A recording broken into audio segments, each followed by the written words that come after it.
Chapter 1, The Completely Scrapped Vehicle, the Fatty Falling into Despair. Yo, you fat bastard. Did the chain fall off? This is what happens with bad luck. I upgraded my Jeep from the start, and you started with a pile of scrap iron? The harsh mocking voice filled with the cold wind entered his ears. Zhou Zimo opened his eyes, a faint blue data panel covering his retina. This was not a university lecture hall, but a broken-up concrete road. The sky was a dull gray, and the fierce wind carried dead leaves.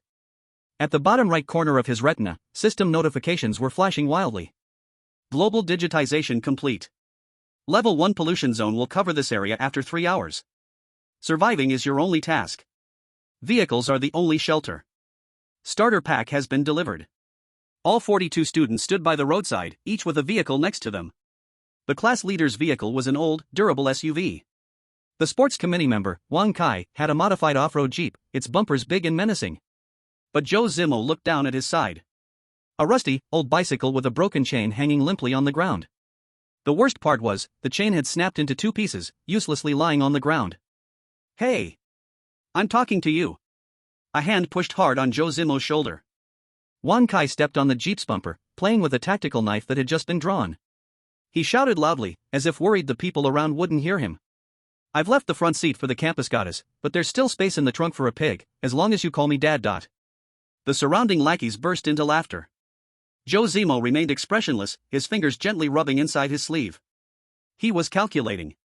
Anger? Useless. Wang Kai's physical strength is above 12, he has a knife, and someone is behind him. If I retaliate now, the probability of being injured is 90%. Endurance is the only survival strategy for the weak. I don't need it. Zhou Zimo lowered his head, clumsily trying to attach the broken chain to the gear. TCH, don't know your place, useless trash. Wang Kai spat, losing interest in bullying the honest guy. The system notification suddenly rang out.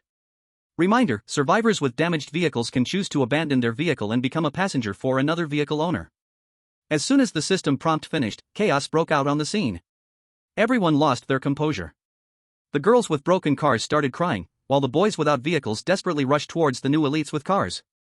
Class leader. Take me with you. I won't take up space with my long legs. Brother Wang, I'm your lower bunkmate, don't leave me behind. The bonds of friendship, once solid, shattered in the face of survival. Wang Kai enjoyed this feeling of being worshipped, but he shoved away the boys who got too close, heading straight for the edge of the crowd. There stood Bai Qianqian. The campus goddess from the finance department, usually quiet and hard to approach. She stood alone by the roadside, beside a pink and white electric bike. The dashboard was completely black. It had no power, or maybe the motor was burnt out. Qianqian. Wang Kai walked over, his gaze no longer one of flattery, but one of raw greed and possessiveness. In this lawless wasteland, beauty was no longer a rare resource. It would only be fought over. Your car's broken, right? Wang Kai leaned forward, exuding aggression. Get in my car, I've saved the passenger seat just for you. Follow me from now on, and I'll make sure that those useless guys won't touch you. Bai Qianqian took half a step back, leaning against the abandoned electric bike. No need. Get in the car? She was too familiar with that kind of look. Once she got in the car, she would no longer be a person but Wang Kai's private possession. Even a toy. That was a fate worse than death. No need? The pollution zone will arrive in 2 hours. Do you want to die? Wang Kai lost patience, reaching out to grab her wrist. Don't get cocky. In this hellhole, no one will treat you like they did back in school. If you don't want to get raped by monsters, you'd better behave. Bai Qianqian stiffened all over. Everyone was out for themselves. No one would help her. Getting in the car would mean becoming a plaything. Either way, it was death. Don't touch me. Bai Qianqian screamed, pulling out something black from her chest. The dark barrel of a gun was aimed straight at Wang Kai's forehead. It wasn't a knife. It was a pistol. That was the only item she got from the starter pack. Get lost. Bai Qianqian gripped the gun with both hands, her wrists trembling violently from intense fear. If you take one more step, I'll shoot. Even if I miss your head, I'll shatter your stomach. Her gaze was not a joke. She was tense, ready to pull the trigger at any moment. Zhou Zimo paused in his actions, his peripheral vision sweeping over her. A gun? Did this woman get such good luck in her newbie package? Wang Kai can't afford to gamble with his life, Bai Qianqian is on the brink of collapse. The deadlock will last 10 seconds, then someone will step in to ease the situation. Sure enough. Wang Kai. What are you doing? The class monitor, along with 5 or 6 boys holding wrenches and iron rods, rushed over. What are you doing, causing internal conflict at a time like this? Do you all want to die together? Wang Kai's face shifted between anger and uncertainty. Fine, fine. Don't get worked up. He raised both hands, slowly backing away, his face twitching with tension.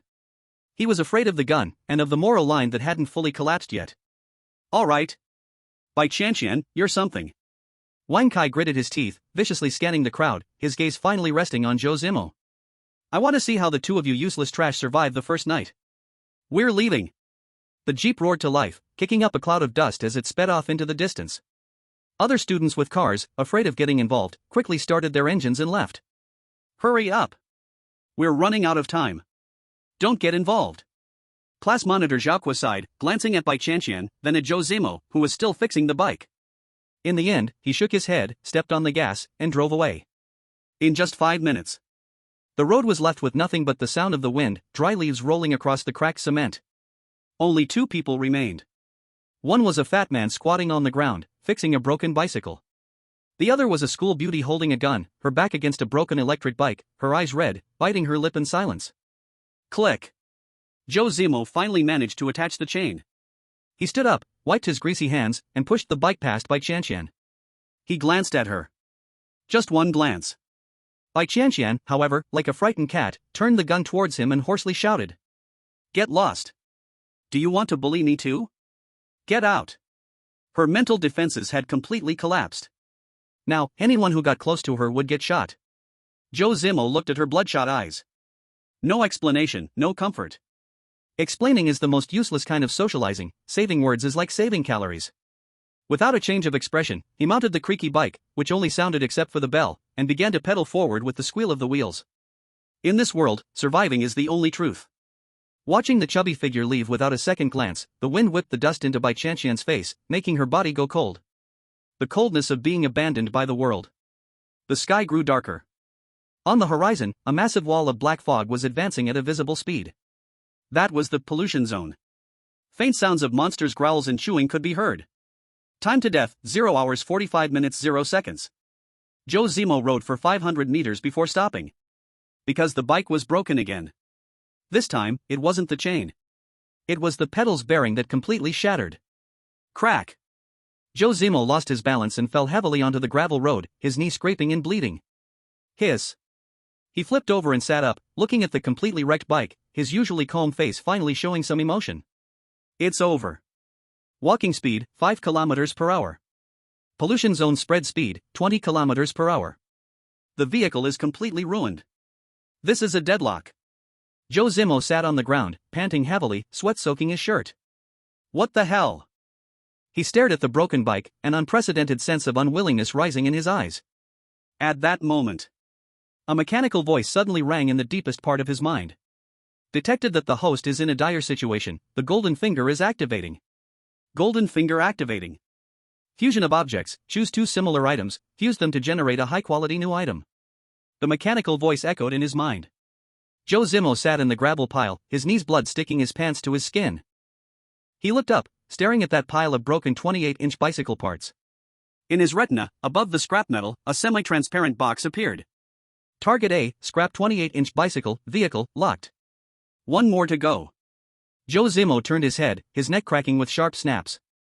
500 meters away. That was Bai Qianqian. And her dead pink electric bike. Target B, paralyzed electric bike, vehicle, meets fusion conditions. In that moment, the light in Zhou Zimo's eyes changed. No school beauty, no classmates. She was just a part he needed to survive. Ha! Zhou Zimo forced a dry, hoarse laugh from his throat, flipping his hand to grip the rusty dagger and hiding it in his sleeve. No need to calculate probabilities. Just get close, either she dies or I die. Zhou Zimo dragged his injured leg, inching closer step by step. The wind whipped up sand and gravel. Bai Qianqian leaned against her electric bike, her gun hand already numb. She saw that fat man. He was back. Why did you come back? Bai Qianqian's teeth chattered, despair washing over her like a tide. Her bike was broken, the road cut off, and now this man returned. What did he want? To vent desire, what else could it be? 100 meters. The usually simple, honest fat face was now dark as a ghost. Stop! Bai Qianqian screamed, her fingers clutching the trigger tight. Don't come closer. Zhou Zimo. If you come closer I will shoot. Do you want to be a beast too? Zhou Zimo stopped 20 meters away. At this distance, a beginner couldn't hit the head. But he couldn't gamble with his life. My bike is broken. Zhou Zimo's voice was hoarse, unreadable in emotion. Yours is dead too, why not talk? Talk my ass. Get lost. Bai Qianqian pulled back the hammer, tears rolling in her eyes, all despair. You're all the same disgusting. Move and I shoot, at worst we die together. She was serious. That was a little beast cornered, trying to bite the hunter's throat. Look. Zhou Zimo squinted. If no talking, don't blame me. Fine. Zhou Zimo suddenly raised both hands, even stepping back one pace. His shoulders slumped, face full of bitter smile. You have a gun, you're tough, I leave. He spoke helplessly, shifting his weight backward, seeming resigned. As he stepped back, Bai Qianqian's nerves, stretched to the limit, relaxed slightly. The gun instinctively dropped half an inch. Now! Bang! The concrete under Zhou Zimo's feet made a dull sound. This was not retreat, it was gathering force. His big body exploded forward like a cheetah, 20 meters vanished in an instant. Ah! Bai Qianqian screamed, closing her eyes and frantically pulling the trigger. Bang! The deafening shot rang out. Blood spurted from Zhou Zimo's left arm, but he didn't blink, using the momentum to slam forward. Get down! The impact knocked Bai Qianqian away, and they rolled together. Let go of me! Beast! Bai Qianqian went mad, biting Zhou Zimo's shoulder, smashing the gun handle onto his head. Zhou Zimo's face was bloody, eyes red with rage. He grabbed her wrist and slammed it to the ground. Clang! The gun slid away. Die! Die! Bai Qianqian headbutted his nose. Zhou Zimo's nose bled wildly, stars in his vision. He pinned her legs with his knee, right hand drew the dagger. A cold flash. The tip pierced her pale neck, blood rolling down. The world went quiet. Bai Qianqian stopped struggling. She looked at the man on top of her, covered in blood, his face feral. Lost. Still going to be. Her body went limp, 2 clear tears slid down. Do it. Her voice broken. Even as a ghost I won't let you go. 1 second. 2 seconds. The expected ripping of clothes didn't happen. Only a deafening roar. Give me your damn bike. Zhou Zimo grabbed her collar, lifting her up, spitting in her face. I almost got blown away by you. You think I wanted that? Ha! Open your eyes. The polluted area has only half an hour left.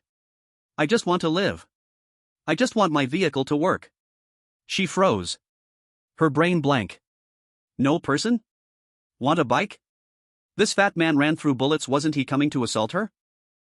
Give, or not? Zhou Zimo pressed the knife's edge down, shouting until his voice was hoarse.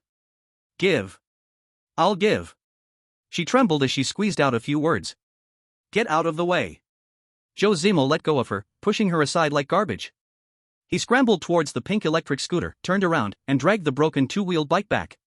2 piles of scrap iron, stacked together. He pressed his hands down.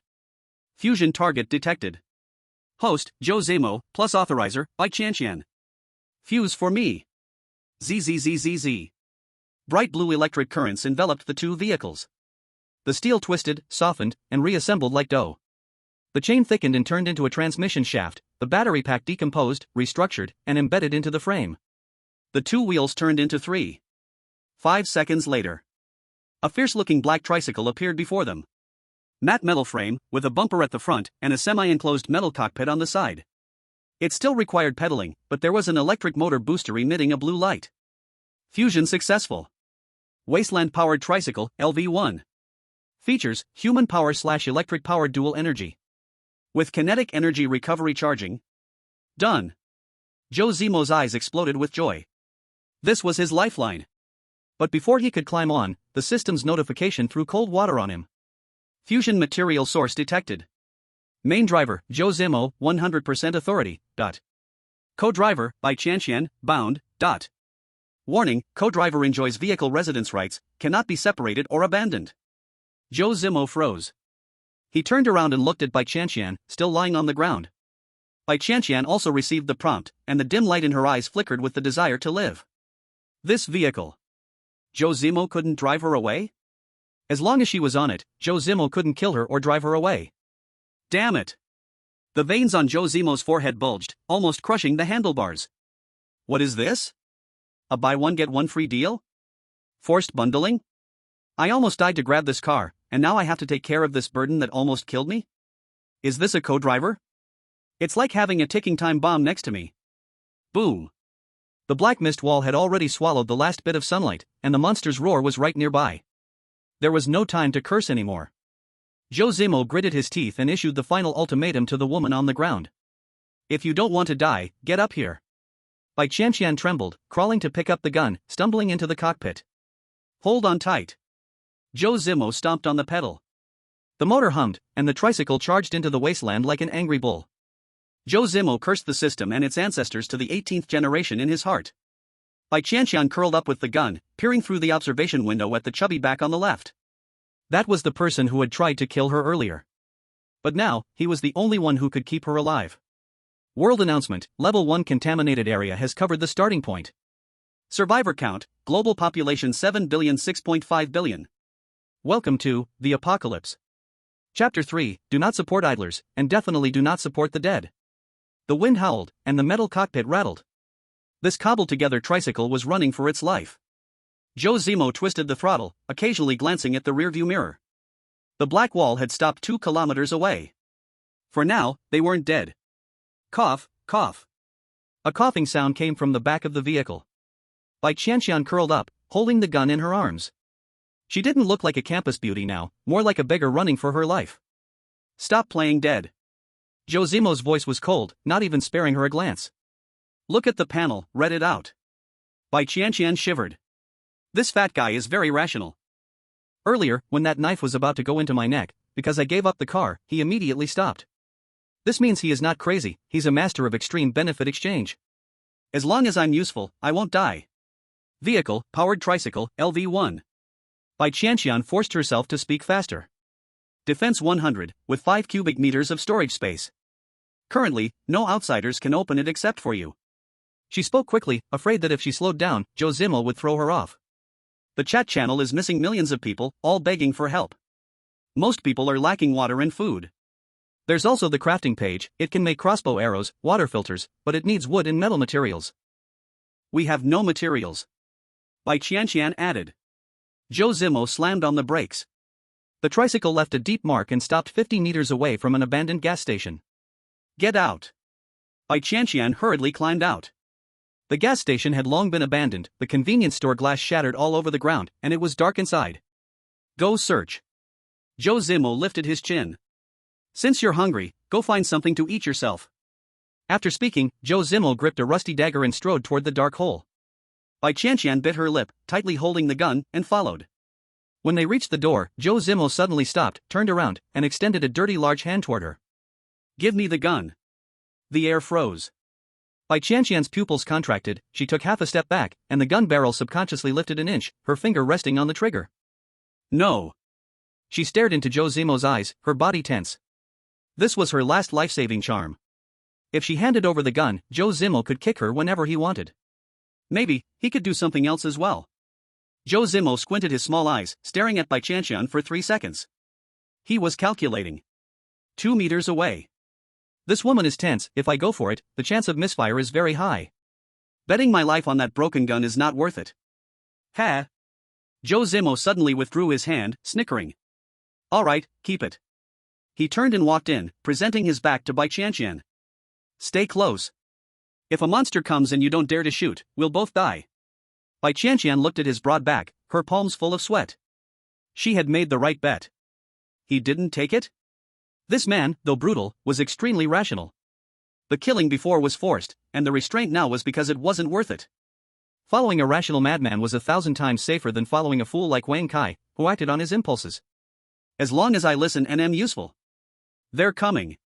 Bai Qianqian took a deep breath, tightened her grip on the gun, and followed. The two of them entered the convenience store, one after the other. Inside, it was a mess, shelves collapsed, and broken plastic bags were everywhere. Water is gone. The bread is all moldy. Bai Qianqian opened several cabinets, her heart sinking. But Zhou Zimo stopped in front of an empty shelf. It was a 2-meter-high iron rack, covered in rust. But in Zhou Zimo's eyes, a line of words floated above it. Decomposable. In addition to fusion, the system also provided a decomposition function. This was the confidence that allowed him to walk proudly in this apocalypse. Zhou Zimo reached out, pressed his hand against the shelf, and silently murmured. Decompose. Snap. A flash of white light. Bai Qianqian, standing behind, widened her eyes. Such a large iron rack shattered into countless glowing dots and drilled into Zhou Zimo's body. Not a single piece of debris was left behind. Obtained, metal X5. Zhou Zimo grinned. Nice. As long as it's a dead object with no owner, it's all resources.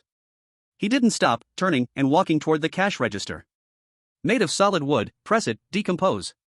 A flash of white light, and the cash register disappeared. Obtained, wood X10. Plastic chairs, scrap metal cans, broken aluminum windows.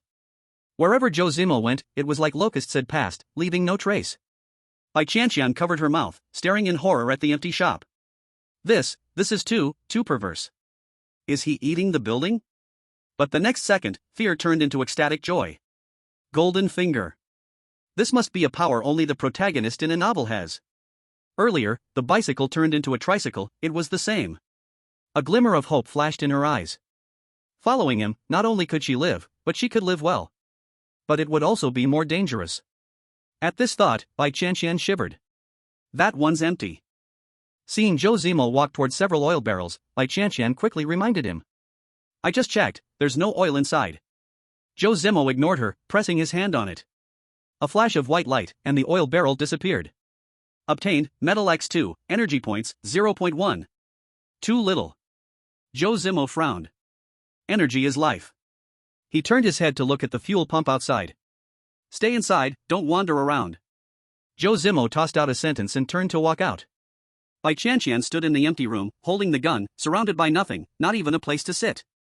Outside the window. Zhou Zimo reached the broken-down fuel pump. There must be leftover oil in the underground pipe, normal people can't get it, but he is different. He pressed his hands down. Give me a share. Buzz. This time the white light was blinding. The whole fuel pump along with the underground oil pipe collapsed. The huge machine collapsed and vanished in 2 seconds, leaving only a deep cement pit. Obtained, metal X50. Obtained, rubber X10. Obtained, electronic components X5. Obtained, energy points X20. Nice. 20 energy points, enough for the car to run 100 kilometers. Zhou Zimo did the same, devouring the remaining 3 fuel pumps. The once good gas station now had only a few cement pits left. Just entering, he saw Bai Qianqian standing there. She held half a bottle of mineral water and a hard expired bread. That was the trash that leaked out when Zhou Zimo disassembled the counter earlier. Here. Bai Qianqian held it with both hands and handed it over, keeping her posture very low. Zhou Zimo raised his eyebrows. Aren't you going to eat it yourself? I'm not hungry. Bai Qianqian swallowed and her stomach growled loudly. She awkwardly lowered her head, but still insisted on handing over the water. You are the driver, you need to replenish your strength. This was the truth. She was telling Zhou Zimo. I'm not taking free food and water, I am sensible, I give the resources to you first. Zhou Zimo stared at her for 2 seconds. This woman has brains. If she were crying and shouting for food now, Zhou Zimo would consider leaving her on the road. Zhou Zimo grabbed the water and bread. He opened the bottle and took a big gulp, then threw half back into Bai Qianqian's arms. Take it. Zhou Zimo tore the bread and chewed in big bites. I don't feed idlers, but I don't let people die either. Since you are the co-driver, you must keep your strength. Bai Qianqian caught the half bottle of water, her eyes a bit red. Not moved, but relieved. As long as she could still trade, she was safe. Thank you. She sipped the precious water slowly. Finish quickly and leave. Zhou Zimo looked at the sky outside, dark and gloomy, with monsters' roars coming from afar. Right. Zhou Zimo suddenly turned back, pointing at the gun in her hand. Save your bullets, that thing is for survival, don't just use it to hit monsters if you meet them. Bai Qianqian's heart skipped a beat. Does he know how many bullets I have left? Was his tone just testing, or warning? Either way, it meant he still respected the gun. As long as I don't say I have only 4 bullets left, this is a deterrent. Got it. Get in. The two rushed out of the convenience store and got on the 3-wheeled vehicle. The instant the motor started. Roar! A shadow leapt down from the gas station roof. Rotting flesh all over, claws like blades. Level 1 Mutant. The stinking wind slammed into Bai Qianqian's face. Chapter 4 Using the school beauty as a shield, this is reasonable, right? The stinking wind hit the face. It was mixed with sewer rot and rusted metal smell. Level 1 Mutant Raptor, claws tore the air, rushing straight at Bai Qianqian's face. Too close, Bai Qianqian could even count the bits of meat between the monster's teeth. Dead for sure? Hold tight. A shout exploded. Zhou Zimo did not speed away. From this distance, starting would just make the monster knock them down from behind, double kill. Instead he slammed left to kill the front of the vehicle at high speed, pressing the brake dead with his right foot. SSSHH. The tire smoked with burned rubber on the cement. Inertia is fair. The whole three-wheeler drew a furious semicircle drift on the ground. Zhou Zimo, originally at the back, was thrown to the safe side along with the driver's seat. The iron sidecar with Bai Qianqian inside acted like a shield, slammed in front of the monster's claws, using a teammate as a shield.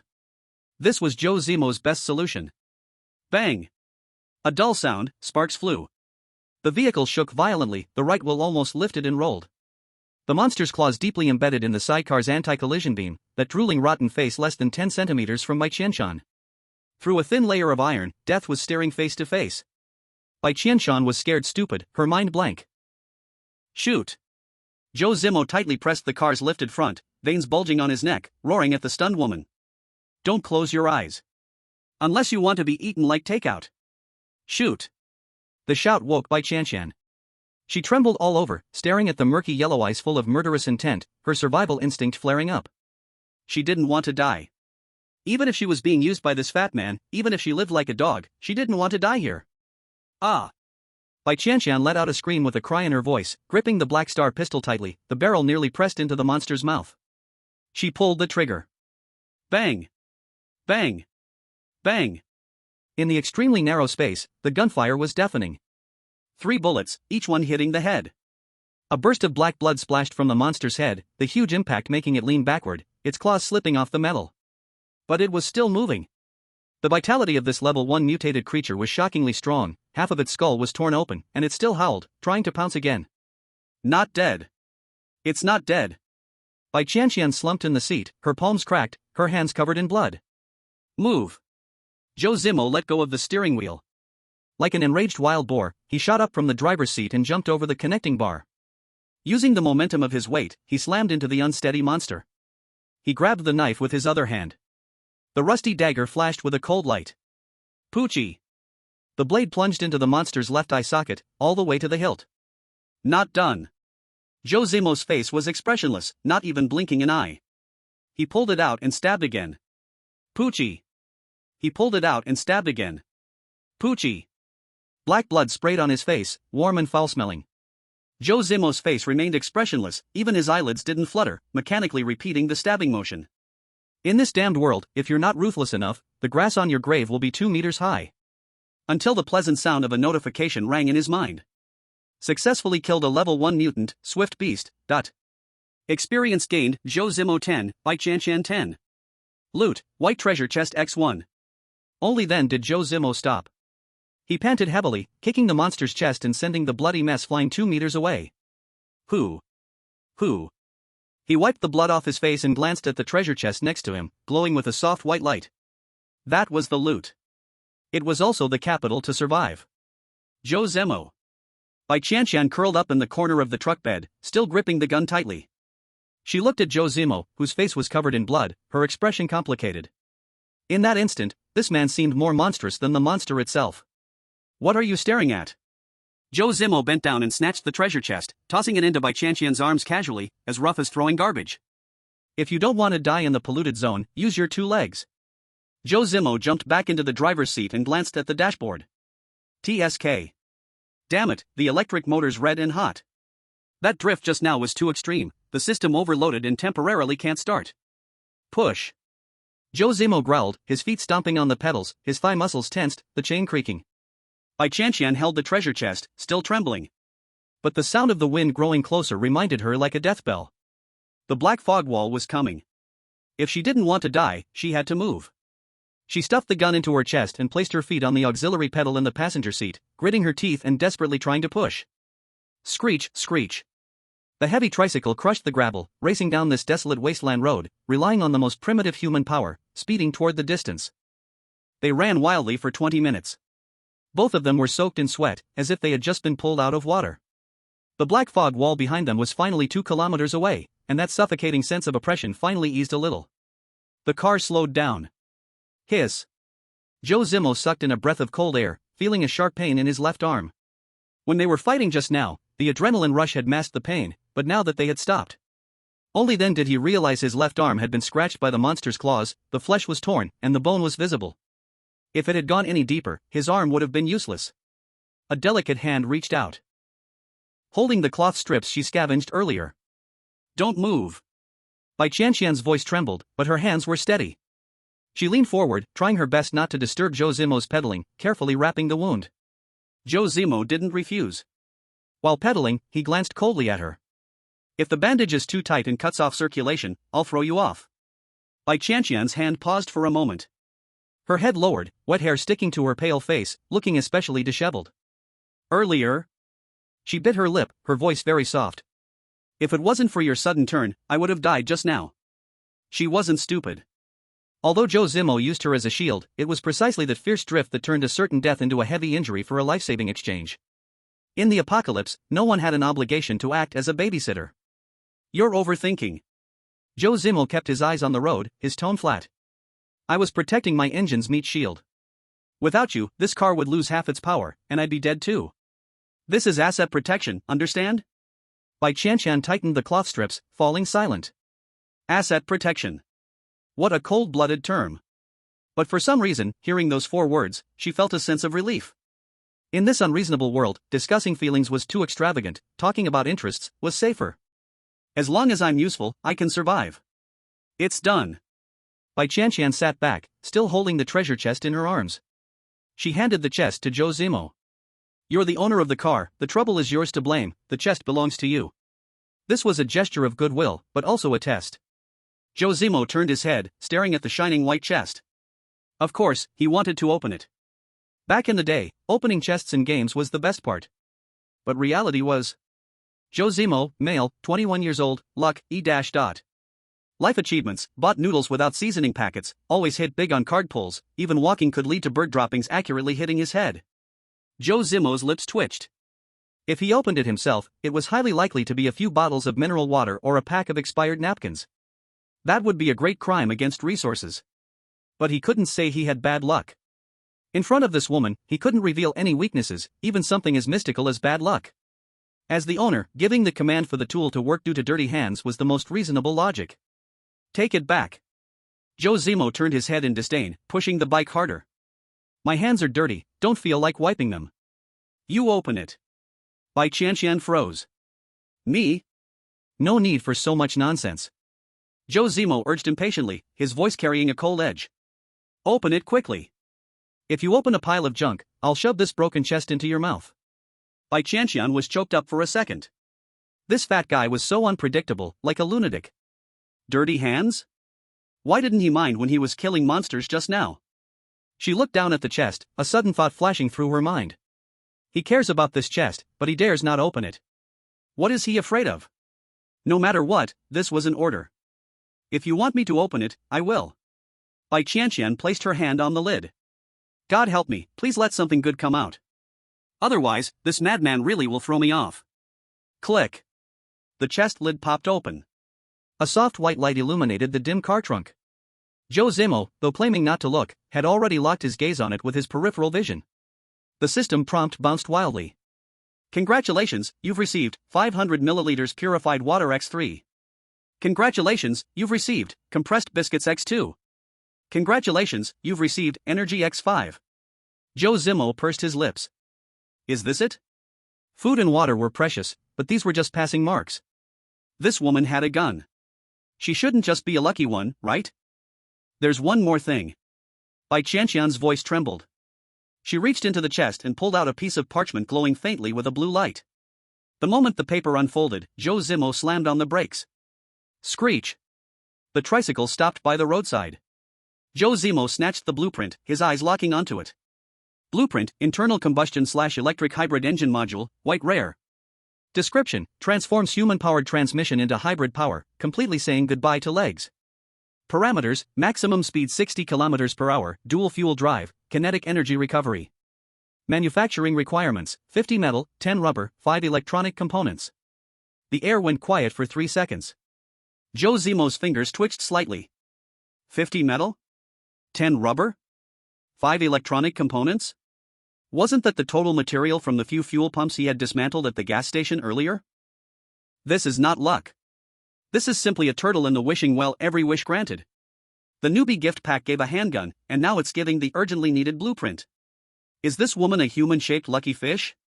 Zhou Zimo raised his head, staring at Bai Qianqian, his eyes flashing with wild joy. But it was only for 0.1 seconds. That burst of joy was quickly suppressed by the cold mask he wore. He couldn't laugh. Laughing would mean he lost. But he couldn't appear too excited. He couldn't let her think he saw her as a rare treasure. Bai Qianqian felt uneasy under his gaze and instinctively hugged her chest, shrinking back. Why are you looking at me like that? I said I'm just lucky.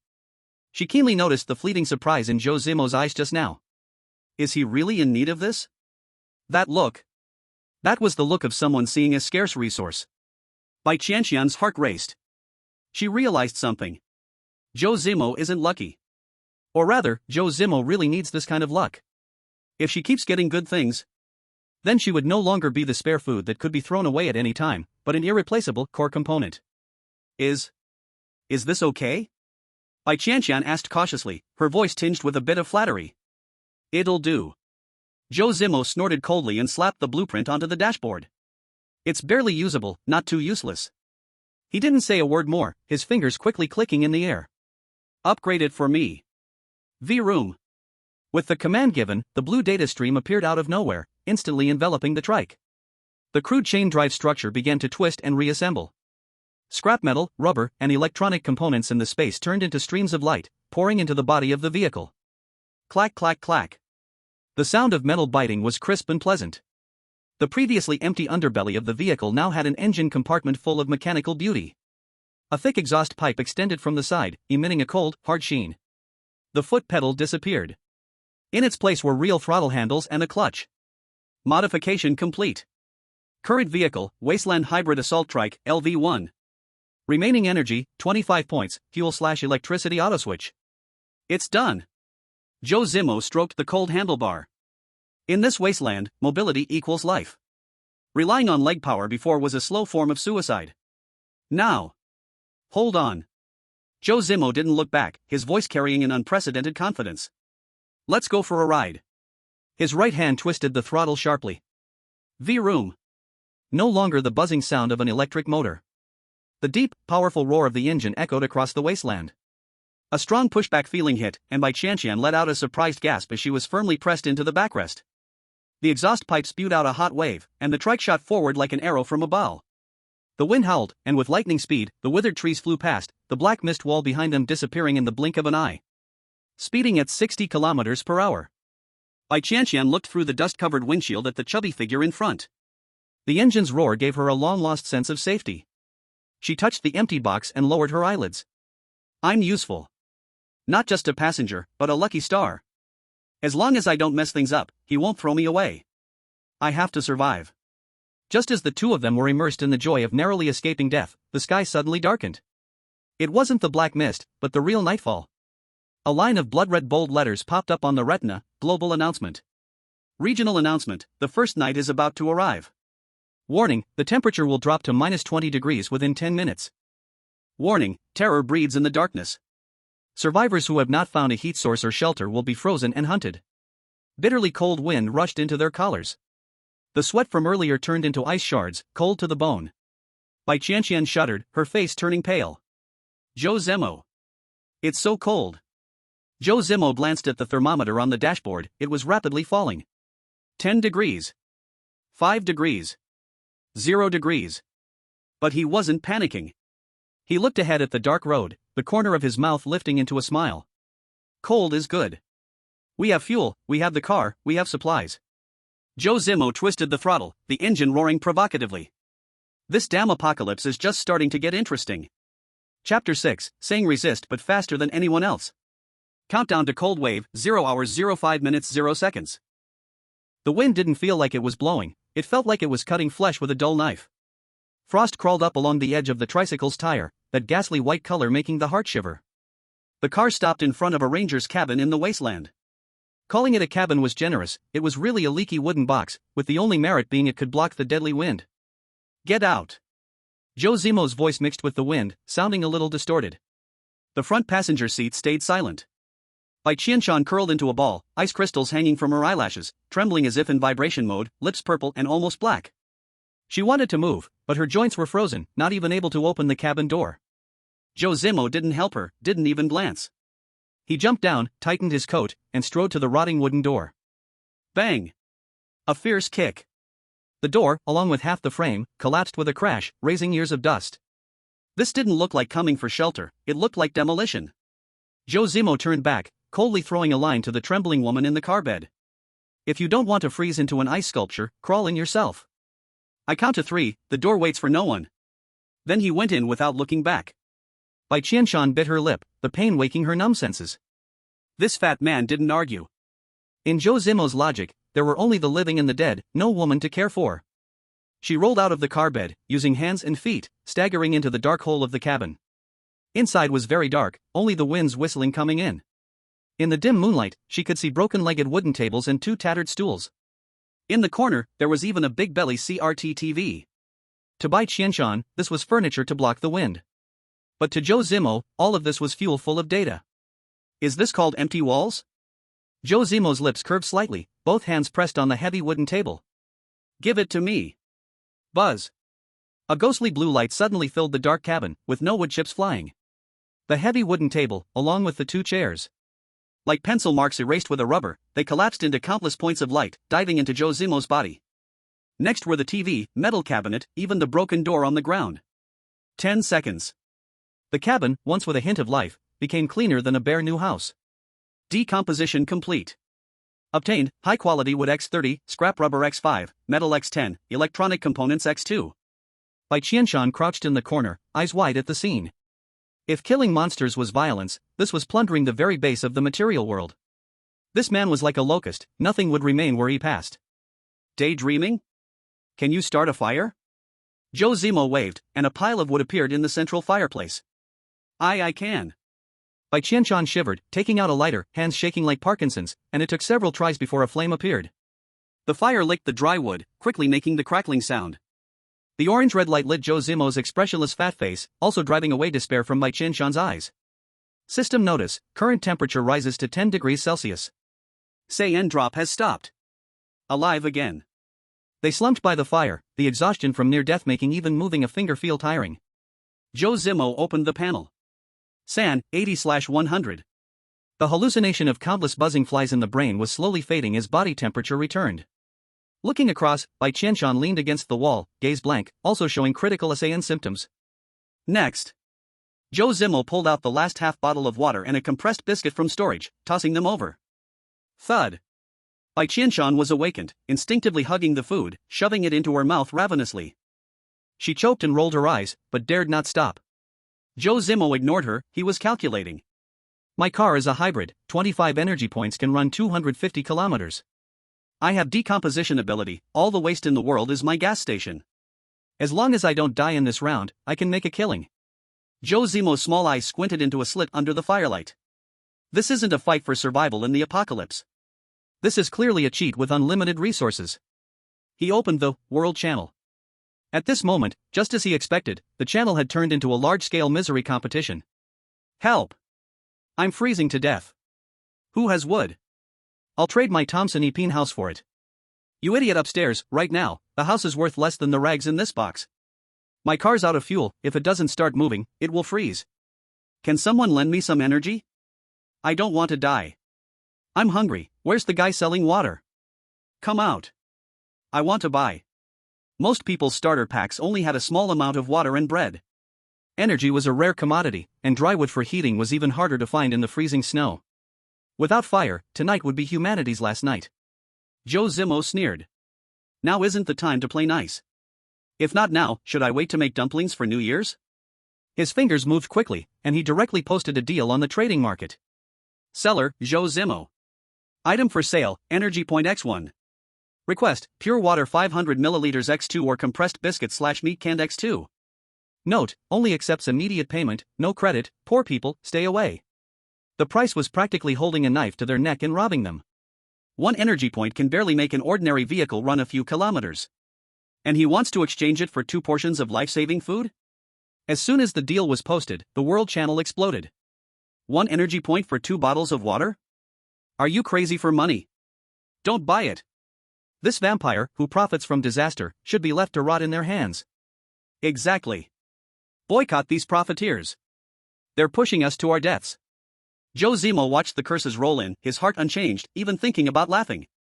Boycott? He picked up a piece of wood, slowly tossed it into the fire, watching the sparks fly. In this hellish place, only those who survive have the right to talk about morality. Ding. Ding ding ding ding ding. The curses still hadn't stopped when the success notifications for the trades came pouring in like a storm. Trade successful. Received pure water X10. Trade successful. Received meat canned X4. Trade successful. Received bread X6. This is human nature. The harsher the curses, the faster the purchases. Because they all knew they could survive 3 more days without food, but without energy, the car wouldn't move, and tonight they'd become ice pops. In just 1 minute, Zhou Zimo had enough food to last a week. Bai Qianqian huddled in the corner, watching Zhou Zimo pointing around in midair, with supplies appearing and disappearing out of nowhere. She was shaken to the core. This man, while everyone else waited for death, had already started building his own business empire. At that moment, a seemingly unnoticeable item suddenly appeared at the very bottom of the trade list. Chapter 7, Bai Qianqian's Apocalypse Survival Rules. Seller, Anonymous. For sale, blueprint 9mm pistol bullets, white, normal. Request, Energy Point X5. Seller's message, I'm starving to death, just 5 energy points, I need the car to move, please. Zhou Zimo's pupils shrank. Ammunition blueprint. In the early stages, guns were powerful, but once the bullets ran out, they were just sticks. With this blueprint, combined with the metals he could decompose, it meant unlimited firepower. Zhou Zimo didn't hesitate for a second, his fingers a blur. Instant kill. Trade successful. Received, blueprint 9mm pistol bullets. A faint white light emanated from the parchment as it appeared in Zhou Zimo's hand. He held the blueprint, turned his head, and his gaze crossed the dancing flames, landing on the spot where Bai Qianqian tightly hugged something to her chest. Bai Qianqian stiffened all over. As a top student, her brain instantly became clear, even clearer than being doused with ice water. That was a bullet blueprint. He has the ability to make bullets. He has a car, supplies, and the decomposition sheet. What do I have? Only a gun with 1 bullet left. The so-called binding copilot is not a protective talisman at all. The system only said inseparable, irreplaceable, but it didn't say cannot die accidentally. If she doesn't obey, or is simply useless, Zhou Zimo can easily create a car accident. Just like the drift earlier, he lives, she dies. Or, he can treat her like air, deny her food and water, using cold violence to kill her. Now, with the blueprint in hand, the gun that can only fire once has shifted from a threat to a joke in his eyes. Even, a hidden danger. Give it, or not give it. Giving it now is a sign of investment for the angel round. Later, if it's taken, it's the surrender of a defeated party. Bai Qianqian's nails dug deeply into her palm. She didn't want to be a toy, and she certainly didn't want to be a burden that could be accidentally thrown away at any time. She wanted to survive as a partner. Rustle. Bai Qianqian stood up. Zhou Zimo played with the rusty dagger in his hand, not lifting his head, only using the corner of his eye to lock onto her. As long as this woman makes any move, the knife will instantly slit her throat. Bai Qianqian walked up to Zhou Zimo, reached into her chest, and pulled out the Black Star handgun. She reversed the gun, with the handle facing forward, and pushed it under Zhou Zimo's nose. There's only 1 bullet left. Her voice trembled, but her eyes were locked on Zhou Zimo, never dodging. I used 3 bullets on the monster earlier, now, the gun is yours. Zhou Zimo raised an eyebrow, finally lifting his head to look at her directly. Reason? He didn't reach out to take it, instead, he leaned back against the wall. Keep it. At least when I get violent one day, you can throw me a peanut. You're getting stronger, soon you'll have guns, and you'll have women too. Bai Qianqian said the words she had calculated in her mind countless times. This empty gun in my hand, for you, is a reason for defense, for me, it's a death warrant. I don't want to be your defensive enemy, nor do I want to be discarded as trash. The gun is yours, the life is yours. Be the bait, block the knives, search for supplies, even do laundry and cook, I accept. I only have one condition. Bai Qianqian straightened her back. Even though her clothes were torn, she still radiated a fierce aura. Treat me as a person, don't treat me as just a tool for release. Unless I volunteer, you cannot force me. The room was so quiet, all that could be heard was the crackling of the firewood. Zhou Zimo stared into her eyes for 3 seconds. The murderous intent in his eyes faded, replaced by a hint of appreciation. Talking to smart people is easy. Smart people know their worth, and they know when to kneel and when to stand. Deal. Zhou Zimo reached out, grabbed the still warm gun, and casually slapped the bullet blueprint aside. You're very smart, Bai School Beauty. Zhou Zimo skillfully ejected the magazine, looking at the lone bullet inside, grinning to reveal his white teeth. Investment, this kind of thing, really needs to be done early. If you gave it to me tomorrow morning, this gun would only be worth half a moldy piece of bread. Bai Qianqian's body went soft, as though all her strength had been drained, collapsing onto the ground. The cold sweat on her back had soaked through her clothes. She won the bet. She lost the last of her weapon, but gained a long-term meal ticket and the identity of an insider. This isn't surrender, this is a technical equity investment. Just as the atmosphere began to ease, Zhou Zimo was about to study how to make bullets when... Beep beep beep. A sharp, crimson alarm suddenly exploded in both of their retinas. Rescue signal detected. Source, 1.8 kilometers from the current location. Zhou Zimo glanced at the rescue message. The profile picture was a pure, watery selfie, even at this time, not forgetting to edit it. ID, Su Ro, Art Academy School Beauty. Help! I have a car, but I'm freezing to death. Can someone come save me? As long as you give me fire and food. I'm willing to do anything. Really, anything. Please, brothers. Bai Qianqian also saw this message, her face turning pale. Su Ro? An Art Academy's famous tea master? Willing to do anything. These few words stabbed like needles. The status she had just won with a gun, would it face such fierce competition in an instant? If Zhou Zimo got a more obedient, freer co-driver, would she, with her limits, be directly fired? After all, there is only one car. She looked nervously at Zhou Zimo. Zhou Zimo played with his pistol, staring at the red, his eyes deep. Zhou Zimo. Bai Qianqian's voice was dry. Are you going? Zhou Zimo stood up and walked to the window. Outside, the wind carried monsters' roars across the wasteland. It was the night carnival of a level 1 pollution zone. Go? Go to die? Zhou Zimo sneered, turning back to sit by the fire, tossing a log into it. -20 degrees, visibility less than 5 meters, outside are all feeding beasts. He looked at Bai Qianqian as if she were a fool. For a reckless woman, you want me to risk flipping the car and feeding monsters to drive at night? Do I look like a fool blinded by lust? Bai Qianqian froze, then a wave of joy surged. He's not going. Sleep. Zhou Zimo lay on the ground, covering himself with the jacket, his tone calm. Position marked. If she's alive tomorrow morning, maybe we can grab something on the way. If dead, fine, dismantle her car for parts. After saying that, he closed his eyes, breathing quickly settling. Bai Qianqian stared at the calm sleeping back, frozen for a long time. Outside, the cold wind howled, inside the firelight flickered. She suddenly felt this cold-blooded, greedy, ruthless fat man. Gave a damn sense of safety. Chapter 8 Former School Belle? That's my bait. Morning came. No sunrise, only a layer of pale gray death wrapping the wasteland like a shroud. The forest ranger cabin's window cracks were full of ice, cold as an ice cellar. The first thing Zhou Zimo did when waking was not look for water, but open the system panel. Compared to any peerless beauty, the small words on the manufacture page were the most attractive. Manufacture. He repeated silently in his mind. Cost, metal X20, energy X4. A faint metallic grinding sound echoed in the air, the beautiful sound of order rearranging. Seconds later, a weight in his palm. 2 rows of magazines glowing cold brass, plus the unique reassuring smell of gunpowder. With the single bullet in the chamber, a total of 21 9mm pistol bullets. Zhou Zimo pressed each bullet into the magazine, fingers stroking the brass shell, his sense of security skyrocketing.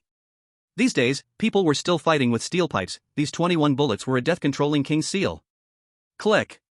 Magazine in place, chambering sound crisp and pleasant. Bai Qianqian in the corner, like a cat whose tail was stepped on, woke up sitting. Her first glance saw the gun in Zhou Zimo's hand, and the bulging magazine pouch. Empty last night, now fully loaded? Her throat dry, sweat running down her back.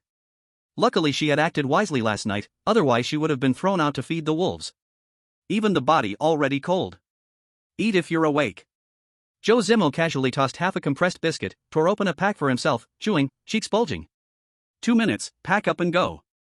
10 minutes later, the side tricycle stopped in a shadow of a sharp turn. Dead trees blocked the sky, 200 meters ahead, the maps flashing red SOS. Zhou Zimo didn't drive straight, but cut the engine. His eyes, squeezed by fat, became slits, staring at the terrain ahead. Both sides were half-human high dirt mounds, typical ambush spots. Get out. Zhou Zimo suddenly said. Bai Qianqian froze. Not there yet. You drive. Zhou Zimo swung out of the car.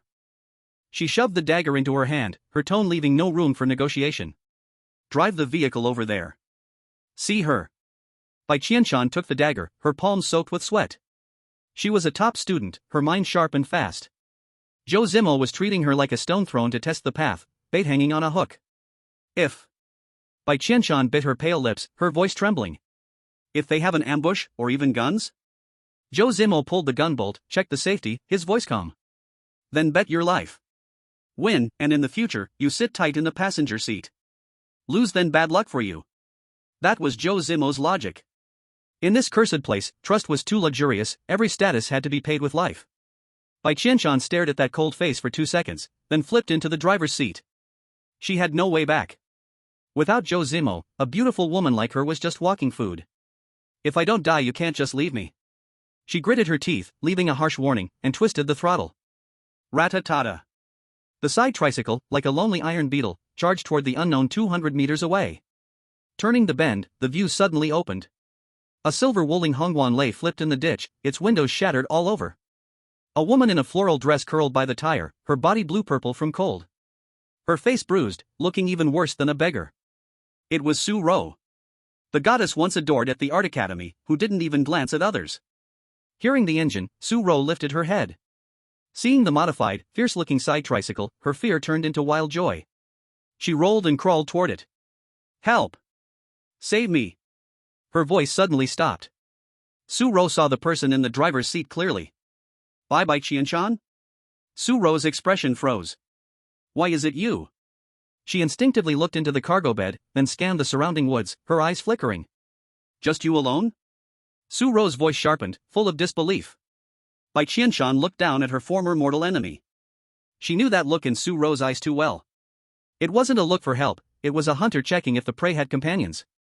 Yes, just me alone. Bai Qianqian sneered, gripping the dagger in her sleeve tighter. What, disappointed to see me still alive? Hearing this, the last bit of pretense in Su Ro's eyes shattered completely. She suddenly went mad, hugging the tricycle wheel tightly, screaming at the roadside dirt mound. Come out! Hurry! It's a big fish. This vehicle is modified. This woman has no goods. Attack now! Clatter! The dead grass behind the dirt mound was roughly pushed aside. 4 men crawled out. Holding rusty iron pipes and tape-wrapped cleavers, their eyes red, wolves starved of meat for days. Leading them was a blond man, holding a mountain axe, the only artifact from a newbie pack. Damn! This vehicle is strong.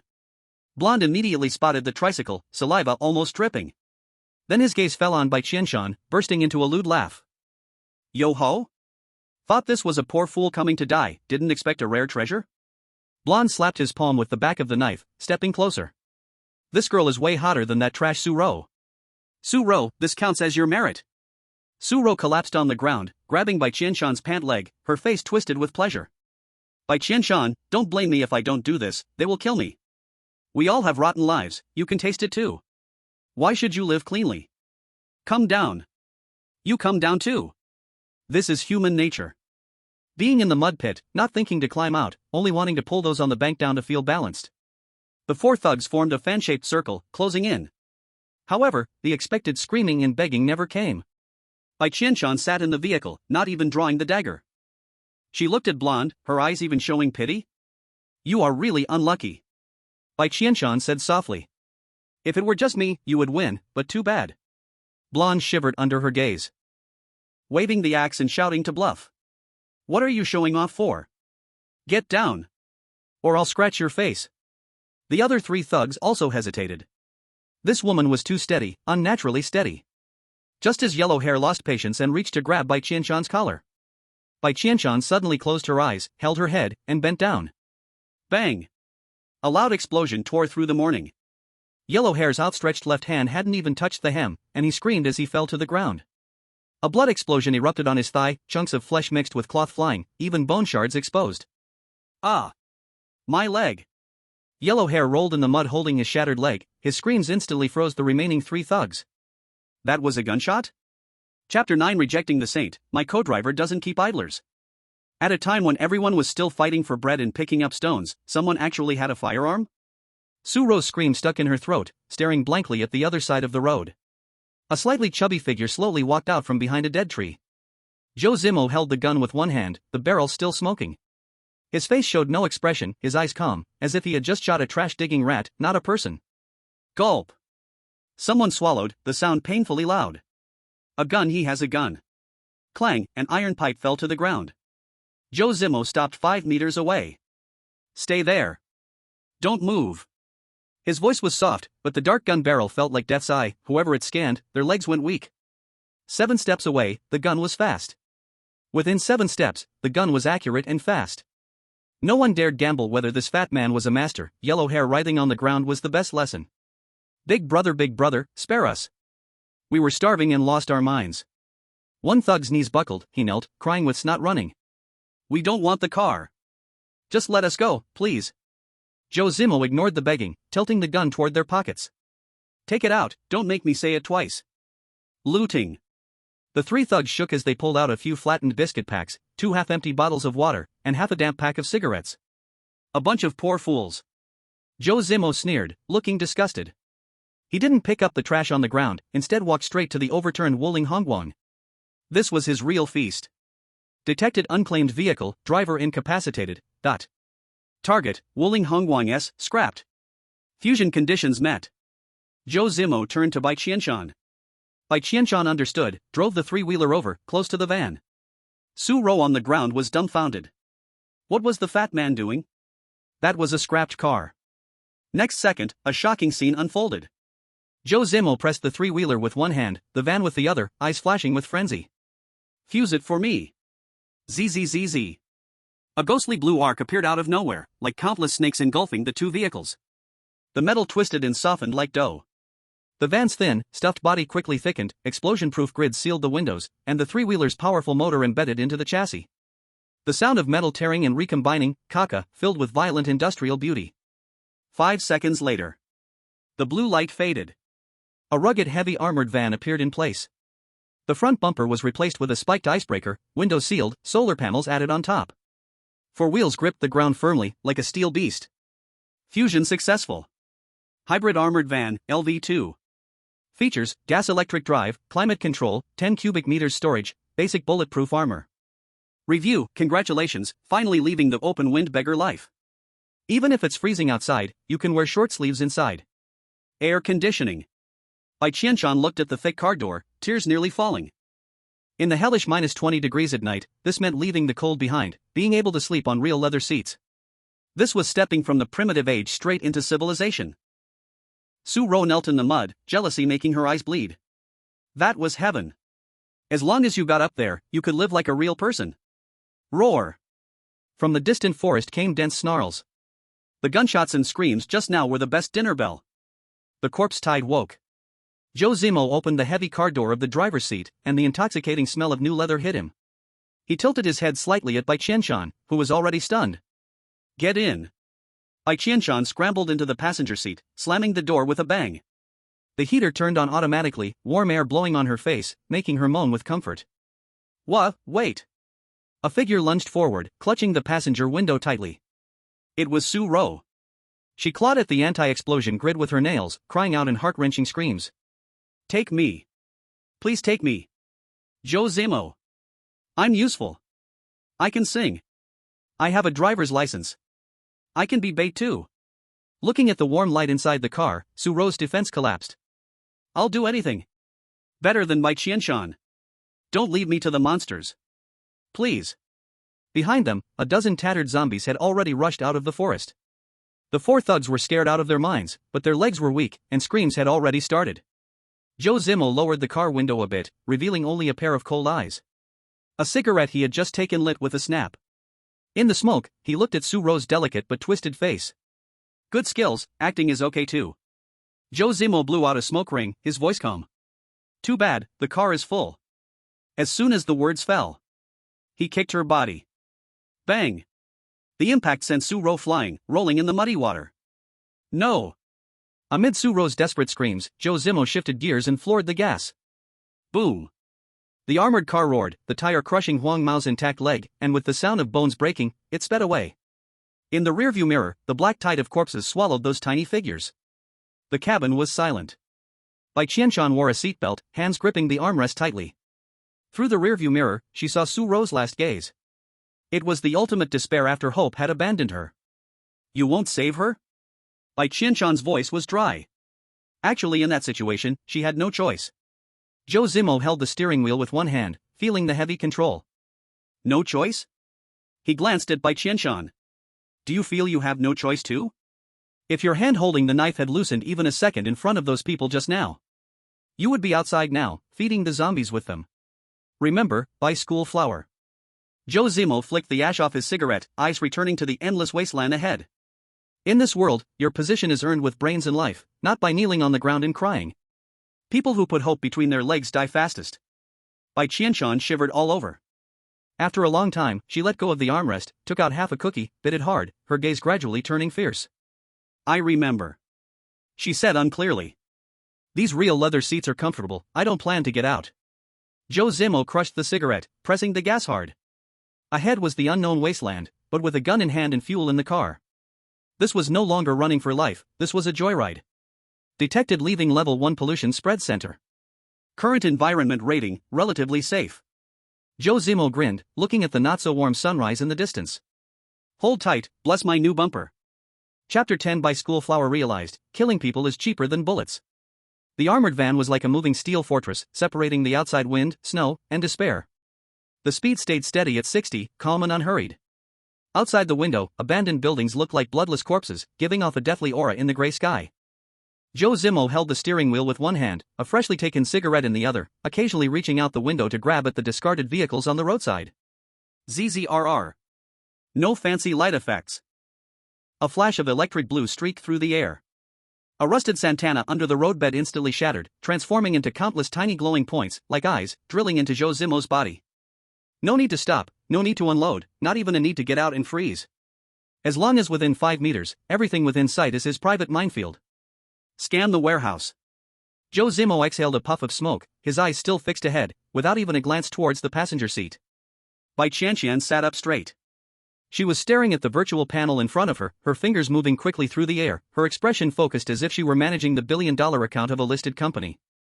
She had once been the queen of the school, high and mighty, but now, she was the chief first officer of this arc of the apocalypse. She knew very well that her value wasn't just as bait to stop bullets, but also in this brain that could help Zhou Zimo with calculations. Water resources, plus the convenience store we just raided, 108 bottles in stock. 50 boxes of self-heating rice, 30 cans of meat, and various chocolates and compressed biscuits. At this point, Bai Qianqian swallowed, her voice trembling with disbelief. Based on the minimum survival standards, if nothing unexpected happens, this will be enough for us to survive like rats for 3 months. If we need to maintain combat capability, this will last for a month of high-calorie intake. Survive like rats? Zhou Zimo snuffed out his cigarette, turned his head, and glanced at her with a hint of mockery in his tone. Am I surviving in the apocalypse just to be a beggar? Bai Qianqian froze for a moment. I don't raise useless people, nor do I engage in abuse. Zhou Zimo's tone was indifferent, carrying a sense of coldness that seemed entirely natural. As long as you're still providing value, 2 full meals a day, and you'll be satisfied. Don't let it be that when danger strikes, you don't even have the strength to escape, and I have to put in effort to collect your corpse. Satisfaction guaranteed. In a world where life is cheaper than a dog's, those 2 words were more heartwarming than any love confession. Bai Qianqian bit her pale lips, her eyes clearly brightening. And materials. Zhou Zimo, our warehouse is about to burst.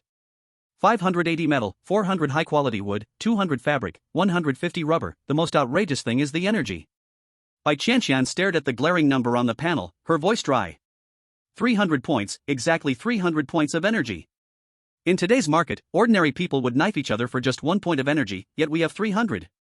As long as you don't drive the car into a volcano, we can run the air conditioning and drive through this frozen hell for 10 days and nights. In a time when everyone was fighting for a liter of fuel, they had achieved energy independence. Still too little. Zhou Zimo pursed his lips, dissatisfied with this number. If we face extreme weather or high-intensity combat, this energy will only last a few presses of the accelerator. Still too little?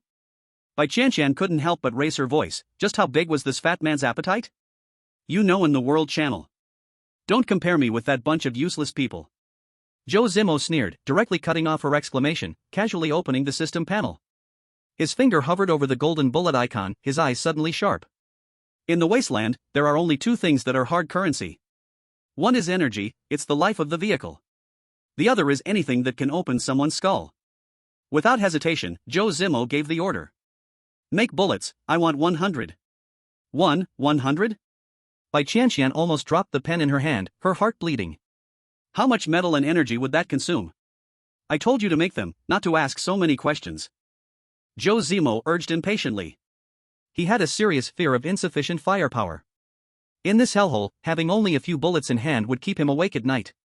Bai Qianqian didn't dare ask again, hurriedly opening the manufacturing permissions that Zhou Zimo had shared with her.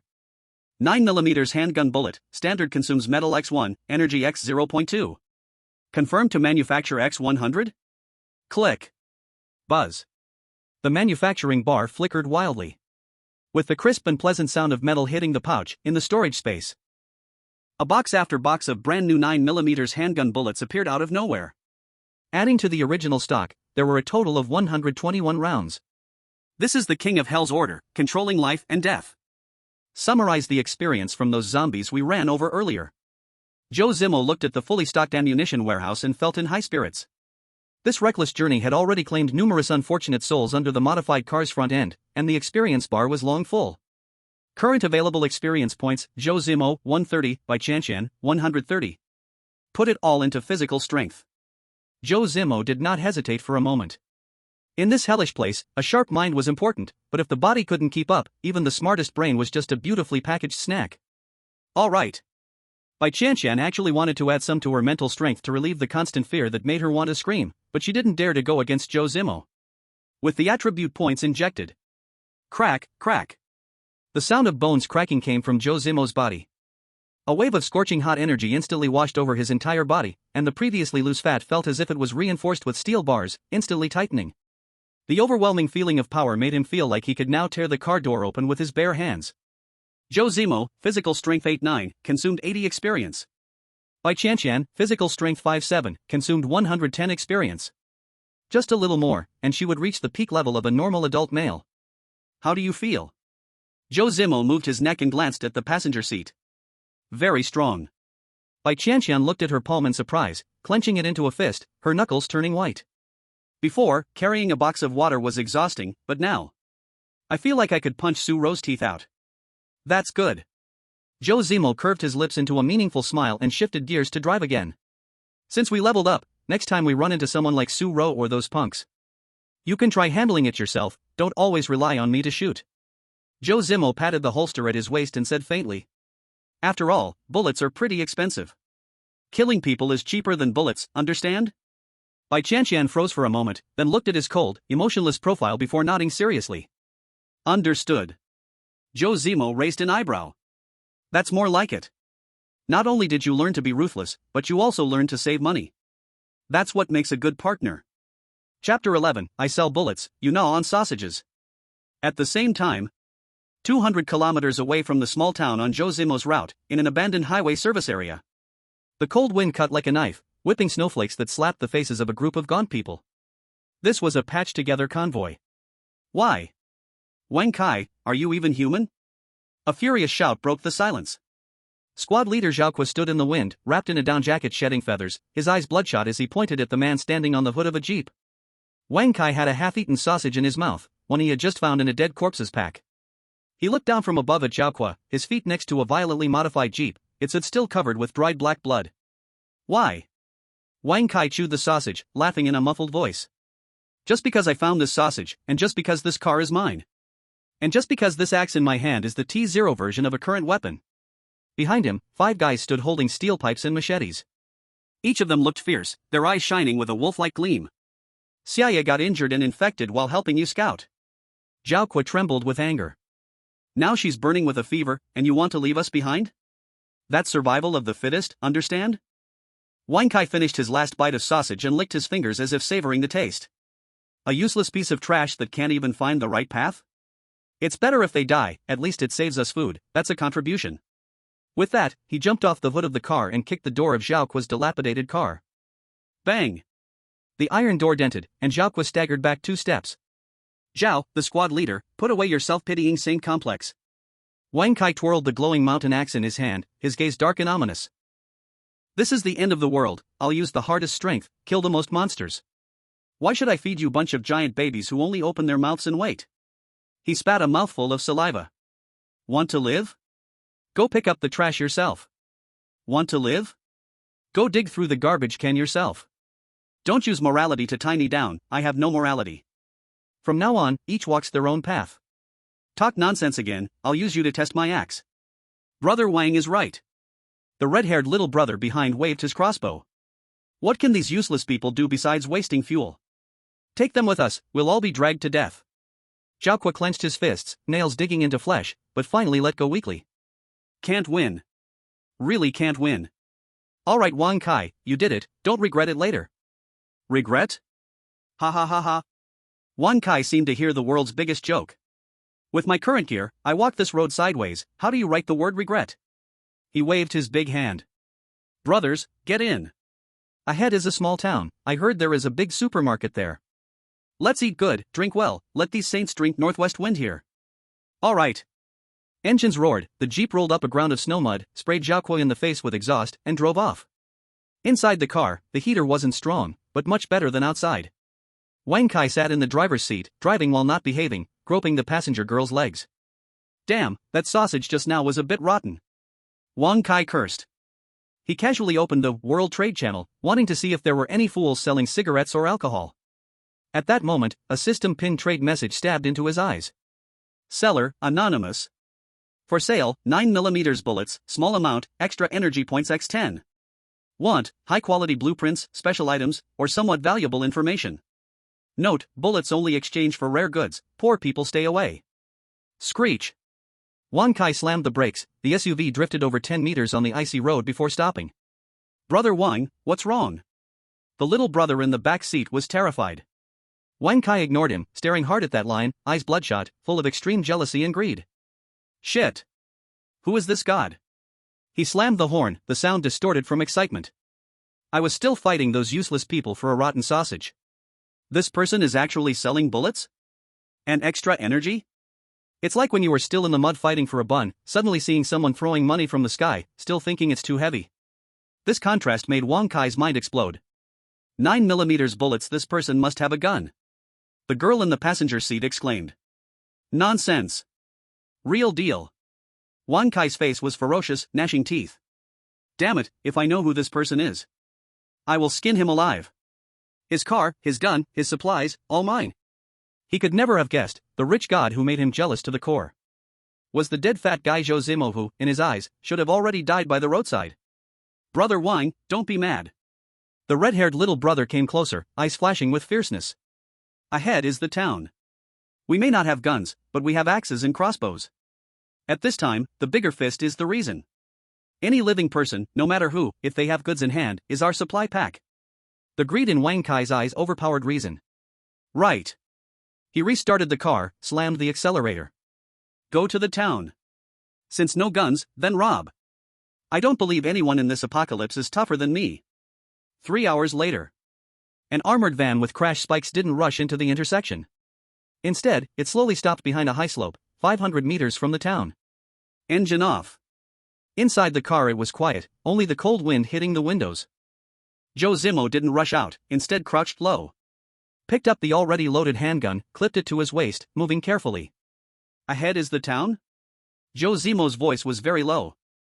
Bai Qianqian was looking at the map in her hands, a fragment of a regional map she had pulled out from some treasure chest.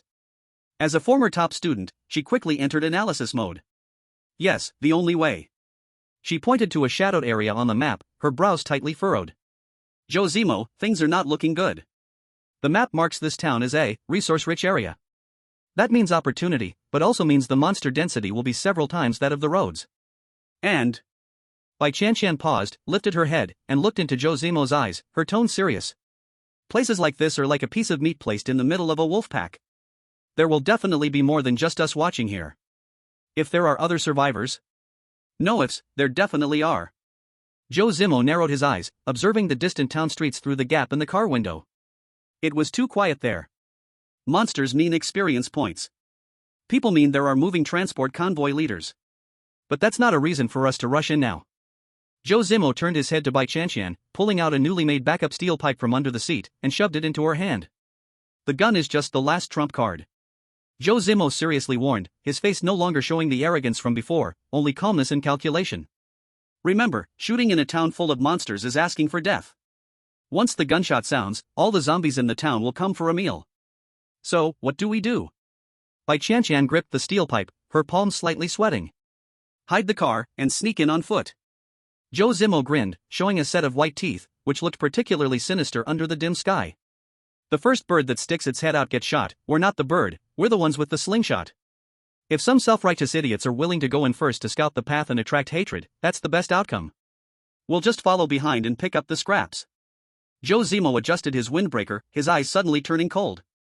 If anyone in this town dares to fight us for food, let them know what treachery in human hearts really is. The wind carried a faint scent of blood. Deep in the town, several forces were quietly closing in the darkness. But this time, who was the hunter and who was the prey was no longer up to the person with the axe to decide. Chapter 12, Zombies Have No Humanity, Terrifying. The wind stopped, as if it had frozen to death in this cursed place. The air at the edge of the town was disgusting, a mix of fermented old trash, burning rubber, and the unique sweet and stinky smell of rotten raw meat. Taking a breath of it could make it stick to your nose hairs for a long time, unable to get rid of it. Zhou Zimo didn't drive the car directly into the town, that would be suicide. He parked the van 500 meters away from the town at a collapsed garage entrance, casually covering it with some dry twigs and leaves. Since they decided to be the ones with the slingshot in the back, they couldn't just rush into people's faces, it was too rude and would easily get them struck by lightning. Step lightly, don't pant too heavily. Zhou Zimo was pressed against the wall, his body surprisingly silent as he moved, even though he was heavy-set. He glanced back at Bai Qianqian, his voice kept extremely low, carrying a chilling tone. If you step on a can or broken glass, you'll stay behind to be the zombies' dessert. I'm not responsible for your body. Bai Qianqian held the steel pipe tightly in her hand. She didn't dare to make a sound, only stiffly nodded her head. Her eyes were like a frightened rabbit, scanning the surroundings wildly, like radar. This woman learned quickly. Her originally fair face was smeared with 2 streaks of black ash, covering the face that would easily bring trouble in the apocalypse. She mimicked Zhou Zimo, crouching down. Using the abandoned vehicles and billboards by the roadside for cover, she moved step by step. Stop. Zhou Zimo suddenly raised his right hand, clenched into a fist. The two of them stopped in their tracks, crouching in the shadow of an overturned bus. Look at the ground. Zhou Zimo pointed to a patch of dark red stain about 10 meters ahead. It was the body of a zombie. To be exact, it is half. The lower half of the body vanished without a trace, the upper half was smashed apart alive by some kind of heavy blunt weapon. Red and white smeared all over the ground, the brain matter had already frozen into ice bits, you could even see half a section of pink intestines hanging outside. Ugh! Bai Qianqian only took one glance, her stomach turned like rivers and seas. The sound was forced down hard in her throat, tears came out in an instant. This was a body instinct, even high intelligence could not suppress the contraction of the sphincter. Tears burst out. Zhou Zimo's Adam's apple rolled once. That wave of nausea also rushed up to his throat. But he bit the tip of his tongue hard, using pain to swallow that feeling of wanting to vomit back down. He did not move, coldly watching Bai Qianqian hold the wheel and vomit sour water. 10 seconds. Bai Qianqian straightened her body, used her sleeve to fiercely wipe the corner of her mouth, her eyes red. Her body was still trembling slightly, but the fear in her eyes was being squeezed out bit by a forced rationality. Sorry. Her voice was hoarse, carrying a trembling tone. Finished vomiting? Zhou Zimo handed over half a bottle of water, his tone without any waves. After vomiting clean, your brain will be a bit clearer. Tell me, what did you see? Bai Qianqian took the water but did not drink, only tightly held it in her hand to borrow strength.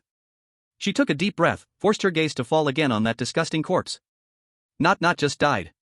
She forced herself into problem-solving mode, her voice still shaking, but logic had already returned to position. The degree of blood coagulation is very high, at least dead for more than 2 hours.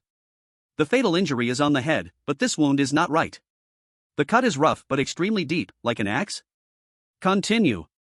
A trace of appreciation flashed in Zhou Zimo's eyes. To recover so fast from physical discomfort, this woman's adaptability was higher than he expected. If it was a sharp weapon, the cut would be very smooth. If it was a blunt weapon, the skull would show a crushed depression. Bai Qianqian frowned, enduring the nausea rising again.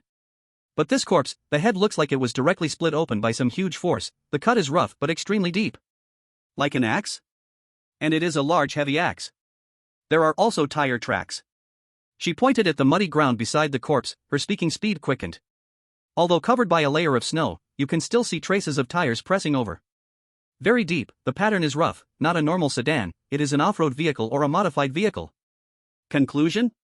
Someone arrived before us, strong firepower, violent temper. Bai Qianqian gritted her teeth and gave the judgment. The corpse lies in the middle of the road without being cleaned, that means they do not care about exposing their tracks at all. This group of people are very arrogant. Full score. Zhou Zimo took out a piece of chocolate from his chest, peeled off the tin foil and stuffed it into his mouth. That sweetness made his discomfort just now fade a lot. He grinned, showing a mouth full of white teeth. Let's go, find a higher place. Since someone kindly helped us clear the monsters, not watching a show would be too much of a loss. 15 minutes later. The two followed the fire passage, using both hands and feet to climb up a 5-story old residential building. This is an absolute VIP viewing platform, just able to overlook the original commercial center square of the town. The wind on the rooftop was so strong like it wanted to blow people away, the corners of clothes were pulled making hunting sounds. Zhou Zimo lay behind the parapet, only exposing half of his head, like a lurking crocodile. Bai Qianqian lay beside him, so nervous that her palms were full of cold sweat. Look there. Zhou Zimo jerked his chin. Following the line of sight, Bai Qianqian's pupils shrank. On the square below, which should have been a place where zombies held a party, at this moment a large piece was strangely empty. Around the outside lay more than 10 corpses scattered in all directions, and in the center of the square, 2 groups of people were confronting each other. The distance was about 300 meters, faces could not be seen clearly, but that tense atmosphere, even from so far away, you could smell the gunpowder.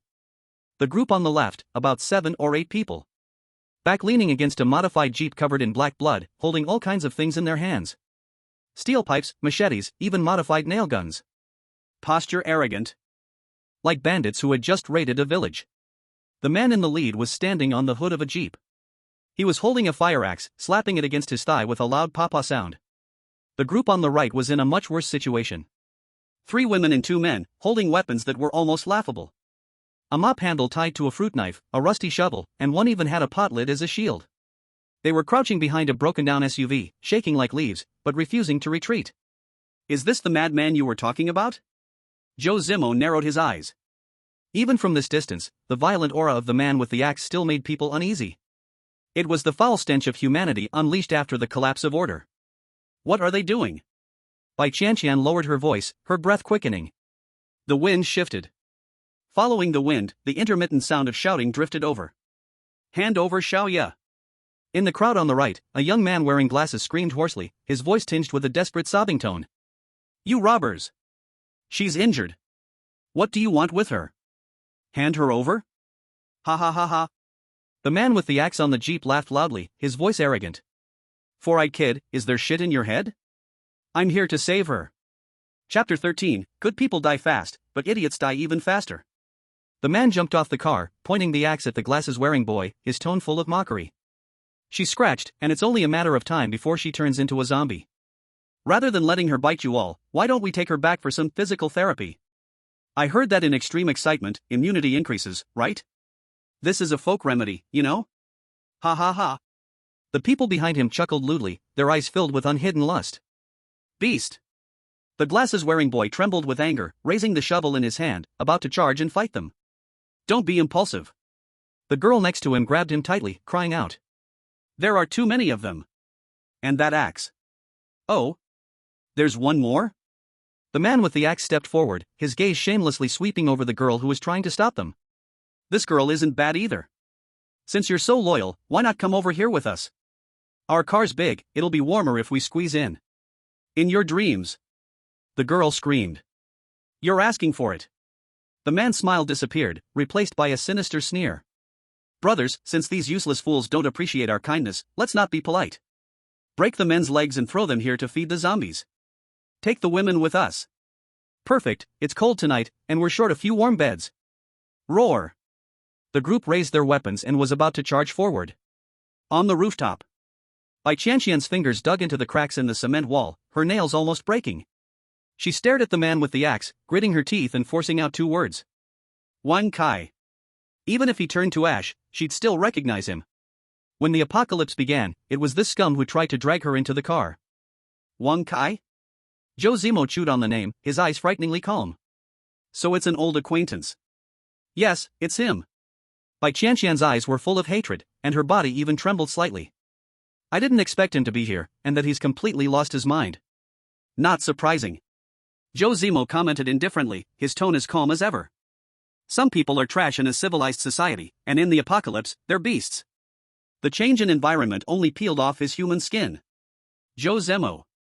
Bai Qianqian turned her head, looking at the man beside her, her eyes complicated. Those people are done for. The shovel in that glasses-wearing boy's hand can't stop the axe. She was testing him. She knew rationally that she couldn't play the saint, but watching her own kind being tortured and humiliated still made her feel sick. You want to save them? Zhou Zimo turned to face her, his gaze piercing into her eyes. Bai Qianqian froze for a moment, then lowered her head, avoiding his sharp gaze. No. I just feel that. The enemy of my enemy is a friend. If we could join forces with those people. Join forces? Zhou Zimo snorted, as if he had heard the biggest joke in the world. Join forces with those useless people who can't even hold a weapon.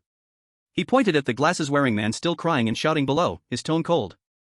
Look at the one with glasses, his legs are shaking. People like him, their only use on the battlefield is as a roadblock, slowing the zombies' eating speed by half a second. And, watch carefully. Zhou Zimo's finger moved slightly, pointing to the shadows of several buildings around the square. 3 o'clock direction, behind that second-floor broken curtain. 9 o'clock direction, behind that billboard. And diagonally across from the building we are on, behind that rusty water tower. Bai Qianqian followed his indication to look. Someone. Though hidden very well, the occasional corner of clothing or a fleeting reflection revealed their presence. Around the small square, there were at least 3 waves of people lying in ambush. This. Bai Qianqian took a sharp breath, feeling a chill down her spine. Do you understand now? Zhou Zimo sneered, his eyes full of the cunning that controls everything. This small town is a piece of fat meat, wolves smell it from everywhere. The 2 groups below are just clowns on stage, performing for the people in the shadows. Those hiding are waiting. Waiting for the 2 below to hurt each other, waiting for the gunfire to attract the real monsters. Or waiting for a foolish early bird to act first. Zhou Zimo withdrew his gaze, lay down again, and took out his pistol from his waist. With a soft click, he pulled the slide, chambering a bullet. Then what do we do? Bai Qianqian felt her throat go dry. This is not gathering supplies. This is a battlefield of carnage. How long until the level 1 contamination area covers here? Zhou Zimo asked. Bai Qianqian quickly glanced at the countdown in her retina display. 6 hours and 12 minutes left. 6 hours, enough. Zhou Zimo looked at the sky, it was noon, but the sunlight was pale and without warmth. That idiot with the axe may be wild, but he has the right to be wild. That jeep is modified well, should have plenty of fuel. Zhou Zimo's eyes glinted, the look of a hunter seeing his prey trapped. We are not in a hurry. Zhou Zimo adjusted his posture, even lazily yawned. Let the bullets fly a bit longer. Wait for them to exhaust their strength, lure the monsters out, reveal all their cards. Going down then is called harvesting. Below, the conflict finally erupted. Bang!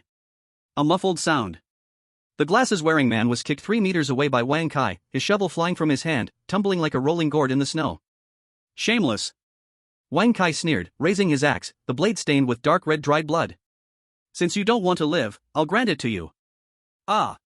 Several girls let out desperate screams. Just as the axe was about to fall. Whoosh! A crossbow bolt shot out from some corner, sharp and ruthless. It hit the cement at Wang Kai's feet, sparks flying. Wang Kai froze, looking around like an enraged mad dog. Who? Which bastard is messing with me? Show yourself. On the rooftop, Zhou Zimo laughed, almost wanting to applaud that arrow. See, he can't stay calm. He patted Bai Qianqian's still trembling shoulder, his voice soft as a ghost. The show has begun. Remember, as long as you don't see my signal. Even if everyone below dies, you must not make a sound. For these 6 hours, we are the ghosts here. Bai Qianqian looked at the chaos below, then at the man beside her who watched it like a movie. She suddenly realized, compared to the madman swinging an axe below, the calm, almost cold-blooded fat man beside her was the most terrifying creature in this wasteland. Because the madman only kills people. And he? In the calculation of fate. Got it. Bai Qianqian took a deep breath, gripped the steel pipe tightly, and the last bit of fear in her eyes was replaced by determination. I am a ghost.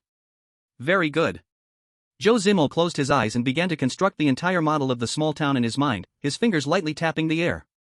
Since everyone is here, let this grand party be even livelier. Chapter 14, When you stare into the abyss, I'm on the rooftop eating melon seeds. Hey! The crossbow bolt didn't hit anyone but was instead nailed into the cement ground less than 2 centimeters in front of Wang Kai's toes. The tail of the arrow trembled madly, making a low humming sound. This wasn't a warning, this was a slap in the face. Wang Kai still held the axe, his posture freezing for a second. In the next moment, he didn't turn around in a rage like in TV dramas. Instead, with a swift movement, he shrank behind the jeep's A-pillar. This set of evasive tactics was so smooth it made one feel sorry for him.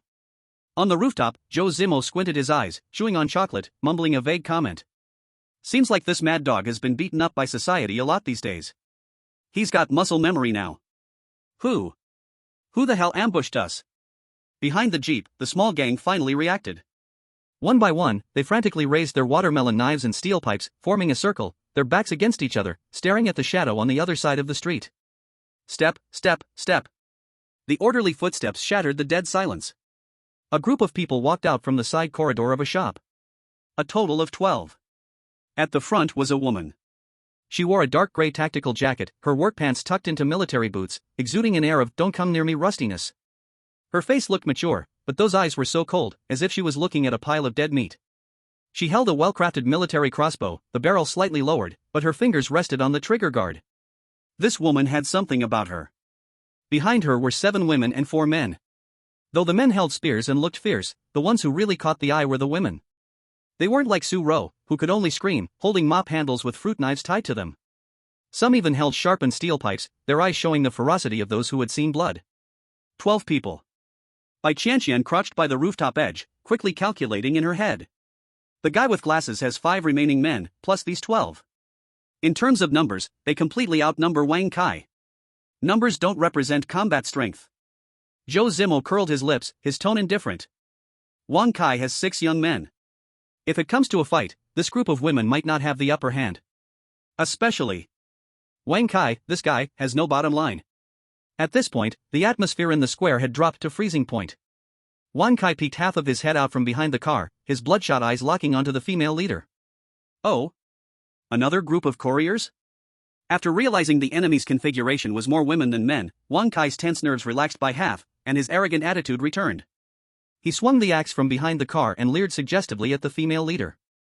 He even whistled lewdly. Beauty, that last arrow almost ruined my foot. Wang Kai licked his dry, cracked lips, showing his yellow, smoky teeth. So, you've got your eyes on these useless trash?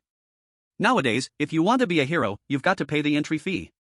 The female leader didn't even raise an eyelash, completely ignoring his trash talk. She tilted her head and succinctly said to 2 strong men behind her. Go, help him up. The 2 men immediately stepped forward and dragged the bespectacled man, whose face was covered in blood, back to their formation. Wang Kai's lackeys tried to move, but Wang Kai raised his hand to stop them. Boss? Red-haired man looked confused. What's the rush? Wang Kai narrowed his eyes, greedily staring at the military crossbow. That's a good piece of equipment. This woman has some background. The bespectacled man was rescued and, not bothering to wipe his blood, pointed at the jeep, crying out. Thank you. Please, save Xiaoya. These animals want to take her away as reserve food. The female leader nodded, stepping forward. With that step, her aura completely unfolded. The crossbow in her hand was raised, aiming straight at Wang Kai's forehead. Let the person go. Her voice had a magnetic, smoky tone, not loud.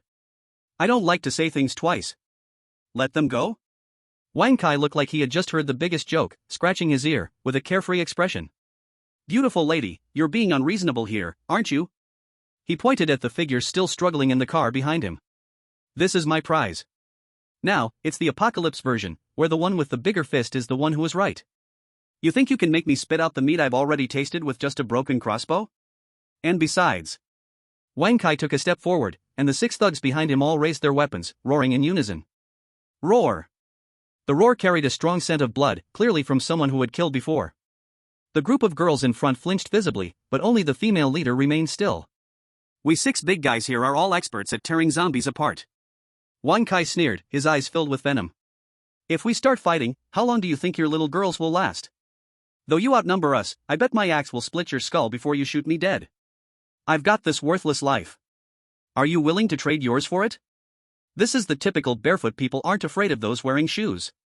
Wang Kai was gambling. He was betting that this woman, who appeared too rational, wouldn't dare to risk her team's core combat power just for a few strangers. On the rooftop, Zhou Zimo watched the scene, his fingers lightly tapping the cement wall. Smart. He gave his evaluation. Bai Qianqian didn't understand. Wang Kai thinks this is smart? He's asking for death, isn't he? This is called a gamble. Zhou Zimo said calmly. Wang Kai sees that there is a burden behind her. That woman is strong, but she has too many concerns. And Wang Kai is a desperate man. This kind of mutual destruction madness is sometimes more useful than a gun. Then, will that woman retreat? Zhou Zimo didn't answer, just staring at the woman's back. In the square. Faced with Wang Kai's intimidation, the female leader showed no sign of change on her face. She merely glanced at the dark windows around her, then spoke again. You're betting too. The female leader's voice was still calm but laced with mockery. You're betting on whether those bystanders, those old sixes, will come out to collect the bodies when you and I both end up in a mutual destruction. At these words, Wang Kai's face twitched noticeably. She had hit the nail on the head. He was wild, but not stupid. He had already sensed the eerie atmosphere in this small town, unsure of how many eyes were hidden. If he fought to the death with these women here, even if he won, it would be a Pyrrhic victory. At that point, he would be the piece of meat with no one guarding it. You have a car, and you have fuel. The female leader continued, striking right to the point. Is it worth risking all your assets here just for 2 women? Let them go, the road is yours, we withdraw. Otherwise. Click. Her 11 men stepped forward, all weapons aimed at Wang Kai. Then let's see who dies first today. Silence. The wind swirled the snowflakes between the two groups. Wang Kai's hand holding the axe bulged with veins, his mind calculating furiously. Chapter 15, Homemade Molotov Cocktail? This female leader has something. For a few trinkets, it was indeed a loss. Especially since there was no telling how many old schemers were hiding in this town. All right. Wang Kai suddenly laughed, a laugh that made one's back shiver. He put away the axe and waved at the red-haired man behind him.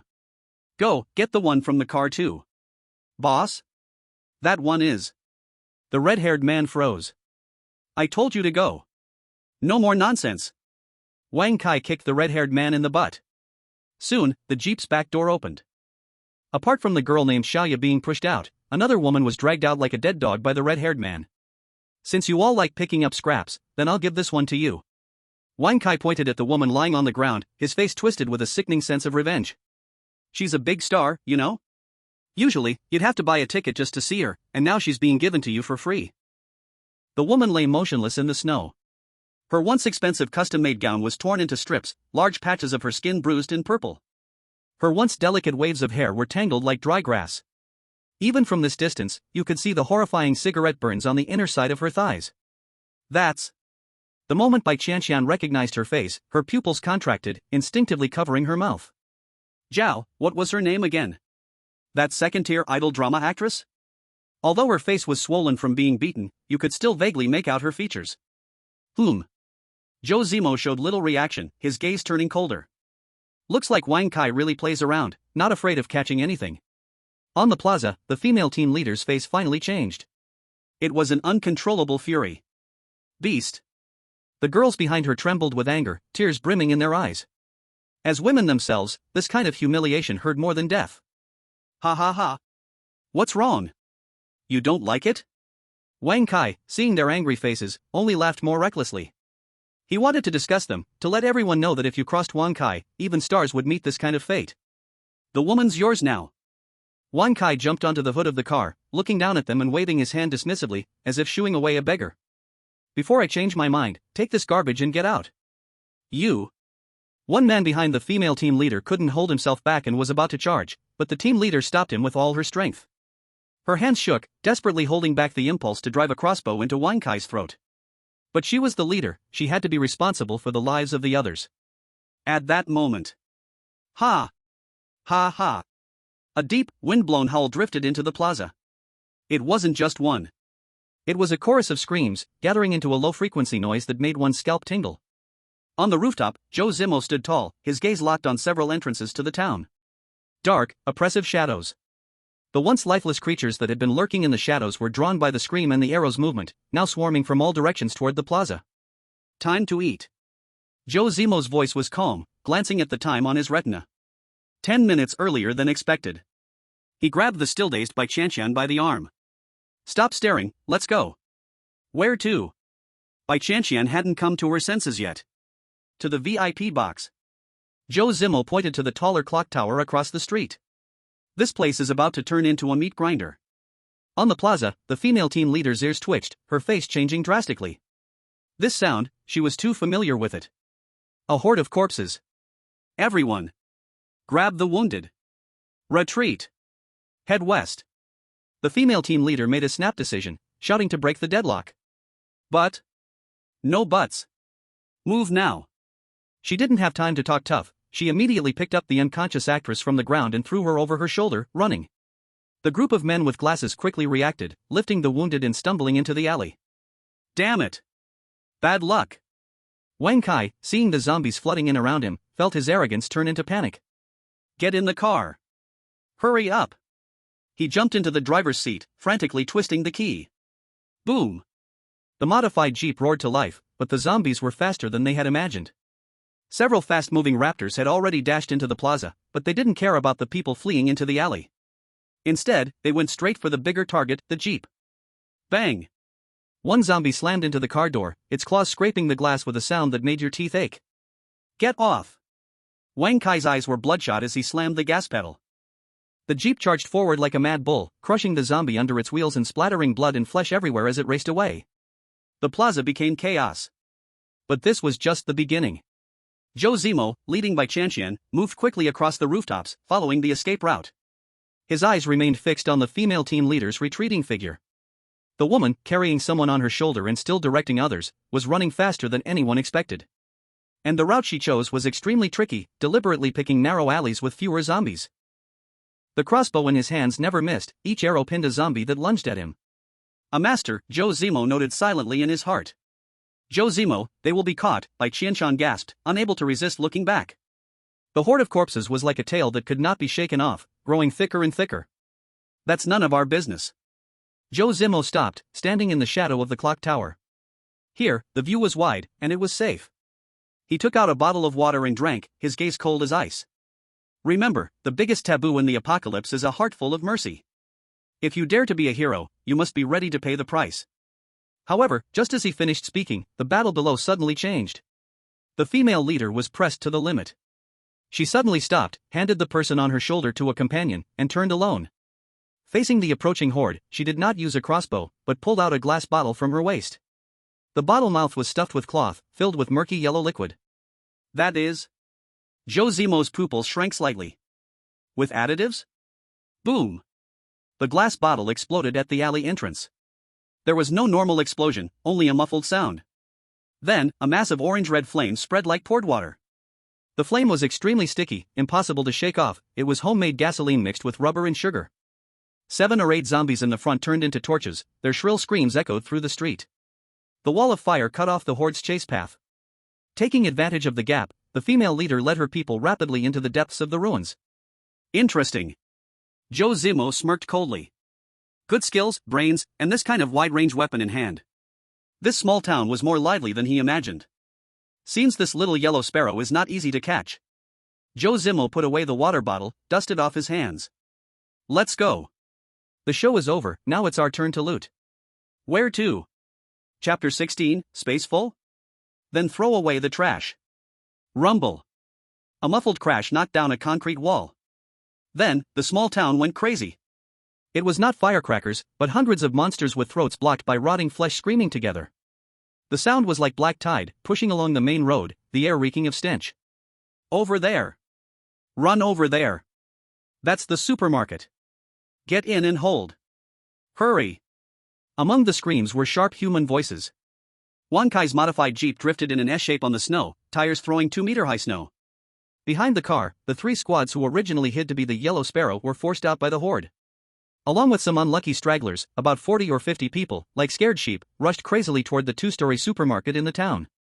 In another narrow alley separated from the chaos, two figures hugged the walls, moving quickly. Left. Bai Qianqian suddenly stopped, hand pressing her pounding temple, speaking very fast. The alley on the right feels disgusting, like countless needles stabbing my brain. Zhou Zimo stopped. He did not move, but turned his head, his eyes fixed on Bai Qianqian. He was calculating.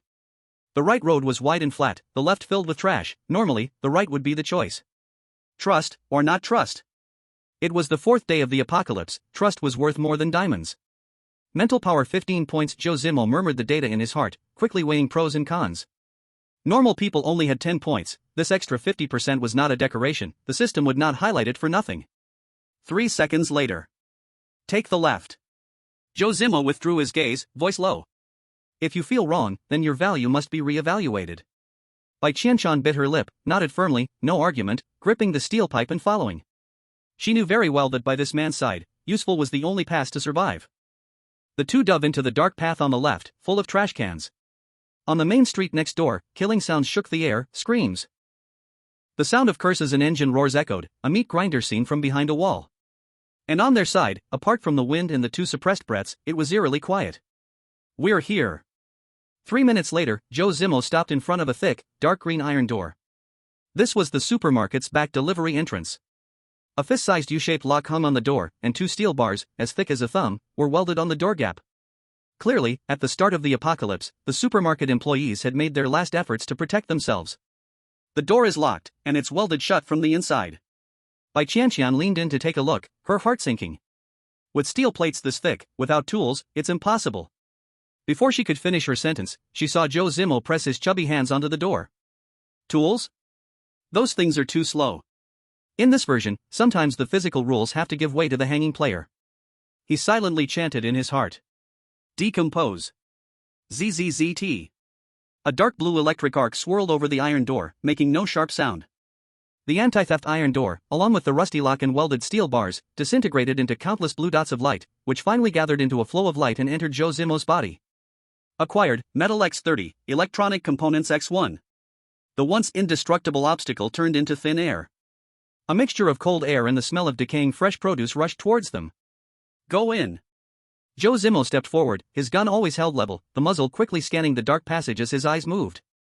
The back warehouse, secure. No zombies. The employees who sealed the back door either ran out through the front door or had rotted away in some corner up ahead.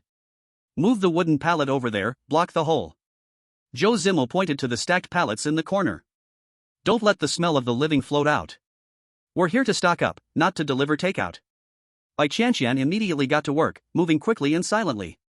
The two of them silently passed through the staff passage and arrived at the supermarket's first-floor fresh produce section. Although it was just a small-town supermarket, its scale wasn't large. But on the fourth day of the apocalypse, this place was practically a paradise in the legends. The shelves were a bit messy, but this supermarket had been sealed off early in the apocalypse. The supplies inside still kept most of their stock. Water, it's all water. Bai Qianqian stared at the two entire rows of bottled water, her eyes shining. It's not even New Year's yet, don't shout. Zhou Zimo shot her a cold glance. It's not champagne time yet. He quickly opened the system panel and glanced at the pitiful 10 cubic meters of storage space. He had already packed too many materials, leaving less than 30% of the space available. It was like giving you an unlimited credit card but telling you that you can only spend 3,000. Must make some choices. Zhou Zimo's brain worked rapidly. Puffed food, junk, takes up space and has inflated calories, don't need. Rice and flour, too heavy, need lots of water and fire to cook, and the current environment doesn't allow it, don't need. Daily necessities, give up.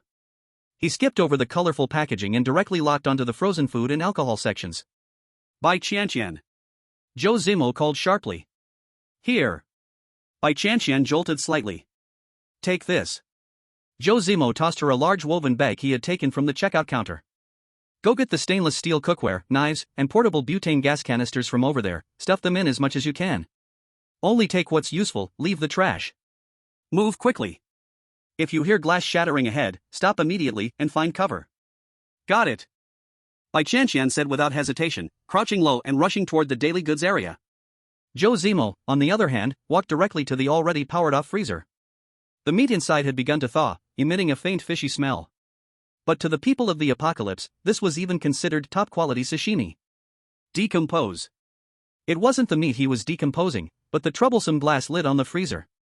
Without the obstruction, Zhou Zimo waved his hand and activated his space collection ability. Swish, swish, swish. Vacuum-packed steaks, frozen pork belly, whole frozen chickens, and the sausages scattered in the corners. Whether or not they could be finished, stuffing them into the bag first was the hard truth. Only children make choices, adults just want everything. Obtained, frozen meat x 50 kg. Obtained, premium sausages x 20 packs. Obtained, 500 milliliters mineral water x 20 boxes. The progress bar of the storage space visibly turned red until it triggered an alert. Warning, storage space full. Tisk, really can't hold much. Zhou Zimo looked irritably at the half-full freezer of meat. This feeling of seeing a mountain of gold but not being able to carry it was worse than losing money. Throw things away. Without any hesitation, Zhou Zimo opened the panel and threw all the extra worthless fabric and space-taking wood away. Freeing space, he continued to pack. Only after forcing the last box of canned luncheon meat in did Zhou Zimo stop. Now his space was stuffed with high-protein, high-calorie hard currency. If eaten sparingly, the food supply for these 2 months could reach pre-apocalypse landlord level. Zhou Zimo. Done. Bai Qianqian dragged a woven bag over, her face smudged with dust, but excitement shone through. Pots, knives, gas canisters all taken, and my pockets are full of chocolate. Chapter 17, Level 2 Tyrant descends. Eating melon lands on yourself. Good. Zhou Zimo grabbed the woven bag and slung it over his back. At that moment. Crash. From the direction of the front hall, came a shattering glass sound that shook the ground. Immediately after, came chaotic footsteps, a man's roar, a woman's scream. And that spine-chilling, claw-scraping tile screech. The guests have arrived. Zhou Zimo's eyes narrowed sharply. What do we do? Bai Qianqian looked at the remaining supplies, unwilling to leave them behind. If they see these. Relax, they don't have time to look at the shelves now. Zhou Zimo pulled Bai Qianqian back quickly, scanning the supermarket. He locked onto the maintenance platform above the staff rest area in the northwest corner. It was the ventilation duct repair platform, at the top dead corner of 2 tall shelves, 3 meters above the ground, with a wide and hidden view. Go up. Zhou Zimo supported Bai Qianqian's feet and sent her up, then leaped himself, landing steadily on the platform. They had just laid down when the fire door ahead was slammed open. Bang! Several figures stumbled into the selling area. It was the boy with glasses, and several survivors holding steel pipes. They were covered in blood, some had their backs torn, revealing bloody wounds. Block them. Push the shelves over to block them. Then came the female leader. Her crossbow was empty, swinging an axe, chopping open the head of the closest zombie. Roar! More zombies crowded the entrance, a wave of corpses with no end in sight. Wang Kai. Where the hell is your car? Why didn't you drive in to block the door? Someone shouted in despair. Block your mom. My car is stuck on the step. Wang Kai's voice came from the other side. He was moving rice sacks at the door with his men, trying to make a temporary defense. 5 teams, who had schemed against each other outside, were forced into one rope in front of death. Shelves collapsed, rice spilled everywhere, the tidy supermarket turned into a battlefield. Squelch! A fast raptor jumped over the barricade and directly knocked down a man with a wooden stick. The sound of teeth sinking into the throat was sharp in the enclosed space. Save me, ah! Blood sprayed, staining the rice on the ground red. Ignore him. Retreat. Move inside. Use the shelves to block. The female leader shouted hoarsely, kicking over a shelf to pin 2 zombies. And 30 meters above behind their heads. In the shadows. Zhou Zimo sat cross-legged on the ventilation pipe, holding a freshly snagged sausage, tore open the package, and took a bite with a smack. So fragrant. Click. He even had the leisure to straighten the burrs on the steel pipe for Bai Qianqian, then handed her a piece of chocolate. Eat, regain some strength. VIP private room, good view. Bai Qianqian looked at the scene of blood and flesh below, then at the silky dove chocolate in her hand. A strong sense of absurdity made her scalp tingle. Below is hell, above is a picnic. We just watch from here? She lowered her voice, fingers clutching the wrapper. Or else. Go down and cheer them on? Zhou Zimo looked at Wang Kai below, rolling on the ground chased by a zombie. His eyes showed no sympathy, only indifference. This is the path they chose. To fight head-on, that's what heroes do. And we. Zhou Zimo patted his bulging pockets. We are survivors. What is a survivor? It's when everyone else is dead, and you are still alive. Bai Qianqian said nothing, forcing herself not to look at the severed limbs below. Down there, the battle went exactly as Zhou Zimo predicted. For the sake of food, this group unleashed astonishing potential, resisting the zombie tide and successfully retreating to the fresh food section. Huff huff. Temporarily safe. The horde was stuck in the narrow passage outside the cash registers, only able to claw randomly. Wan Kai slumped on the wet floor tiles, gasping for breath, yet his eyes immediately went to the open cold display behind him. That was the source of his desperate drive. But the next second, his expression froze. Not just him, the female leader, and all survivors, staring at the empty freezer, were dumbfounded. In their imagination, it should have been piled with steaks, pork belly, and frozen chicken legs. Now it was cleaner than their faces. Not a single hair remained. Only a few blackened, abandoned vegetable leaves clung to the bottom, silently mocking them. Meat, where is the meat? Wen Kai got up, peered over the edge, eyes bulging. Who stole my meat? The feeling of risking everything to rush into the treasure only to find someone beat you to it, leaving just packaging, was more soul-shattering than a zombie bite. Above them, Zhou Zimo watched the flustered, life-questioning survivors below and smiled silently. He leisurely tore open another fresh sausage, took a smack bite. So fragrant. Shoo. Zhou Zimo raised his finger to Bai Qianqian, pointed below, and mouthed, "Don't make a sound, let them get anxious for a while." Building joy on the suffering of others, this is the ultimate enjoyment of surviving the apocalypse. But soon, Zhou Zimo stopped chewing the sausage. Because outside the freezer line, the once restless zombie tide suddenly went quiet for a moment. That kind of silence is the instinctive retreat when prey meets a top predator. Thump, thump, thump. Heavy footsteps, each step making the shelves tremble. A giant zombie, 2.5 meters tall, muscles coiled, skin a strange gray-purple, squeezed through the supermarket door. Unlike ordinary zombies, it was not decayed, but more like an over-enhanced biological weapon. Most terrifying, it held half of a security iron door torn off by brute force. Warning, level 2 mutant detected, tyrant, juvenile stage, ... Zhou Zimo's pupils shrank, the sausage in his hand lost its appeal. How could such a supermodel monster appear at this stage? Next to him, Bai Qianqian's body started shaking uncontrollably. It was a physiological fear, like a rabbit seeing a wolf. She pressed her hands tightly over her mouth, tears streamed, even forgetting to breathe. Zhou Zimo grabbed her shoulders firmly. She pressed her down firmly in the shadow of the pipe. No way out. Zhou Zimo shrank back, completely hidden in the dark shadow of the ventilation pipe. His eyes grew serious. Those people below, whether it's Wan Kai or the female leader, they have to put aside their grudges now. What do you mean? It means. Zhou Zimo looked at the survivors below, who were so scared they had forgotten to curse. Want to survive? Then you'll have to use your life to fill it. Even if they know the meat's gone, they'll have to pinch their noses and fight this monster with everything they've got. Because, the door is blocked.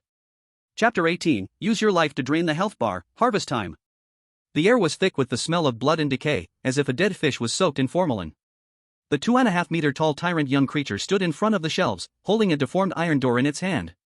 It tilted its ugly head, full of veins, staring at the trembling two-legged sheep in front of it. Its nostrils flared, seemingly enjoying this appetizer called despair. Roar! The roar sent a wave of stinking air, knocking the two men in the front row off their feet. Immediately, it moved. No fancy moves, just a charge. Boom! The two unlucky souls were kicked flying by the tyrant just as they tried to crawl. A crisp crack sound followed, the sound of their chest bones shattering.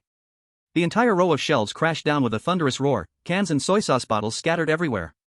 Mixed with the blood splattered out, the supermarket floor became a slippery slaughterhouse. Run, run, quick! The crowd exploded, all rationality completely crumbling. Wan Kai's little brothers were so scared they peed themselves, turning around and rushing toward the cold storage. The man with glasses' legs were as soft as noodles, scrambling under the cash register. Run to hell! Everyone, stay still! A shrill scream broke through the air, louder than the monster's roar. The female leader swung an axe at the iron cabinet, sparks flying everywhere, her eyes red with rage. The back is a dead end. A dead end. She grabbed Wan Kai's collar, spitting saliva all over his face. This monster blocked the door. There are still hundreds of zombies outside. Where do you think you can run to? Fly? Wan Kai's face turned red and his neck thickened as she strangled him, his hands trembling with the axe. Then what should we do? This thing's skin is as thick as steel plates, you can't even hurt it. Even if we can't hurt it, we still have to fight. The female leader shoved him away, turned, and shouted at the headless flies, her voice already hoarse. Anyone who wants to live, listen up. Grab something long, even a chair, and go block the fresh food section entrance. Push the fallen freezers to block the gap. As long as we stop the smaller ones outside, we can free up our hands. Those with crossbows. Those with good aim. Even if it's throwing stones. Focus all fire on the big one. There's only one of it. And it's still a juvenile. Dozens of us can wear it down. At the critical moment of life and death, humans are like sheep. With a leader shouting, everyone instinctively followed. Listen to her. Otherwise, we all die here. Wang Kai was also ruthless, knowing that once the defense line collapsed, it would be total destruction. He got up, kicked the red-haired man. Move the freezer. Quick. Stop playing dead. The originally scattered 40 or 50 people, whipped by the whip of death, were forced to pull together into a single rope. Half of them frantically pushed the horizontal freezer, blocking the narrow entrance to the fresh food section. The zombies outside poured in like a tide, their claws scraping against the iron, making a bone-chilling sizzling sound. Ah! One of the men was too slow, and a thin, skeletal claw reached through the gap, ripping a piece of his face off. But his companions behind him erupted with a monstrous will to survive, red-eyed, kicking him away, and managed to use another freezer to block the gap. Thud! The wall was blocked. Black blood continuously leaked from the gap, but this life and death line had been established. Now, only the tyrant trapped behind the door remained. Shoot the eyes. Aim at the eyes. The female leader knelt on the ground, loading her military crossbow again. With a thunk, the steel arrow flew out and embedded itself in the tyrant's shoulder. Unfortunately, it didn't even break the skin, just hung there, swaying. The tyrant became agitated from the pain, swinging the anti-theft door like a weapon to sweep through the army. Get away! Wang Kai, in a desperate scramble, rolled on the ground like a donkey, the iron plate scraping past his scalp. But his underling wasn't so lucky, directly slammed into the wall. He turned into a pool of red and white, not even able to let out a scream. This scene made Bai Qianqian's stomach churn with a twist, almost making her throw up right there. She covered her mouth tightly, tears welling up in her eyes. Below was truly hell on earth. Limbs flew everywhere, everyone was screaming, blood splattering everywhere. Someone tried to draw the monster's attention, rushing forward with a kitchen knife to slash at its heels. But the tyrant crushed his spine with a single stomp. It was too tragic. Too undignified. Bai Qianqian trembled as she turned her head, looking at Zhou Zimo beside her. Zhou Zimo was sitting cross-legged, somehow holding a bag of Lay's potato chips. He ate them with incredible skill, letting the chips dissolve in his mouth with saliva, not making a single crunch sound. This calmness, this detached indifference, as if watching hell as a movie, made Bai Qianqian more frightened than the monsters below. Zhou Zimo. Bai Qianqian's voice was trembling, her hand clutching Zhou Zimo's sleeve. We really not going to help? They're about to die. She pointed below. The female team leader, covered in blood, was still mechanically loading arrows. Wang Kai was cornered, swinging an axe wildly. If Zhou Zimo made a move, just a few shots, they could turn the situation around. Zhou Zimo swallowed the chip mush in his mouth, turned his head, and his eyes looked like he was observing a pile of dull data. Help? Why? He pointed to the body below that had been stomped flat. This is the apocalypse, every bullet is a hard currency bought with my life. I don't know them, and they aren't my children. You want me to be a philanthropist for these strangers in this waterless, powerless ruin? Zhou Zimo's voice wasn't mocking, just pure, infuriating logic. But... Bai Qianqian looked at the female team leader still struggling below, the tiny shred of conscience in her heart still struggling. No buts. Zhou Zimo interrupted her, his gaze locking back onto the battlefield, his pupils reflecting the blood and flesh flying around. And look closely. That big guy's movements are slowing down. Its skin is starting to see black oil, that's the sign of muscle fibers tearing. Zhou Zimo's lips curled slightly into a smile. These people may be weak, but the female team leader's mind is clear. She treats these dozens of people as expendables, using their lives to fill the boss's health bar. These are rare, free laborers. Let them fight. Wait until they've whittled the monster down to its last bit of health, that's when we step in to reap the rewards.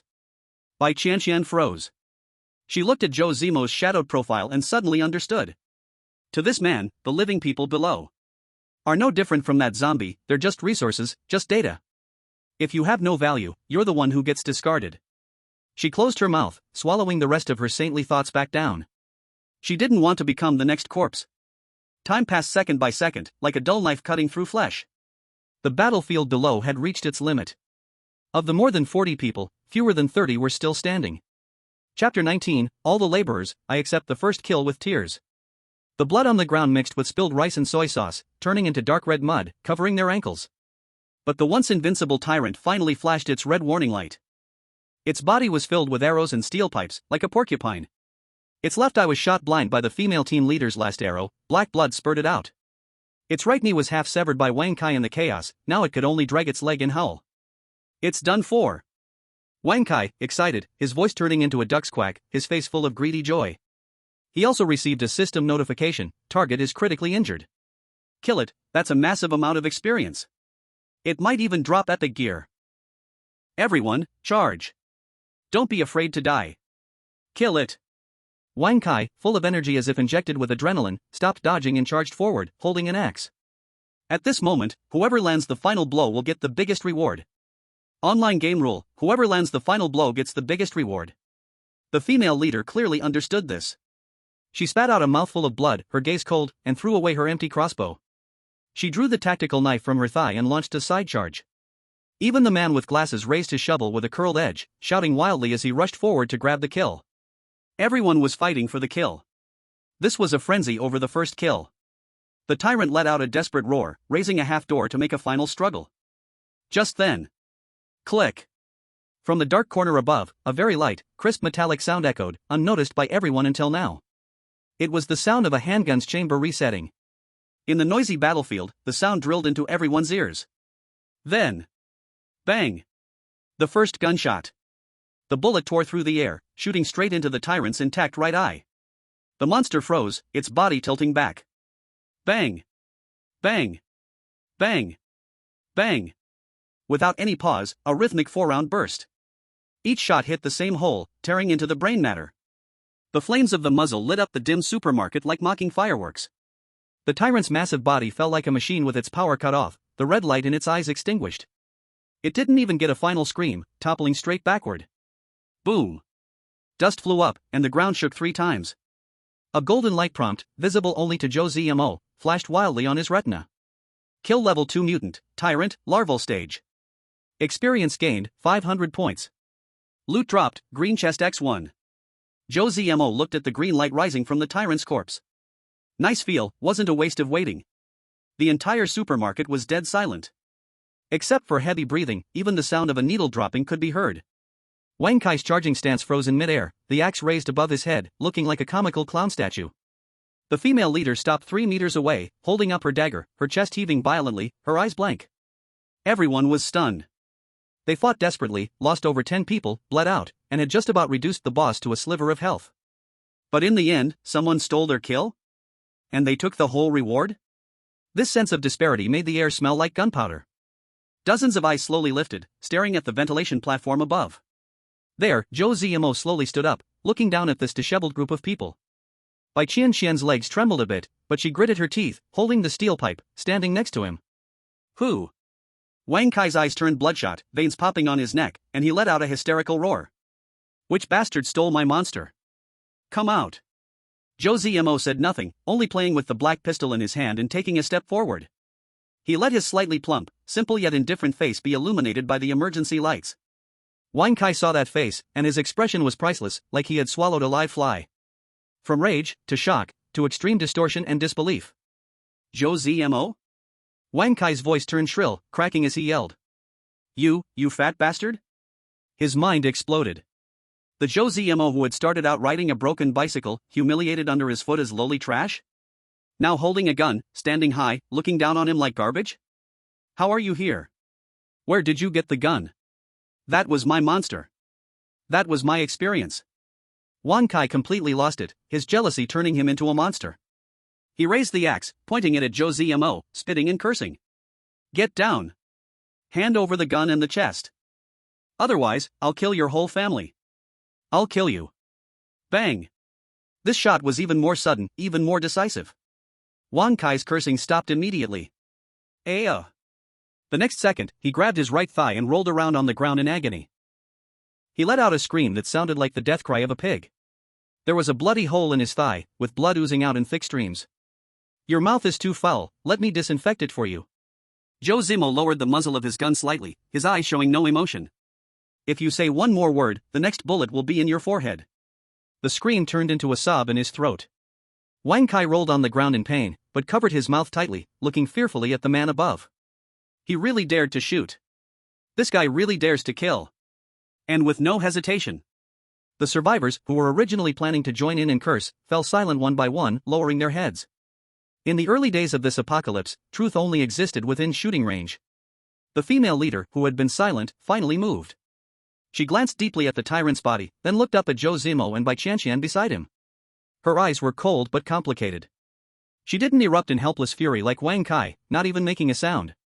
She quietly put away her dagger, pressed on her still bleeding abdomen, took 2 steps back, and created some distance. "Sister?" The younger girl beside her called out in a sobbing tone. The female leader shook her head, signaling her to be quiet. She was a smart person. Someone who could hold back until the very end to seize the opportunity and could shoot Wang Kai into a cripple was definitely not someone as foolish as Wang Kai. This was a wolf. A wolf that eats people without spitting out bones. To fight this kind of person head-on? Do you want to live long? This is the right choice. Zhou Zimo looked at the female leader's actions, a flicker of admiration in his eyes. Those who understand the times are the true heroes, saving 2 bullets is always good. He turned his gaze back, lifting his chin towards Bai Qianqian. "Go down. Pick up that box." Zhou Zimo deliberately made the muzzle of his gun sweep over the crowd, his voice cold. "As for the others, if anyone has itchy hands and wants to make a move, I don't mind helping them lose a limb." Bai Qianqian watched the group of thugs, who once made her fear, huddle up like quails. The fear inside her dissipated significantly. She gripped the steel pipe tightly, her gaze shifting from doubt to determination. "I understand." She jumped down and landed in the middle of the battlefield littered with corpses. Step by step, she walked towards the green treasure chest that emitted an alluring glow. And the 20 or so survivors armed with weapons didn't dare to move an inch, even giving her way. This was the first lesson Zhou Zimo taught her. Dignity only exists under the muzzle of a gun. Chapter 20, I shoot the floor with bullets, and you ask me how many are left. The air was filled with the smell of gunpowder residue. In the center of the supermarket, the tyrant's massive, meat-like body was still twitching. Above that pile of rotten flesh, a green treasure chest, glowing with a faint light, was hanging there, waiting for someone to grab it. "Go get it." Zhou Zimo's voice drifted down from above, his tone indifferent. Bai Qianqian gripped the steel pipe in her hand and stepped toward the treasure chest. Her heart raced as the 20 or so pairs of eyes around her were all fixed on her, with greed and malice in their gazes, as if they wanted to devour her alive. But no one dared to move. In fact, as she passed, those originally ferocious people instinctively shrank back. Because the slightly chubby man with the gun above was looking down at this group. This is what it feels like to have power. Bai Qianqian suppressed the fear in her heart and her fingertips touched the green treasure chest. Ding! Obtained green treasure chest X1. A flash of light, and the chest disappeared. Only then did the surroundings fill with suppressed swallowing sounds, the extreme unwillingness after the fat meat flew away. "All right, come back." Zhou Zimo played with the gun in his hand, not even glancing at the scene below. Bai Qianqian felt as if she had been pardoned. She turned around to run back. "Wait." Zhou Zimo suddenly spoke, the muzzle of his gun lowering slightly, pointing to Wang Kai, who was still groaning on the ground, clutching his thigh, beside him. There, a fire axe lay. But in the dim emergency lighting, it still exuded a fierce aura. That was the weapon Wang Kai had used to sever the tyrant's tendon earlier, and it was clearly another treasure chest product. "Also, bring that axe along." Zhou Zimo crushed the last piece of potato chip in his mouth, his tone completely natural. "That's mine too." This sentence was like a spark falling into a barrel of gasoline. "You." Wang Kai was in so much pain that his face was covered in cold sweat. Hearing this, he nearly choked. Stealing experience, stealing treasure chests was one thing, but now he was even taking away his only weapon for defense? This was forcing someone into a corner. "Bro, leave a way out, so we can meet again in the future." Finally, the male leader who had been hiding at the back of the crowd couldn't hold back anymore. Maybe it was because Zhou Zimo's all-you-can-eat style angered him, or maybe he thought it was embarrassing that over 20 men were scared by one person. He stepped forward, his voice tight. "You took the big head, the green treasure chest is yours, we admit defeat. But that axe is private property. Taking that too, isn't that a little inconsiderate?" With someone leading the way, the crowd began to stir. Fear has a tipping point. When greed and anger cross the line, the gambler's mentality takes over. "Yeah. This is too overbearing. We're all survivors. Why should all the benefits be yours alone?" A strong man holding an iron pike glared at Zhou Zimo above with a vicious look in his eyes. "Brother, don't be too arrogant. That thing in your hand is powerful, but I bet you don't have unlimited bullets." The strong man licked his cracked lips, a crazed look in his eyes. Just now, you fired 4 shots at the tyrant, 1 shot at Wankai. That's 5 shots in total. This kind of police pistol, the magazine only has 7 or 10 rounds. How many do you have left in the chamber? 2? Or 3? The strong man took 2 steps forward, and his companions behind him started to stir. We still have 23 people here. Can you kill all of us? As long as you change the magazine, we'll rush up and tear you apart. There must be something life-saving in that treasure chest, maybe even a gun. The atmosphere froze, the air seemed to turn ice-cold. This was a typical end-of-world gamble. They were betting that Zhou Zimo wouldn't want to waste precious bullets before the zombie wave hits. They were betting on a natural fear called fear of insufficient firepower. Bai Qianqian had just picked up the axe when she heard this. Her face turned pale, and she instinctively turned to look at Zhou Zimo. Even the usually silent female leader squinted her eyes, evaluating the risk and reward of this deal. However, facing the group of red-eyed gamblers below, Zhou Zimo's expression didn't change at all. Explain? Justify? That's something only the weak do. He flipped his wrist, and the muzzle didn't aim at the strong man, nor at the male leader. Instead, it pointed straight down, towards the bloodstained tiles on the ground. Bang! The muzzle shot out a burst of flame. The deafening sound made the strong man shrink his neck, his knees went weak, nearly collapsing to the ground. But no one fell. The bullet hit the ground, sending sparks flying. Before anyone could react. Bang! Bang! Bang! Another 3 consecutive shots, the rhythm light and fast like tapping a beat. Each shot landed just 10 centimeters in front of the strong man's toes, forming a perfectly straight dashed line on the tiles. Including the previous 5 shots at the tyrant and Wankai, a total of 9 shots. Even with an extended magazine, it should be empty by now. The smoke filled the air by the ventilation pipe, carrying a sharp smell of gunpowder. The entire place was silent, deathly quiet. Everyone looked at Zhou Zimo as if he were a madman, their eyes nearly popping out of their sockets. In this world where supplies are extremely scarce, and 1 bullet could trade for 5 kilos of rice on the 4th day of the apocalypse. This person actually fired 4 shots at the floor just to hear the sound, just to show off? This was wasteful. You. The strong man's Adam's apple rolled wildly, his legs began to shake. He wasn't afraid of being pointed at by a gun, but he feared this kind of lunatic who didn't care about resources. People like this couldn't be reasoned with. Have you counted them? Zhou Zimo casually pressed the magazine release button. Click. The empty magazine slid off and hit the iron plate, making a crisp sound. Before the people below could even process what was happening, Zhou Zimo casually pulled out a brand new magazine from his pocket. The golden, shiny copper gleamed in the dim supermarket, more dazzling than gold itself. Click. The round was chambered, the lock engaged, the movement smooth like flowing water, so fast it made people's heads spin. Zhou Zimo raised the gun again, the black muzzle pointing down at the crowd below. He pulled the corner of his mouth into a smile. Who was saying I didn't have enough bullets?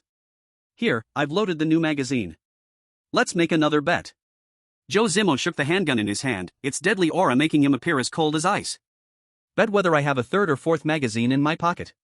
Or bet whether your 23 worthless lives are enough for me to clear my inventory. Thud. The muscular man leading the trouble fell directly to his knees, the iron pipe in his hand dropped with a clink. Bet? What can you bet with? This person isn't even concerned about shooting the floor with bullets, they're a pay-to-win player with firepower freedom. How can you compete in consumption with such a person? That's just looking for death. The feeling of despair called wealth inequality was even more suffocating than facing the tyrant earlier.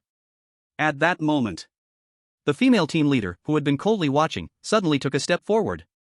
She cleverly spread her hands, indicating that she was unarmed and had no ill intentions.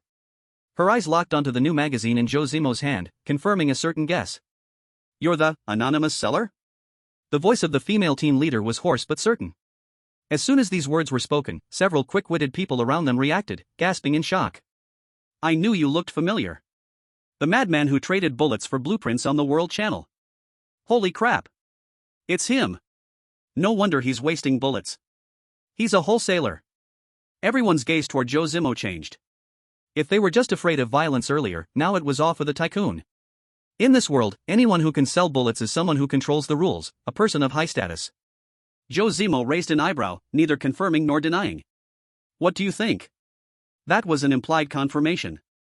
The female team leader took a deep breath and turned to the confused survivors behind her, barking orders. Shut up. Anyone who wants to stay alive, don't move. She then raised her head, her face, stained with blood, showing an extremely rational business expression. Let's make a deal, boss. Not interested. Zhou Zimo rejected firmly and decisively. I'll take what I came for and leave, no need for a deal. No, you need it. The female team leader pointed outside the supermarket door, throwing out a bargaining chip at lightning speed. Look outside.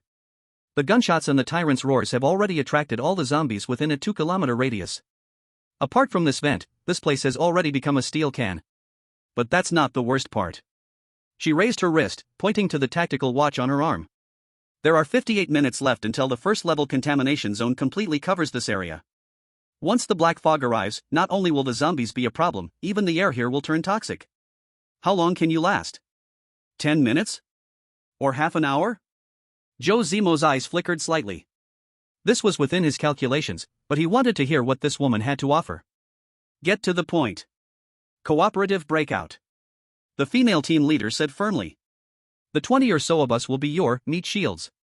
We will clear the way in front, deal with the ordinary zombies, and draw aggro. You provide fire support from behind and deal with those troublesome mutants. Once we break out of the town, everyone goes their separate ways, no debt between us. This woman's mind was very clear. Zhou Zimo silently evaluated in his mind. She wasn't wrong. With the current density of the zombie horde, charging forward with just a handgun and Bai Qianqian would indeed be risky. Someone was willing to be cannon fodder. Why not? So, you want to trade your worthless life for the bullet in my gun? Zhou Zimo was fiddling with the gun. It's for the survival rate. The female leader corrected. As a sign of goodwill, any white treasure chests we come across on the road will be ours. We can't go empty-handed. But anything dropped by the mutants will be yours. As for that axe. She glanced at Wang Kai, half dead on the ground. Since he couldn't keep it, it's his fault. It's yours now. A perfect proposal.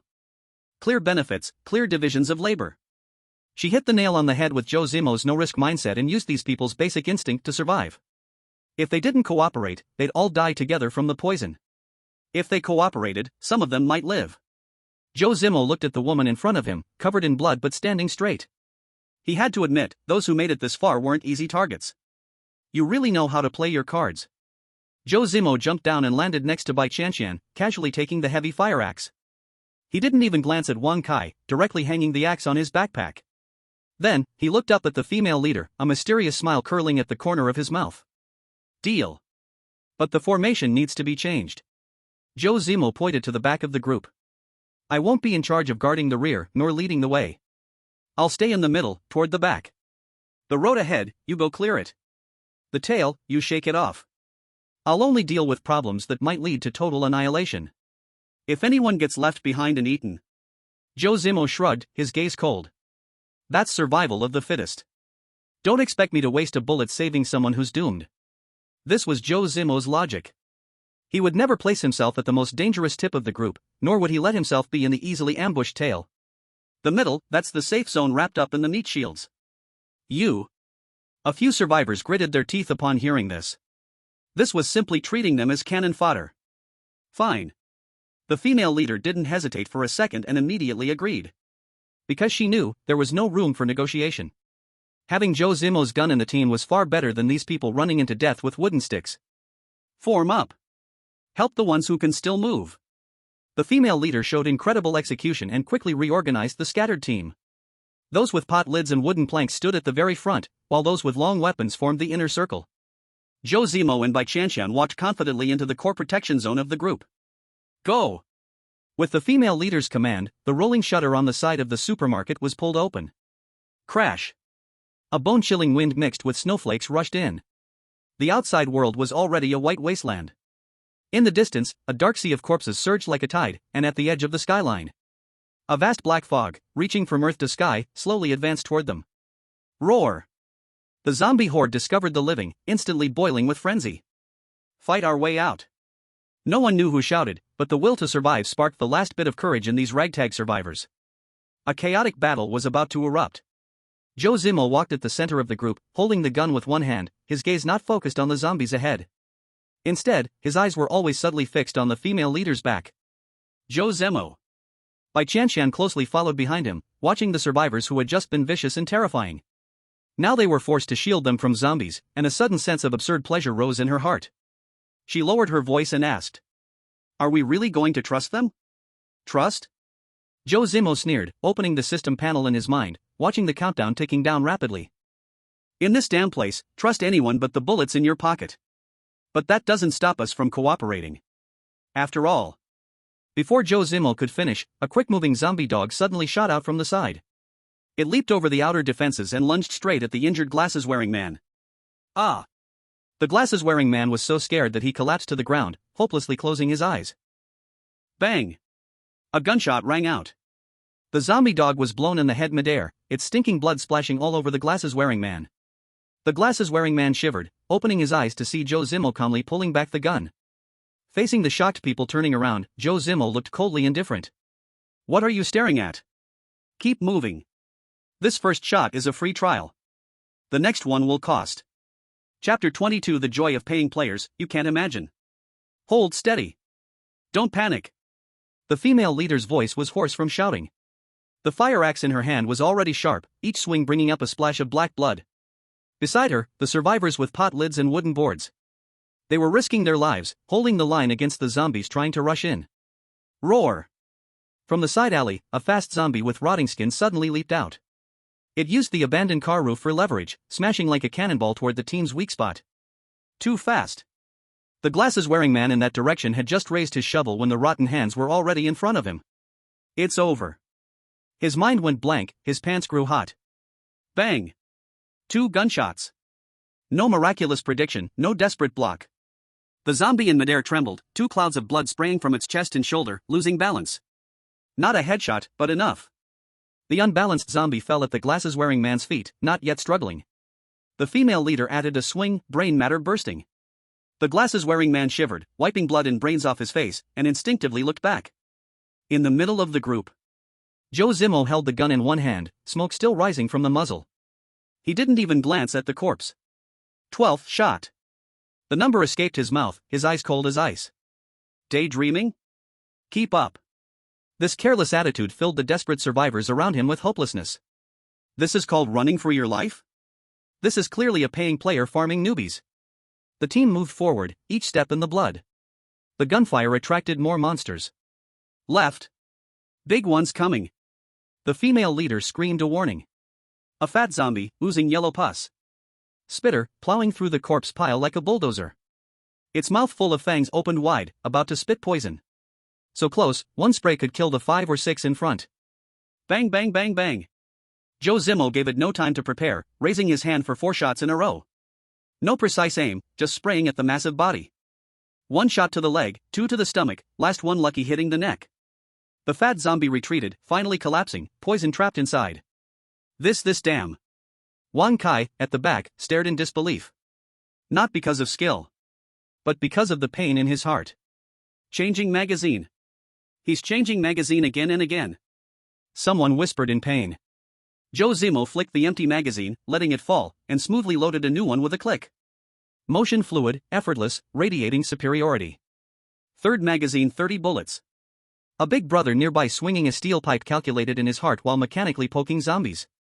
Now a bullet can buy a pound of rice, or 2 cans of luncheon meat.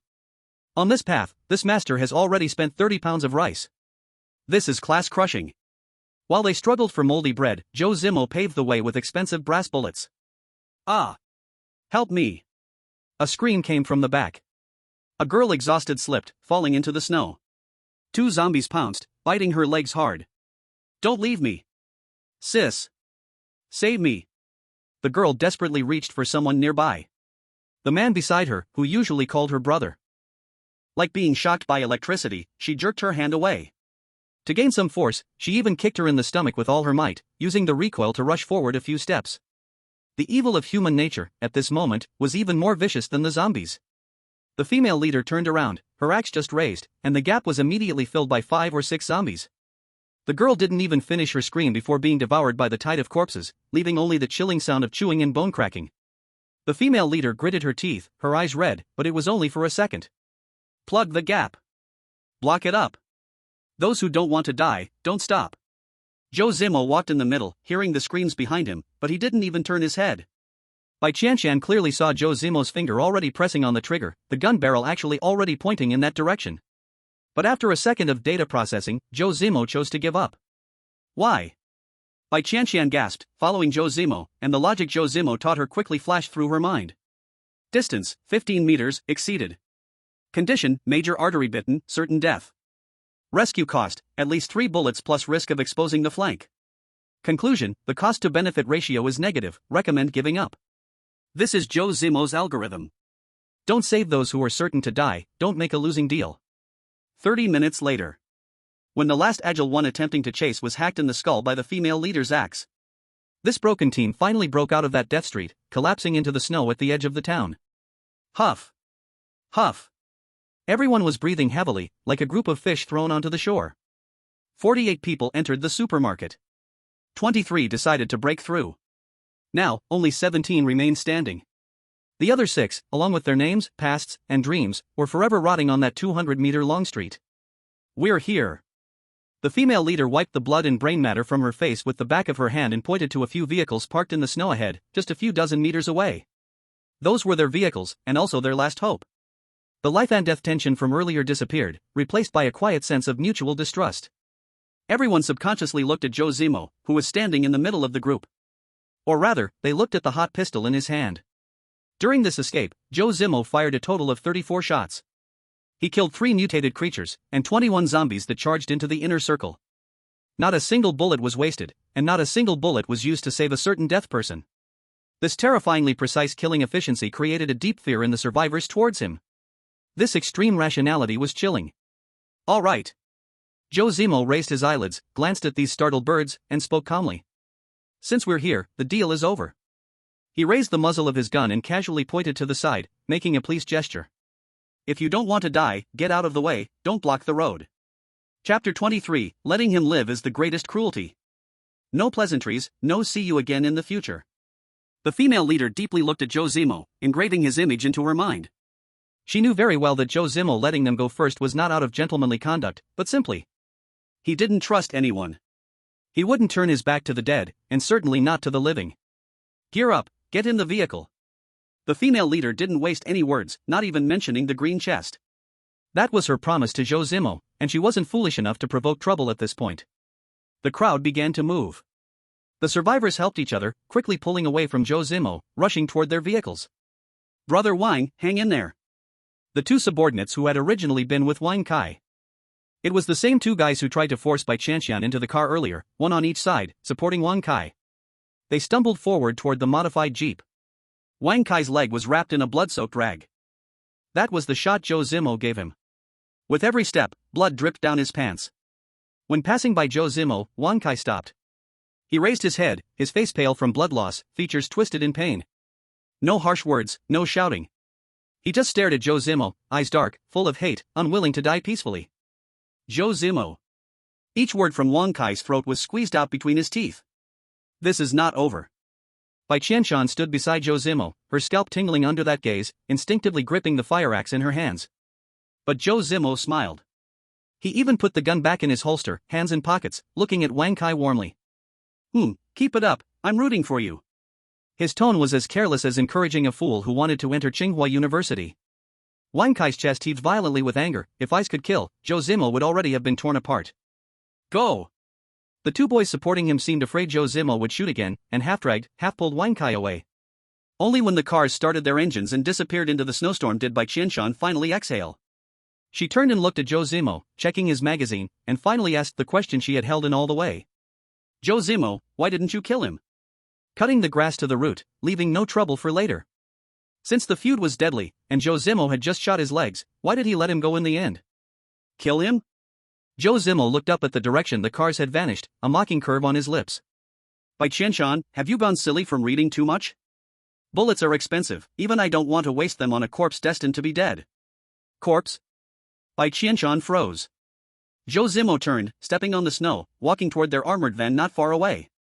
While walking, he leisurely gave her a lesson. Look at who were the 2 people supporting him just now. Bai Qianqian recalled. Seems like Li Liang and Zhang Wei from our class? They used to be Wang Kai's little brothers too. Exactly, his good brothers. Zhou Zimo's voice was cold as the surrounding snow. All 42 in the class, to survive, could throw us without cars away without hesitation. To not offend Wang Kai, they could watch a female classmate be taken as a toy. But now. Zhou Zimo stopped, looked back at the tire tracks already lost in the snowstorm. Wang Kai is ruined. The leg wound is a through-and-through injury, no antibiotics, no doctors. Under such hygiene, infection is 100%. The fighting power he was proud of is gone, even becomes a burden. More importantly, his axe is with me. A crippled, hot-tempered, useless former boss. Yet he takes the best car of the team. Tell me, is it easier to deal with a living cripple? Or a dead martyr? Zhou Zimo's words tore open the dirtiest side of human nature. Bai Qianqian stood outside, letting snow fall on her shoulders, feeling as if she had fallen into an ice pit. This was why Zhou Zimo didn't kill Wang Kai. Instead of giving him a quick death, he let him die by the hands of former brothers. It was more desperate than death, destroying the heart. Get in, why are you staring? Zhou Zimo rolled down the window, impatiently urging. That level 1 pollution black fog is coming, you want to stay and be an air purifier? Bai Qianqian shivered, quickly climbing into the passenger seat with all her strength. The door closed, blocking the cold wind outside. Inside, only the heater hummed. That female leader. Zhou Zimo suddenly spoke, breaking the silence. Ah. Bai Qianqian was fastening her seatbelt, startled for a moment. The sister with the crossbow? Yeah. Zhou Zimo placed both hands on the steering wheel, eyes on the road ahead, rarely giving a comment. She's very strong. For Zhou Zimo to say that, it's almost rarer than the sun rising from the west. It's not about combat strength. Zhou Zimo added. It's about having a clear mind. In the chaos just now, she quickly figured out that only by cooperating with me could she survive. Even though I'm a bastard who takes advantage of the situation. When 5 people were injured or killed, she could harden her heart and not save those who were sure to die, preventing the entire team from being wiped out. But at the moment of parting ways, she took away all the remaining team members who could still breathe. She didn't do an internal purge like Wang Kai's group. Zhou Zimo's fingers lightly tapped on the steering wheel, his tone filled with amusement. Calm, decisive, with leadership, and most importantly, she actually still holds on to principles in this rotten world. That's rare. A person like this, if they were in a novel, they would either be the white moonlight who dies before 3 episodes or a dominant force who survives until the very end. Bai Qianqian listened to Zhou Zimo's analysis, feeling a mix of emotions. She turned her head to look at Zhou Zimo's profile. This fat guy was cold-blooded, greedy, and calculating to the bone. But his way of looking at people was shockingly sharp. Since you admire her so much, Bai Qianqian asked tentatively, why not invite her to join us? Or, we could follow her convoy? After all, that female leader seemed to have more humanity than Zhou Zimo. Tisk. Zhou Zimo scoffed as if he had heard a joke, turning his head to stare directly at Bai Qianqian. That gaze made Bai Qianqian's heart tremble. Bai Qianqian. Zhou Zimo turned and stared at Bai Qianqian, as if he had heard the funniest thing. I'll give you a choice. Zhou Zimo's voice was soft, but each word struck Bai Qianqian's heart like a hammer. Would you rather follow that female leader who has a sense of justice, who would fight for her teammates, and seems full of hope and humanity? Or would you rather follow me, the...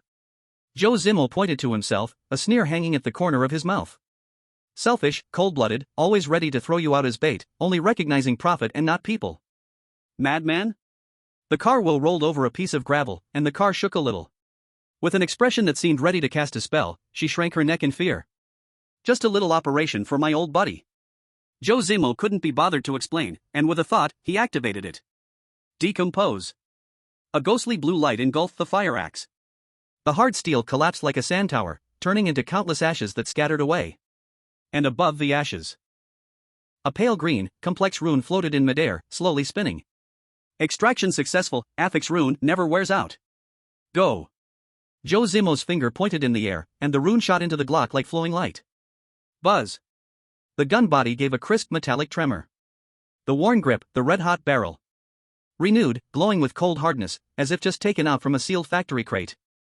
Item, Glock 17, modified version. New affix, never wears out, barrel explosion. Jam? Doesn't exist.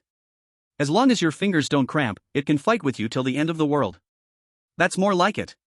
Zhou Zimo held the gun, feeling the cold, steady touch, and couldn't help but laugh. Just now in the supermarket, he had fired over 30 shots, and inside he was silently calculating barrel life. In this post-apocalyptic world where guns couldn't be repaired, a barrel explosion meant death. But now, the shortest board was filled. This meant that as long as bullets lasted, he was a moving Gatling gun. Beside him, Bai Qianqian couldn't see the panel. But she watched an axe turn into light, dive into the gun, and the broken gun became new. This enchantment? Bai Qianqian's eyes widened, feeling Newton's coffin lid couldn't hold him down. Zhou Zimo, how many functions of your cheat do I still not know? Many things can be done. Zhou Zimo holstered the gun, glancing at her with a great mood. For example, walk through hell sideways. He looked down at the time. There were only 10 minutes left until level 1 contamination fully covered the area. A normal person's logic would be to step on the gas and go as far as possible. But in Zhou Zimo's mind popped the map memorized during the breakout. It was where survivors had died horribly. The graveyard of those few ownerless cars. Hold tight. Zhou Zimo slammed the wheel, and the armed van roared like a beast. Instead of running out of town, he drifted, turning back toward the blood path they had just made. Are you crazy? Bai Qianqian grabbed the handrail tightly, her scream nearly piercing eardrums. The black fog is coming. That way is a dead end. Who says it's a dead end? Zhou Zimo pressed the pedal, the van's bull bar crushed 2 zombies into minced meat. So many died just now, for cars were helpless. Those were 4 piles of moving steel, rubber, and electronics. All free shipping. And Zhou Zimo licked his cracked lips, gambler's madness in his eyes. If I remember right, one of them is a 4-wheel drive pickup. The best chassis material to upgrade this broken van. For a few broken cars, you want to risk the poison zone? Bai Qianqian wanted to pry open his skull to see if it was full of paste. This isn't a broken car, it's combat power, it's life. Zhou Zimo cut her off coldly. Also, shut up and work. Make 200 bullets for me, now, immediately. Materials are only enough for 150. Bai Qianqian shouted back, almost crying. Then make 150. Miss one, and I'll throw you to feed the zombies. The wheels crushed snow and gore with a teeth-grinding squish. 2 minutes later. The armed van braked hard, stopping at the end of a messy street. It was a battlefield, 7 or 8 mangled corpses of the unlucky who had fallen behind lay on the ground. On the roadside, 4 cars stood quietly. 2 sedans, an SUV, and a modified rugged pickup. The doors were wide open, with shocking bloody handprints on them. Get out! Zhou Zimo kicked open the door, the cold wind mixed with strong stench hitting them. Without a word, he ran between the 4 cars, pressing his hands heavily on the hoods. Detected fusion materials, household sedan X2. SUV X1, pickup X1. Target entity, wasteland armed van, LV2. Enable fusion? Estimated time, 10 minutes. 10 minutes. Zhou Zimo looked up at the sky. The originally gray sky had turned as black as ink. In the distance, the black mist wall connecting heaven and earth surged forward like a tsunami. That was not mist. That was the world rules being tampered with. Fusion. Zhou Zimo's finger pressed the confirm button without a single tremble. Buzz. 4 dazzling fusion beams shot into the sky, enveloping the 4 vehicles and Zhou Zimo's van at the same time. Metal began to twist and liquefy, the light was kneading these steel beasts again. At the same time, blood-red warnings flashed wildly on the retina. Warning, current area is covered by level 1 pollution. Environmental mutation begins. Cyan value system connecting. SSS. The once quiet street suddenly became thick with sticky air. The wind no longer whispered in the ears. Instead, a sharper, more twisted wail screamed. Like nails scratching on a blackboard, or countless people whispering in the ear. Darkness had arrived. Chapter 25, Pink Halo in the Black Mist, SAN value drops madly. Current SAN value, 86 out of 100. Corroded by level 1 pollution, SAN value decreases 1 point per hour. Warning, SAN below 60 will cause hallucinations, below 20 will directly distort. Get out. Don't hide in the car and wait to die. Zhou Zimo pulled the trembling Bai Qianqian out of the car. The vehicle was undergoing physical reorganization, staying inside would crush them into meat paste. Take this. Zhou Zimo kicked up a bloodstained long knife from the corpse, left by that strong man earlier. Bai Qianqian picked up the knife trembling, staring at the black mist rapidly closing in, her teeth chattering wildly. Zhou Zimo, what is that sound? From the mist came dense sounds of bones rubbing, crack resounding. Zhou Zimo raised his gun with a cold smile. Those are the local natives, getting up for breakfast. Hold for 10 minutes. If we hold, we drive out with the tank. If not, we become part of that pile of rotten meat. Before he finished speaking. Whoosh! A shadow shot out from the left mist. Its skin was a strange bluish gray, 10 fingers like daggers. Mutant, swift corpse, level 1 enhanced. Note, pollution area specialty, speed twice that of ordinary ones outside. Ah! Bai Qianqian screamed, instinctively closing her eyes, wildly swinging the knife with both hands. Open your eyes. Zhou Zimo shouted. Aim before you strike. Stamina is also a resource. Don't waste my meal. Bang! The swift corpse's head exploded midair, black blood splattering Bai Qianqian's face. It's dead, next one at 3 o'clock. Zhou Zimo's voice was cold as a machine. The stench of black blood triggered Bai Qianqian's survival instinct over her fear. She opened her eyes, just in time to see another zombie lunging at her. Die! She let out a broken, high-pitched scream, swinging the long knife with her waist's force. SSSHH. Her posture was ugly, but the knife was heavy enough. The zombie's neck was sliced halfway, its body collapsed and twitched on the ground. Well done. Zhou Zimo didn't turn his head, his eyes scanning around like radar. Keep this pace, don't panic. 5 minutes. The corpses under their feet had already piled into a small hill. The barrel of Zhou Zimo's Glock was red-hot, smoking white. If it were the old gun, it would have exploded or jammed hundreds of times. But with the never-worn tag, it remained extremely stable, every bullet harvesting a kill. But things were getting worse. The black mist grew thicker, the whispers louder. Roar! A heavy roar shook the ground. From the deep mist, a 3-meter-tall figure slowly emerged. Covered in flesh tumors, dragging a uprooted lamppost like 2 bulldozers. Warning, level 2 mutant fluctuation detected. Damn it! Zhou Zimo gritted his teeth, glancing back at the fusion light ball behind him. Countdown, 128. 1.5 minutes left. At this distance, this kind of brute force monster, once it charges, both he and Bai Qianqian will be like 2 helpless chickens waiting to be slaughtered. Zhou Zimo. What should we do? Bai Qianqian's knife was already dulled from constant hacking, her tiger mouth cracked, her hands covered in blood. There's no way out. Zhou Zimo's eyes hardened, directly ejecting the magazine with only half a clip left, replacing it with a full one. Listen carefully. I'm going to draw its hate. You go left, I go right. Run around the car. Don't look back, don't stop. Even if we die, we need to stall this for 88 seconds. The two started running in circles around the massive fusion light ball like King Qin circling the pillar. The level 2 monster swung a street light pole, and every time it hit the ground, a huge crater exploded. Debris flew in all directions, and several times it narrowly grazed Bai Qianqian's scalp. 30 seconds left. Zhou Zimo shouted loudly. Bang! Bang! Bang! While running, he turned around to take quick shots at the monster's knees. But at this level of toughness, a 9mm bullet felt like a scratch. I can't go on. Bai Qianqian's legs went weak, and with a thud, she fell into the snow. The giant zombie seemed to retain some of its hunting instincts, abandoning the slippery Zhou Zimo. It raised the streetlight pole high and slammed it down viciously at the fallen Bai Qianqian. It's over. Bai Qianqian's pupils dilated, and she even smelled the stench of death. Ding, fusion complete. At this critical moment, the cold system prompt sounded like music from heaven. V-room. The blinding light surrounding the vehicle suddenly exploded, sending a strong shockwave sweeping out in all directions.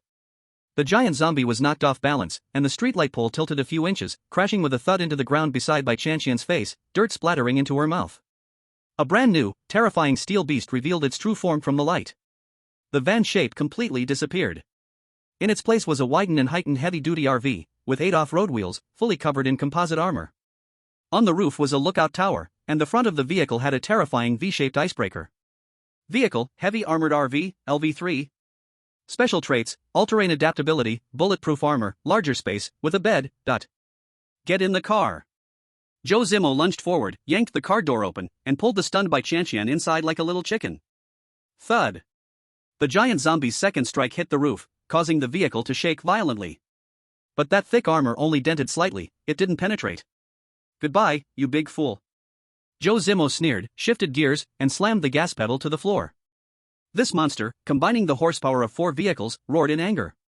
It rammed into a level 2 zombie blocking the way, tearing through the fog with unprecedented speed. Outside the car window, the black scenery flew past rapidly. The two of them collapsed in the seats, their hearts almost jumping out of their throats, gasping for air. We were alive. Bai Qianqian looked at the thinning zombies outside the window, and at the ridiculously spacious interior of the car, and tears instantly streamed down her face. This wasn't a car, this was a moving 5-star hotel. Zhou Zimo didn't speak, but his hand on the steering wheel still trembled slightly. This was dancing on a knife's edge, but he had one big. The car made a sharp turn, and ahead was the exit to the national road. Just as Zhou Zimo was about to speed up and break out of the polluted zone, his peripheral vision suddenly caught sight of the town center square. In the darkness covered by black fog, there was an eerie, soft glow shooting straight into the air. It wasn't the light of a treasure chest. It was a pink halo. It seemed to breathe, pulsing gently in the dead silence of the black fog. It exuded a fatal temptation, seductive yet enough to make one's sanity plummet. What was that thing?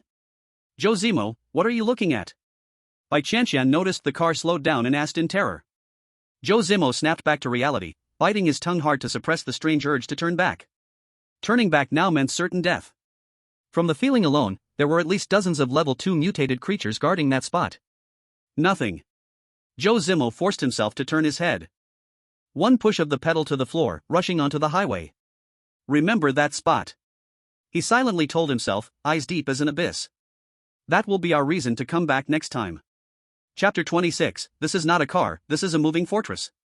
The roar of the engine, like an industrial symphony. The speedometer steadily pointed at 120 miles per hour. If it were the van from before, this speed would have slid away long ago. But now? This steel beast with 8 thick off-road wheels was absurdly stable. The suspension system greedily swallowed every bump on the road, only sending a reassuring heaviness to the cabin. Zhou Zimo held the steering wheel with one hand, the other resting on the car window, fingers tapping in rhythm. He was humming a song. Good luck comes, wishing you good luck comes. The tune shifted to the style of Java, but it did not ruin his good mood. However, for the only listener in the passenger seat, this singing was scarier than zombies' growls. Zhou Zimo. Bai Qianqian curled up in the wide leather passenger seat, trembling all over. Her face was covered in a layer of black blood scabs. It was splattered from killing zombies earlier, now dried, itchy and disgusting. What? Don't like the way I sing? Zhou Zimo glanced at her, a smile at the corner of his mouth. You're crazy, you are completely crazy. Bai Qianqian finally couldn't hold back, her voice choked with crying. She gripped the seatbelt tightly. That distance just now, if even a second later. Even half a second. That streetlight would have smashed us into meat patties. For a few broken cars, is it worth it? Ha! You have that perverted golden finger, we could clearly hide somewhere safe. As long as we live, who can catch us? Why risk our lives on that probability? She shouted until her voice cracked, tears flowing, her pretty face like a small kitten, both miserable and pitiful. She was really scared. That coldness of seeing the scythe of death skim your scalp, even sitting in the warmth now, made her teeth chatter. Screech. 1 foot on the brake. The huge vehicle smoothly stopped at a wide-open wasteland by the road.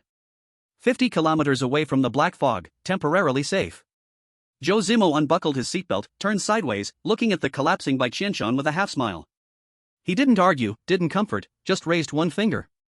Pointed to the whistling wind and snow outside the window, then to the seat beneath. Bai Qianqian, correct 2 logical mistakes of yours. Zhou Zimo's voice was very calm. First, in this messed up world, there is no hide and develop. By the time you stop to catch your breath, the mutants are evolving, the zombie horde is mutating. Even the dogs by the road are thinking about how to stew you. If you don't want to be eaten, you have to be the one eating. Second. Zhou Zimo paused, eyes flashing with fanaticism. This is not a few broken cars. This is the Noah's Ark I built for myself in hell. After saying that, he didn't bother with the crying Bai Qianqian, directly opening the attribute panel on his retina. Even if he had to trade 100 school beauties right now, Zhou Zimo wouldn't blink. These stats were too sexy, practically a piece of art. Vehicle name, Heavy Armored RV, LV3. Energy mode, High Energy Lithium Array/High Power Diesel Engine Unit, Dual Core Hybrid, Endurance increased by 300%, say goodbye to range anxiety. Defense, 500, note, this is no longer a car, it's a moving alloy steel plate. Unless the enemy carries an RPG or anti-material sniper rifle, normal 9mm bullets hitting you will just make a sound. Capacity, 2 people, maximum 6. Special space folding black tech applied, physically expanded to 60 cubic meters. New modules. 1. All-terrain off-road chassis, snow, swamp, ruins. Just 1 push of the pedal. 2. Vehicle life support system, water circulation, air filtration, temperature control, 3 essentials for post-apocalypse survival. 3. Weapon mounting slots X2. Currently empty, but this means you have the right to fire, understand? 4. Independent living cabin, includes master bedroom, bathroom, and even a damn open small kitchen. Refreshing. This kind of refreshment is even clearer than taking a gulp of ice-cold cola in midsummer, like a massage for the soul. What does 500 defense mean? It means as long as you don't recklessly rush into the zombie horde center to get stacked. In the current level 1 pollution zone, this car is basically a grandpa walking sideways. Zhou Zimo happily turned off the panel and looked back at Bai Qianqian, who was still sulking. This woman was now as dirty as a refugee, her hair tangled in a mess. Her body gave off a disgusting mix of blood, sweat, and rotting zombie flesh smell. Zhou Zimo frowned. That smell was polluting the new car's air. Hey, stop crying. In a great mood, Zhou Zimo decided to give her a little sweetness. After all, the girl had just scared herself peeing. But she didn't drop the knife at the last moment, still passing the stress test. Enough, stop wailing, it hurts my head. Bai Qianqian sniffled, her voice choked. My legs are weak, I can't move. Weak legs are fine, as long as your eyes aren't blind. Zhou Zimo unbuckled his seatbelt and pointed behind the driver's seat. There, where the trunk should be, appeared a metal sliding door. The door was small, only 1.5 meters high, needing to bend to get through. But the soft warm light shining through the crack in the door, in this dark cabin, looked especially enchanting and dangerously tempting. Turn your head, look back. Zhou Zimo's voice carried the temptation of a demon luring a human. Go see if what you risked your life for is really worth it. Bai Qianqian froze for a moment. She lifted her head blankly, following the direction of Zhou Zimo's finger. Through the half-open small door, warm yellow light flowed out. Light? In this apocalypse of gray and blood, light of this tone was more precious than diamonds. Bai Qianqian, as if guided by a ghost, unbuckled her seatbelt, held onto the seatback, and staggered to stand up. Clatter. The metal door slid open. The expected smell of mold and engine oil behind the cabin did not appear. Instead, dry air, even with a hint of new car leather smell, hit her face. Bai Qianqian carefully opened one eye. Then the other. Her pupils widened, her mouth formed an O. A gasping sound came from her throat like someone strangling her. This. She scrambled in with hands and feet, standing frozen in place. Like a beggar entering a palace, not knowing where to put her hands or feet. This was a completely independent living space. No longer the cramped cabin where even legs couldn't stretch. Under the system's space-folding black technology, it was absurdly spacious. Thick dark gray soundproof carpet covered the floor, soft underfoot, like stepping on clouds. On the left was a beige leather booth fixed to the floor, with a solid wood small round table in the middle, very classy. On the right. Oh my god. Bai Qianqian covered her mouth, tears flowing again uncontrollably.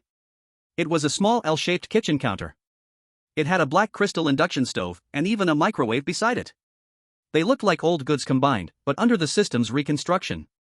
They appeared brand new, like totems of civilized society. Next to the counter stood a half-human high car fridge, its indicator light glowing green, a sign it was powered on. But these were not what made Bai Qianqian collapse most. Her gaze passed the aisle, fixed on the deepest part of the cabin. There was a bed. A 1.5 meter latex mattress bed, looking soft enough to sink a person. And beside the bed, it was a small private compartment surrounded by frosted glass. That was. Bai Qianqian trembled as she walked over, her fingers lightly touching the glass door. There were even water droplets hanging on it. Chapter 27, Others drink urine, I take a bath, this is the end of the world. Bai Qianqian, afraid of waking a beautiful dream, trembled as she pushed open the metal door. The lights inside the living cabin were not the harsh white LEDs, but a warm, cozy yellow. What came into view was a full set of wet and dry separated bathroom system. Especially the shower with a constant temperature display. Bai Qianqian's worldview shattered into pieces at this moment. What time is it now? The 4th day of the apocalypse. Outside, people would beat a dog's brains out for half a bottle of yellow mud water. And Zhou Zimo, this madman, actually made a paradise 4 hot showers in the car? These days, Bai Qianqian felt completely rotten. Abandoned, pointed at with guns, chased by zombies, forced to roll in piles of corpses. Cold sweat soaked her again and again, clothes long spoiled, stuck to her like dead skin. Her hair mixed with blood scabs and dust, scalp so itchy she wanted to shave it all off. For a former school beauty who used to sort clothes for washing, this physical torment was more crushing than death. In the apocalypse, a bite to eat could make someone sell their life. But a hot shower? It was the last dignity of being human. No screams, no losing control. Overwhelmed, Bai Qianqian froze on the spot. Just staring at the shower, tears silently falling. What are you standing there for? Acting like a door god? In the driver's seat, Zhou Zimo lit a cigarette. Through the rearview mirror, he looked at the stunned woman, his tone full of disdain. 10 minutes for you. Clean yourself. The stench on you is seriously affecting the air quality in this car. Hearing Zhou Zimo's voice, Bai Qianqian snapped back to reality. She turned around, her voice hoarse and broken from extreme excitement. Water, really water? Zhou Zimo, this whole box of water is too precious, She wanted to wash, wanted it desperately. But reason told her, right now one bottle of mineral water could trade for a human life. To use it for a bath? That would be a crime against heaven. So many words. Zhou Zimo blew out a smoke ring, his indifferent eyes sweeping her. There are 500 liters of reserved water in this car, and I have ways to get more. On this car, if I call it a resource, it's a resource. If I call it bath water, it's bath water. Zhou Zimo paused, showing a meaningful smile. Bai Qianqian, remember this. Outside is hell, you have to fight for a sip of urine. But in this car, as long as you obey, as long as you have value. Whether it's a hot shower or a Simmons bed, it's not a dream. I do not keep useless people, nor dirty things. Go wash, this is an order. At this moment, Zhou Zimo's slightly chubby face, in Bai Qianqian's eyes, radiated a divine glow. Yes. I'll wash. I'll wash immediately. Bai Qianqian nodded desperately, as if receiving an imperial decree. Zhou Zimo casually grabbed a set of men's toiletries and a brand new towel from the system space and tossed them over. Catch it. Bai Qianqian clumsily caught them, holding the pile, staggering into the shower room.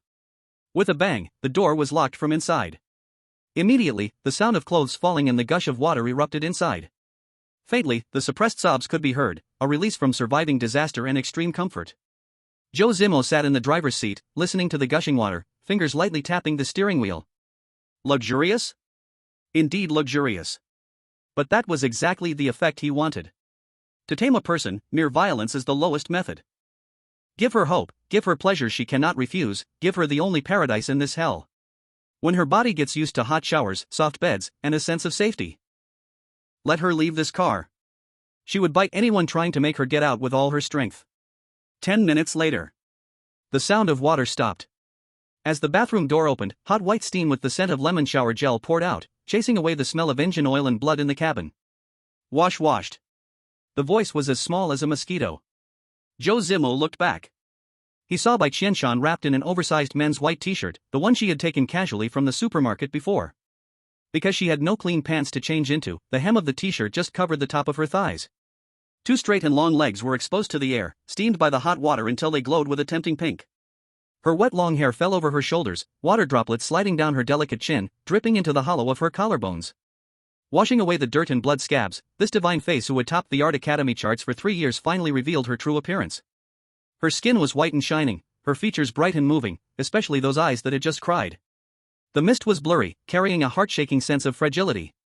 Perfect. Even in this apocalypse, this face could sell for a sky-high price. But Zhou Zimo's gaze was terrifyingly clear, even cold. He only glanced once, confirming no traces of the zombie virus on her body, then looked away. Cleaned up, looks much better.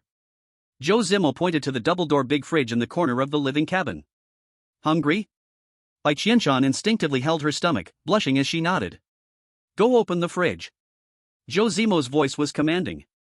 Inside there are steaks, eggs, frozen dumplings we took from the supermarket, and some happy drinks. Take whatever, eat whatever. No need to save, enough for you.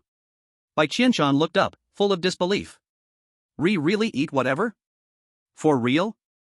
As long as you don't waste, take as much as you can eat. Zhou Zimo smiled. I said, it's a reward for you. Go, fry 2 steaks, medium rare. Cook 2 bowls of dumplings, I want vinegar and chili. Eat full, only then you have the strength to work hard. Bai Qianqian stared blankly at Zhou Zimo. At this moment, the last line of defense in her heart completely collapsed. No more useless words, no fake refusals. She nodded hard, then turned and rushed to the fridge, her steps light like a ragdoll cat. When she opened the fridge door and saw it full of food and cold air, Bai Qianqian even had the illusion that even if Zhou Zimo now told her to die, she might hesitate, wondering if she could finish this meal first. This was Zhou Zimo's logic. Crush loyalty with absolute material. Soon, the sizzle of frying meat came from the living cabin, the aroma spreading everywhere. In the cabin, Zhou Zimo lit a cigarette again, his gaze deepening. He looked at the system panel on the retina, stopping at the still empty weapon mount slot. Comfort is for the dead. Now the supplies were rich, but this car was still weak in attack. If he met that second-level tyrant holding the security door, or that strange thing in the pink light circle, a handgun alone would not be enough. Need to be stronger. Zhou Zimo exhaled smoke, stepped on the gas, and the steel giant roared lowly in the wind and snow. Full and fed, time to find something big enough to blow this world to pieces. Chapter 28. Others freeze like dogs. I drink ice cola in the RV. On the wild national road 20 kilometers from the town, the wind cut like a knife. A jeep with a broken axle lay by the road, black smoke rising from its hood. In this freezer of minus 20 degrees, this little smoke was the only living thing. Wang Kai slumped by the wheel, the blood on his thigh long frozen, sticking to his pants in a hard lump. Every breath made his lungs feel like sandpaper. He shivered, reaching out and staring at the two followers in front of him. Li Liang and Zhang Wei. Water, give me water. No one moved. Li Liang. Are you deaf? Wang Kai habitually tried to act tough, but his voice was weak. Give me that piece of bread. When we reach the shelter, I'll have my dad transfer money to you. I'll give you so much money. In the snowstorm, Li Liang held the hard bread he had taken from a dead man's bag. He ignored Wang Kai and turned to look at Zhang Wei beside him. Zhang Wei held the bloodstained firefighter's axe, his eyes dark, and he looked over at him exactly at that moment.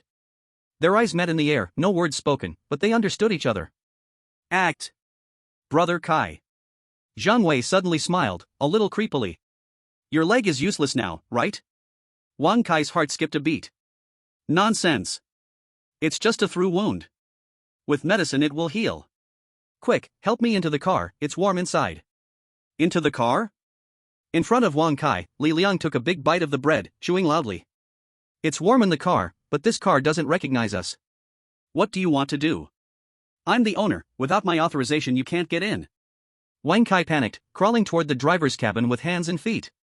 In the system rules, a vehicle is an absolute safe house. Just get in. Once inside, you're safe. Crack. A hiking boot stomped heavily on his injured leg, the heel even pressing the bullet hole twice. Ah! The scream was immediately swallowed by the wind and snow. Zhang Wei crouched down, the blade of the axe pressing against Wang Kai's goosebump-covered neck.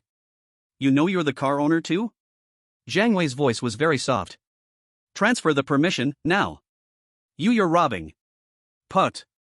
Zhang Wei flicked his wrist, the axe chopping off Wang Kai's left pinky. The blood didn't even spray before freezing into ice. I don't like words, the next swing is the right hand. I'll give it. I'll give it. Wang Kai collapsed. In the face of violence, the dignity of a rich kid was worth less than nothing. He trembled, pulled up the panel, and cried as he pressed the bright red, transfer, button. Beep, vehicle ownership transferred. Hearing the tone, Li Liang's eyes lit up, the glow of a starving wolf seeing meat. He shoved Wang Kai away, opened the car door, and climbed in. Take me away. Wang Kai lay in the snow, stretching his remaining hand to grab Zhang Wei's pant leg. I am your big brother. Zhang Wei kicked his hand away, mocking. Brother Kai, the car only has 2 seats. We need to save energy to survive, no space to carry a cripple. Bang! The car door slammed heavily. The jeep roared, black smoke trailing, and the wheels mercilessly crushed Wang Kai's good leg. Li Liang. Zhang Wei. I will haunt you even as a ghost. Wang Kai screamed in despair, tears and snot covering his face. In the distance, a few zombies, smelling blood, staggered toward him. At that moment, Wang Kai's mind flashed with that chubby face. That crazy guy, Zhou Zimo, seemed to have said before leaving. Instead of killing you, letting you be thrown away like trash seems more fun. So, this was the revenge that Fat Man talked about. Zzz. A crisp sound of opening a can. 50 kilometers away, inside a heavily equipped RV. Zhou Zimo tilted his head back and gulped a big mouth of ice-cold cola, the bubbles fizzing down his throat, making him shiver with delight. Inside the car, the temperature was 24 degrees, the air lightly scented with lemon. Compared to outside, this was heaven. System, settle experience. Zhou Zimo half reclined on the leather seat, opening his attributes panel. Current experience pool, 530 points. All to stamina. Zhou Zimo didn't hesitate. In a world where zombies could treat a security door like a fly swatter, no matter how smart you are, if your body isn't strong, you're just food. Prompt, current stamina 9 points. Upgrade 9 to 10, cost 90 experience. Upgrade 10 to 11, cost 100 experience. As the experience flowed out like water, a burning warmth washed over his body. Bones cracked like popcorn, muscles tightened and strengthened under the high energy experience. Ding! Not enough experience, cannot upgrade further. Zhou Zimo clenched his fist, feeling the explosive power inside his body. Zhou Zimo. Physical strength, 13, average person, 10. Mental strength, 10. Remaining experience, 110. He spent 420 experience points in one breath, boosting his physical strength to 13 points. Now, he could easily lift Wan Kai, who was previously an opponent, and throw him like a bowling ball with one hand. Not reaching 14 points was a little regretful, but as you go higher, the required experience only increases. This is called the law of diminishing returns, no way around it. I've finished too. In the passenger seat, Bai Qianqian, who had just finished washing the dishes, came over while wiping her hands. She wore Zhou Zimo's oversized sweatshirt, with the sleeves rolled up several times, revealing a section of her pale, slender wrist. Her face, freshly cleaned, was rosy and looked quite pleasing. "How much did you add?" Zhou Zimo casually asked. "I added all to physical strength too." Bai Qianqian replied, sounding like a student who had made a mistake, reporting nervously. "But I only had 7 points originally, so it seems like it was cheaper. I just kept adding and adding." Zhou Zimo's eyelid twitched. "Stop the build-up, just say how much." Bai Qianqian raised 2 fingers and demonstrated. 12 points, and I still have 80 experience left." Zhou Zimo almost sprayed out the cola he had just taken a sip of. "How much?" 12. His mouth twitched uncontrollably. Originally, he was at 9 points and spent 420 experience to reach 13, a total increase of just 4 points. This spoiled girl started with 7, spent 450 experience to reach 12, an increase of a full 5 points. Is this what they call welfare for low-income households? Lower-level upgrades are discounted, huh? Seeing Zhou Zimo's expression as though he had eaten a fly, Bai Qianqian panicked and shrunk her neck. Did I add wrong? I saw you always adding to physical strength, so I followed." Zhou Zimo took a deep breath and suppressed the strange rich hatred feeling inside him. Actually, thinking about it, Bai Qianqian's physical strength is coming up. In the future, whether it's carrying supplies, changing tires, or cleaning up zombie corpses, her durability would greatly improve. This is a good thing. No problem, it's a good decision. Zhou Zimo gritted his teeth and forced out a kind smile. Since your physical strength is now 12. In the future, you'll be the one doing the dirty and tiring work, like carrying supplies, changing tires, or cleaning zombie corpses. Ha! Bai Qianqian froze and looked at her own slender arms. Me? Of course, should I, the driver, do it? Zhou Zimo rolled his eyes. With great power comes great responsibility, you get it? Oh. Bai Qianqian answered with a pitiful tone, then suddenly remembered something and looked serious. By the way, Zhou Zimo, I saw a message on the World Channel just now. She swiped through the floating panel and pointed at a red-marked message that had been pushed to the front. Look, there's a team called Brotherhood, they're recruiting people everywhere, saying they want to build a mobile fortress. And there's this. Chapter 29, the school bell just touches it, and how did it drop a gold item? Bai Qianqian shrank in the passenger seat, her fingers trembling as she pointed to the blood-red data. The global survival population has dropped below 5.6 billion. In just 4 days, a third of humanity had vanished. Behind this cold number were countless innocent souls like Wang Kai, torn apart in despair. Zhou Zimo was turning the steering wheel, his eyelids not even lifting, speaking in a calm tone. What's there to panic about? Survival of the fittest, the first wave of deaths were all those foolish idiots holding on to hope. The real hard battles are ahead, those who've survived up to now. They're either ridiculously lucky, like European kings, or ruthless, human-devouring beasts. As he said luck, Zhou Zimo suddenly slammed on the brakes. He reached into his pocket and pulled out a glowing green box, casually tossing it onto the dashboard. The tyrant dropped a treasure chest, opened it. Bai Qianqian's eyes lit up. Green treasure chest. At this stage, when most people have never even seen a white treasure chest, a green quality drop is considered a rare find. Should I open it? Bai Qianqian was a bit incredulous, her fingers nervously fidgeting. Her breathing quickened a little. What if I'm unlucky and it's garbage? Are you African or European? You should know your own luck. Zhou Zimo rolled his eyes in exaggerated disgust. You should know what kind of luck I have. Probably at most 2 packs of compressed biscuits. You are lucky beyond belief. Hurry up, don't dawdle. As someone fully aware of being unlucky, Zhou Zimo resolutely avoided such chance-based events. In his logic, only women like Bai Qianqian, who could get a pistol from a newbie gift pack, were true human-shaped lucky charms. Bai Qianqian pressed her hands together, bowed to all the gods in the void, and then placed her hands over the treasure chest. Click. The chest popped open. There was no golden blinding effect, only a gentle flowing emerald green light. The system alert screen scrolled rapidly. Congratulations, obtained, Pure Water X10L. Congratulations, obtained, Self-Heating Military Rations X5 boxes. Congratulations, obtained, Metal X50. Congratulations, obtained, Energy X20. Congratulations, obtained, Electronic Components X20. Zhou Zimo listened to the stream of announcements with an expression unmoved, even wanting to light a cigarette. All basic supplies, but for killing a level 2 tyrant, it felt a little like welfare. Until Bai Qianqian pulled a piece of parchment emitting eerie green light from the bottom of the chest. This what is it? Bai Qianqian looked at the words and subconsciously read aloud. T1 pollution-resistant combat suit blueprint? Screech. The piercing brake sound tore through the blizzard. The huge armored RV skidded on the icy highway in a heart-stopping S-shaped trajectory. The front barely stopped 1 centimeter from the roadside guardrail. Zhou Zimo snatched the blueprint, his eyes wide like copper bells. Blueprint name, T1 pollution-resistant combat suit. Quality, green, special. Function, provides basic bulletproof and scratch bite resistance. Core attribute, in level 1 polluted areas, CN value drop rate reduced by 80%. Manufacturing requirements, cloth X100, rubber X30, energy X50.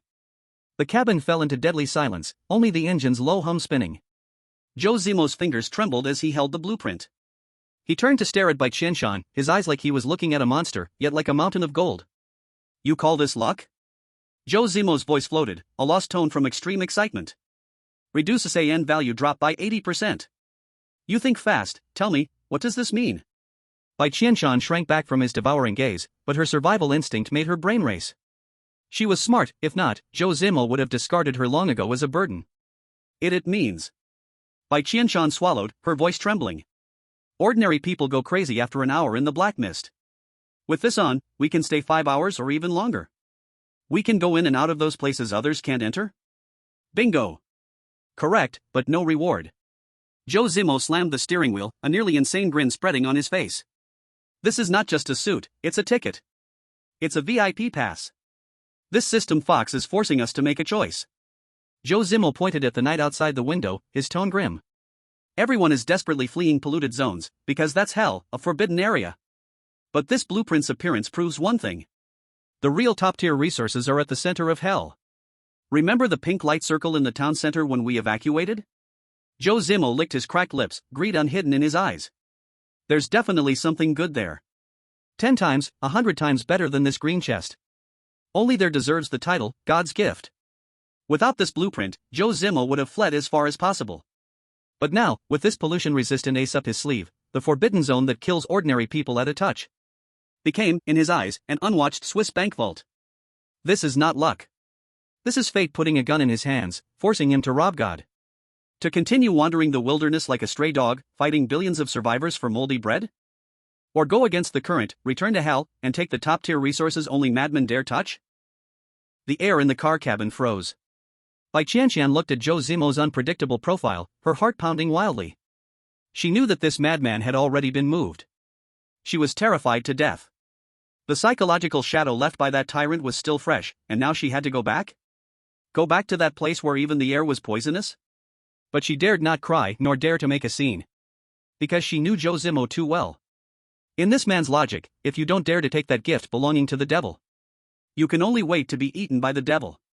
Cowards with no value will be kicked off the car at the first opportunity. Zhou Zimo. Bai Qianqian bit her lip, forcing down the fear inside her, trying to stay rational. I know that Halo is very tempting, but right now, we can't afford it. She pointed at the data on the dashboard. The blueprint is ready, but making 2 sets of protective suits will consume 100 points of energy. Our current energy reserves are just enough to keep the car running. Also, half of our bullets are used up, and our energy is running low. Can we wait until we're better prepared? Even if we're going to die, we should at least have enough money to pay for the way, right? After saying this, Bai Qianqian closed her eyes, waiting for Zhou Zimo's rage or ridicule. However, the reprimand she expected did not come. A warm hand landed on her head, messing up her freshly washed long hair like a chicken's nest. As expected of my co-pilot, your brain is still working. Zhou Zimo grinned, a savage smile, like a hunter confident in dismantling the trap he saw. Don't worry, I'm crazy, but I'm not stupid. Going back now is like delivering food to zombies. Zhou Zimo shifted the gear, his gaze cutting through the snowstorm, looking towards the direction that had already been completely engulfed by the black mist. I've already marked that coordinate. I will go back, definitely. But not now. With the roar of the engine, the armored RV, like a dormant steel giant, vanished into the dark wilderness. Zhou Zimo's voice, amidst the roar, sounded particularly clear and cold. We'll wait until we arm this car to the teeth, wait until our guns are strong enough, wait until we have enough energy to use forever. By then, even the gates of hell, I'll kick them open to collect protection fees. Chapter 30, Meet That Madman, Just Slide and Kneel. Day 5 of the apocalypse, 9 a.m. The sun hung in the sky, as pale as a broken light bulb. The snow reflected blinding light, and the entire world was silent except for the sound of the wind. The survivors had just escaped with their lives from last night's zombie tide, and were preparing to rummage through the garbage heaps for food now that daylight had arrived. A cold electronic voice, like a death warrant, exploded simultaneously in everyone's mind across the globe. Global announcement, countdown to end of beginner protection period, 72 hours. Environmental alert, extreme cold storm is about to land. In 3 days, global temperatures will be permanently locked at -30 degrees Celsius, lasting for 10 days. Reminder, survivors, please quickly find cold-proof materials and upgrade the vehicle's temperature control system. Note, this temperature drop will cover the entire day and night, with no warming period. We wish you all a little longer life. The 4 short lines of text, no nonsense. It poured down on these nervous survivors' heads. The World Communication Channel, at the bottom right corner of their retinas, after a second of silence, was flooded with despair. Damn!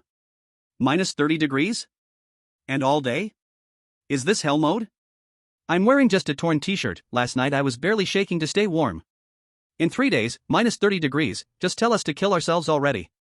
Who has a down jacket? Who has a quilt? I'll trade my wife for it. Please, I don't want to freeze to death. Wake up, the one upstairs, 2 packs of noodles for your life? Without clothes, you're dead for sure in 3 days, save the noodles for your corpse. It's over, my car window is shattered, the wind is impossible to stop. Mom! I'm so cold. Wailing, cursing, begging, going mad. The messages scrolled so fast it made people dizzy, each post representing a soul on the brink of collapse. A few days ago, it was cold, but as long as we ran, lit a fire, and gritted our teeth, we could still tough it out. But what does -30 degrees even mean? It means that as soon as you leave the heat source, a fragile creature like a human being, within half an hour, you'd suffer hypothermic shock and turn into a stiff, frozen statue. Beside the road, 130 kilometers away from the town, in the sheltered spot of a half-finished building. 4 battered cars formed a circle, barely blocking the piercing cold wind. In the center of the circle, a bonfire burned, the doorboards they took apart crackling as they burned. 13 people huddled around the fire, their faces, whether male or female, written with the ashen pallor of those who are only left with death. This was the survivor team that had fought their way out of the supermarket horde. Leader. The man with glasses shrank his neck, clutching half a compressed biscuit in his hand, his voice trembling. How many more days can we burn the oil? If we keep the heater on for 3 more days. The woman called Leader, Bai Qianqian, sat on a cement block. Her jacket no longer resembled its original color, stained with dark brown bloodstains. She held an iron rod in her hand, expressionless, stirring the fire. Use it sparingly, keep the heater on idle. 4 cars will take turns starting, everyone squeeze into one car to keep warm. Bai Qianqian's voice was hoarse, but steady. It should last about 5 days. What happens after 5 days? In the corner, a young mother raised her red-rimmed eyes. Little Bao has been coughing, if the temperature keeps dropping. The atmosphere froze. 5 days was the limit. That was assuming they wouldn't encounter a horde, the cars wouldn't break down, and no one got injured. In reality, it could be a struggle to make it through even 3 days. Don't think too far ahead. Bai Qianqian broke off the last piece of chocolate in her hand and passed it to the child. If we live another day, that's a win. Maybe tomorrow we'll pass a gas station. Or maybe we'll die by the roadside, who knows? The child devoured it hungrily, while the big men around swallowed hard, but no one spoke. In this world where people devour each other, this team was an anomaly. Bai Qianqian was ruthless, but she had a line. She hadn't abandoned the elderly, the weak, or the sick to feed the zombies. If only. The man with glasses chewed the crumbs, sighed with his words unclear. If only that fat guy was still here. The others froze in place. Everyone knew who he was talking about. The one who treated the mutants as targets, firing bullets like they were free, a ruthless person. Why bring up that crazy guy? A young man in a denim jacket spat, his words filled with fear. That guy was not even human. He had so many bullets, but he just watched Xiaolu get bitten to death without saving him. And even Wang Kai. He shivered. When he shot Wang Kai's leg, his eyes were like he was looking at a piece of dead meat, it was so damn scary. A girl wrapped herself tighter in her clothes, her voice trembling. Exactly, that person was too cold-blooded. In his eyes, we're probably not even NPCs. If it weren't for him, you'd all be a pile of rotten meat in the supermarket by now.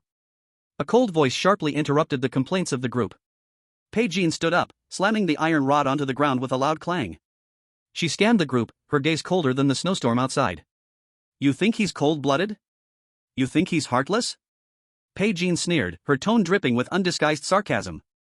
Get this straight, this is the apocalypse, not kindergarten. He doesn't have an obligation to babysit us, nor does he treat us as bait to feed the monsters. When we broke out, he even casually cleaned up the trouble on the flank. That's already the greatest form of mercy in this apocalypse. The young man in the denim jacket was a bit unconvinced, his neck stiff. But he's so strong. Strength is his ability, not his reason to save you. Bai Qianqian didn't even bother looking at him, her gaze drifting to the distant, gray horizon. That man is clearer than any of us. He knows what cutting losses means, he knows what useless socializing means. People like him, they're the true top predators in this damned world. Speaking up to this point, Bai Qianqian turned his head, staring at each team member with extreme seriousness, his tone grim.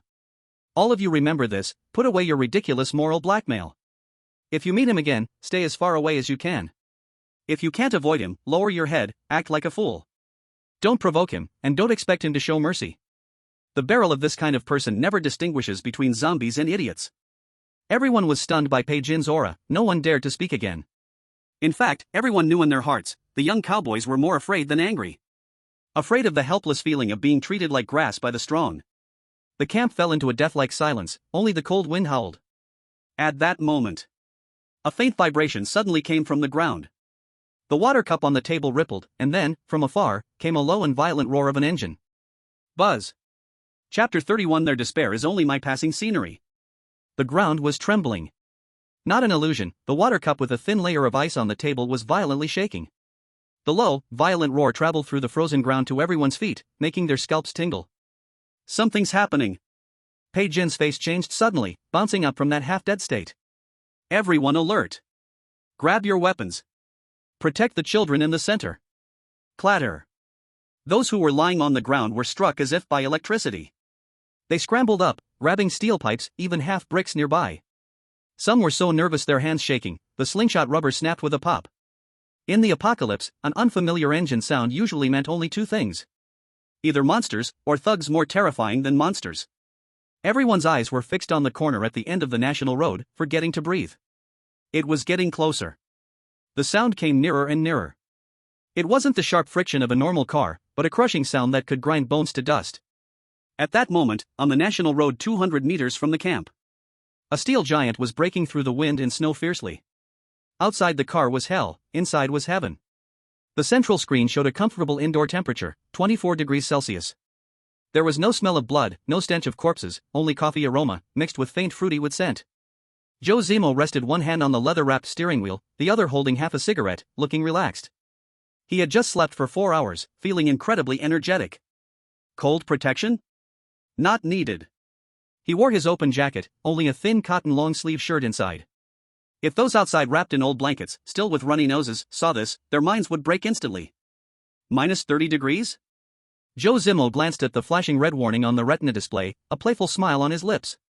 For an LV3 armored RV with dual-core hybrid engine and triple insulation, this extreme cold disaster only made the fuel meter jump a little. Behind the co-pilot, the alloy door to the living cabin opened.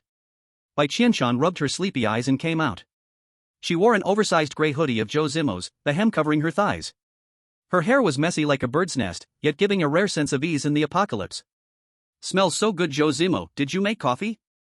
Bai Qianqian sniffed, her eyes bright. In this morning when even hot water was rationed for fuel, this hot coffee was almost criminally luxurious. There's a cup left for you on the table, drink it while hot. Zhou Zimo blew a smoke ring, not turning his head. Bai Qianqian cheered, holding the cartoon-patterned thermos, shrinking back into the co-pilot's leather seat. She sipped slowly, letting out a satisfied sigh. She looked at the ruins flying past outside the window, feeling the surrealness of I am living a little bourgeois life in the apocalypse. Once again, it jolted her nerves. Suddenly, her gaze froze on a wind-sheltered part of an unfinished building to her right. Ha! Bai Qianqian blinked, leaning forward, her face almost touching the bulletproof glass. Is that, them, the female team leader and her group? Through the swirling snowflakes, the distinctive, battered off-road vehicle, with a large dent in its door, was strikingly eye-catching. It really is them. They're still alive. Bai Qianqian's voice carried a hint of surprise. After all, during yesterday's all-villain supermarket breakout, this team was the only one that didn't use their teammates as meat shields.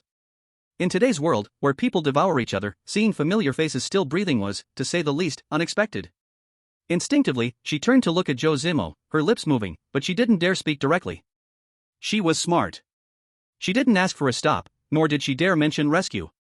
She was just observing the expression of the student who held the power of life and death. Zhou Zimo's gaze was indifferent as he glanced through the smoke at the shabby camp. Thanks to his enhanced vision, he saw even clearer than Bai Qianqian. A few broken-down vehicles formed a windbreak, a nearly out-of-fuel campfire, and the female team leader wielding a wooden stick as a weapon. And the child, whose lips were turning purple from the cold, huddled in the arms of an adult. A group of survivors who haven't been filtered out yet. Zhou Zimo commented calmly. According to his logic, since these people survived the first 5 days, it showed that the female team leader had some skill. But with the upcoming severe cold storm, relying on those broken-down scrap and the wind-blown walls, the death rate was 98.5%. The most rational choice was to floor the gas pedal and leave them behind in the rearview mirror, choking on their exhaust. After all, there was no benefit in stopping. But the long road ahead, we have to find some fun. Zhou Zimo gave himself a reason in his mind. This group was the best sample for now. Seeing how ordinary players fared after a version update would help improve his happiness index. It was reasonable and beneficial for mental health. Hold on tight. Zhou Zimo didn't explain, just offering a reminder. The next second, he turned the steering wheel. Screech. The 8 anti-explosion tires screeched violently on the ice, making an ear-piercing noise. The massive vehicle, like a drifting tank, carved a domineering and arrogant arc across the snow. It directly veered off the national highway and charged straight towards the unfinished building camp with a force like Mount Tai crushing down. Inside the camp, Bai Jin's pupils suddenly contracted to the size of a needle.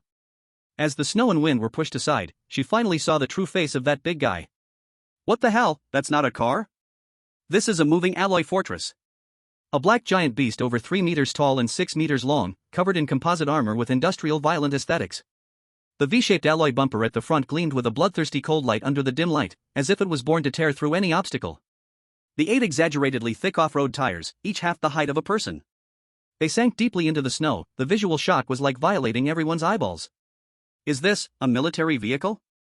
The bespectacled man trembled, dropping the steel pipe with a clank, his mouth agape as if a light bulb could fit in. Don't move. Stay where you are. Bai Jin's voice was shaking, but she held herself together. From tens of meters away, the oppressive feeling hit her face. In front of this level of steel monster, their so-called weapon seemed laughable, like holding toothpicks to poke a T-Rex. If this was an enemy. A deep sense of powerlessness surged inside Bai Jin. Forget about resisting, they didn't even have the right to escape. With one press of the gas pedal, they could be squashed into meat patties along with the car. Hiss. With a long, arrogant air brake sound. That steel giant, like a small mountain, came to a stop. The vehicle came to a steady stop less than 20 meters from the camp. The engine didn't shut off, it simply idled, emitting a low growl like a beast's rumble. The bulletproof windows were tightly sealed, coldly staring at the trembling survivors. The camp was deathly silent. Only the cold wind, carrying snowflakes, howled between the stark contrast of rich and poor. Bai Jin gripped the iron rod tightly, her palms slick with cold sweat. She stared at the driver's cabin, her heart nearly leaping out of her throat.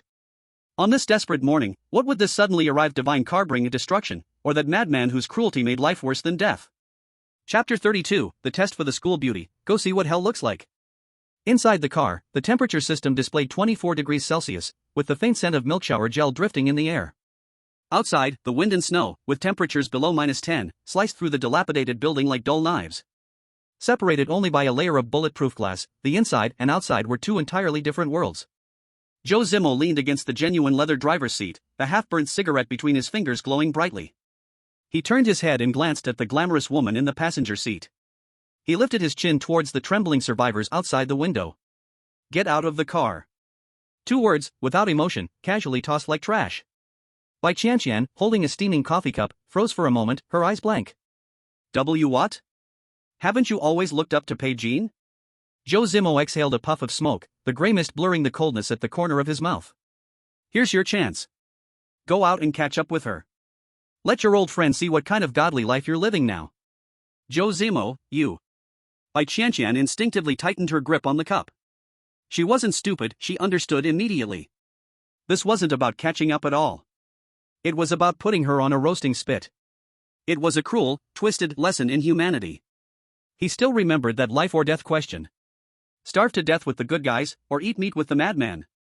Now, the so-called humanity was just 20 meters away, freezing and sniffling outside the window. What's wrong? Scared? Zhou Zimo raised an eyebrow, his gaze playful. Or are you afraid of getting that stench of poverty on you, needing a bath when you come back? A taunt, low and crude, but effective. Fine, I'll go. Bai Qianqian bit her lower lip, unbuckling her seatbelt in defiance. She really did want to see, if only to prove she hadn't completely turned into a cold-blooded animal. Click. The alloy car door popped open. A warm, tear-inducing gust of air, mingled with the scent of coffee, rushed into the icy winds of the wasteland. In that moment, 13 pairs of eyes in the camp all stared at her. If the steel beast outside had terrified them, then Bai Qianqian stepping out was like a nuclear weapon shattering their psychological defenses. She was wearing a gray fleece hoodie, black cargo pants with a crisp cut, and brand new snow boots that didn't have a speck of dirt. The most soul-crushing part was her long hair, casually falling around her, gleaming with health, and the scent of shampoo floating in the cold wind. That was the dignity left over from civilized society. No scabs, no foul odor, no desperate expression like a dog fighting for survival. She was as clean as a young lady coming out for a walk after afternoon tea. Gulp. In the cold wind, someone swallowed audibly. Bai Qianqian gripped the iron rod tightly, her previously straight back slouching slightly in that instant. She stared at the approaching girl, her gaze dazed. Is that really Bai Qianqian? Bai Qianqian. Bai Qianqian walked up to the campfire, her steps unsteady. Up close, the visual impact was catastrophic. The survivors' jackets had long turned black and shiny, their hair caked in hardened clumps, their faces covered in frostbite and dirt. The mixed stench of body odor, mold, and despair hit her face. And Bai Qianqian, with her rosy white skin, exuded warmth from every pore. That was the dignity only civilized society could afford. Sit. Bai Qianqian took a deep breath, forcefully suppressing the sour feeling in her chest. Pointed at a stone beside them. Bai Qianqian hesitated a moment, then sat down. The stone was icy to the bone.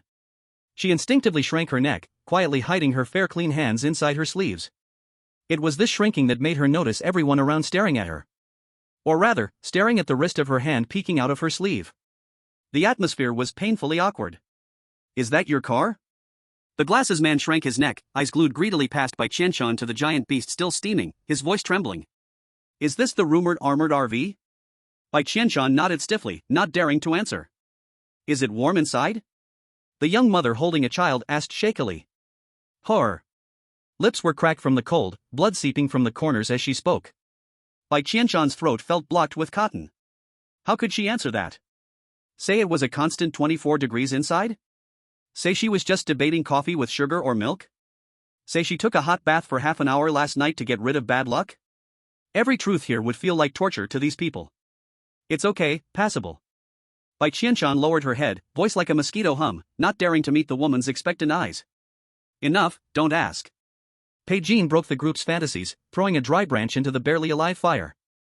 That's Zhou Zimo's car, none of your business, stop dreaming. At the mention of that name, the men whose eyes had been restless shrank back. Zhou Zimo. That name now meant not just supplies, but a madman who breaks legs while joking, uses people as bait. Bai Qianqian turned to Bai Qianqian, eyes complicated. You follow him, you live well. Not a question, a statement. Anyone not blind could see Bai Qianqian was cared for extremely well, even better than before the apocalypse. He just has a sharp tongue, he's a good person. Bai Qianqian instinctively wanted to defend him, but even she felt the words false. Ha! Bai Qianqian laughed lightly, a self-mocking laugh. To keep a passenger smelling of milk in this world, he has the right to be sharp. Qianqian, you are really lucky, really. This really lucky felt like a slap, making Bai Qianqian's cheeks burn. She instinctively clenched her hands in her pocket.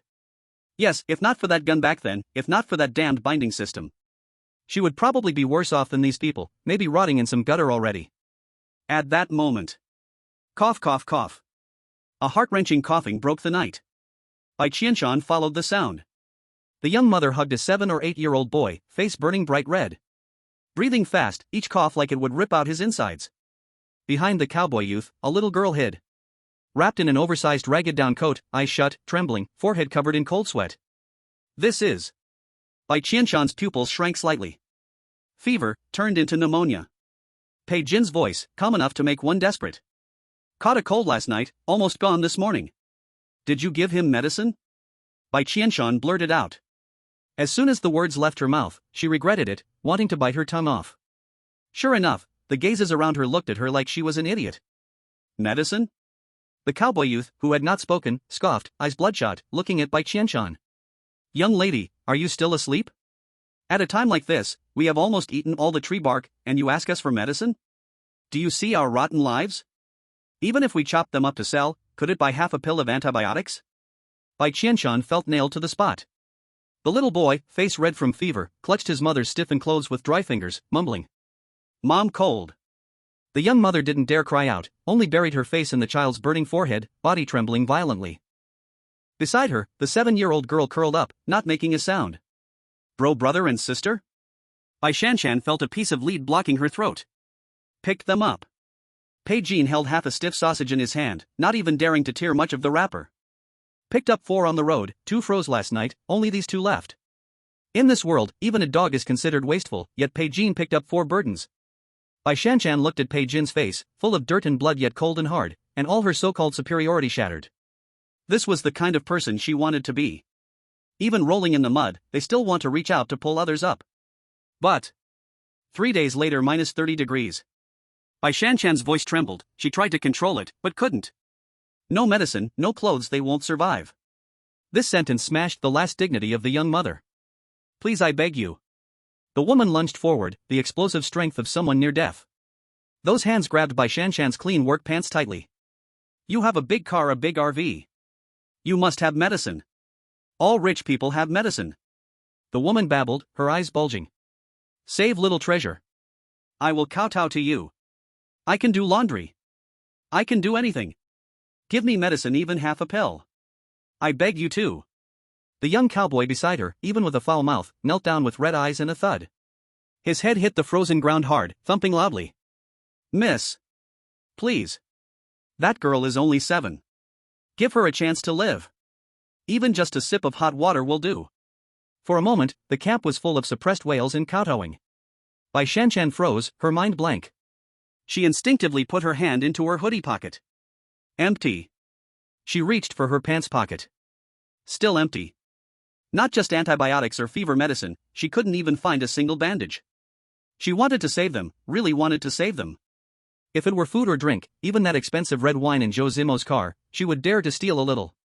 But medicine. Even the all-powerful Zhou Zimo didn't have medicine. That luxurious mobile fortress had steak, red wine, boxes of water, even game consoles. But not a single 2-yuan amoxicillin, not a single ibuprofen. Bai Qianqian's fingers dug into the fabric of her pocket. She looked back. 200 meters away, the steel beast lay quietly in the wind and snow. The bulletproof glass was like a pair of emotionless eyes, coldly watching this farce. She couldn't see Zhou Zimo inside. But she could imagine that fat man's expression, surely sitting on that damn leather sofa. A cigarette in hand, the corner of his mouth holding that half-smile, watching her like a monkey show. He was waiting.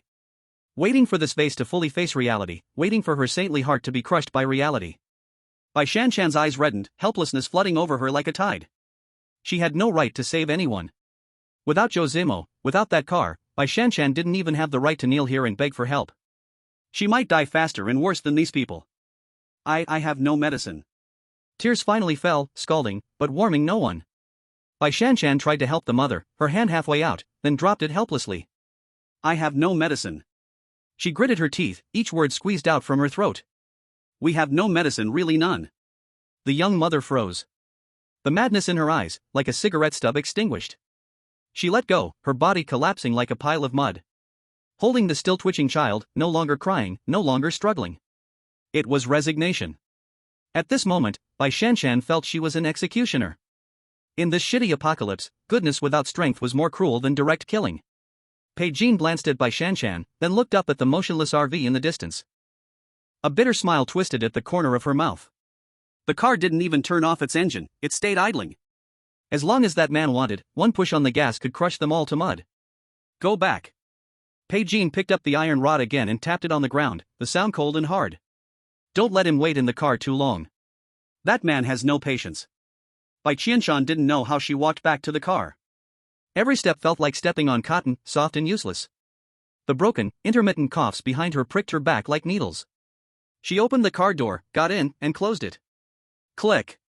As the alloy door locked, all the wind, snow, wails, and despair were shut out in that cold world. Inside the car, warm air at 24 degrees Celsius brushed her face, the scent of light fruitwood filling the air. And that lingering smell of tobacco. Heaven and hell were really separated by just one door. Zhou Zimo still held the same posture, the cigarette tip just reaching the filter. He turned his head and looked at the woman curled up in the passenger seat, burying her head in her knees and shivering. Finished crying already? His voice was light, emotionless. Bai Qianqian lifted her head, her face streaked with tears, her voice choked and hard to hear. Those were 2 lives. That little girl was only 7. Zhou Zimo, if the temperature drops in 3 days, they'll really die. Most likely they're doomed. Zhou Zimo casually stubbed the cigarette out in the crystal ashtray, his tone rational to the point of cold-bloodedness. Without antibiotics, complications from this low temperature have a 100% mortality rate. Even gods can't save them. But Bai Qianqian dug her nails into her palms. Do we just watch? Can we? Can do what? Zhou Zimo cut her off. Can we chop up the steak in my car to feed them? Or tear apart my warm leather seat to burn for them? Bai Qianqian was speechless, biting her lips hard until she tasted the rusty bloodiness. Yes. What could she use to save them? Her tears? Or her worthless sympathy? Zhou Zimo looked at her painful struggle, a trace of satisfaction flashing in his eyes. He was not afraid of Bai Qianqian's kindness, anyone would have compassion. But he feared having a saint beside him who only wasted others' resources and didn't understand the situation. Now it seemed this lesson worked well. Remember this feeling, this helpless feeling like trash. Zhou Zimo lit another cigarette. His voice came through the smoke. Qianqian, remember, kindness is the most expensive luxury in this world. Want to be a good person? Fine. He glanced at the camp, his voice cold. When one day you have the power to make King Yama return the dead, then come talk to me about humanity. Now, you can't even buy a ticket to enter. Chapter 34, Hell outside the window, Devil inside the car. The car was frighteningly silent. Only the slight hum from the air vent broke the silence. Warm air at 24 degrees Celsius circulated in the luxury car, yet could not chase the cold from Bai Qianqian's bones. Zhou Zimo sank in the leather sofa at the center, half-smoked cigarette still smoking in the crystal ashtray before him. He didn't look at Bai Qianqian, his eyes half-closed, fingers idly moving through the air. He looked like he was dazing, but in fact, he was scrolling through the World Trade Channel, filled with a waterfall of help requests. Bai Qianqian shrank in the back corner of the passenger seat, like a stray cat stripped of its spine. The scene a minute ago shattered the worldview she had built over 20 years.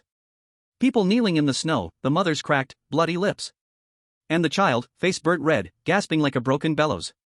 The image was nailed into her brain, refusing to leave. Only 3 days. Bai Qianqian's voice rang abruptly, her throat hoarse as if she had swallowed sand. The fingers on Zhou Zimo's screen paused for half a second. Without lifting her head, she continued staring into the empty void.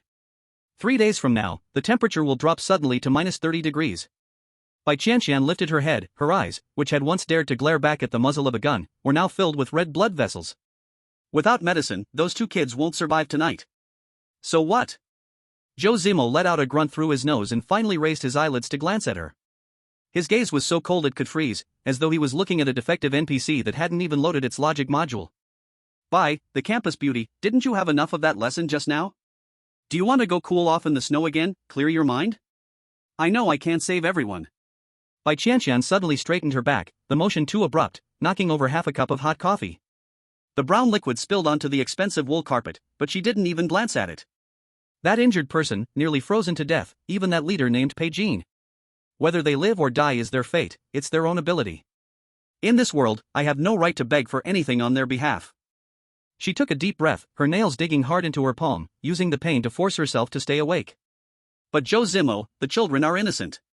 Innocent? Zhou Zimo looked like he had just heard the funniest joke of the year, the corners of his mouth lifting into a mocking curve. When zombies bite people, do they check their IDs to see if they're under 18? Or do they bite a little less just because you're a flower of the motherland? They are not a threat. Bai Qianqian's voice rose by 8 degrees, but under Zhou Zimo's all-seeing gaze, it quickly deflated, turning into a pleading tone tinged with tears. They just want to live. Just like I did on the first day. This sentence pierced the tense atmosphere inside the compartment like a needle. Zhou Zimo's fingers, which had been holding the cigarette, stiffened for a moment. Her from back then. On the first day of the apocalypse, on that road full of severed limbs and arms. He was riding his broken bicycle, holding the only path to survival in his hands. At that time, Bai Qianqian, just like now, was holding a broken gun with no bullets. Her eyes were filled with fear, but she was desperately trying to survive. At that moment, following the principle of maximizing profit, he should have killed her and taken her electric bike. From a rational perspective, killing and looting would have been the optimal solution. But he only took the bike, leaving her behind. In the end, he even let her board this Noah's Ark of the apocalypse. Bai Qianqian was gambling. She was betting that Zhou Zimo, who would soften for a moment due to their 3 years of classmate bond, was not completely dead inside. She was betting that the fat man who had packaged himself as a cold-blooded monster still had a trace of warmth left under all that thick fat in disguise. If she lost, Bai Qianqian closed her eyes. If she lost, it would mean that this man had completely turned into a monster. Following a completely monstrous creature, the outcome would only be early death or delayed death. Rather than that, it would be better to die a quick death now. I don't want to be a saint, I really don't want to. Bai Qianqian crawled out from the corner, kneeling a couple of steps. If the school's dog-like admirers who worshipped her as a goddess saw this humble posture, they'd probably have their hearts shattered and die on the spot. I just don't want to sleep at night with nightmares, seeing those 2 kids' unblinking eyes after death. She raised her head, staring directly at Zhou Zimo, her eyes full of desperation and determination. You have a way, I know you do. There's everything in the trading channel, you have so many supplies, you can definitely exchange for medicine. As long as you save them once, even if it's just a few fever-reducing pills. From now on, my life belongs to you. You don't want me to speak, I'll be silent. You want me to kill, I'll kill. Even if you want me to be a bait for zombies, I'll never look back. I'll completely sell my life to you, even the last bit of my dignity. Please. The last 2 words fell, and with a thud, her forehead hit the carpet heavily. The compartment fell into a deadly silence. Zhou Zimo quietly stared at her, watching this once untouchable top school beauty, like a devout follower. Kneeling at his feet, offering up the last bit of her soul. He gently flicked the ash off his cigarette in his mind. This timing, it's almost perfect. In fact, the moment he saw there were children in that camp, he already guessed the scene. He knew Bai Qianqian too well. 3 years as classmates, though they didn't exchange many words, he remembered that winter. He was in the corner of the cafeteria eating instant noodles, and saw this silly girl take off her newly bought down jacket and give it to an old man begging at the school gate. He himself was shivering in the cold, running back to the dorm. That was when he labeled this woman a useless good person. In times of peace, this kind of character is called kindness. In the apocalypse, it's called a terminal illness, and it needs to be cured. That earlier throw it away and watch hell was chemotherapy. Only by showing her how powerless kindness can be, and shattering her naive fantasy completely, could she have any chance of surviving in this cannibal world? Looking at it now, the treatment is effective. She learned to make choices, to abandon the adults and only save the children. She learned to trade, using loyalty in exchange for a chance to act. This is the awareness a competent co-pilot should have. You're quite good at business. Zhou Zimo finally spoke, his voice so flat that it was impossible to tell whether he was pleased or angry. He pressed the cigarette butt hard into the crystal ashtray, leaning back in his chair. His whole body sank into the soft sofa, taking on a negotiating posture. Do you know the current market value of medicine? He didn't wait for Bai Qianqian to respond, and began listing figures. The probability of opening a white treasure chest to get medicine is 5%, and a green treasure chest is only 15%. Right now, the whole world is burning with fever, everyone is infected. One of the most basic amoxicillin pills can be exchanged for 3 beautiful women or 10 boxes of luncheon meat. He paused, his gaze like a knife, piercing directly into Bai Qianqian's pupils. Bai Qianqian, why do you think your worthless life is worth this price? Chapter 35, Scolding the Useless, Buying the Divine Medicine. This man really smells good. The train car was dead silent. Only the air conditioning vent emitted a barely audible hum. Bai Qianqian knelt on the carpet, her face pale. Yes, in this collapsed world, what is a human life worth? Perhaps in Zhou Zimo's calculations, her life wasn't worth even a few pills of amoxicillin. Not worth it. Bai Qianqian lowered her head, her voice trembling like a leaf in the wind. But it's all I have. Fine, even if I take your life as a bonus to this deal. Zhou Zimo sneered, his fingers drumming casually on the leather armrest. Using my core combat resources for 2 useless burdens. From an investment return perspective, this is a negative asset. Bai Qianqian, I'm a businessman, not a charity worker. These words sealed her fate. Bai Qianqian felt a buzzing in her ears, as if someone had cut the power supply to her body. There was no frantic crying, no impulse to seek an end. When a person truly hits the extreme of despair, it's not about crying or making noise, it's numbness. Bai Qianqian stared blankly at the patterns on the carpet, her mind completely blank, even breathing seemed unnecessary. The figure of the man sitting on the sofa began to blur, twisting. she had lost the bet. He really didn't care. Just as Bai Qianqian, like a walking corpse, was about to get up and leave, Zhou Zimo's fingers suddenly moved. He quickly clicked on the blue panel only he could see. Search keywords, children's fever medicine/antibiotics. Filter conditions, current stock/seller online/immediate transaction. Search results, 3 items. A lot of useless junk information was filtered out, and the results finally settled on a recently posted transaction post. Seller, anonymous. Item, ibuprofen suspension, opened, more than half left, plus suffixing granules, 6 packets. Price, energy x50 or 9mm bullets x50. Note, buy it or not, my dog is going to die. No hard currency, don't bother. So dark. Before the end of the world, this thing was just a 30 yuan over-the-counter drug in the pharmacy. Now it dares to ask for 50 units of energy? He had to risk his life dismantling a scrapped car, and even with luck, he might get just a few units of energy. Even on the black market, this is robbery-level pricing. Zhou Zimo stared at the red number, his brows furrowing sharply into a shape. If it were before, he would have reported it and sent a private message mocking the seller for being money-hungry. But he glanced at Bai Qianqian still kneeling, her eyes already empty. You can't just starve while training the hawk. Besides, Zhou Zimo exhaled a smoke ring, his eyes dark and unreadable. If seeing a child die in front of him doesn't stir anything, then what is he different from those monsters outside who eat humans? A living person should still have some human feeling. Ding, transaction successful. A crisp system sound suddenly pierced the silence of the car. Bai Qianqian looked up blankly, her eyes hollow, still not back to reality. Zhou Zimo flipped his palm, a white light flickering in the center. The next second, a dirty red medicine bottle, stained with unknown grime, appeared in his hand. Along with a few crumpled silver medicine packets, all appearing out of thin air. Next, Zhou Zimo tossed it like garbage, casually throwing it.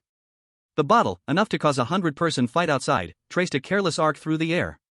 Bai Qianqian instinctively reached to catch it. Cold. This was the real feeling of the plastic bottle touching her palm. She stared down in daze.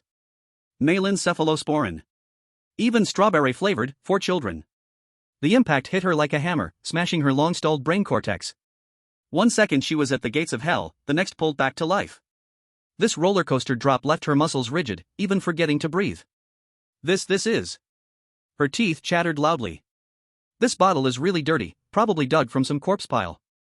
Zhou Zimo, disgusted, pulled out 2 wet wipes and scrubbed his fingers hard, as if they were covered in deadly germs.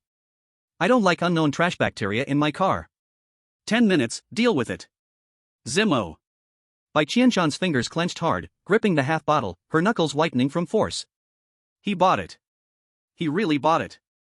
Always calculating profit, cursing her as worthless, belittling those people into nothing.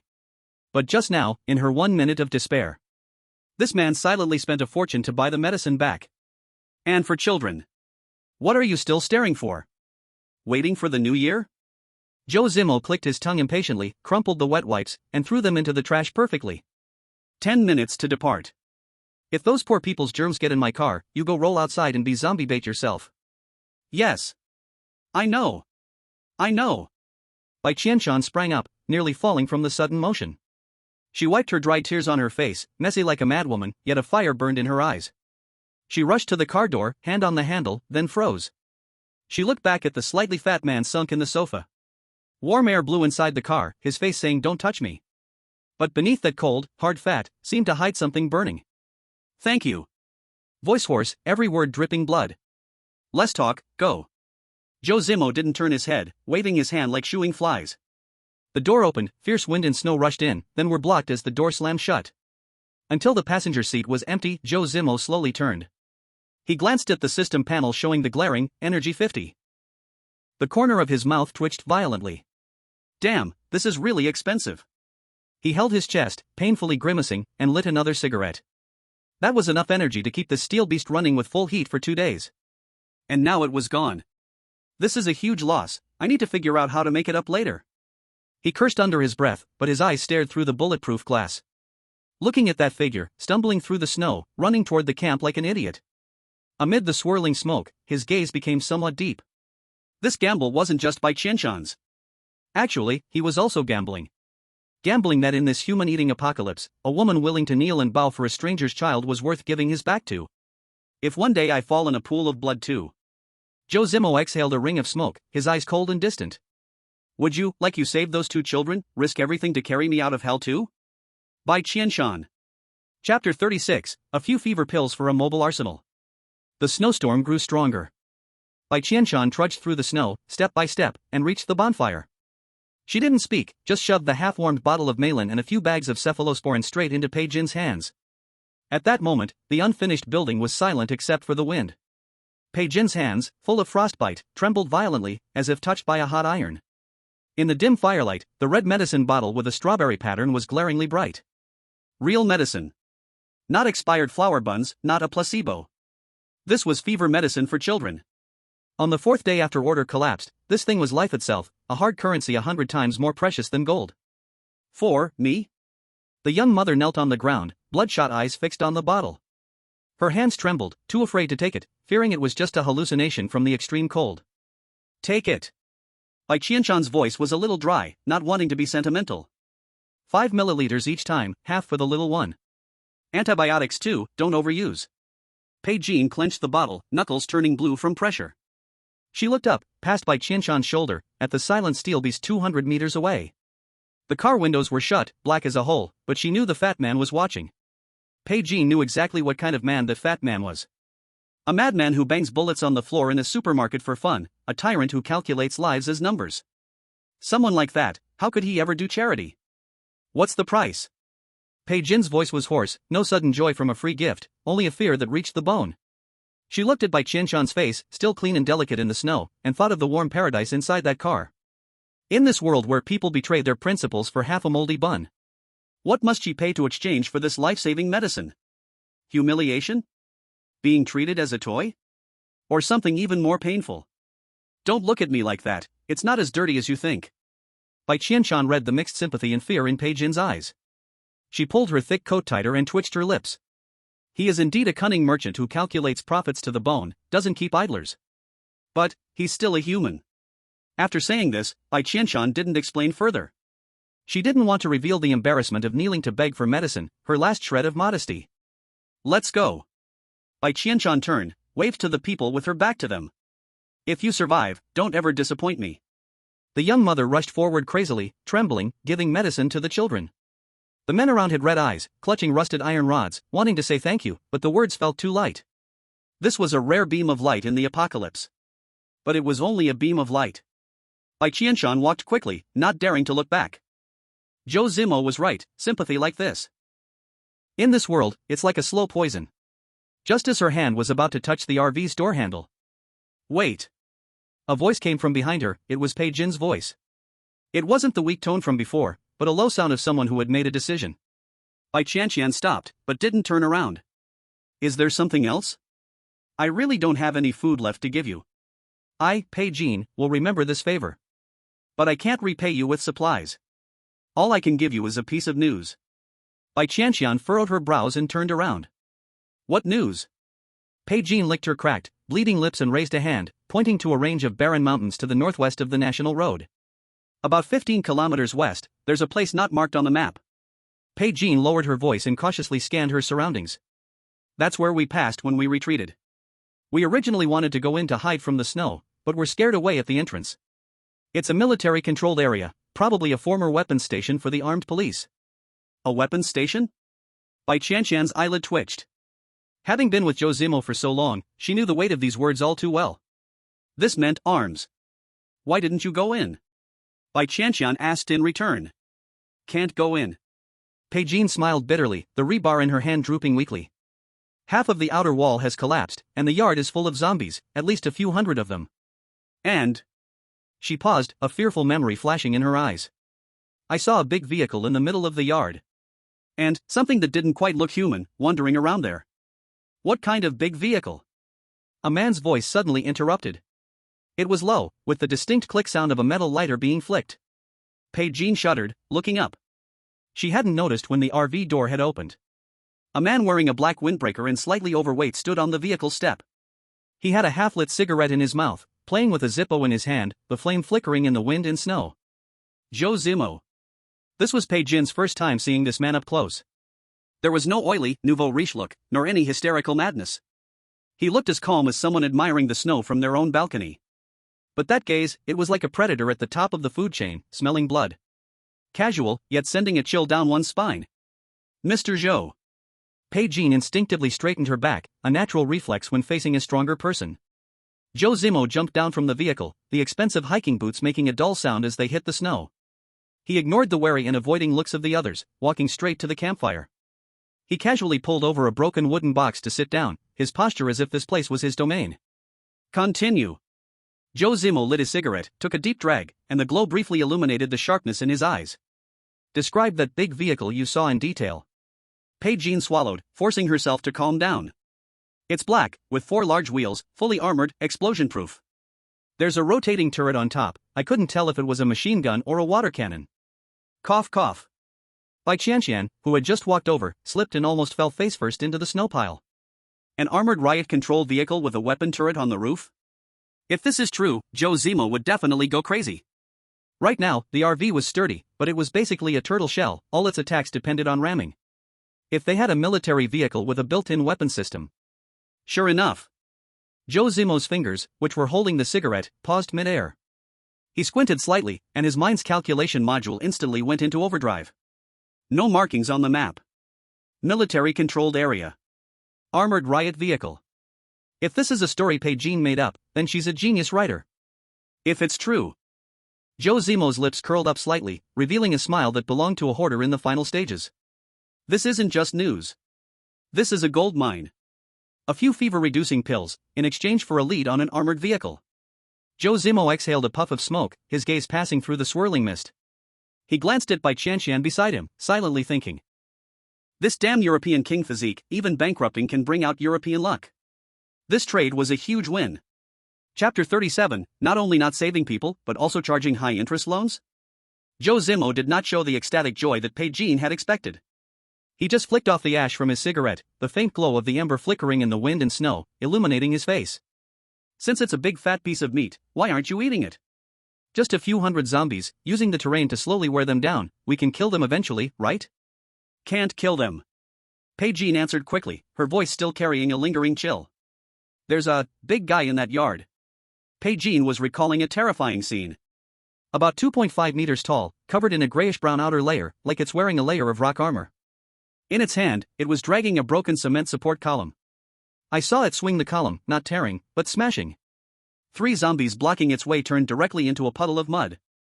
Zhou Zimo raised an eyebrow. Using a cement support column as a weapon? AoE damage? High armor? This doesn't sound like a wild monster that just scratches, it sounds more like a war machine with siege attributes. If you looked at the data panel, its strength attribute would be several times stronger than an ordinary zombie.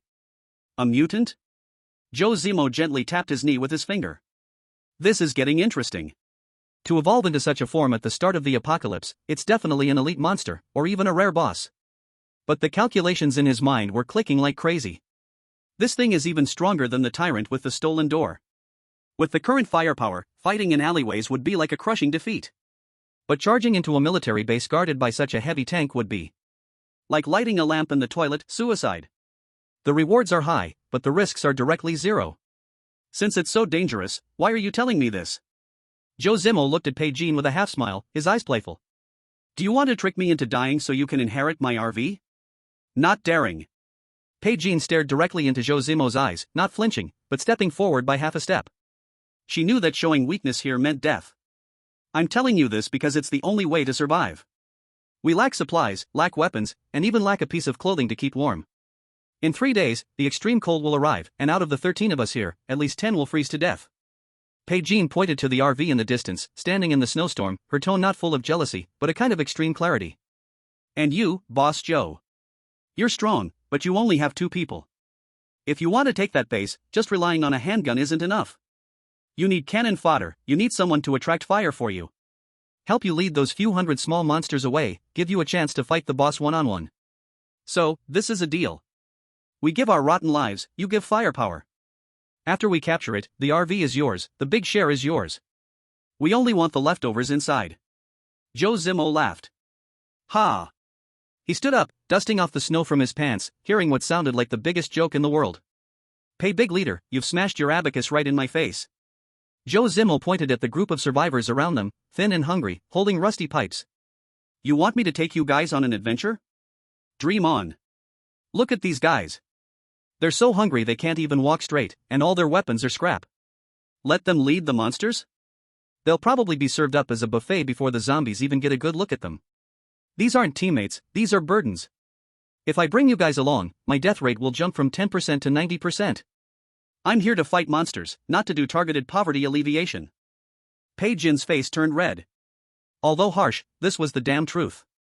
In this world where data is everything, their group wasn't even qualified to be cannon fodder. Then there's no choice. Bai Qianqian gritted her teeth, her voice laced with a desperate determination. This is all we have. If you're unwilling, then forget it. Consider this information as me paying off your medicine debt, we're square. After saying that, she turned to leave. Wait. Bai Qianqian, who had been silent all this time, suddenly spoke up. She looked at Bai Qianqian's stubborn yet trembling back, then glanced at Zhou Zimo's disgusted face, her mind spinning fast. If it were before, she would have definitely asked Zhou Zimo to help them.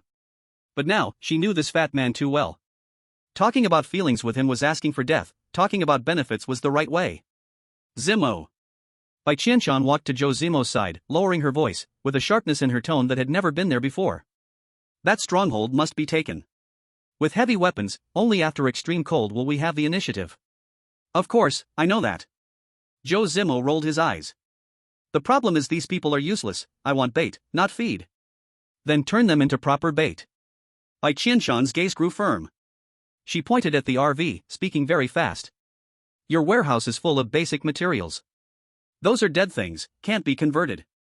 Bai Qianqian has the blueprints. I saw them in the supermarket, one for the mountain cutter, one for the simple composite bow. Zhou Zimo was stunned, turning to look at Bai Qianqian. You have the blueprints? Bai Qianqian stopped walking, hesitating, then nodded. I have but no materials, can't make them. Perfect. Bai Qianqian looked at Zhou Zimo, her expression exactly like his when he schemed against someone. Lend them.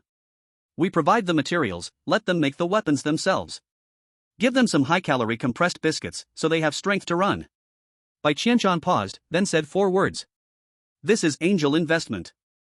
Turn a bunch of useless people into usable resources. Zhou Zimo was stunned. He looked Bai Qianqian up and down, like meeting this woman for the first time. Wow. Is this still the Bai school beauty who would kneel and cry, begging him to save people? Her capitalist mouth learned faster than him. Everyone knew about doing equipment loans. Not bad, Bai school beauty. Zhou Zimo touched his chin, eyes showing admiration. Exactly. Compassion won't save people, but benefits can. He turned to look at Bai Qianqian, who looked confused, and his face changed into a professional fake smile. Hear that? Team leader Bai. Zhou Zimo flipped his hand, the system panel appeared in front of him, the blue light cold in the snowy night. I don't do charity, but I like finance. If we cooperate, it must follow rules. Materials, food, I can lend them. Even if you want to arm everyone to the teeth, I can supply it. But... Zhou Zimo's voice turned cold, the pressure of a creditor. We must sign a contract. System notarized. First, loan interest 30%. After the mission, deduct from your share of the loot. Can't pay? Then pay with your life. Second, if you dare to run from the battlefield, or try to stab in the back. Zhou Zimo pointed to the dark sky above. The system will erase violators directly. Don't doubt, this works 10,000 times better than law. Third, and most important point. Zhou Zimo walked to Bai Qianqian, looking down at this woman covered in blood, speaking slowly. That armored car, and all boxes dropped by that boss, must belong to me. You can only take the leftover scraps. Can you accept? Bai Qianqian looked at Zhou Zimo's outstretched hand. The hand was not big, but in the wind and snow it looked like a one-way ticket to hell. She knew, to hold this hand meant selling the whole team to this demon. From this moment, they were no longer free, but mercenaries of this man, workers under a high-interest loan. But looking back at the teammates shivering in the cold, their eyes empty. If they didn't sign, half would freeze to death in 3 days. Any choice? Deal. Bai Qianqian extended her hand, gripping heavily, knuckles whitening from force. Wise choice. Zhou Zimo withdrew his hand. Oh right, team leader Bai. He pointed at his RV, speaking softly. Don't cheat me. If we get there. I found no heavy weapons there, or that monster doesn't even exist.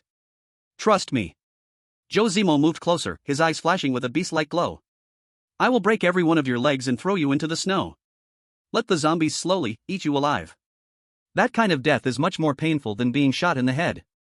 After speaking, Zhou Zimo turned without looking back and crawled into the warm vehicle. Bang! The alloy door slammed shut, cutting off two worlds. In the snowstorm, Bai Qianqian tightly clenched the crumpled maps in her hand. Her whole body felt as if she had just been pulled out of water, her back already soaked with cold sweat. But she was smiling. She cracked her dry lips in the snowstorm, showing a smile more dreadful than crying. It was the wild joy of a gambler who, after staking their life and fortune, finally saw the dice land. She had won. This devil, who devours people without spitting out bones, had finally agreed to take them, these ants, into the game. Chapter 38, Outside, the Ice Age, Inside, Black Pepper Beef Tenderloin. The snowstorm was like knives, cutting painfully across their faces. On the snow-covered ground in front of the unfinished building, a dozen pairs of eyes stared fixedly at Zhou Zimo, like a pack of starving wild dogs. Zhou Zimo's face was expressionless, his fingers tapping the air lightly. Whoosh! Without any flashy light effects, a small mountain of supplies suddenly crashed into the snow, raising a cloud of snow mist. Bundles of wood, sturdy metals, rubber, and several large barrels of unopened purified water. But what caught everyone's attention the most, making their eyes bulge with blood, were the things stacked at the top. 2 boxes of military ration biscuits. And an entire box of canned luncheon meat. Dead silence. Only the howling wind and snow could be heard. The young man in the denim jacket stared at the red canned boxes, swallowing loudly with a gulp sound in his throat. Meat. High salt, high calories, maybe all starch. But on the 4th day of the apocalypse, this was harder currency than gold. 200 for the wood, 100 for the metal, and enough rations for you to eat for a day. Zhou Zimo's voice cut through the snowstorm, with that kind of terrifying rationality.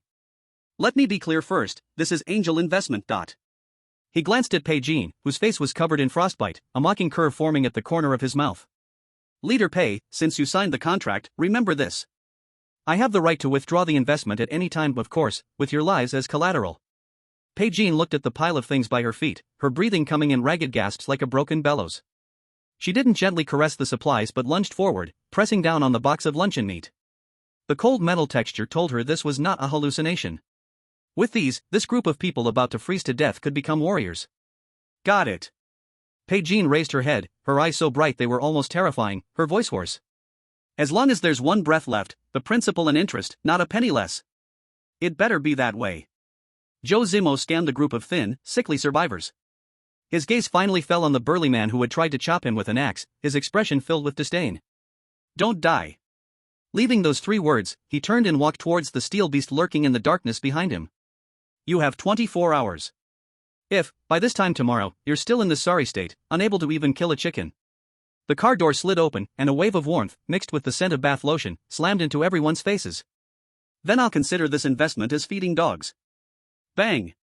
The alloy armored door slammed shut, cutting off the cold wind, the despair, and the dozen or so eyes full of jealousy and blood. Inside the car, at a constant temperature of 24 degrees Celsius. The air was filled with fruity and woody fragrances, which Zhou Zimo had specially lit to cover up the stench of corpses drifting in from outside. 1 door away, heaven and hell. Zhou Zimo casually removed his heavy winter coat, wearing only a thin cotton t-shirt underneath. He threw himself onto the couch, comfortably letting out a sigh. Phew. It's still the capitalist sugar-coated bullet that feeds people. Bai Qianqian didn't stand awkwardly like she used to. She subconsciously walked over and naturally took the coat that Zhou Zimo had taken off, hanging it up. Her movements were practiced. She then turned and walked towards the open kitchen, opening the large double-door refrigerator. Pasta for dinner? She didn't turn around, taking out a piece of bright red steak while speaking in a light tone. I see there's still a lot of black pepper beef in the freezer.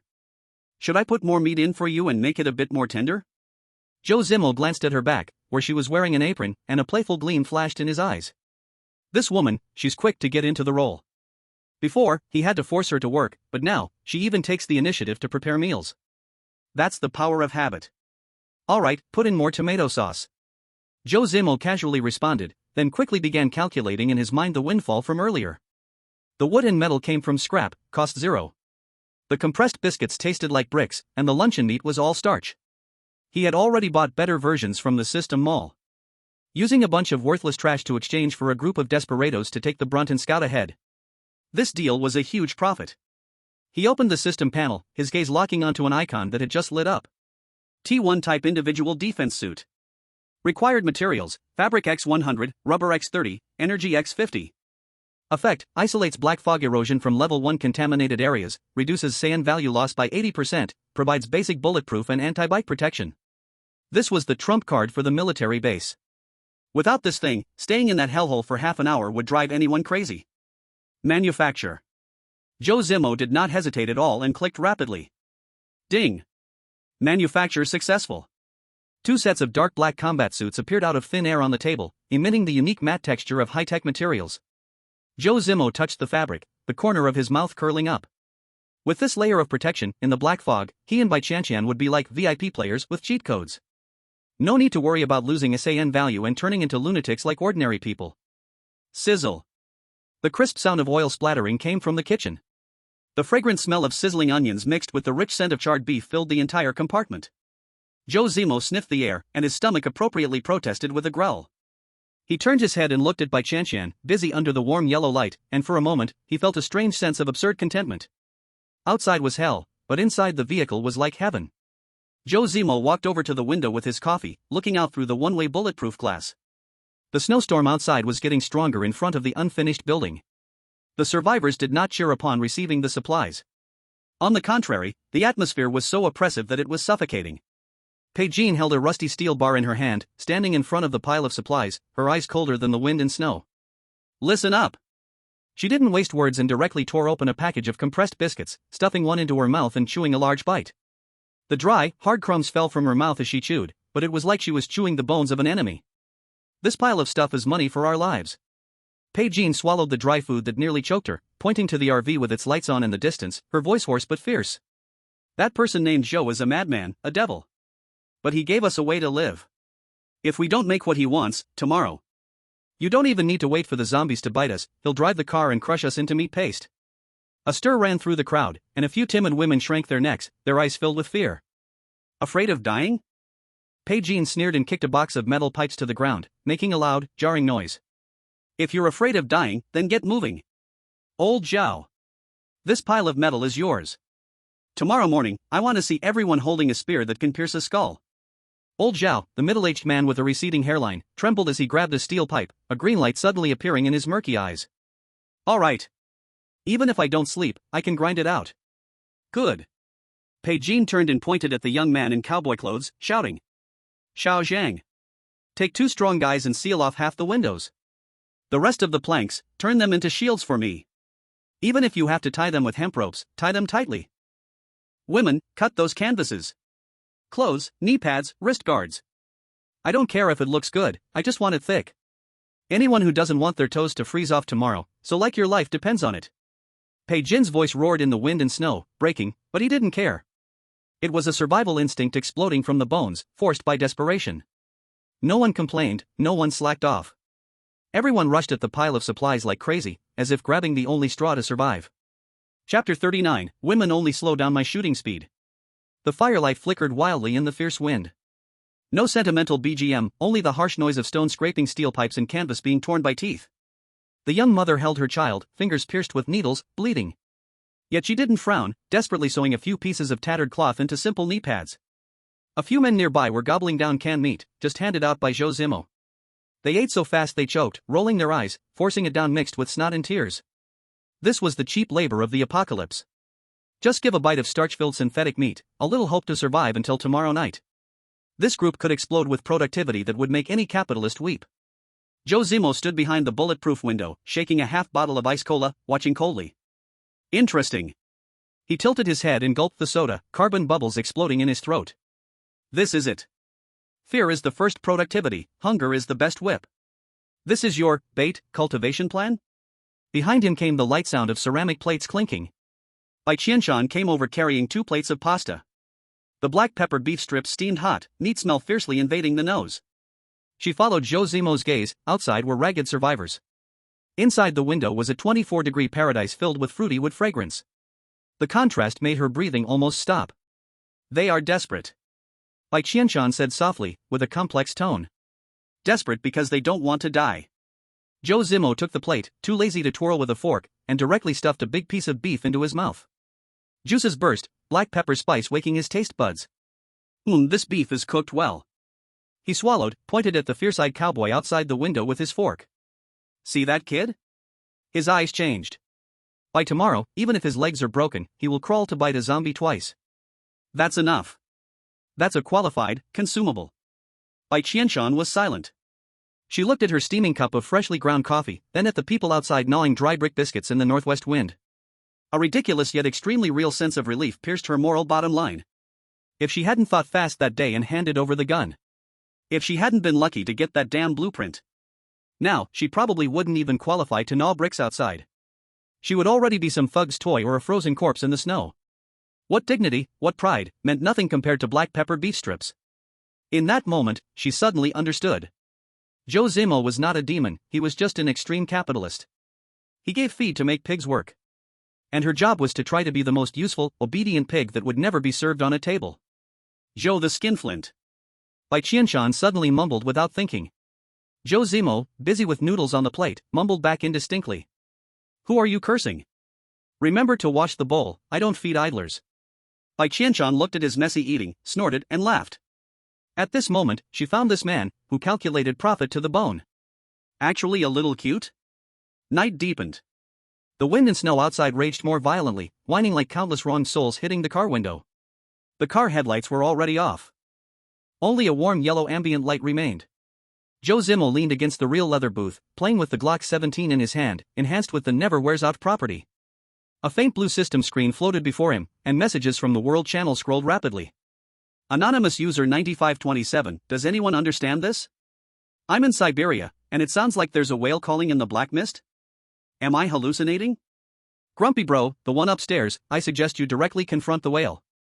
If you win, you'll be the Sea King. Survival expert, certified warning. According to model simulations, the extreme cold in 3 days is just an appetizer. The surface temperature might drop below -50 degrees Celsius. This is not a drill. Craving hot dry noodles, -50 degrees Celsius? Let it destroy me, I'm tired. Who has a quilt? I'll trade my girlfriend for it. No joke, pale skin, beautiful, long legs, only trading for one quilt. Online love pick me, I'm super sweet, the one upstairs, get lost. I have private photos, genuine, trade for 2 cans of meat, scammers die. Zhou Zimo furrowed his brows, lightly tapping the table with his fingers. -50 degrees Celsius. If that expert is telling the truth. Then, aside from his modified RV, 99% of the vehicles outside would be out of commission. But the information about the whale call really caught his attention. There couldn't be whales in the inland. Unless, it's some kind of gigantic mutated creature as big as a whale. Or a type of unimaginable old one. Whatever it is, it's not something he could mess with right now. Zimo. Bai Qianqian's voice suddenly rang out in the cabin, soft and mellow. What? Zhou Zimo didn't look up, continuing to watch the nonsense on the World Channel. Peijin and the others, will many people really die tomorrow? Zhou Zimo paused his fingers, finally looking up. His eyes returned to the cold, rational state without any warmth. They will definitely die. The monsters in that base can't be dealt with by the few sharpened scrap metal pipes in their hands. Then, Bai Qianqian bit her lip. Then why are you still giving them supplies?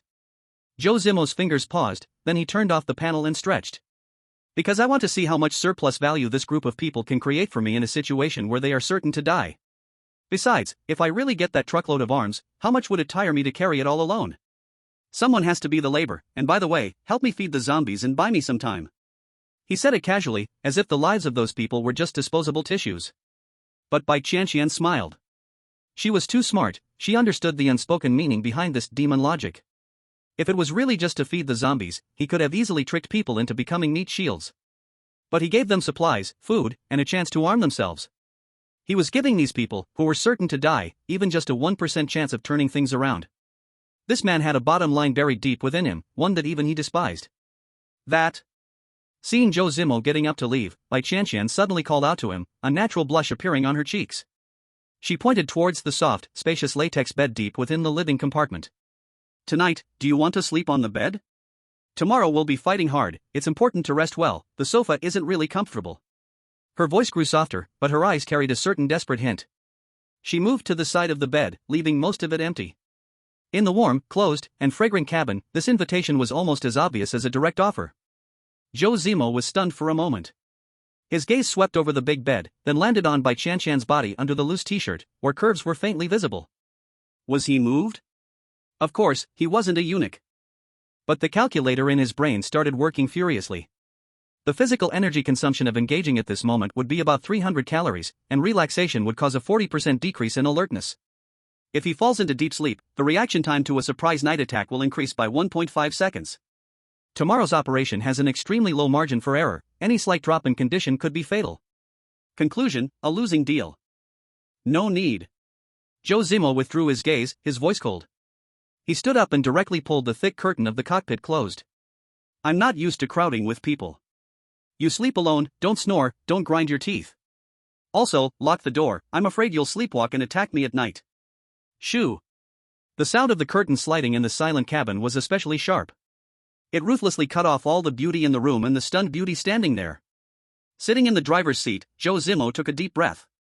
He pressed down the slight restlessness in his heart, adjusted the seat to half recline, and covered himself with the military coat. Woman? Women only slow down his gun-drawing speed.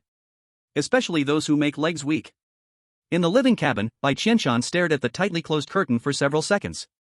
Then, she suddenly burst out laughing. Instead of feeling disappointed, she felt more solid than ever. This man, speaking the coldest words, doing the cruelest things, refusing the most ambiguous temptations. But following this absolutely rational madman. She could really survive. Outside the window, wind and snow howled like wailing ghosts. Inside the car, not a word all night. Chapter 40, Scarier than monsters are those who steal monsters. Dawn came, but the wind and snow didn't stop. This cursed weather seemed to have a grudge, ice chips in the wind hit faces painfully, like sandpaper rubbed. At the foot of the barren mountain, 2 kilometers from the ruined building. The heavily armored RV covered with a white camouflage net blended perfectly with the snow, quietly lying in the wind-sheltered snow hollow. Next to it, Bai Jin's team's broken cars looked shabby and ridiculous. Listen up, this is not a team-building trip. Zhou Zimo stood by the car, pulling the slide of the Glock 17 in his hand, making a crisp click. He had changed into a gray-white camouflage jacket, not wearing the bulky anti-pollution suit, looking agile and colder. In front of him were 9 elites from Bai Jin's team. These people finally looked like something. Clothes torn and ragged, outside tied with several layers of thick canvas. That was the car seat covers ripped off and roughly sewn as simple armor. Their weapons upgraded too, no longer rusty pipes, but simple homemade spears. Most eye-catching were the 4 shields, cut from double engine covers, padded with rubber and wood. It looked convincing, but in front of a zombie tide, it was probably just psychological comfort. Women and children stay behind to watch the cars. Zhou Zimo's gaze swept over the young mother. The woman shook like a sieve, tightly covering the child's mouth, afraid of crying out. Remember, what I mean by watch the cars is. If we fall ahead, or something sneaks from behind. Zhou Zimo paused, his tone flat. Whether you commit suicide or get eaten by monsters, you choose, don't expect me to come back and save you. The mother pressed the child's mouth hard, tears in her eyes, not daring to make a sound. Bai Jin stood at the front of the group. This once high-knowledge lady now had 2 black-gray streaks painted on her face, like war marks of a primitive tribe. Her eyes had no warmth of the living, only cold calculation. She knew what she was. Cannon fodder, bait, or politely, the vanguard. Mr. Zhou. Bai Jin spoke, voice steady, no wasted words. We draw hatred, clear the small monsters, the big one is yours. In the apocalypse, the one who provides food is king. Zhou Zimo glanced at her, said 3 words. Don't die. Then he turned back and waved to Bai Qianqian. Let's go, to the VIP seat. Bai Qianqian tightened her tactical vest, hands gripping a light compound crossbow. It was voluntarily contributed by Bai Jin to please Zhou Zimo. The 2 teams, one after another, entered the dense forest where the wind and snow howled. 300 meters from the military control area. A high ground with an abandoned signal tower. The view here was wide open, a perfect fishing platform. Zhou Zimo lay on a moisture-proof mat, setting up his binoculars. Beside him, Bai Qianqian just looked down, froze completely, a sound glue coming from her throat, almost vomiting on the spot. Ugh. She pressed her mouth tight, her face pale. The courtyard below was literally a mold of hell.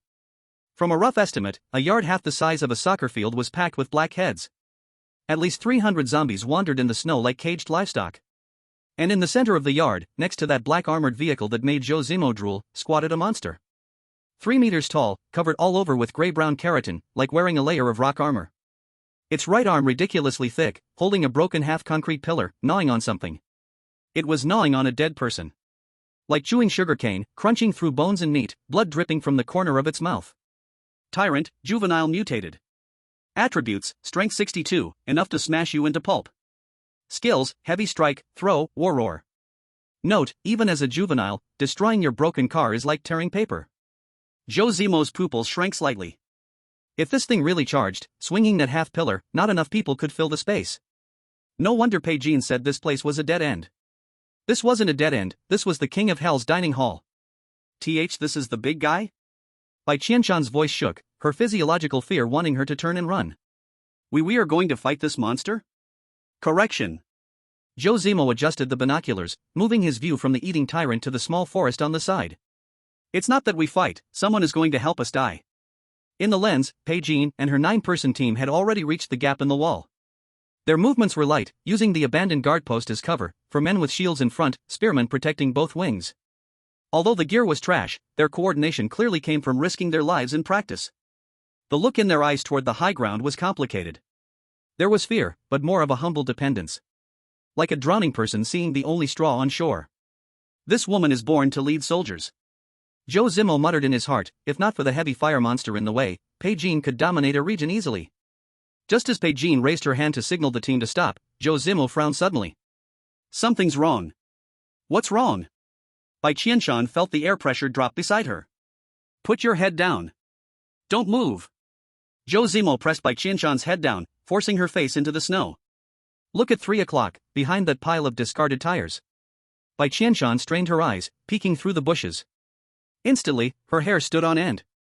Less than 50 meters from Bai Qianqian and her team, along the other side of the wall, was another group. 7 men. These people were not like Bai Qianqian's scrap-picking type. All wore black cold-proof clothes, tactical masks covering faces, showing only wolf-like eyes. Their weapons were harder recurved bows, mountain knives. The bald strong leader held a fire axe, its blade stained dark red with blood. They were like 7 patient evil wolves, lying in the shadows, staring at Bai Qianqian's group of lambs to be slaughtered. If Zhou Zimo hadn't opened full map vision from the high point, Bai Qianqian's team wouldn't know anyone was behind them until death. Are they survivors? Bai Qianqian asked in a breathy voice. Survivors? Zhou Zimo's mouth curved in a cold smile, eyes like seeing an interesting prey. They are called predators. Looks like we're not the only ones eyeing this piece of fat meat. This is about to get lively. Chapter 41. High-level hunters often appear as bait. The situation became delicate. What was once simply clearing the next level had now, painfully, turned into a chaotic, 3-way battle, straight out of the Dark Forest version. At that moment, an unexpected event occurred. In Bai Qianqian's team, the man named Old Zhao, who had a receding hairline, was already frozen stiff. As he tried to move, his unaware left foot kicked hard against the discarded iron railing. Clang! The sharp sound of metal striking in the silent snow was so piercing, it was almost louder than thunder. Almost in the same instant, Bai Qianqian turned around, raising her machete as muscle memory surpassed her brain's reaction. The 7 men behind the pile of tires immediately reacted, jumping up in unison. 3 recurved bows were drawn to their fullest, the cold gleam of the arrowheads aimed straight at Bai Qianqian's forehead. She was exposed. The air seemed frozen by liquid nitrogen. Bai Qianqian didn't scream, nor was she foolish enough to turn and run. Instead, she lowered her voice and shouted, "Raise shields. Form a circle." Bang! Bang! Bang! The rough engine hood shields rose on all sides, protecting the 9 people in the center, forming a spiked steel turtle shell. A few sharpened spears poked out through the gaps. This series of movements was as smooth as flowing water, clearly utilizing every bit of the supplies given by Zhou Zimo the day before. The 7 men across from them paused for a moment. They thought they were facing a group of sheep waiting to be slaughtered, but unexpectedly, they encountered a tough bone with broken teeth. The 2 sides stood facing each other across the 40 meters of snow, silently confronting each other. Neither of them dared to speak first. After all, just 100 meters away were the zombie hordes and that terrifying tyrant. In this moment, whoever spoke first would be offering their name to the King of Hell. This was a math problem. The bald-headed man leading the group squinted his eyes, his gaze greedily sweeping over the composite bow in Bai Qianqian's hands, eventually landing on the thick engine hoods. He was calculating. His 7 young men were armed with knives and bows, taking down this ragtag team would not be difficult. But the problem was, the cost was too high. Those double-layer engine hoods couldn't be pierced by arrows. Charging through the formation would at least mean getting stabbed by 2 or 3 of those spears. In this apocalyptic world with a lack of medicine and supplies, getting seriously injured meant you were essentially heading to the crematorium. To risk half of his team's fighting strength for a few broken weapons and some women? It would be a blood loss. The bald-headed man's finger tapped irritably on the axe handle, his expression shifting between dark and light. and Bai Qianqian had even greater pressure on her side. Cold sweat mixed with mud flowed into her eyes, stinging painfully. She could feel her teammates trembling behind her. It was a physiological fear. The 7 men on the other side had eyes that were too sharp, the kind of eyes that only wolves who had tasted human flesh would have. As soon as their formation faltered even slightly, those men would pounce like wild dogs and tear them apart. Stay steady. Bai Qianqian's voice squeezed out from between her teeth, carrying a harsh edge. Anyone who moves, I'll cut them down first. She stared hard at the bald-headed man, her machete slightly raised, making a throat-slitting motion that was full of challenge. That was her clear way of telling them. Want to eat us? Then be ready to have your teeth shattered. Interesting. Zhou Zimo, lying in the snow nest on the high ground, adjusted his scope and grinned with amusement. This wasn't just survival in the apocalypse, it was clearly the VIP experience of the Roman Colosseum. Zhou Zimo, are we not going to intervene? Bai Qianqian's palms, gripping the crossbow, were covered in cold sweat. Bai Qianqian and the others won't be able to hold out much longer, those guys clearly know what they're doing. Intervene? Zhou Zimo sneered, his gun still trained on the bald-headed man, his tone as cold as an outsider's. Why should I intervene? Don't you want money? Bai Qianqian is doing the right thing now, showing off muscle. She's telling them that this deal isn't worth it, the return on investment is too low. If I shoot now, the only result will be bringing the tyrant down on us, and we'll all die together. There's no benefit. Zhou Zimo pulled out a piece of chocolate from his pocket, broke it in half, and shoved one piece into his mouth, muttering indistinctly. Don't underestimate Bai Qianqian. This woman is gambling, betting that the other side is smart too. I don't want to make a losing deal. Sure enough. After a tense 2-minute silence of confrontation, the bald man suddenly loosened his tightly held axe, raised his left hand, making a retreat gesture. He stared deeply at Bai Qianqian, and there was no fear in his eyes. Only the sharpness of a businessman. This deal, he would not take. The 7 men kept facing Bai Qianqian, slowly stepping back in unison. Until they retreated into the shadow of the woods, disappearing completely. The crisis seemed to be over. Several men in Bai Qianqian's team felt their legs go weak, almost collapsing into the snow. Don't move! Bai Qianqian shouted sharply. Hold the formation. Wolves will come back after leaving. On the high ground. Bai Qianqian exhaled a long breath, just about to relax, then suddenly realized something. Not right, how could such people give up so easily? She turned to look at Zhou Zimo. They want Bai Qianqian to lure the monsters, then when both sides are injured, come out to loot, right? Bingo, correct. Zhou Zimo looked at her appreciatively, this woman's mind was getting faster and faster. This is called the sparrow tactic. Zhou Zimo pointed to the yard below. Since trying to eat Bai Qianqian hard would break teeth, let them fight the zombies to death. When they are injured, reduced in number, and exhausted, then we come out to collect the corpses. This is the most efficient way to play in the apocalypse. But those people didn't know, in the trees above them, lay an even higher level old 6. Then what do we do? Bai Qianqian asked instinctively, then realized. You mean let them both be hurt? This is called maximum utilization of resources. Zhou Zimo checked the magazine, pulled the bolt, the sound of the bullet loading was crisp and pleasant. Bai Qianqian passed the test, this bait is qualified. As for those 7 who wanted to be sparrows. A trace of brutality flashed in Zhou Zimo's eyes. Dare to steal my monster? I'll send them a one-way ticket to hell, no tax included. At that moment, the situation below suddenly changed. It wasn't Bai Qianqian moving, nor the group coming back to attack. But the tyrant that had been squatting beside the armored car eating corpses suddenly stopped. Its huge ugly head lifted, the nostrils without skin twitched violently twice. Then, it slowly turned around, its gray-white eyes full of rage and madness, staring at the woods where the 7 people had disappeared. Roar! A roar like muffled thunder echoed through the valley. The sound wave visibly pushed away the air, shaking the snow from the trees, even the ground under Zhou Zimo's feet trembled. The 300 wandering zombies in the yard were activated, turning their heads in unison, letting out hungry screams. Crap! Zhou Zimo's face changed slightly, then showed an even stranger smile. Those idiots carry the smell of blood. Fresh human blood smell. The axe of that bald man dripped blood just now, it was their previous trophy, now it became a death charm. The tyrant was enraged. It didn't charge at Bai Qianqian, but dragged a cement pillar, smashing the sidewall. Directly charging toward the woods where the 7 were hiding. The ground shook, debris flew everywhere. Now! Zhou Zimo stood up, pulling Bai Qianqian, eyes full of gambler's winning frenzy.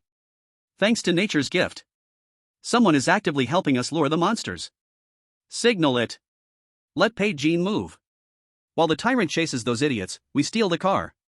The situation became completely chaotic.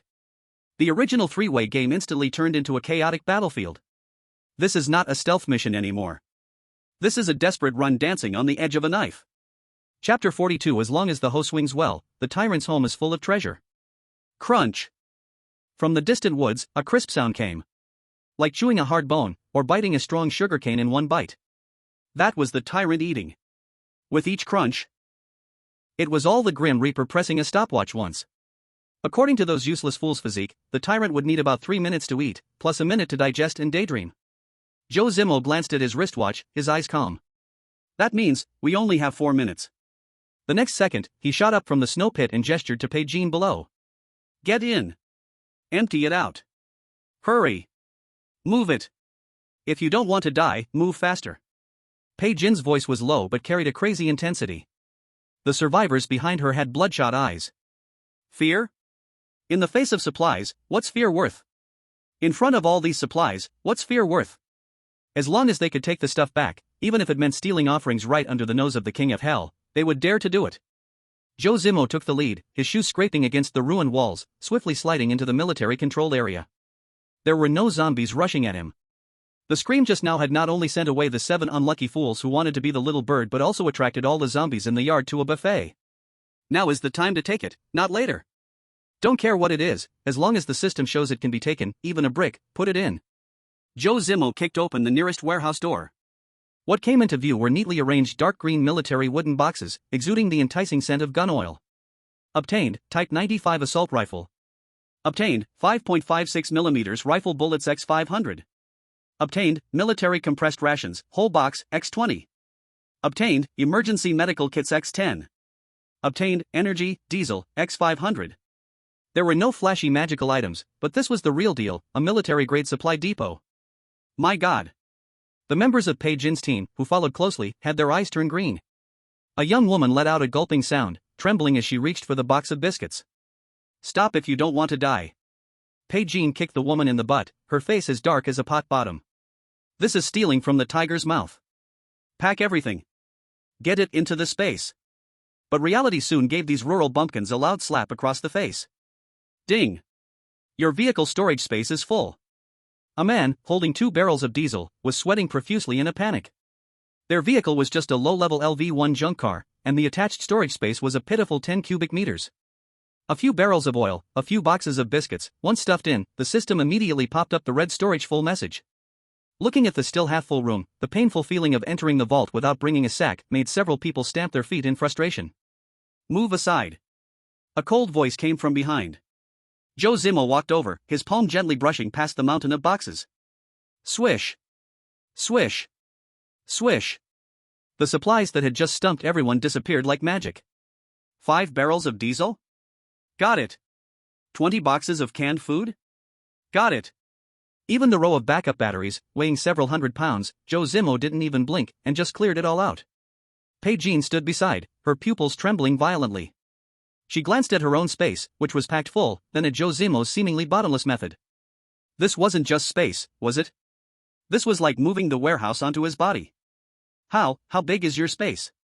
Bai Qianqian's throat felt dry. It's just a little bigger than yours. Zhou Zimo didn't even turn his head, casually taking a diesel generator that was still leaking oil, his tone flat. 80 cubic meters. That's a whole standard shipping container's worth of space. At this stage, this is a dimensional strike. Listen up. Zhou Zimo scanned the entire scene. Whether it's in your bags or what I've taken, even a screw, it's all mine. You're just the transport mules, understand? Anyone who dares to hide a bite of food, I'll break their legs and throw them out to feed the tyrant. Understood. Understood. Bai Qianqian's team members nodded their heads vigorously. Who would dare talk back at this point? Following this kind of boss, even drinking soup was better than gnawing on tree bark outside. 2 minutes.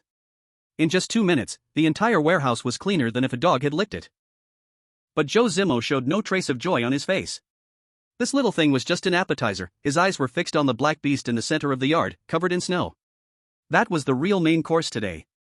Zhou Zimo rushed over and ripped off the camouflage net. Dongfeng Warrior Modified, Terror Assault Vehicle, LV2. Status, intact, vehicle requires a key to bind.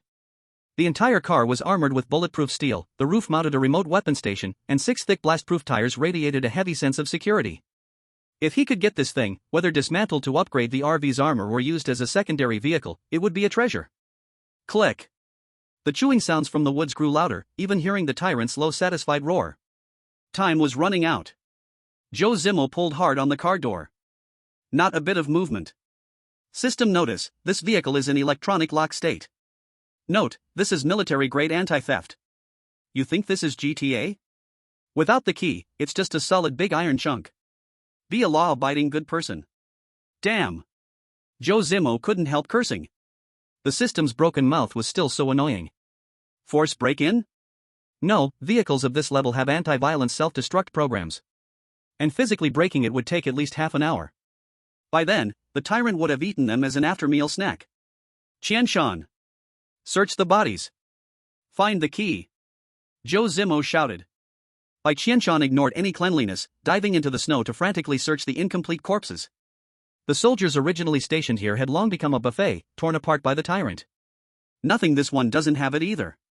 Bai Qianqian flipped over a corpse with only half a body, her hands covered in thick black blood, only grabbing an access card. Mr. Zhou, the guardhouse is empty. Bai Qianqian returned from the other side with people, face pale. The dormitory building doesn't have it either. Damn. The driver might have mutated and run away long ago, or was just eaten by the tyrant. Click. The crisp sound was extremely close. The noise in the woods stopped. Those 7 people, they were done eating. A disgusting stench of blood floated on the wind. Zhou Zimo's brows knitted tightly, the frustration in his heart growing wildly like weeds. A mountain of gold was right in front of him, yet a tiny key kept him outside the door. This feeling was worse than being killed. Damn it, can't I just bug it? Zhou Zimo pressed his hand on the car door, trying to use the disassemble ability to melt the door. Warning, target is in system-locked state. Tip, this is the apocalypse, not a shared bike parking spot. Want a free military armored car? You dream pretty, think prettier. Disassembling would just leave a pile of scrap metal. What he wanted was this running, fighting armored car. No way. Zhou Zimo muttered under his breath. This golden fingers taunt was worse than the tyrant for morale. Chapter 43, in front of death, humanity is just a cushion. Disassembling would just leave a pile of scrap metal. Zhou Zimo wanted the intact armored system and military chassis technology. Just as he hesitated whether to smash the window violently, the cowboy youth on watch at the wall gap suddenly let out a strangled, changed scream from his throat. Holy crap! The monster brought back a monster. Zhou Zimo turned his head. Through the swirling snow, 2 staggering figures appeared at the edge of vision. They were the survivors from the previous 7-man squad. These 2 were now horribly unrecognizable.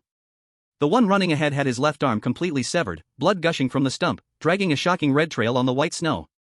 The one behind was even worse, half of his face torn, exposing a pale white jaw, vomiting blood as he ran. But that wasn't the main point. The point was, these 2 doomed people were not running to the open wilderness, but charging straight back toward the yard. Less than 50 meters behind them. Boom! Boom! Boom!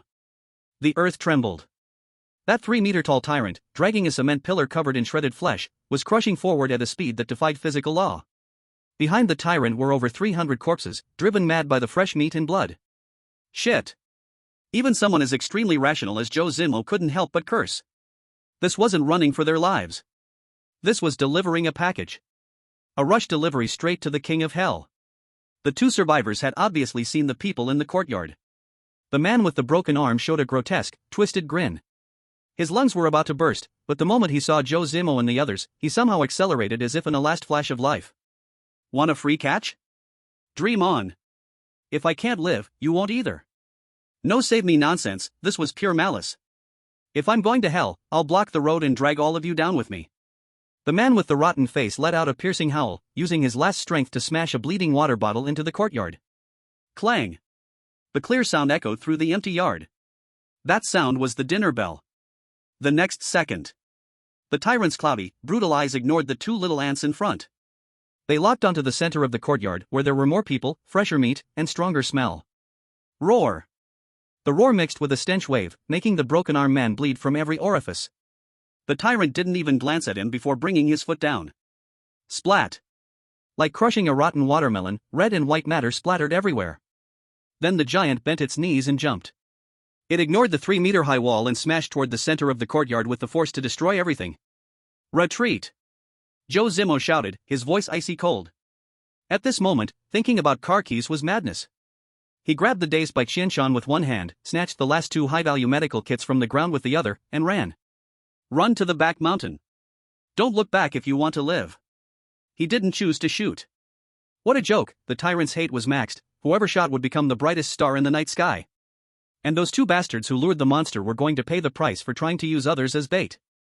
Ah! A member of Bai Jin's squad at the rear stumbled because of weak legs.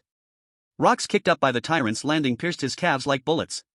He barely screamed when a dozen speed-focused swift corpses poured through the wall gap, swallowing him. The scream lasted only 2 seconds before turning into teeth-grinding chewing sounds. Don't stop. That's his life. Bai Jin, eyes red, swung her machete backward, decapitating a zombie that leaped at her, and pushed the front team members to run like mad. This woman was ruthless, knowing how to weigh priorities in a critical moment. Zhou Zimo ran, glancing back at the lone black armored vehicle in the center of the courtyard. The tyrant's landing spot was less than 5 meters from the car. The monster hated this big iron box blocking its path, swinging the hundreds of kilos cement pillar. Bang! The armored car's hard bulletproof had dented visibly, sparks flew, shattered glass scattered. Zhou Zimo's mouth twitched violently. Pain. Too much pain. It was as if the blow hit his main artery, not the car. That was his car. His pre-reserved mobile fortress. This debt, I remember. Zhou Zimo gritted his teeth, a cold killing intent sharper than snow flashing in his eyes. Even though the 2 bastards who lured the monster were dead. But the grudge wasn't over. Tyrant, the things you destroyed must be paid for with your life. Dodge into the trees. It's a complex terrain, and that big guy turns slowly. Zhou Zimo demonstrated textbook-level escape skills. He didn't choose the flat, wide road, but instead aimed straight into a dense forest, a place where only humans could squeeze through, and the tyrant had to crash into trees to pass. Roar! Behind them, the tyrant was stuck between a few centuries-old oak trees. It roared in fury, swinging a cement pillar and smashing a tree the size of a person's waist in half. Wood chips flew, and snowflakes tumbled down. But those few seconds of delay gave everyone their only glimmer of hope. Don't stop. Don't look back. Bai Qianqian gasped for breath, but Zhou Zimo gripped her hand tightly, not letting go for a single step. She knew that if Zhou Zimo let go, hell would be waiting behind them. A group of people ran frantically through the snow-covered forest, looking like stray dogs for a full 20 minutes. It wasn't until the roars behind them were gradually drowned out by the howling wind and snow that Zhou Zimo finally stopped. Leaning against a large stone that shielded them from the wind, he breathed heavily. Bai Jin and the others collapsed into the snow, their faces ashen. Except for that unlucky guy from earlier, miraculously, no one else had been lost. Animals. Truly a bunch of animals. Bai Jin was tough too, but at this moment, he trembled with anger, his nails digging deep into the snow. We could have made it to the car. Those 2 bastards had to take one last bite at us before they died. This was the apocalypse. More terrifying than the monsters were those people with the mindset of, if I can't live, neither can anyone else. Zhou Zimo pulled out half a bottle of water from his chest, not minding that it was cold, and drank a mouthful. The cold water suppressed the burning sensation in his throat but couldn't put out the fire in his heart. His face darkened. It wasn't because he was afraid, it was because he felt cheated. He had invested so many supplies up front for this business, only for the promised goods to be smashed. Mr. Zhou. What should we do now? Bai Jin struggled to get up, looking at Zhou Zimo. Now, they had retreated, the car was gone, and they were in even deeper trouble. Zhou Zimo squinted and looked toward the base in the opposite direction, where the faint roar could still be heard. His fingers lightly caressed the handle of his gun. What should we do? He sneered and exhaled a cloud of white air. My things are never just destroyed for nothing. Back to the car. Count the inventory. This bill will be settled with both principal and interest. Chapter 44, Sending Guns to the School Beauty, with an extra, even pigs can carry the sea. The wind and snow were like knives, making the car windows crackle. Several cars stopped at an abandoned quarry, 5 kilometers from the military base. The piles of rubble formed a natural windbreak, blocking the roar of the tyrant several kilometers away. Get out! Move it! Bai Jin pushed open the car door, her voice hoarse, but the excitement inside her was impossible to hide. Her face was smeared with oil and blood, yet her eyes were shining like never before. There was no need for any extra words. The survivors, like hungry wolves sensing meat, pounced on the open space. Unload the goods. Follow the usual rules and get everything out of the space. With Bai Jin's command, everyone frantically started pulling things out. Clink, clang. Nothing was more pleasant to hear than that sound. First came a few heavy barrels of diesel, thudding against the snow. Then came boxes of luncheon meat cans, vacuum-packed biscuits, and bundles of military blankets. Of course, the most eye-catching were the few military ammo boxes, glinting coldly with a strange light. 3,000 5.56mm rifle rounds, 1,000 shotgun shells, and scattered 9mm handgun bullets in the gaps of the boxes. 295-style assault rifles lay proudly at the top, their barrels reflecting an enticing sheen in the snow. Next to them were two rough and violent Remington M870 shotguns. Oh my God! The bespectacled man who had pissed his pants earlier was now kneeling in the snow. Shaking, he lovingly stroked a box of beef cans, his expression more tender than when touching his own wife. We've struck it rich this time, we've really struck it rich. A woman beside them tightly held onto a brand new quilt, her face buried deep in it. It was as if it wasn't cotton, but her long-lost father. Zhou Zimo leaned against the thick armored door of the RV, his arms crossed, his gaze as though looking at a group of uncultured country bumpkins. To him, was this what it meant to strike it rich? This was clearly raw material. Follow the contract. Zhou Zimo's voice extinguished everyone's burning enthusiasm. Subtract the principal, add 30% interest for the high-risk loan, and what's left is yours. The scene fell silent for a second. No one dared to argue. In the face of power, protesting was a sure way to die. Bai Qianqian was a smart person, she stepped forward, her voice clear and firm. No problem. Without Mr. Zhou's loan, we'd still be meat in the mouths of zombies.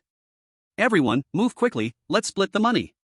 She knew very well that being greedy at this point would only end in becoming a frozen corpse in the snow.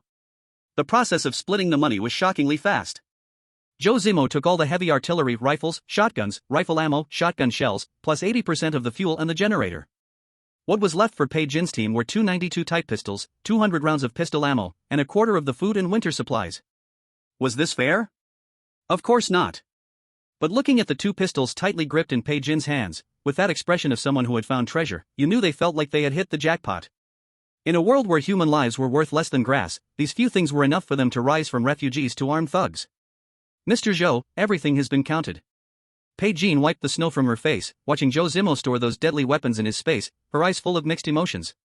Zhou Zimo nodded, said nothing, and turned to wave at Bai Qianqian. Get in the car. Bang! The heavy alloy bulletproof door slammed shut, cutting off all the cold wind and prying eyes. Inside the car, the temperature was a constant 24 degrees, and the faint smell of coffee lingered in the air. It was like two completely different worlds. Bai Qianqian looked at the floor of the living compartment piled high with military weapons, her breathing quickened, and her cheeks flushed. This wasn't just weaponry, it was the courage to stand tall in this cannibalistic world. Zimo, with so many guns, don't we have the power to walk freely here? Walk freely? Meet a tyrant, and you'll still be served as a side dish. Zhou Zimo took off his coat, revealing the tactical vest underneath, and sat cross-legged on the carpet. He placed his hands on two 95 Type rifles. This is just raw material, it needs to be processed to become a divine weapon. A thought crossed his mind. Detected similar items, 95 Type automatic rifle, common white, X2. Do you want to merge them? Merge. V-room. There were no flashy special effects, the two guns instantly overlapped, disappeared, and then reformed. A few seconds later, a matte black rifle with tactical rails and a vertical grip appeared in his hands. Acquired, 95 Type improved tactical assault rifle, green. Attack power, 45 to 55. Magazine capacity, 45 rounds. Trait, precision, effective range plus 30%, recoil minus 20%. It will do. Zhou Zimo narrowed his eyes, but this was still not enough. He drew the Glock 17 at his waist, the gun that had helped him break through the encirclement. This gun was also green quality, with a game-breaking never-worn attribute. But against tyrants with heavily armored tanks, 9mm handgun bullets were no more than a tickle. Good steel should be used on the blade. Disassemble. Warning, disassembling this item will destroy the main body. Are you sure? Yes. Zhou Zimo hesitated not at all. The Glock exploded into a pile of scrap metal, and a golden rune light cluster floated in the air. It was the visualization of the never-worn attribute. He grabbed the light cluster and slapped it into the newly merged 95 Type rifle. Merge successful. Acquired, 95 Type improved tactical assault rifle, green. New attribute, never worn, durability remains at max, never blows a chamber, never jams, no maintenance required. Done. This gun was no longer a mere object, it was Zhou Zimo's scepter in this apocalypse, a ticket to unlimited firepower. Next, it was the two Remington shotguns. Merge. Acquired, M870 Storm, green. Feature, repel, close-range strike, guaranteed to cause stiffness or knockback. Finally, there was a pile of random handguns. After a dazzling flash of light, 3 green quality handguns appeared on the ground. Zhou Zimo picked one up and casually threw it to Bai Qianqian, who was staring at him, dumbfounded. Take it. Bai Qianqian fumbled to catch it, her face full of confusion. For me? Your shooting skills are as bad as dog poop. This gun has the auto-aim assist perk, correcting the trajectory within 10 meters. Zhou Zimo expertly loaded bullets into his rifle. As the magazine clip clicked into place, he spoke without lifting his head. This is what's called an official cheat, don't hesitate to fire. Training a new, obedient co-pilot is too troublesome. Although the words were harsh, Bai Qianqian felt an indescribable sense of security as she held the heavy gun in her hands. Is this what it feels like to be on the right side? It's so nice. Literal translation, it smells so good. Alright, stop grinning like an idiot. He stood up, slinging the shotgun behind him, with the rifle hanging in front of his chest. He looked like a moving arsenal. He pushed open the car door, and the wind and snow rushed inside. Let's go, take back my car. If that tyrant hasn't eaten enough, I'll treat it to a meal of peanuts. Chapter 45, Bai Qianqian, I've smashed my escape route. The heavy bulletproof car door slammed open with a loud bang. The wind and snow rushed in, but this didn't cool down the excitement of the people outside. The survivors from Bai Qianqian's team were like a pack of starving wolves, gathered around the pile of supplies they had gotten. Some couldn't even wait to find a tool and directly used their teeth to tear open the lunch meat can. They didn't care that their lips were cut and bleeding, shoving the mix of ice shards and cold meat into their throats. Meat. It's meat. Whoa whoa. My God. I've never tasted such delicious meat in my life. Seeing Zhou Zimo, fully armed and dressed in tactical gear, walk out, Bai Qianqian, who was licking the can lid, froze for a moment. She instinctively wiped her mouth and straightened her back.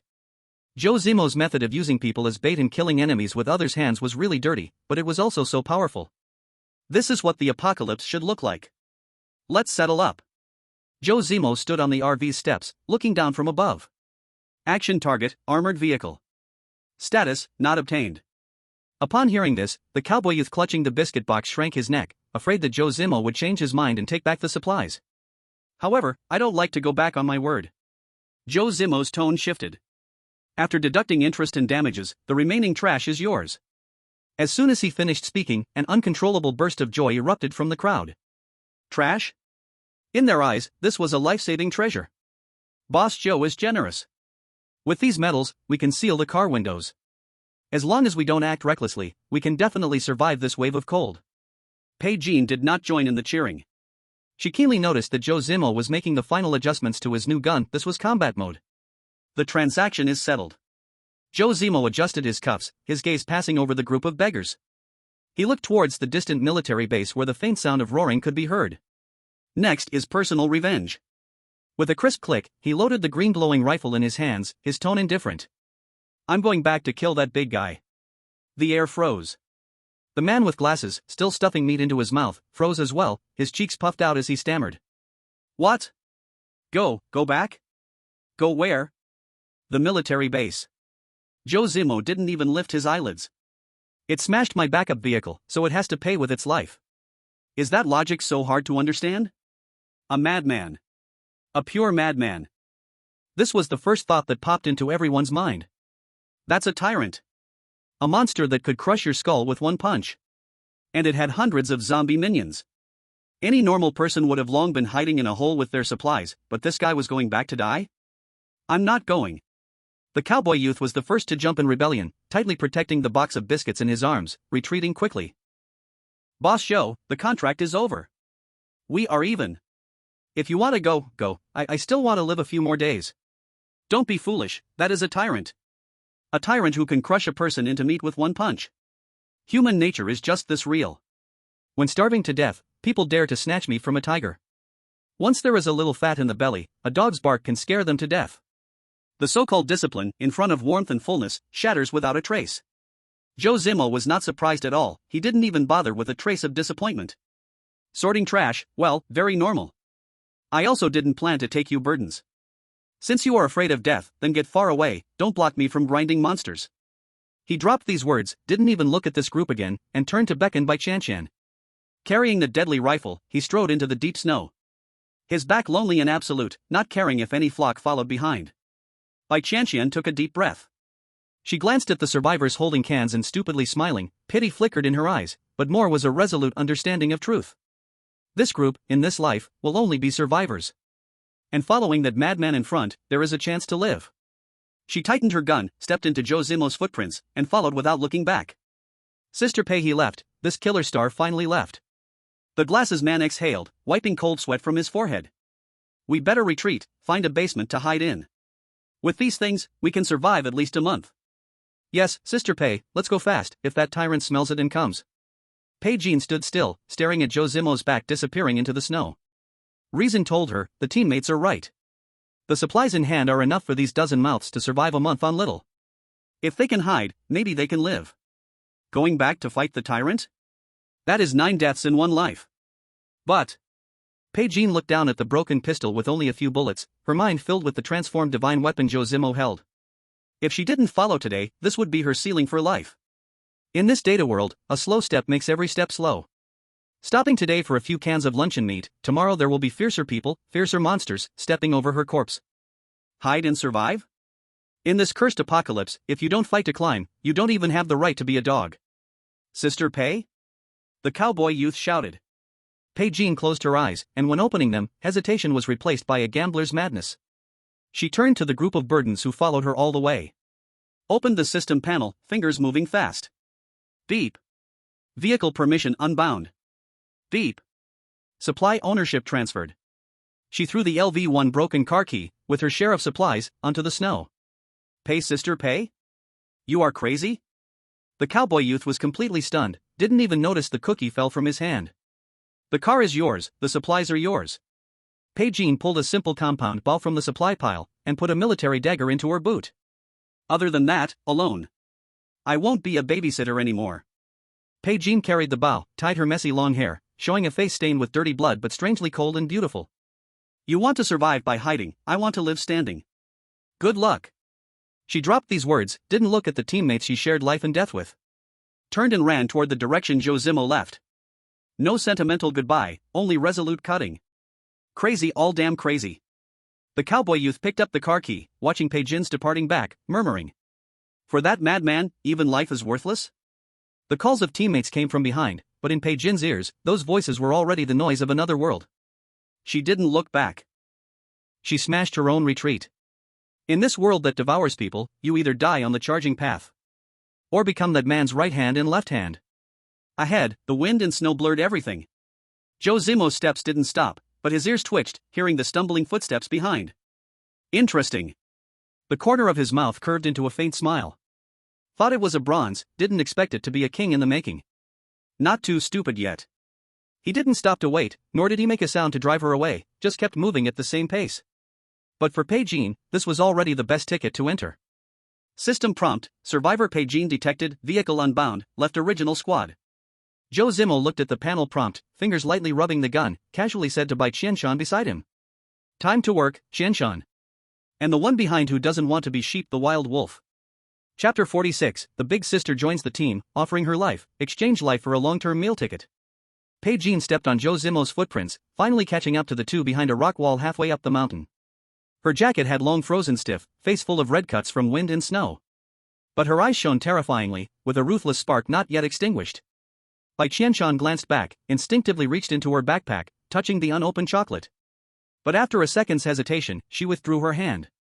In this team, every calorie was controlled by that man, she couldn't let overflowing sympathy break the rules. Caught up? Zhou Zimo squatted behind the rock wall, raising binoculars to observe the military base below, not turning his head. Pei Jean gritted her teeth, wobbling, and stood beside them. I threw the car keys, smashed the retreat. Pei Jean stared at Zhou Zimo's back, eyes filled with lone wolf ruthlessness. I won't talk about repaying debts, that's too empty. I just see clearly, carrying those useless people is only feeding zombies. Following you, this madman, maybe I can still live like a human. No self-pity, no sentimentality. Only a bare-bones pledge of loyalty. Bai Qianqian blinked in surprise. This sister is ruthless. Zhou Zimo finally put down the binoculars. He turned, scanning Pei Jean like a scanner. No emotion, only assessment, like looking at a worn but still deadly knife. Reason doesn't matter, ability does. Zhou Zimo commented lightly, then pointed to the yard below the mountain. Since you want in, show your value. My team doesn't keep idlers, nor people who just shout, 666, on the side. Bai Qianqian followed his finger to look. In the military base yard, the 3-meter-tall tyrant dragged its signature concrete pillar around. The creature's body was covered in black keratin, like wearing a layer of bulletproof armor. Hundreds of zombie minions crowded around, like bodyguards. How to fight? Bai Qianqian readied herself, brow furrowed. Your rifle is useless against such heavily armored units. Once the gun fires, those hundreds of minions could drown us in saliva. Who said I'll fight it head-on? Zhou Zimo snorted, looking at her like she was an idiot. Bullets are expensive, okay? If you can kill with someone else's knife, why do it yourself? He raised his hand, pointing above.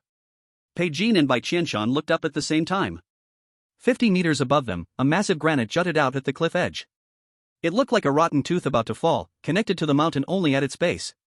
Just looking at it made teeth ache, as if it could drop any time. That rock weighs at least 30 tons. Zhou Zimo squinted, fingers tracing a parabolic line in the air. This is a funnel-shaped terrain. As long as we bring it down. Gravity acceleration plus the weight of 30 tons. Don't talk about tyrants, even a tank could smash it into a pancake. This is the worth of physics. Zhou Zimo added, his tone filled with a sense of meticulous satisfaction. The most important thing is, it's free. Bai Qianqian's pupils shrank. This madman, is he planning to create a man-made mountain collapse? It's indeed a good idea. Bai Qianqian didn't hesitate and directly hit the core point. But this rotten tooth, though loose, cannot be pushed by human strength. And, who will go down to lure the monsters? With the tyrant's speed, the one luring the monster will basically be a one-time expendable. I have C4, oh no, hand grenades. Zhou Zimo flicked his wrist and, like magic, pulled out a few dark green round balls. As long as we blow up the base, loosen the soil a bit, the rest is up to God. After saying this, he tossed the grenades in his hand and glanced at the two women. As for who will be the bait, I will go. Bai Qianqian took a step forward and ripped off the ice chunks that had frozen her collar. Zhou Zimo raised an eyebrow. Have you thought it through? That cement pillar in the tyrant's hand, just a scrape, and it's minced meat. Bai Qianqian glanced at Bai Qianqian beside her, her eyes revealing a kind of understanding. She is your heart and your woman, you can't bear to lose her. You are the core of firepower, you need to control the situation above. The only expendable here is me. She gave a self-deprecating smile, her eyes as sharp as a knife. Just join the team, I need to offer a token of loyalty. If I want to eat meat later, I have to stake my life on this. There was no pretense of loyalty, only a naked exchange of interests. But that was exactly what Zhou Zimo liked. Smart person. Zhou Zimo was not hypocritical, flipping his palm, throwing a heavy handgun and 3 magazines over. Green quality, comes with auto-aim correction. Though it's not as good as my gun, it's better than that fire poker of yours. Zhou Zimo turned around and began setting up the fishing line, not looking back. Consider it a loan from me, don't die down there, I also spent money on this gun, don't feel like going down to pick it up. Bai Qianqian gripped the gun, feeling the powerful metal texture, her heart pounding wildly. This is the treatment of following this man? Before the work even started, the equipment upgraded directly?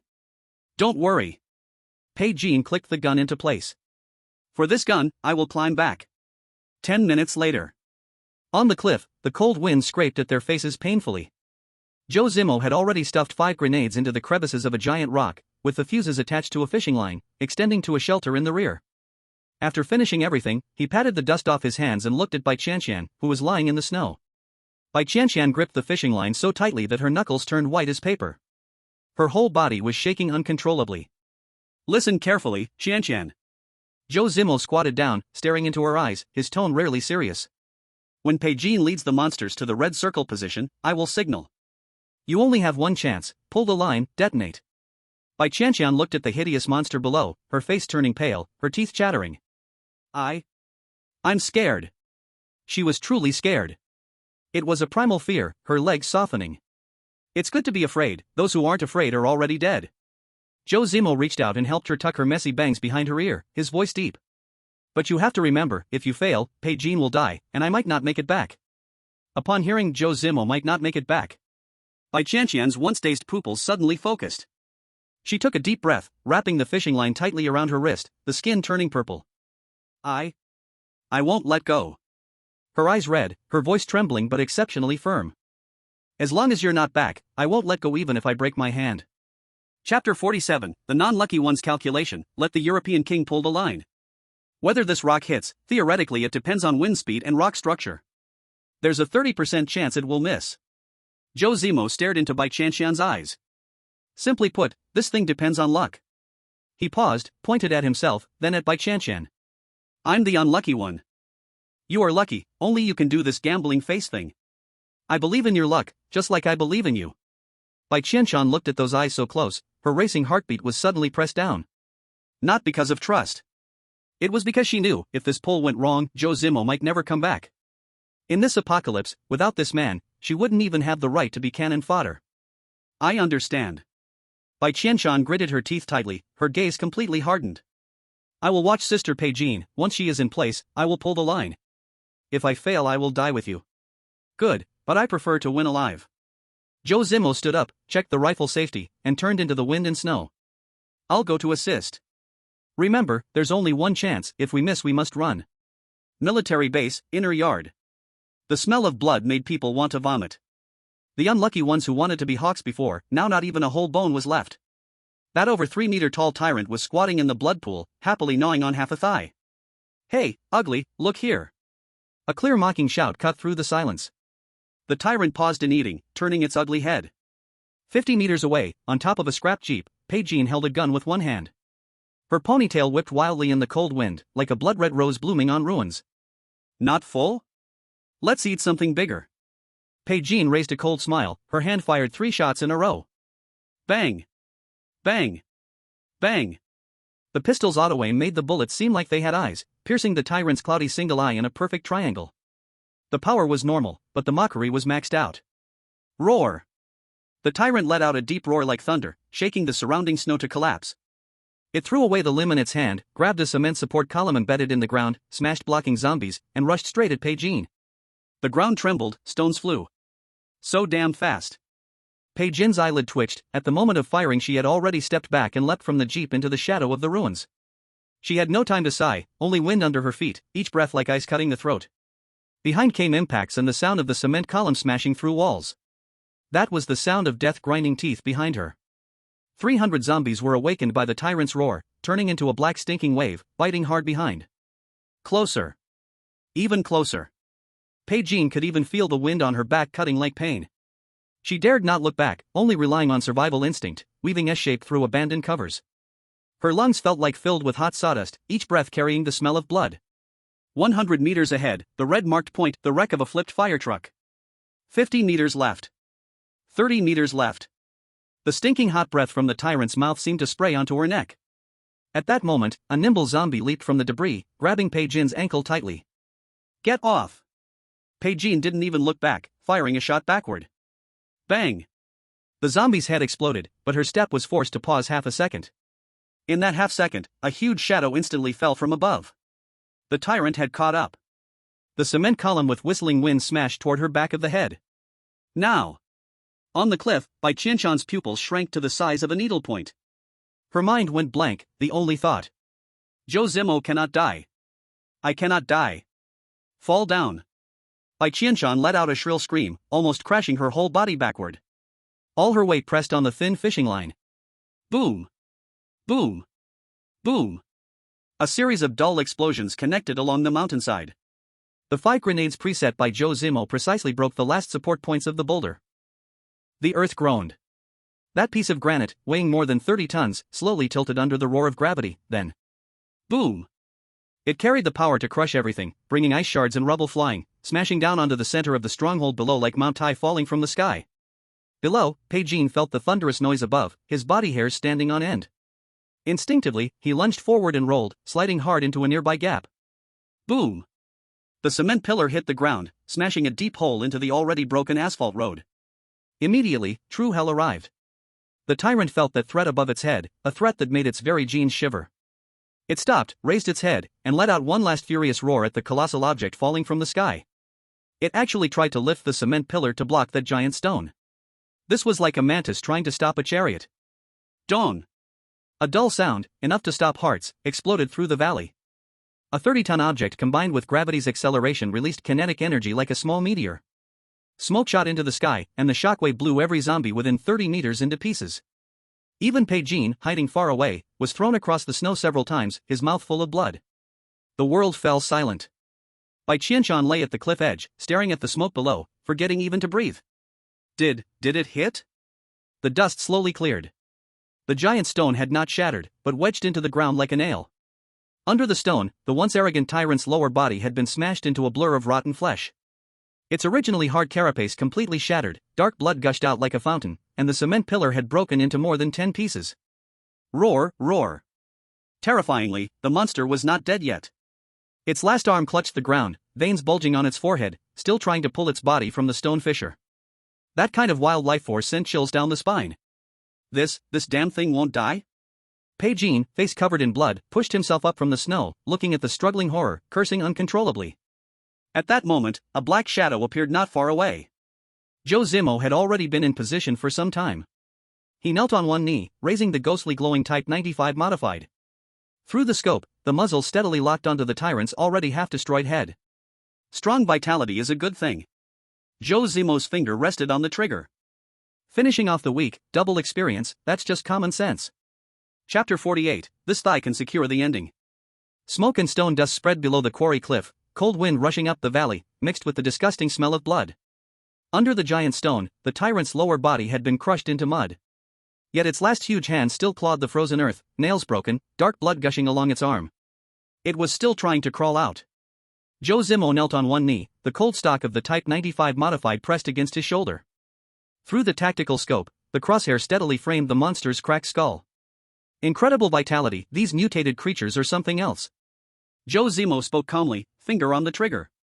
9mm bullet costs 0.2 energy points.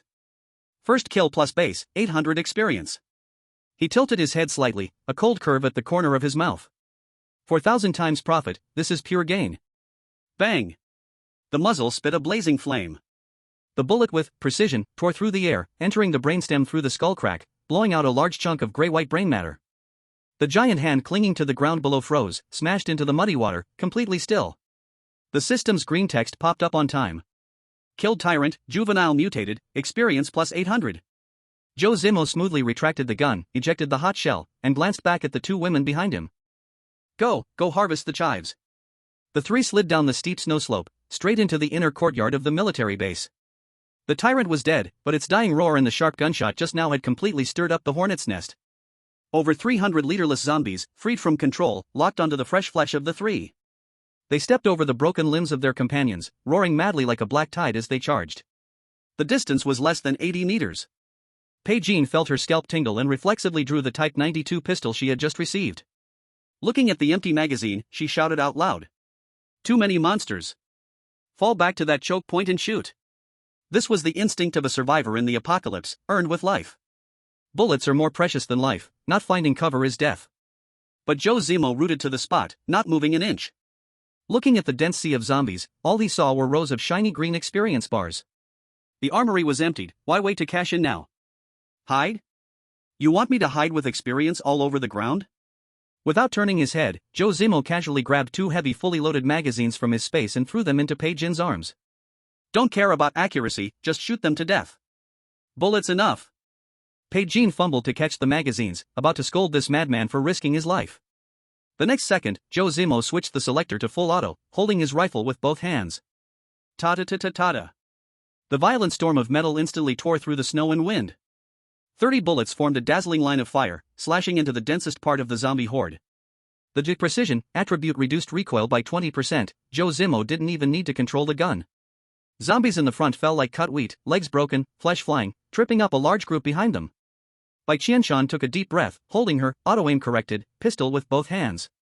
She didn't look for cover, closed her eyes and fired wildly in the general direction. System rules forcibly lock heads. Whenever the gunshot rang, a zombie's forehead exploded. Bai Qianqian watched this one-sided firestorm, stunned. This was not survival, it was a one-sided fireweed killer. 30 seconds later, Zhou Zimo emptied 3 magazines. Reloading faster than an afterimage, the fire gap lasted less than 2 seconds. Bai Qianqian stared at the Type 95 in his hands. She knew enough, normally, holding a rifle in continuous fire like this, the barrel would be red hot and explode. But this gun, only a little smoke at the muzzle, no sparks at all. Absolutely absurd. If Newton saw this, he would probably rush out of his coffin at night to report it. But this woman, worthy of leading a team to survive the apocalypse, adapted quickly. Shock lasted only a second, Bai Qianqian instantly understood. Following a god-level expert who treats cheats like meals, why bother being a miserable survivalist? 3 days hungry 9 meals is foolish. Just become a ruthless worker, smashing achievements is the real way. Bai Qianqian's eyes became fanatical, she racked around into the chamber and joined the firestorm army. 10 minutes later, the gunfire stopped. The huge base courtyard was silent. Over 300 zombies piled up 30 meters away, forming a small stinking meat hill. Black sticky blood melted the snow, the ground covered with glimmering white treasure chests. Not a single monster could cross this electric barrier. Zhou Zimo opened the system panel, data jumping wildly. Killed 323 normal zombies, experience plus 3,230 points. Adding the tyrant's 800 points, one wave directly earned 4,030 experience. Zhou Zimo stared at the huge sum on the panel, his capitalist soul burning wildly. At this stage, adding a little attribute can save life. This money could turn ordinary people into superhumans, instant riches. Clean up the battlefield. Zhou Zimo swapped magazines and raised his gun to watch. Bai Qianqian didn't need prompting, as the designated lucky one of the team. Her corpse-touching DNA had already stirred. She moved swiftly through the sea of broken flesh, as if shopping in her own supermarket. Soon, more than 30 white treasure chests and one glowing blue rare chest were neatly piled beside Zhou Zimo's feet. Then, Bai Qianqian ran to the base of a huge rock, holding back the turmoil in her stomach. She groped around on a military officer's body, half-eaten by the tyrant. With a strong tug. Zimo! It's gold! Bai Qianqian raised a car key covered in black blood, excitedly turning and tossing it over. Zhou Zimo caught it with his hand, and a line of green text popped up. Acquired, Dongfeng Mengsher Violent Terror Mobile Assault Vehicle, LV2, highest control rights. Done. The cold, hard corner of Zhou Zimo's mouth finally curved slightly, as he turned to look into the distance. The steel giant was parked in the ruins. Unfortunately, it had been smashed by the tyrant, its engine hood severely dented, and the frame completely twisted, leaving only an empty shell. Zhou Zimo made a gesture and walked outside the courtyard. He drove the LV3 armored RV, hidden in the shadows, directly in, parking it steadily beside the scrapped military vehicle. Bai Qianqian followed. Looking at the tragic pile of scrap metal, her brows furrowed deeply. The vehicle frame is completely destroyed, the engine compartment is wrecked, fixing it is an endless pit. Bai Qianqian quickly stepped into the role of the aide, giving professional advice. Even if we have the key, it's useless. Apart from removing 2 tires, it's basically just a heap of junk. Fix? Zhou Zimo walked between the 2 vehicles, raising his hand to pat the cold, heavy bulletproof armor of the RV. A stupid waste of time and materials, I won't do it. He slowly extended his right hand, pressing it against the military vehicle's wreckage, his eyes becoming intensely aggressive. I'm just here to swallow it. As soon as his voice fell, the system's cold prompt sounded explosively in his mind. Detected a source similar vehicle target, conditions met. Beginning fusion of all things. A blinding blue light pillar shot up from beneath both vehicles. Bai Qianqian instinctively raised her hand to shield her eyes from the intense light, looking through the gaps in her fingers, her scalp exploded. What she saw was smashing the materialistic worldview she had built for 30 years into the ground. The several-ton Dongfeng Mengsher wreckage actually started to liquefy in the blue light. The heavy bulletproof armor, military-grade chassis, and even the scrapped remote-controlled machine gun on the roof. All disintegrated into a sky full of sparkling data streams. These light spots, like crazy, continuously poured into the nearby white RV. The RV's shell wriggled violently, and its metal skeleton let out a harsh crash as it reorganized. The originally white car paint was devoured inch by a deep matte black, the vehicle's frame forcefully stretching, widening, and the chassis violently lifted. Above the roof, the data stream gathered and condensed, directly welding a brand new heavy remote weapon station. The light faded completely. A black steel behemoth, over 8 meters long and nearly 4 meters high, stood like a dormant prehistoric beast in the snow. Its honeycomb anti-explosion off-road tires bit deeply into the frozen ground, and the front grew a spiked composite armor obstacle clearing device. This was no longer a vehicle, it was essentially an armed-to-the-teeth land fortress. Bai Qianqian's empty magazine clattered to the snow. She froze, her brain's CPU completely fried. In these few days of the apocalypse, she had seen monsters with intestines flying everywhere, seen man-eating black fog. But she had never seen such a creator-level cheat that ripped Newton's coffin lid apart in front of her eyes. Newton would probably burn his physics books overnight after seeing this. Her voice was trembling. Zhou Zimo calmly pulled up the vehicle panel. Heavy Armored Fortress, LV3 complete. Armored Defense, 1000. Vehicle space, 120 cubic meters. New modules, all-terrain military chassis, remote weapon station, light machine gun mounted, ammo needs to be manufactured or replenished. Zhou Zimo was satisfied as he closed the panel. She casually patted the cold, thick armor and tilted her head to look at Bai Qianqian, messy in the wind. Talking science to me in this damned world is the biggest mistake you made today. Get in the car. The heavy armored door silently slid open, and the automatic welcome step dropped. The three of them got on the vehicle one by one. The moment the door locked, the piercing cold outside and the nauseating smell of blood were completely cut off. Inside, the temperature was a steady 24 degrees, and the air circulation system diligently blew warm air. Thanks to the system's space-folding technology, the living cabin's area doubled, completely changing the layout. The cockpit had been completely upgraded, a fully digital military cabin exuding a cold technological feel. In the living area, next to Zhou Zimo's double bed, there was a new single latex bed with a sliding partition. The partition existed, but in essence, the three people were still in one closed, temperature-controlled large open space. Bai Qianqian stood in the aisle, staring at the single bed, her expression slightly subtle. She had thought that joining would at most mean sleeping on the floor in the cargo hold. The appearance of this bed meant she officially had a ticket into the inner circle. But this layout of being in the same room made her, who was used to being cautious, a bit tense. Just then, a brand new down comforter was handed to her. Bai Qianqian stood by the bed, her eyes showing no hostility of territory being invaded, but instead a hint of real relaxation. In this fucked up apocalypse, having one more rational female roommate who could pull a gun and kill would definitely double the survival odds. Sister Pai, make the bed. The mattress here is pure latex, much better than the frozen ground outside. Bai Qianqian shoved the comforter, still warm from the dryer, into Bai Qianqian's arms. Bai Qianqian looked down. Half an hour ago, she had been gnawing on bloody hard rations in an unfinished building, lying on cardboard ready to fight desperately. Now she was going to sleep on a latex mattress? The class jump came too fast, almost unreal. She took a deep breath, restrained all extra emotions, and looked at Bai Qianqian, nodding decisively. Thanks. As a pragmatic adult, being sentimental was disrespectful to her own life. The reunion scene ends here. Zhou Zimo's cold voice came from the cockpit, freezing the warm scene inside the car. He turned around in the wide tactical seat, his long fingers flying over the holographic control panel. Staring at the 120 cubic meters storage bar. With such a big space, not filling it would be an insult to this car. Zhou Zimo stood up, casually twisted his neck, bones cracking crisply. Greed appeared in his eyes like a capitalist seeing an unclaimed gold mine. Qianqian, Bai Qianqian, cover me with your guns. Any monsters left? Bai Qianqian instantly switched to combat mode, grabbing the still warm handgun. Monsters are all dead. Zhou Zimo shoved the car door open, letting the wind and snow pour in. No, go get back my mental damage compensation. Zhou Zimo pushed the door and dove into the wind and snow. For the next half hour, Bai Qianqian, lying against the armored car window, got a full lesson. What real late-stage hamster disease was. What the sky is 3 feet high really meant.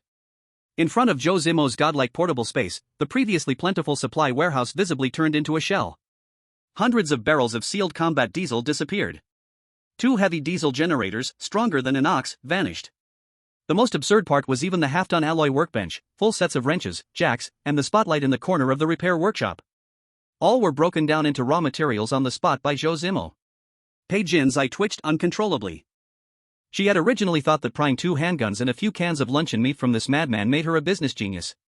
Now, compared to the guy outside who seemed to want to take even the floor tiles, she was almost saintly in her kindness. Bang! Zhou Zimo shoved the last 2 barrels of antifreeze into the space, disdainfully patting the dust off his gloves, his long legs stepping back into the car. Close the door, let's get out of here. The heavy armored door locked with a loud kata, and the twin-core hybrid engine roared like a beast. 8 explosion-proof tires violently crushed the icy surface, as the black beast swung into a sharp drift. It smoothly drove out of the gates, leaving nothing but exhaust fumes behind for the ruins. Bai Qianqian sat in the front passenger's genuine leather seat, staring at the bare base in the rearview mirror, which had not even a single screw left, swallowing her saliva involuntarily. Zimo, your skill in scraping the skin is top-notch. Bai Qianqian couldn't help but scoff. If Joe Boppy saw this scene, he'd probably hand you a cigarette. Not even a wintering mouse was left alive. Zhou Zimo's hand rested on the steering wheel, his gaze piercing through the snowstorm. He fixed his eyes on the foggy wasteland ahead, the corner of his mouth curling into a bloodthirsty sneer. A mouse? He snorted coldly, his long finger casually tapping on the holographic control panel to open the weather warning screen. On the screen, a glaring red line representing the temperature plummeted straight down, as if jumping off a building.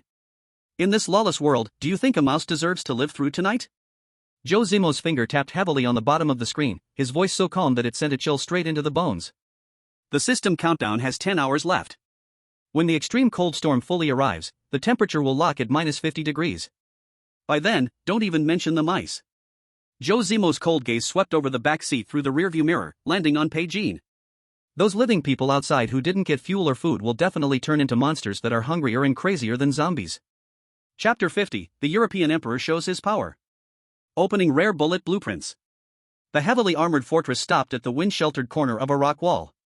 Outside the vehicle, the 35-degree below freezing wind whipped icy shards, relentlessly scratching the vehicle's armor, making a sharp zzz sound.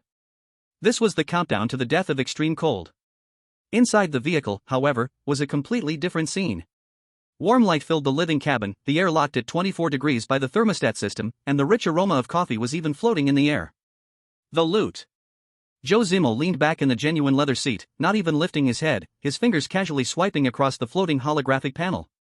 With those two casual words, the temperature inside the cabin rose a few more degrees. Bai Qianqian instinctively straightened her back.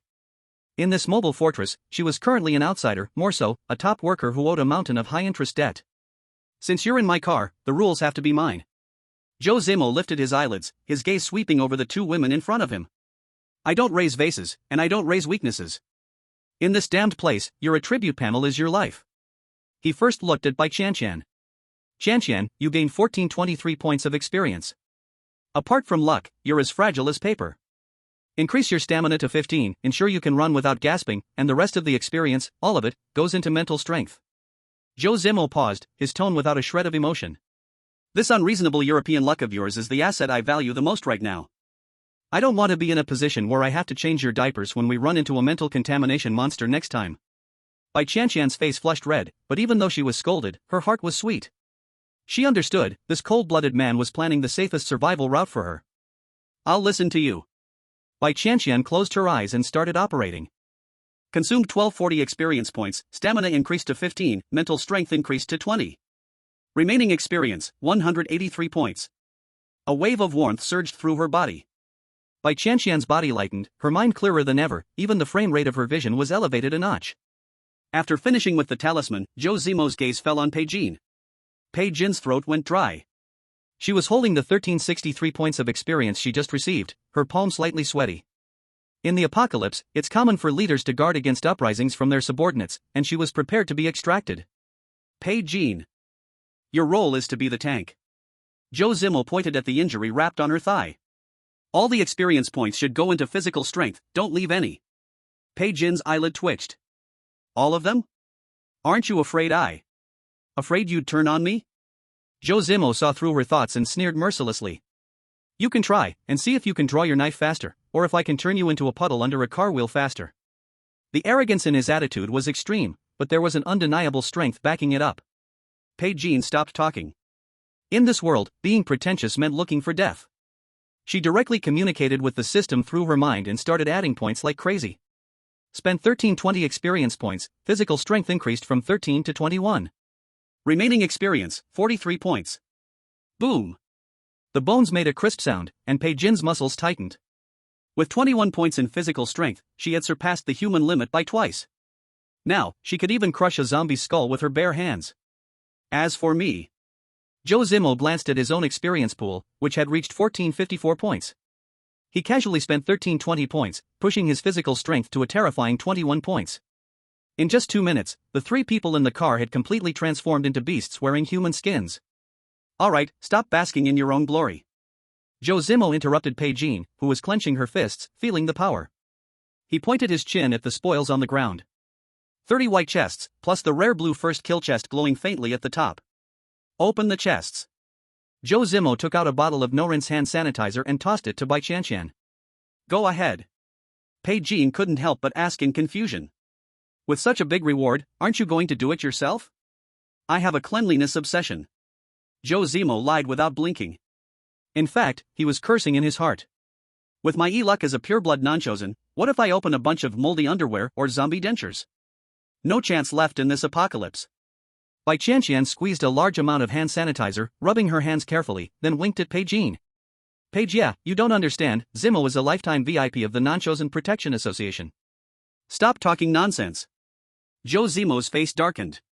If you don't open good items, I'll throw you to the zombies tonight as food. Bai Qianqian stuck out her tongue, rubbed her hands dry, and put her hands together, then directly pressed them onto the pile of white boxes. Since it's wholesale, let's select all of them, just go for it in one go. Bang, bang, bang. The sound of boxes opening exploded like firecrackers in the car, and blinding white light filled the space. Gained, 50 bottles of purified water, 20 self-heating military rations, braised beef, 100 smokeless coal, 200 metal, 50 electronic components, lightweight stab-proof vests, mountain knives, multifunctional engineer shovel blueprints. In the blink of an eye, the once spacious car floor was piled with basic supplies, leaving no space to step on. Bai Qianqian looked at the scattered supplies, especially the neatly stacked purified water and braised beef military rations. She was stunned by the wealth. Just a few hours ago, she had fought with someone for half a bottle of water that looked like urine. Now, these life-saving commodities were piled up like cabbage at her feet, even taking up too much space. Is this the world of a lucky king? Is this the treatment of being with the right big boss? Poverty really limited her imagination. All junk. A pile of junk.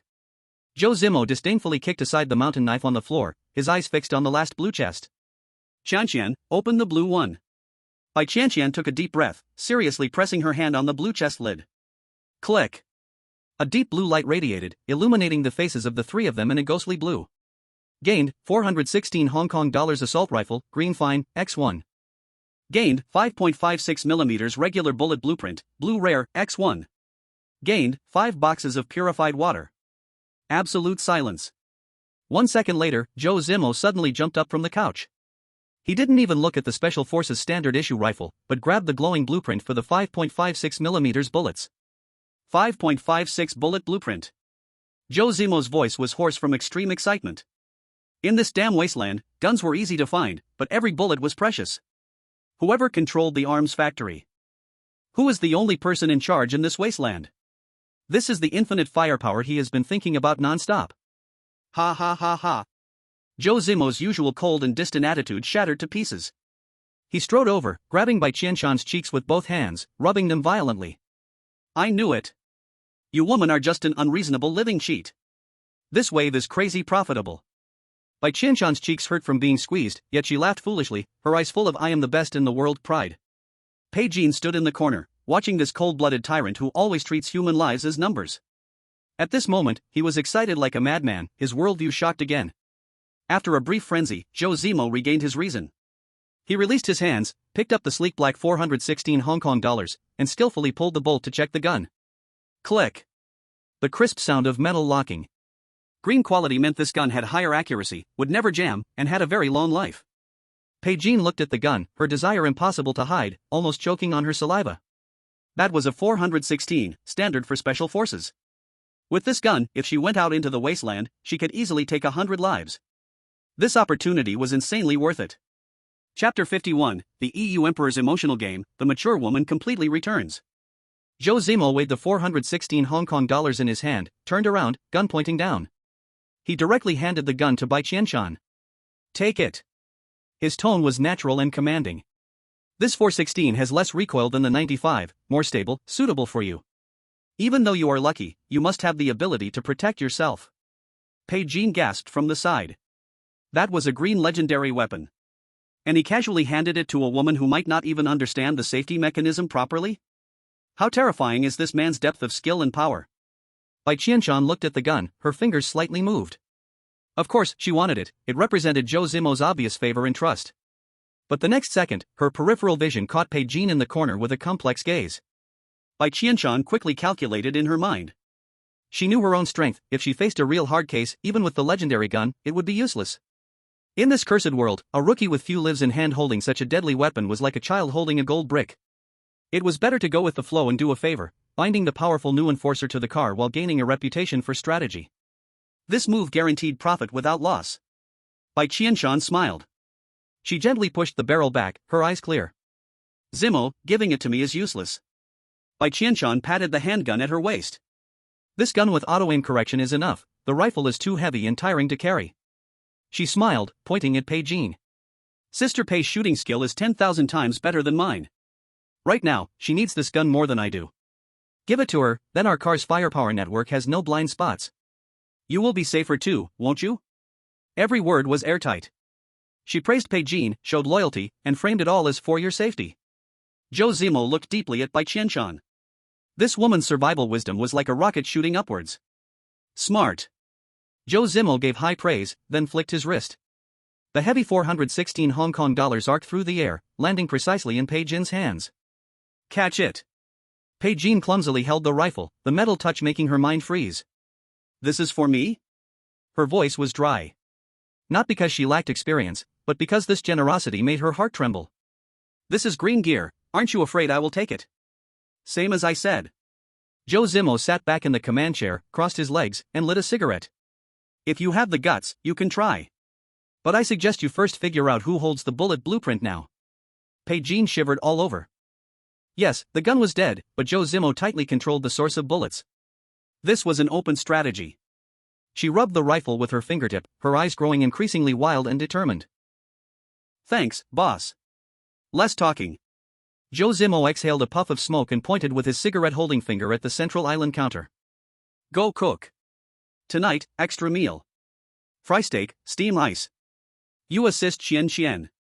Remember, 7-point doneness. If you overcook, I'll throw you to the zombies. Dozens of minutes later. The cabin was filled with the intense smell of butter-fried meat, and the rice cooker was puffing out the sweet scent of steamed rice. Bai Qianqian was sitting on the genuine leather sofa with a steaming bowl of white rice. She stared at the sizzling black pepper steak in the plate, her mind completely blank. The 5th day of the apocalypse. Out there, people would kill for a bloody piece of guanine earth or a piece of moldy tree bark.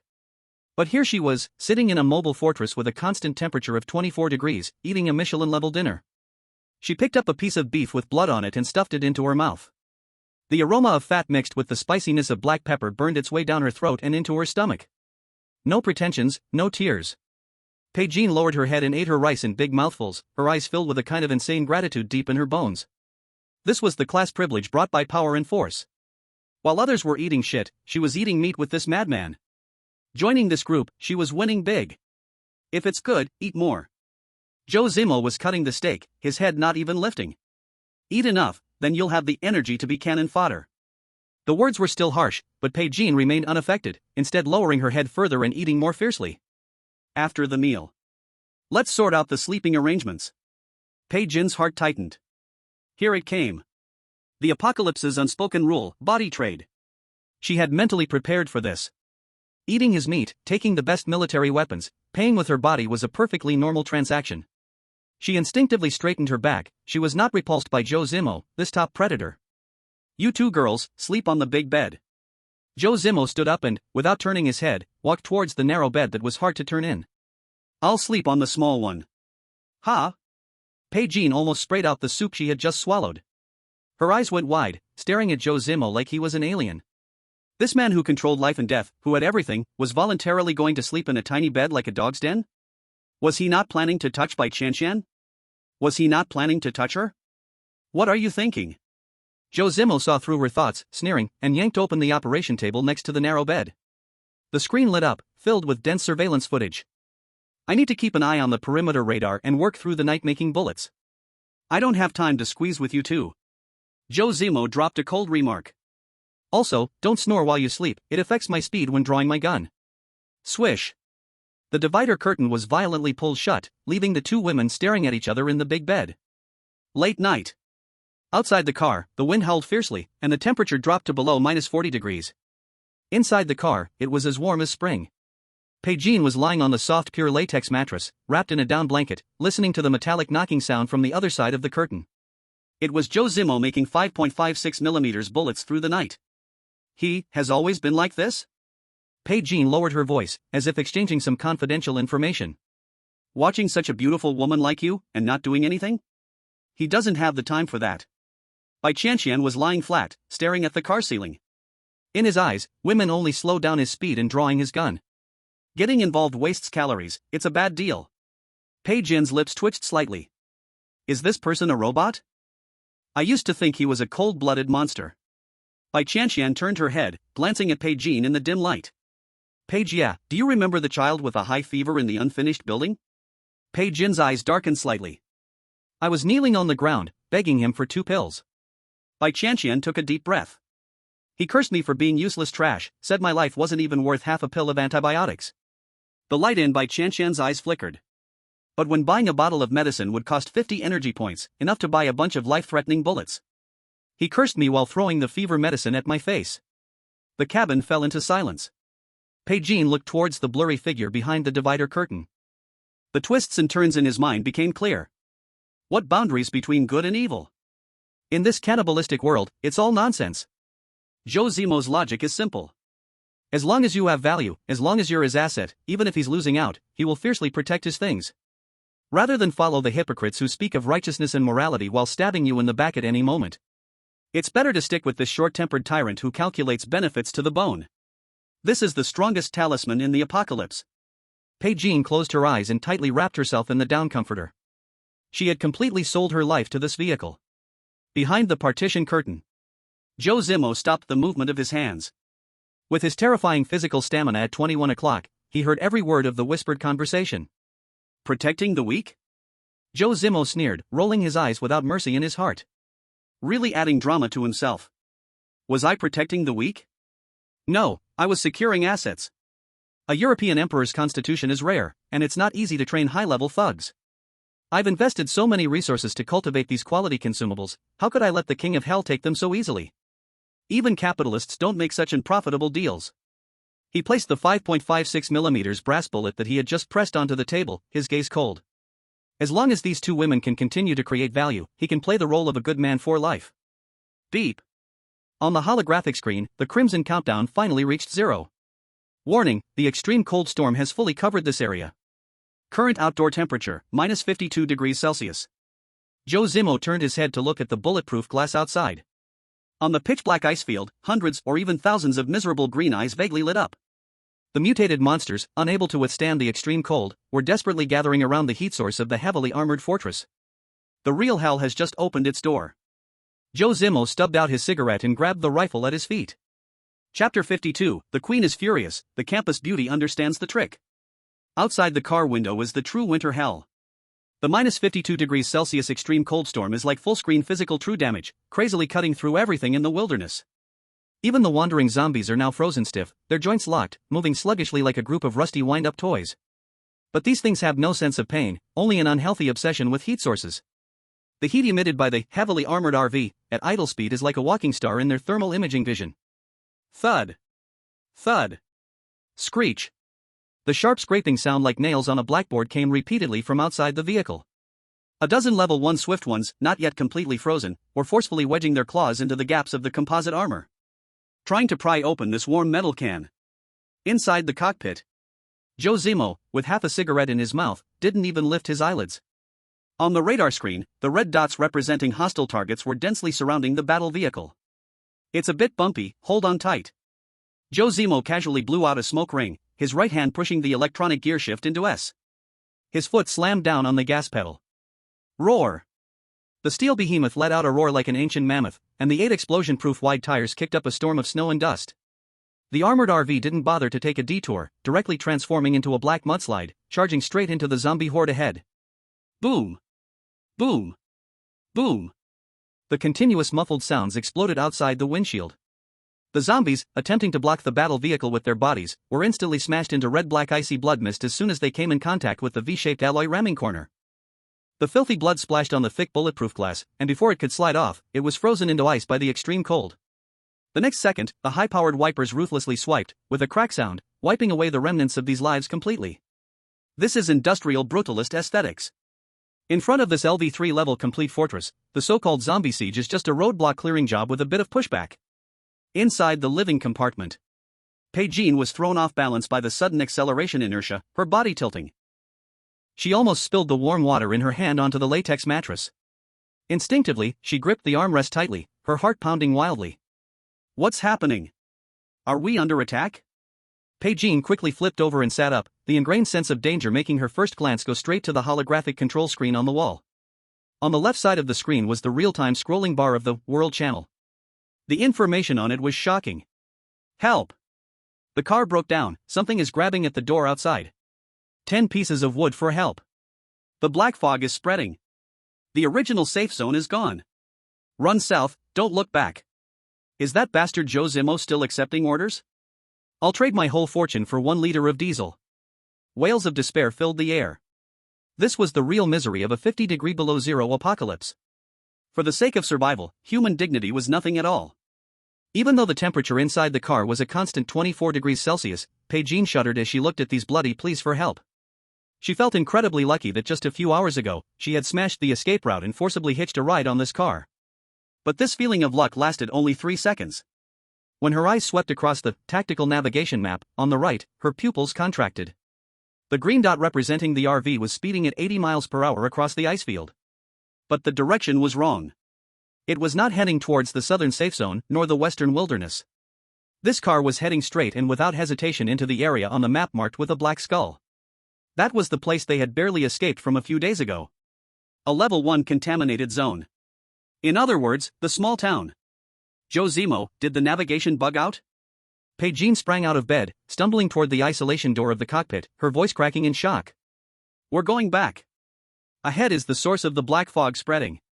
It's a contaminated zone.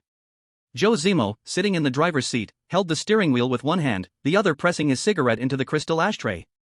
He didn't even turn his head, speaking in a flat tone. I'm not blind, the steering wheel's in my hand, I know where I'm going. You know nothing. Bai Qianqian was immediately furious, grabbing the doorframe of the isolation door tightly. This was absolute panic based on survival data. This was no joke. Everyone in the whole server is running out, and you turn the car back toward the meat grinder? That's a level 1 contaminated zone announced by the system. The rule kills by forcibly deducting SAN values every hour. Once the SAN value drops below 60, people start hallucinating, below 20, they completely mutate. No matter how bulletproof this car is, can it defend against mental pollution? Stop the car now. Turn around. Her voice echoed urgently through the sealed vehicle. She was completely rational, and because of her rationality, she could not understand this suicidal behavior. In her eyes, Zhou Zimo, a tyrant with top-level skills, could easily survive the cold by hiding in a snow pit. Why risk death for no reason? Finally, Zhou Zimo made a move in the driver's seat. He turned sideways, his deep eyes reflecting off the bulletproof glass, staring at Bai Qianqian without a ripple. There was no anger at being offended in his gaze, only a kind of indifferent look as if looking at an idiot. Have you memorized the panel data? Zhou Zimo's voice was quiet, yet it carried absolute pressure. Once you've memorized it, roll back, and fasten your seatbelt. You. Bai Qianqian was so stunned by his attitude that she nearly lost her breath. Just as the atmosphere dropped to freezing, a hand rested on Bai Qianqian's tense arm. Sister Bai, don't get excited. Bai Qianqian, at some point already in full combat gear, was calmly wiping the green pistol with a cloth. Compared to Bai Qianqian's extreme alertness, this school beauty's expression was not only calm, she even had time to sip ice water. Don't get excited? Qianqian, are you dreaming? Bai Qianqian turned in disbelief. This madman wants to drive us into the poison zone. And you just watch? Zimo never makes a losing deal. Bai Qianqian clicked the pistol back into the holster, her tone confident. If he's driving that way, it means there's something more valuable than life over there. And besides. Bai Qianqian smiled, a glint of cunning clarity in her eyes. Sister Bai, think carefully. A stingy man who would manually cause a landslide just to save a few bullets. Do you think he would take a car full of fully equipped divine gear to die with monsters? Bai Qianqian was stunned. Her mind raced through the short scenes of their half-day together. Right. Would Zhou Zimo go to his death? Do a losing deal? Unless the king of hell first settles his interest. But that's mental pollution. Bai Qianqian's tone softened unconsciously, but the fear of unknown rules still lingered in her eyes. This is a rule kill, physical armor won't help. Bai Qianqian's lips curved up as she patted a brand new silver suitcase by her side. Who told you we don't have cheats? Chapter 53, the bigger the waves, the more expensive the fish, non-Europeans' max-level understanding. Zhou Zimo in the driver's seat sneered without even turning his head. He raised his hand, waving it back impatiently. Qianqian, take the stuff out. She's so jumpy, it gives me a headache. Okay. Bai Qianqian responded decisively. She didn't make any extra moves, her hand grabbed casually in the air, as natural as picking up a water bottle. A neatly folded, matte black tight combat suit was thrown onto the sofa. No cool lights or effects, but this suit woven from unknown nanomaterials gave off a terrifyingly high-tech feeling. A line of light blue attribute panels popped directly in front of Bai Qianqian's eyes. T1 Type Single Soldier Anti-Pollution Combat Suit.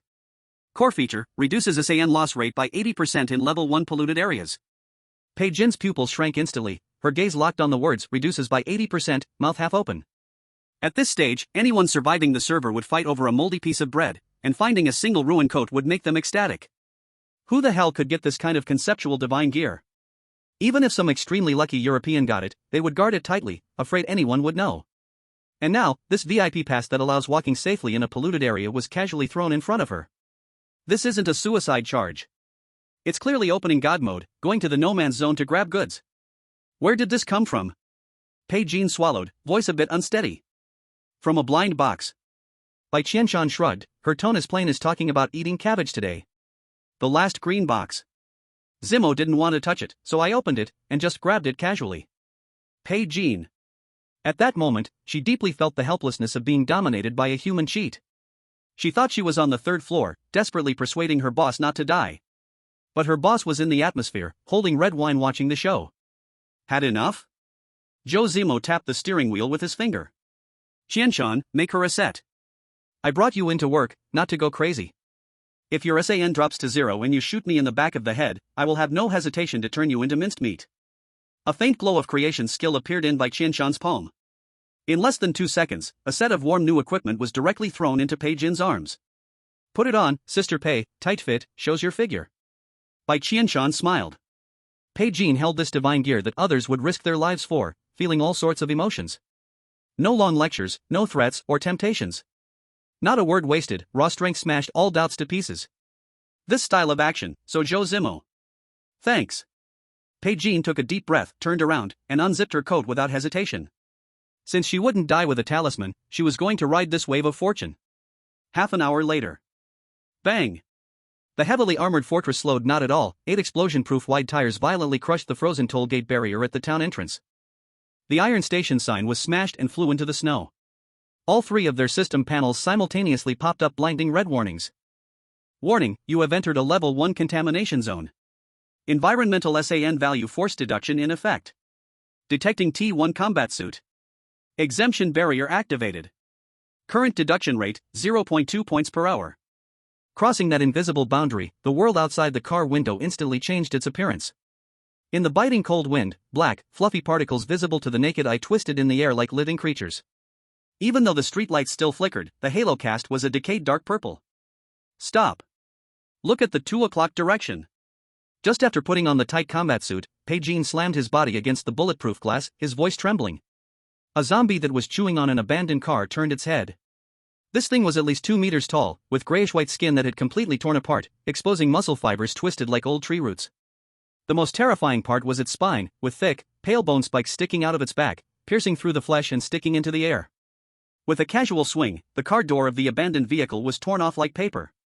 This is not like the cannon fodder outside. The monsters here have evolved. Bai Qianqian felt an extreme, primitive sense of oppression.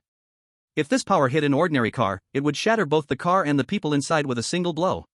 Power-type mutant. Zhou Zimo glanced at the rearview mirror, did not hit the brake, but instead pressed the accelerator even harder. High-quality material from bone, a great consumable, perfect for upgrading close combat weapons. His tone was cold, like he was listing the pork on a shelf, not taking the monster outside that could tear apart living humans seriously at all. The RV's tracks crushed the ice layer as it continued deeper, Zhou Zimo's gaze fixed firmly on the center of the small town. There, a pink light column that defied the laws of physics pointed straight to the sky. During these days of wandering outside, he had already memorized this coordinate on the map. God's gift. In this abandoned, empty city, this treasure was bound to be his. Just when the fortress was only 2 kilometers from the center point. An ear-piercing system broadcast sound, crackling with high-voltage static, forcefully cutting into everyone's channel. Region-wide warning. Core high-energy reaction detected. The pollution source is undergoing irreversible distortion. In 23 hours and 59 minutes, this area will be forcibly upgraded to Level 2 contamination zone. Feature update, SAN value deduction rate will soar to 10 points per hour, will ignore existing basic protective gear. All infected in the area will undergo secondary violent evolution. A bright red countdown appeared in the upper right corner of the screen, with the numbers jumping wildly. The RV cabin was dead silent. Bai Qianqian's face instantly turned pale, even his breathing stopped. 10 points deducted per hour? Ignoring basic armor? Once the time is up, forget about wearing protective suits, even hiding in a tank's NBC, nuclear, biological, chemical, compartment. A living person would completely turn into a mentally broken madman within 10 hours. Only 24 hours left. Bai Qianqian gripped the armrest of her seat tightly, her knuckles turning white. Zhou Zimo did not speak. He freed one hand and calmly pinched the half-smoked cigarette from the corner of his mouth, pressing it into the crystal ashtray and crushing it. He neither panicked, nor did he go into a gambler's hysterics like Bai Qianqian expected when facing a desperate situation. Zhou Zimo just lifted his head and glanced at the pink light column in the sky, letting out a faint sneer. Good news. His tone was indifferent, his voice steady without a hint of fluctuation. I was worried at first, with so many people in the game, what if another lucky team somehow gets their hands on chemical protective suits and enters to share the spoils? Now, with this countdown out, who would dare come? Zhou Zimo gripped the steering wheel with both hands, pushing the electronic gear shift into the four-wheel drive mode, which represented extreme off-roading. The engine let out a deep, powerful roar. Get ready, girls. The bigger the storm, the more valuable the fish. In the next 24 hours, this whole city will be our private buffet. Chapter 54, The Worth of 20 Points of Mental Power. The heavily armored fortress-like vehicle roared like a steel beast, crashing through the toll booth barriers and plunging into the purple-black mist. But after pushing forward less than 500 meters, the RV let out a sharp screech as it slammed to a stop. The tires carved two deep tracks into the frozen earth, coming to a hard stop right at the intersection. In the driver's seat, Zhou Zimo's right hand was still resting on the gear lever. He turned his head to look at Bai Qianqian, who was holding his wrist tightly, his gaze filled with a chilling intensity that would make anyone's scalp tingle. Give me a reason. Zhou Zimo's voice was very soft. It's 50 below outside, and the air is full of high concentrations of pollutants. You're asking me to stop and shut off the engine now, hope your brain hasn't frozen yet. Bai Qianqian didn't back down, using his other hand to draw a circle on the holographic map and shoved it right into Zhou Zimo's face. Look at the road conditions. Don't just focus on the monsters. Bai Qianqian spoke quickly, getting straight to the point. The old district is all one-way streets, with a width of only 4.5 meters. This vehicle, including its external armor, is 4 meters wide. Driving in would be like a sitting duck. If there's a heavy truck blocking the road ahead, or if a monster knocks down the nearby dangerous buildings, this invincible fortress would become a steel coffin you can enter but never leave. Bai Qianqian stared at him intensely. After the black fog upgrades in 24 hours, we'll be sitting on the leather sofa, waiting to mutate into drooling lunatics. The cabin fell into a deadly silence. Only the faint hum of the air circulation system could be heard. Bai Qianqian, sitting in the back row, tightly gripped her clothing, not daring to breathe. She could tell this was a direct clash between two survival logics. Zhou Zimo remained silent for 3 seconds, his eyes sweeping over the narrow street outside and the shaky billboards. Risk assessment, mobility 0. Trapped probability, 80%. Profit, 0. He was greedy, but not stupid. Zhou Zimo emotionlessly swatted away Bai Qianqian's hand and decisively shifted the gear into reverse. I don't like the word coffin, but you're right. With the muffled sound of machinery, Zhou Zimo controlled the massive vehicle and smoothly reversed into the shadow of a collapsed shopping mall's ruins. He casually knocked a cigarette out of the pack and put it in his mouth without lighting it. Since we can't just bulldoze our way through, let's play the stealth assassin. The engine was completely shut off. As the power system was cut, the lights inside the vehicle dimmed, leaving only the dim blue glow of the dashboard. That unshakable sense of security was stripped away, replaced by the oppressive feeling of facing hell. Zhou Zimo unbuckled his seatbelt, grabbed the 95 Type modified rifle from the backseat, and stuffed a spare magazine into his tactical vest. After doing all this, he turned his head to look at Bai Qianqian in the corner. Qianqian. Zhou Zimo's voice was cold. The car has a temperature control system and a pure latex mattress. You stay here to guard the house. Bai Qianqian's hand, which was about to grab her gear, froze in midair. This isn't about farming monsters for experience, it's walking a tightrope under the zombies' noses. Zhou Zimo pointed to the pitch-black window outside. Once we start urban combat, Bai Qianqian and I won't be able to look after you. I don't want my assets to be damaged. His words were harsh, but every word hit the mark. Bai Qianqian, who was checking his leg-mounted knife, added without raising his head. The boss is right. You stay in the car, at least when we come back alive, the food in the pot will still be hot. Bai Qianqian bit her pale lip, looking at the black fog outside that seemed to devour light, then at Zhou Zimo's back, which showed no room for negotiation. Just as Zhou Zimo's hand reached for the door handle, Bai Qianqian suddenly lunged forward, grabbing his arm tightly. Her voice trembled, clearly terrified, but her eyes showed a desperate determination. If you don't come back, this car will be a metal box, and I'll just be a meat can waiting to expire inside. She spoke rapidly. You said you don't take in freeloaders. I'm not good with guns, but I have good luck. I have 20 points of mental power. I can help you guys as a human radar. Even if I'm just a mascot, what if we need to open a box on this broken road?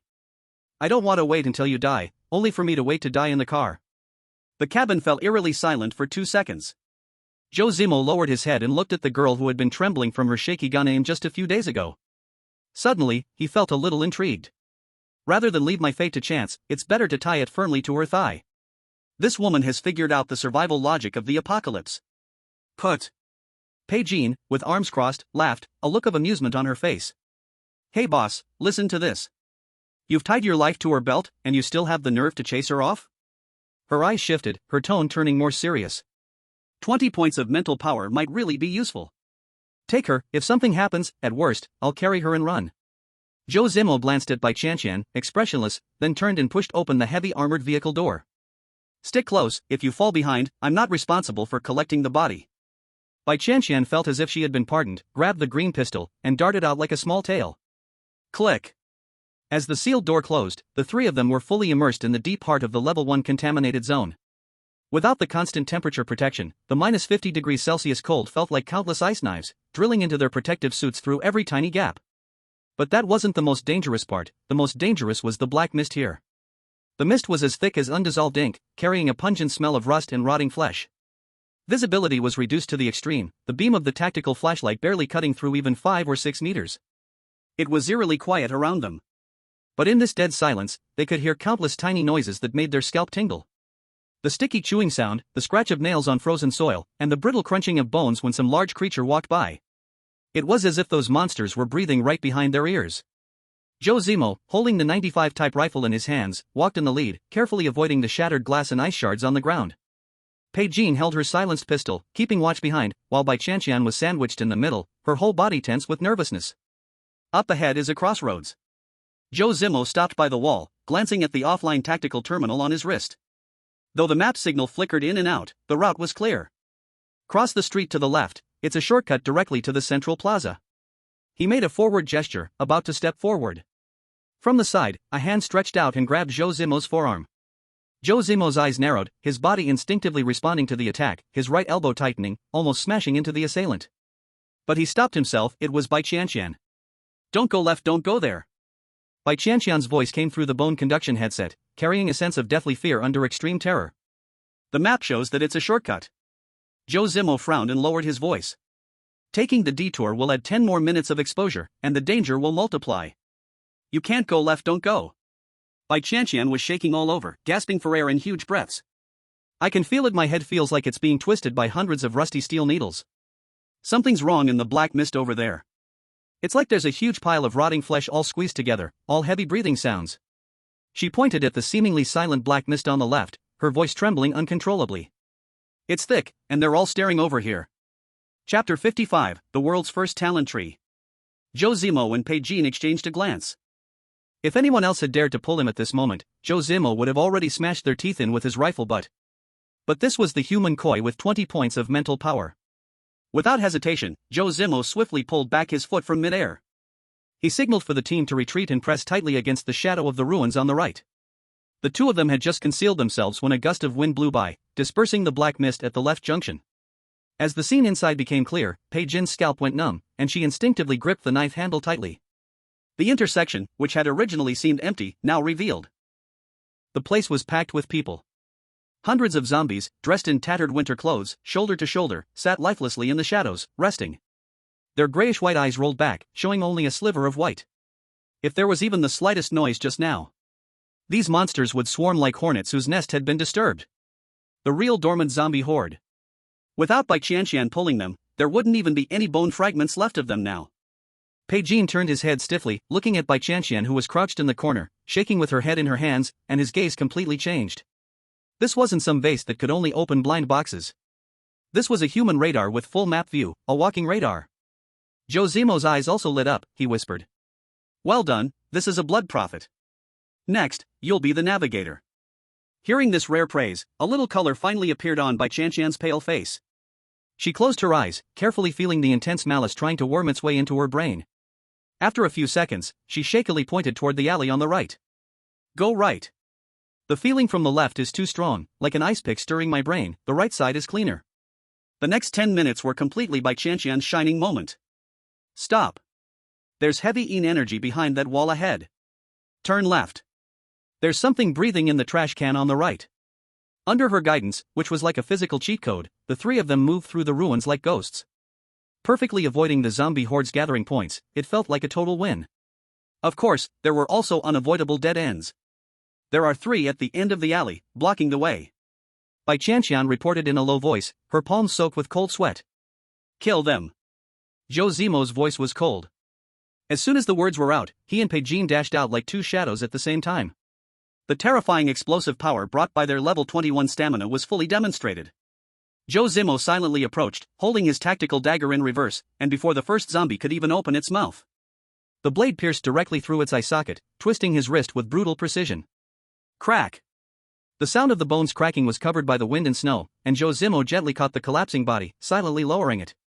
On the other side, Pigeon's long legs whipped like a whip, his special military boots stomping heavily on the second zombie's knee.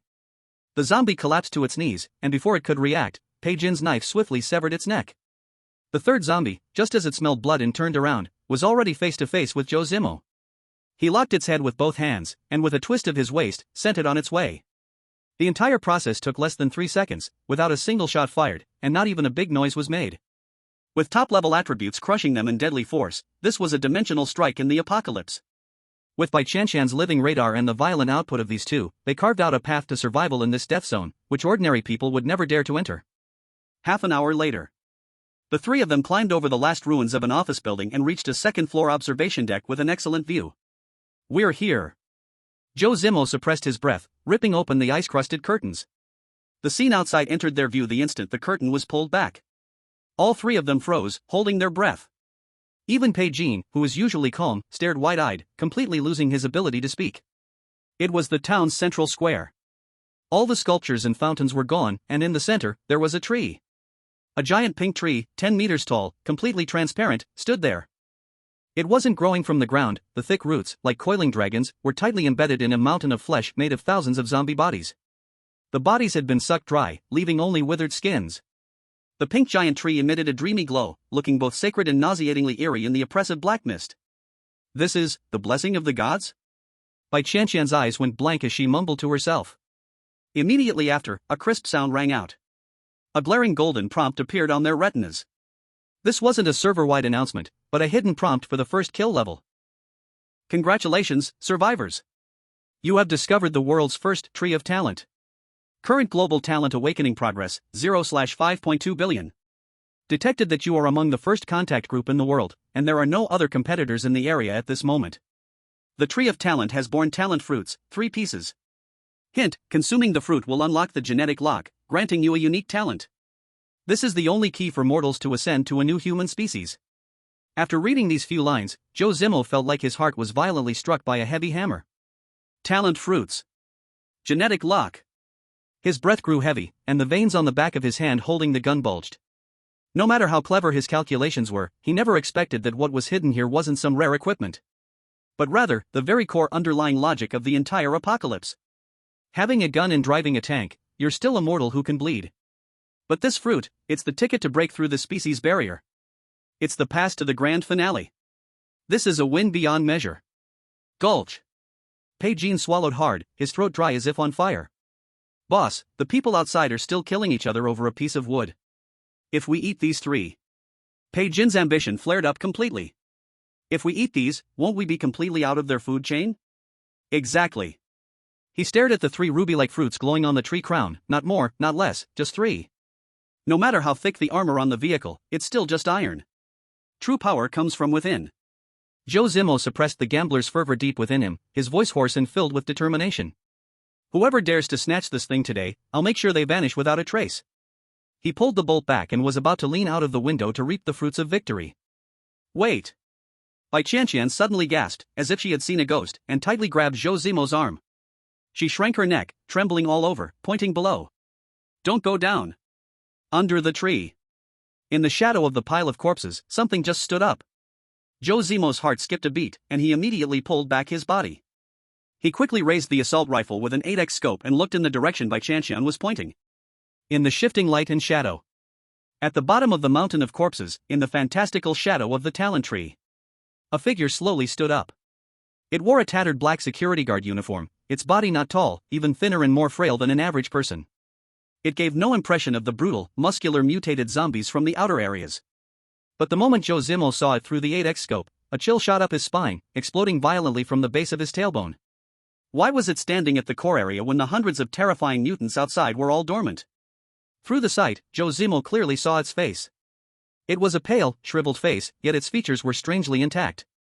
What was most eerie was its eyes weren't the dull, dead gray white of zombies, but the same eerie pink as that beam of light. It seemed to have sensed the gaze from afar and slowly lifted its head. Through the crosshairs, Zhou Zimo saw the small security guard's face, which had been dead silent, slowly twitching into a smile. It directed an extremely human, yet venomously mocking smile at the direction of the scope. After just a second of eye contact, the cold sweat on Zhou Zimo's back soaked through his tactical vest completely. Chapter 56, Crushing with Pure Numbers. The Octagon Cage and the Deadlock. In that instant, Zhou Zimo seemed to hear the sound of the system's back-end abacus beads snapping. In the 8x scope's crosshairs, the creature in the security guard uniform didn't rush to bite anyone. It just tilted its head, and in its pink eyes, a hint of human-like mockery flickered. It looked like it was watching three ants that didn't know how to spell death, creeping into its backyard. Zhou Zimo decisively lowered his gun and quickly scanned the terrain. The pink light curtain surrounding the talon tree, like an upside-down glass bowl, cut the central area completely away from the outside. Outside the light screen, thousands of zombies were blocked by an invisible wall. They scratched the air frantically, nails scraping with a teeth-grinding sound, yet they couldn't squeeze in a single step. Good news, this is a natural arena. Zhou Zimo spoke extremely fast, his voice colder than the wind and snow outside. This layer blocks all the trash outside. As long as we don't touch the fruit on the tree, this is an absolutely closed 1v3 stage. Then what's the bad news? Bai Qianqian clenched the green pistol in her hand, her thumb silently pressing off the safety. Zhou Zimo didn't waste words, he pointed with one hand into the void, directly throwing the detected panel into the team channel. Mutated Guardian, Level 1 Corrupted Body Boss Level. Strength, 58. Agility, 55. Special ability? Passive trait Hardened Keratin, immune to 90% of normal physical impact and piercing damage. Seeing the last line, Bai Qianqian's pupils shrank. No scream, no panic. As the brain of this team, her mind ran hundreds of simulations, all leading to a dead end. Immune to 90% physical damage, agility 55. Bai Qianqian gritted her molars, staring at the security guard still laughing in the distance. Boss, the rifles in our hands can't even scratch it. Agility 55. This isn't just a stat monster, this is a dimensional strike. Bai Qianqian's voice was low, filled with a tactical despair that reached extreme rationality. Its speed is so fast you can't even see an afterimage, catching bullets with bare hands is not impossible. Before it gets murderous, finding an excuse to retreat is the best solution. Retreat? Zhou Zimo sneered. He flipped his wrist, pulling 5 heavy magazines from the vehicle storage. Unlike ordinary magazines, the base of these was painted with a circle of ghostly blue, exuding an evil light. Click. Zhou Zimo removed the old magazine with one hand, casually threw it into the snow, and slammed the blue magazine into the gun. Bai Qianqian, remember this rule of the apocalypse. Zhou Zimo threw the other 2 blue magazines, eyes filled with the ruthlessness of a gambler going all in. In a data-driven world, there is no monster you can't kill. If there is, your bullets aren't expensive enough. Bai Qianqian caught the magazine, glanced at its stats, and her eyes went wide. 5.56mm micro armor-piercing incendiary, blue. Trade 1 armor break, ignores 60% of target defense, extremely effective against hardened skin. Trade 2 burn, hits triggers psychic fire, dealing 20 true damage per second, and prevents wounds from healing. Cost, 30 metal plus 6 energy/10 rounds. Blue special ammo? Bai Qianqian felt the magazine burning hot in her hand. 30 rounds and dozens of metal and energy are gone? Are you crazy? You're not shooting, you're smashing people with a downtown Riverside apartment. In this early apocalypse where even half-rotted bread needed blood, Zhou Zimo's behavior was insanely wasteful. I don't need you to save me money, I just want you to turn it into a sieve. Zhou Zimo's eyes were icy. Normal bullets can't break its defense. If it charges at us, our flesh is worth far more than these iron lumps. But the cost? No buts. Zhou Zimo cut her off. Remember, in this damn world, things you can kill with money are actually the cheapest. Wham! The crisp sound of chambering echoed around. Zhou Zimo stared at the monster in the distance, full of ferocity. Since its armor is thick, we'll break it with money. These blue bullets are the paper money I bought for its life. Do your job. As soon as he spoke, Zhou Zimo switched from a calculating merchant to a violent mode. Step in. The 3 of them stepped over the corpse pile. Military boots stepped into the pink circle, the violent wind and snow sound stopped. The world felt like the power was cut off. In dead silence, only the security zombie's throat made a gurgle sound. No pointless testing. Fire. With a low roar, Zhou Zimo's 2 assault rifles spat out ghostly blue flames simultaneously. But the next moment completely smashed Newton's laws. The muzzle just flared, and that shriveled security zombie, its knee joint suddenly twisted backward. The whole body popped like a broken spring, vanishing in place. Rat-a-tat-tat-tat. The dense blue bullet storm smashed the frozen ground violently, ghostly blue sparks flying everywhere, yet not a single hair on it was touched. Lost sight. Its speed exceeds dynamic tracking. Bai Qianqian didn't shout, but immediately leaned against cover, reporting the battle at lightning speed. The naked eye simply couldn't keep up with its movements. This monster didn't move in a straight line, but used the surrounding corpse piles as springboards, like a flea frantically bouncing in midair. Left? No, above. A strong stench of blood wind slammed straight into her face. There was no time to think. The terrifying muscle memory granted by 21-point stamina took over Bai Qianqian's body in that instant. She twisted her waist, muscles bulging, pushing the 416 Hong Kong dollars firmly straight upward with both hands. Bang! A sound so loud it made teeth ache. Bai Qianqian was shoved back 3 steps by inhuman force, arms numb, the web of her hand torn and bleeding on the spot. She looked down in horror. The green quality special rifle in her hands had its engineering plastic foregrip cut away by more than half. Just a fraction slower before, and now the thing cut could have been her main artery. Stop spraying. Lock its landing point. Zhou Zimo calmly fired in bursts while shouting into the channel. It's walking the dog. Damn, this stat crushing is insane. Even with armor-piercing cash-bought bullets in hand, touching the monster's clothes was useless. Every blue-core armor-piercing round hitting the snow made Zhou Zimo's heart bleed. His blood pressure had already spiked to murderous levels. The monster clearly saw that its prey couldn't keep up. It hung like a humanoid spider from a 4-meter-high tree trunk, its pink eyes full of mocking superiority. Next second, its muscles tense like a drawn heavy bow, ready to launch a deadly strike from above. At this fatal moment. Chapter 57, This woman's mental power is a self-running radar. Bai Qianqian, who had been hiding between the two like an ostrich, suddenly let out a painful grunt. She clutched her temples tightly, her whole body trembling like being electrocuted. In her vision, the originally gray ruins vanished. Madly twisted red grid lines stretched across her retina. Countless twisted red lines crisscrossed, cutting the whole space into a grid of data streams. The high-speed afterimage that had left Zhou Zimo helpless condensed in her mind into a dazzling, high-energy red dot. The red dot drew a straight deadly line, its end pointing directly at Zhou Zimo's head. Zimo! Bai Qianqian had no time to think, relying purely on the instinct of near-death survival, screaming hoarsely. Above.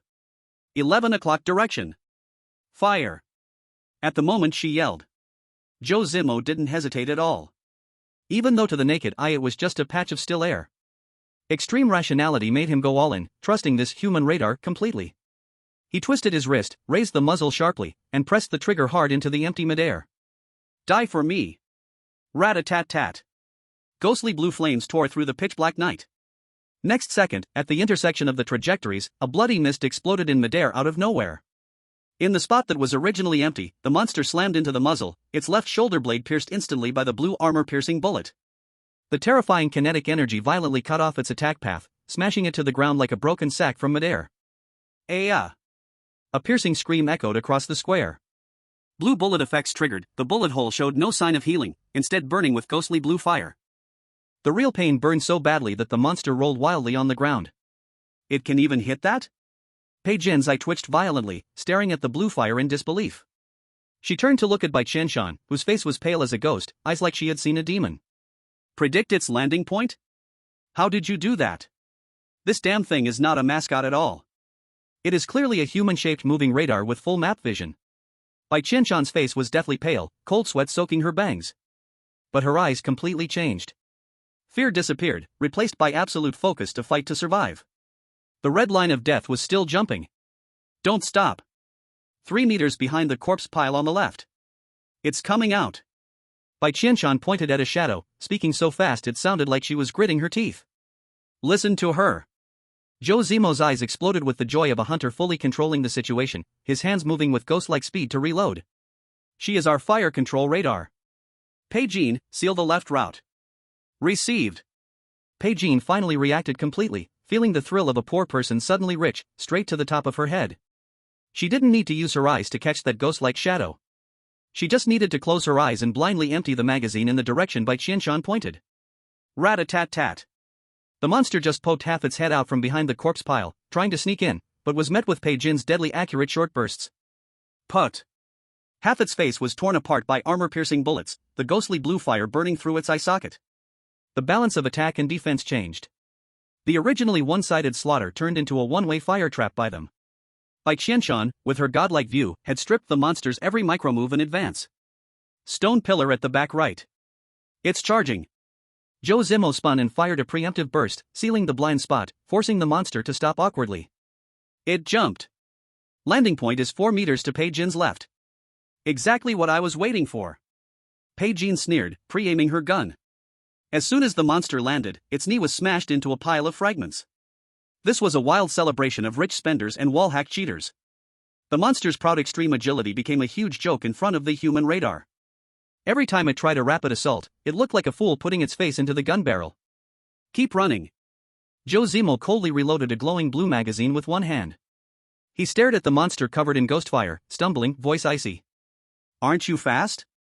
Even faster, can you outrun prediction? At this point, the boss monster was completely at the end of its strength. Its abdomen had a gaping hole, left leg totally smashed. Half its body was burned to charcoal by ghost flames, its health bar collapsing into the near-death red line. It lay in the snow, no longer dodging, no longer screaming. It vomited black blood mixed with intestines.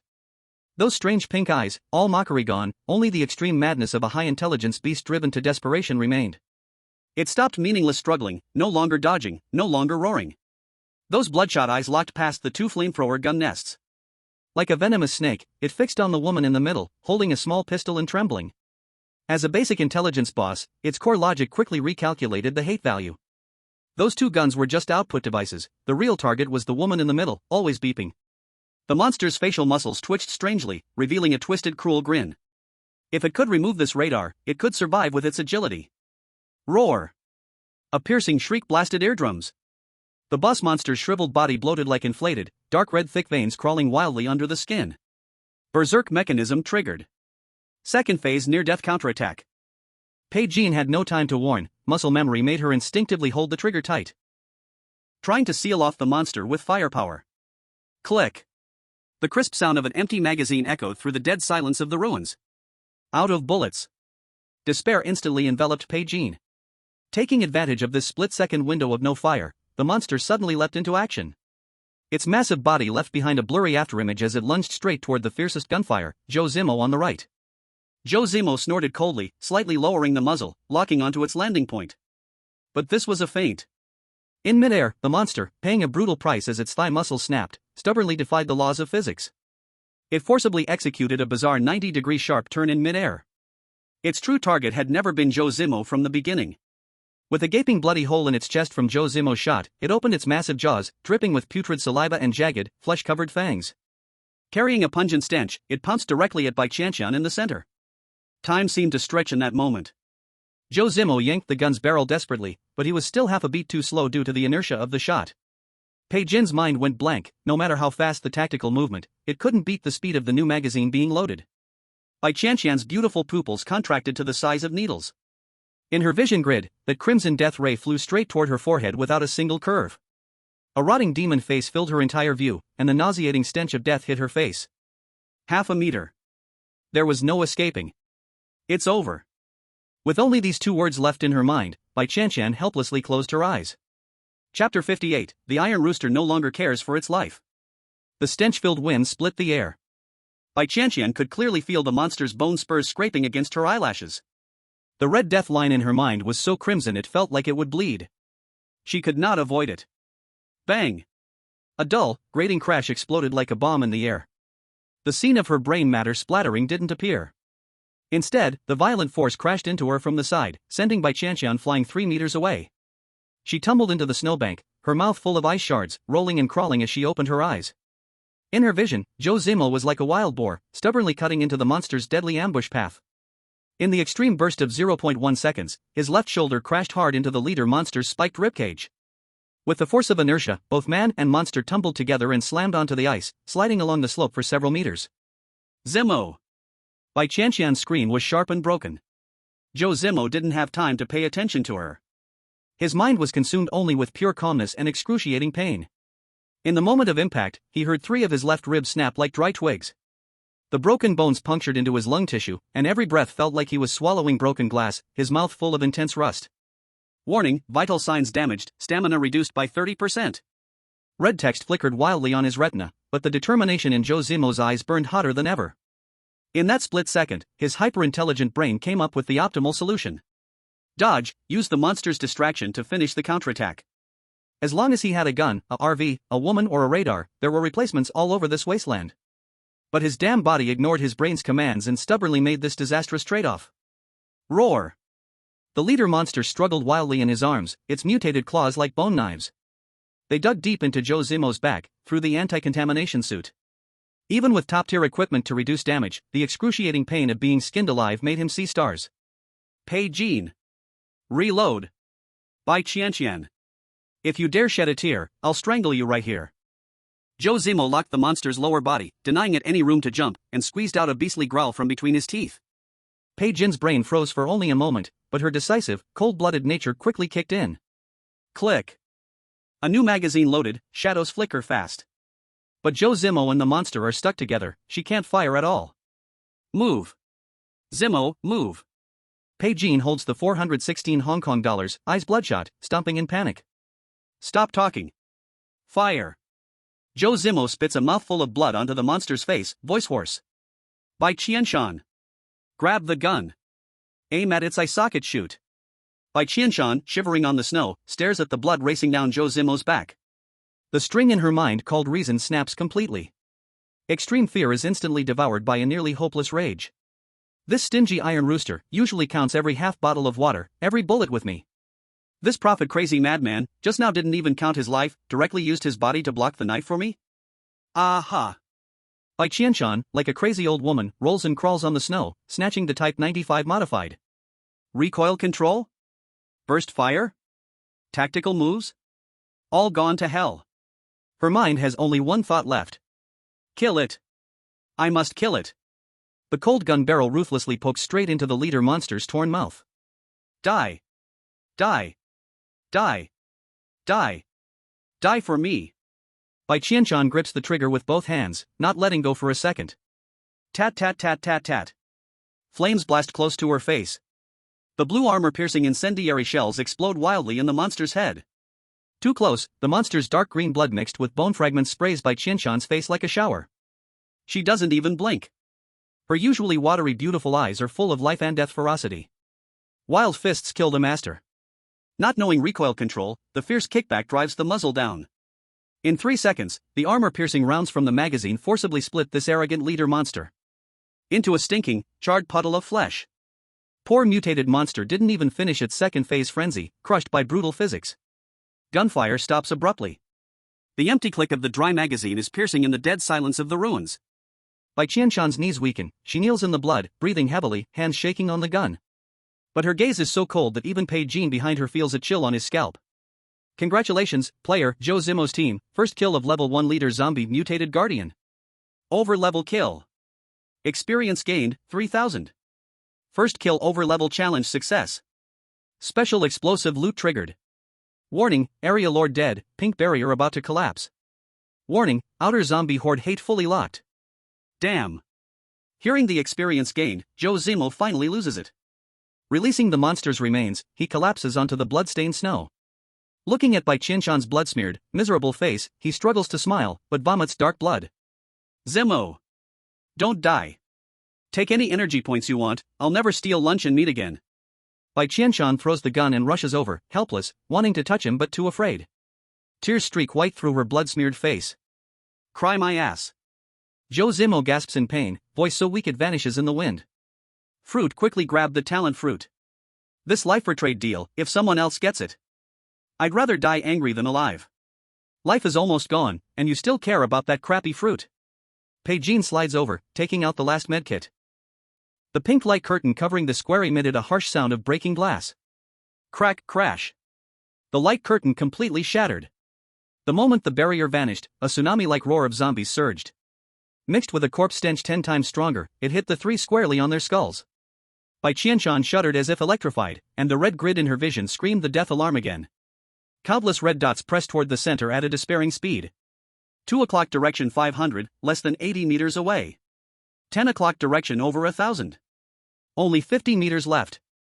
Bai Qianqian's voice warped with extreme fear, but her hand grabbed the long knife from the ground with precision. Go grab them! Zhou Zimo grit his teeth and roared. Chapter 59, Human Heart, Colder Than a Bitter Storm. Zhou Zimo bit down on his molars, braced one hand on the ground, and forced himself up. Bai Qian, go grab them. Once done we break out. Bai Qian said nothing, her leg muscles tensed sharply. Like a female leopard targeting its prey, she charged up the sticky corpse pile. The blade swept, and the 3 pink fruits were scooped straight into her arms. At the same moment, the black fog around the square was torn apart. Countless pairs of green eyes lit up in the dark, all radiating extreme hunger. Help me up.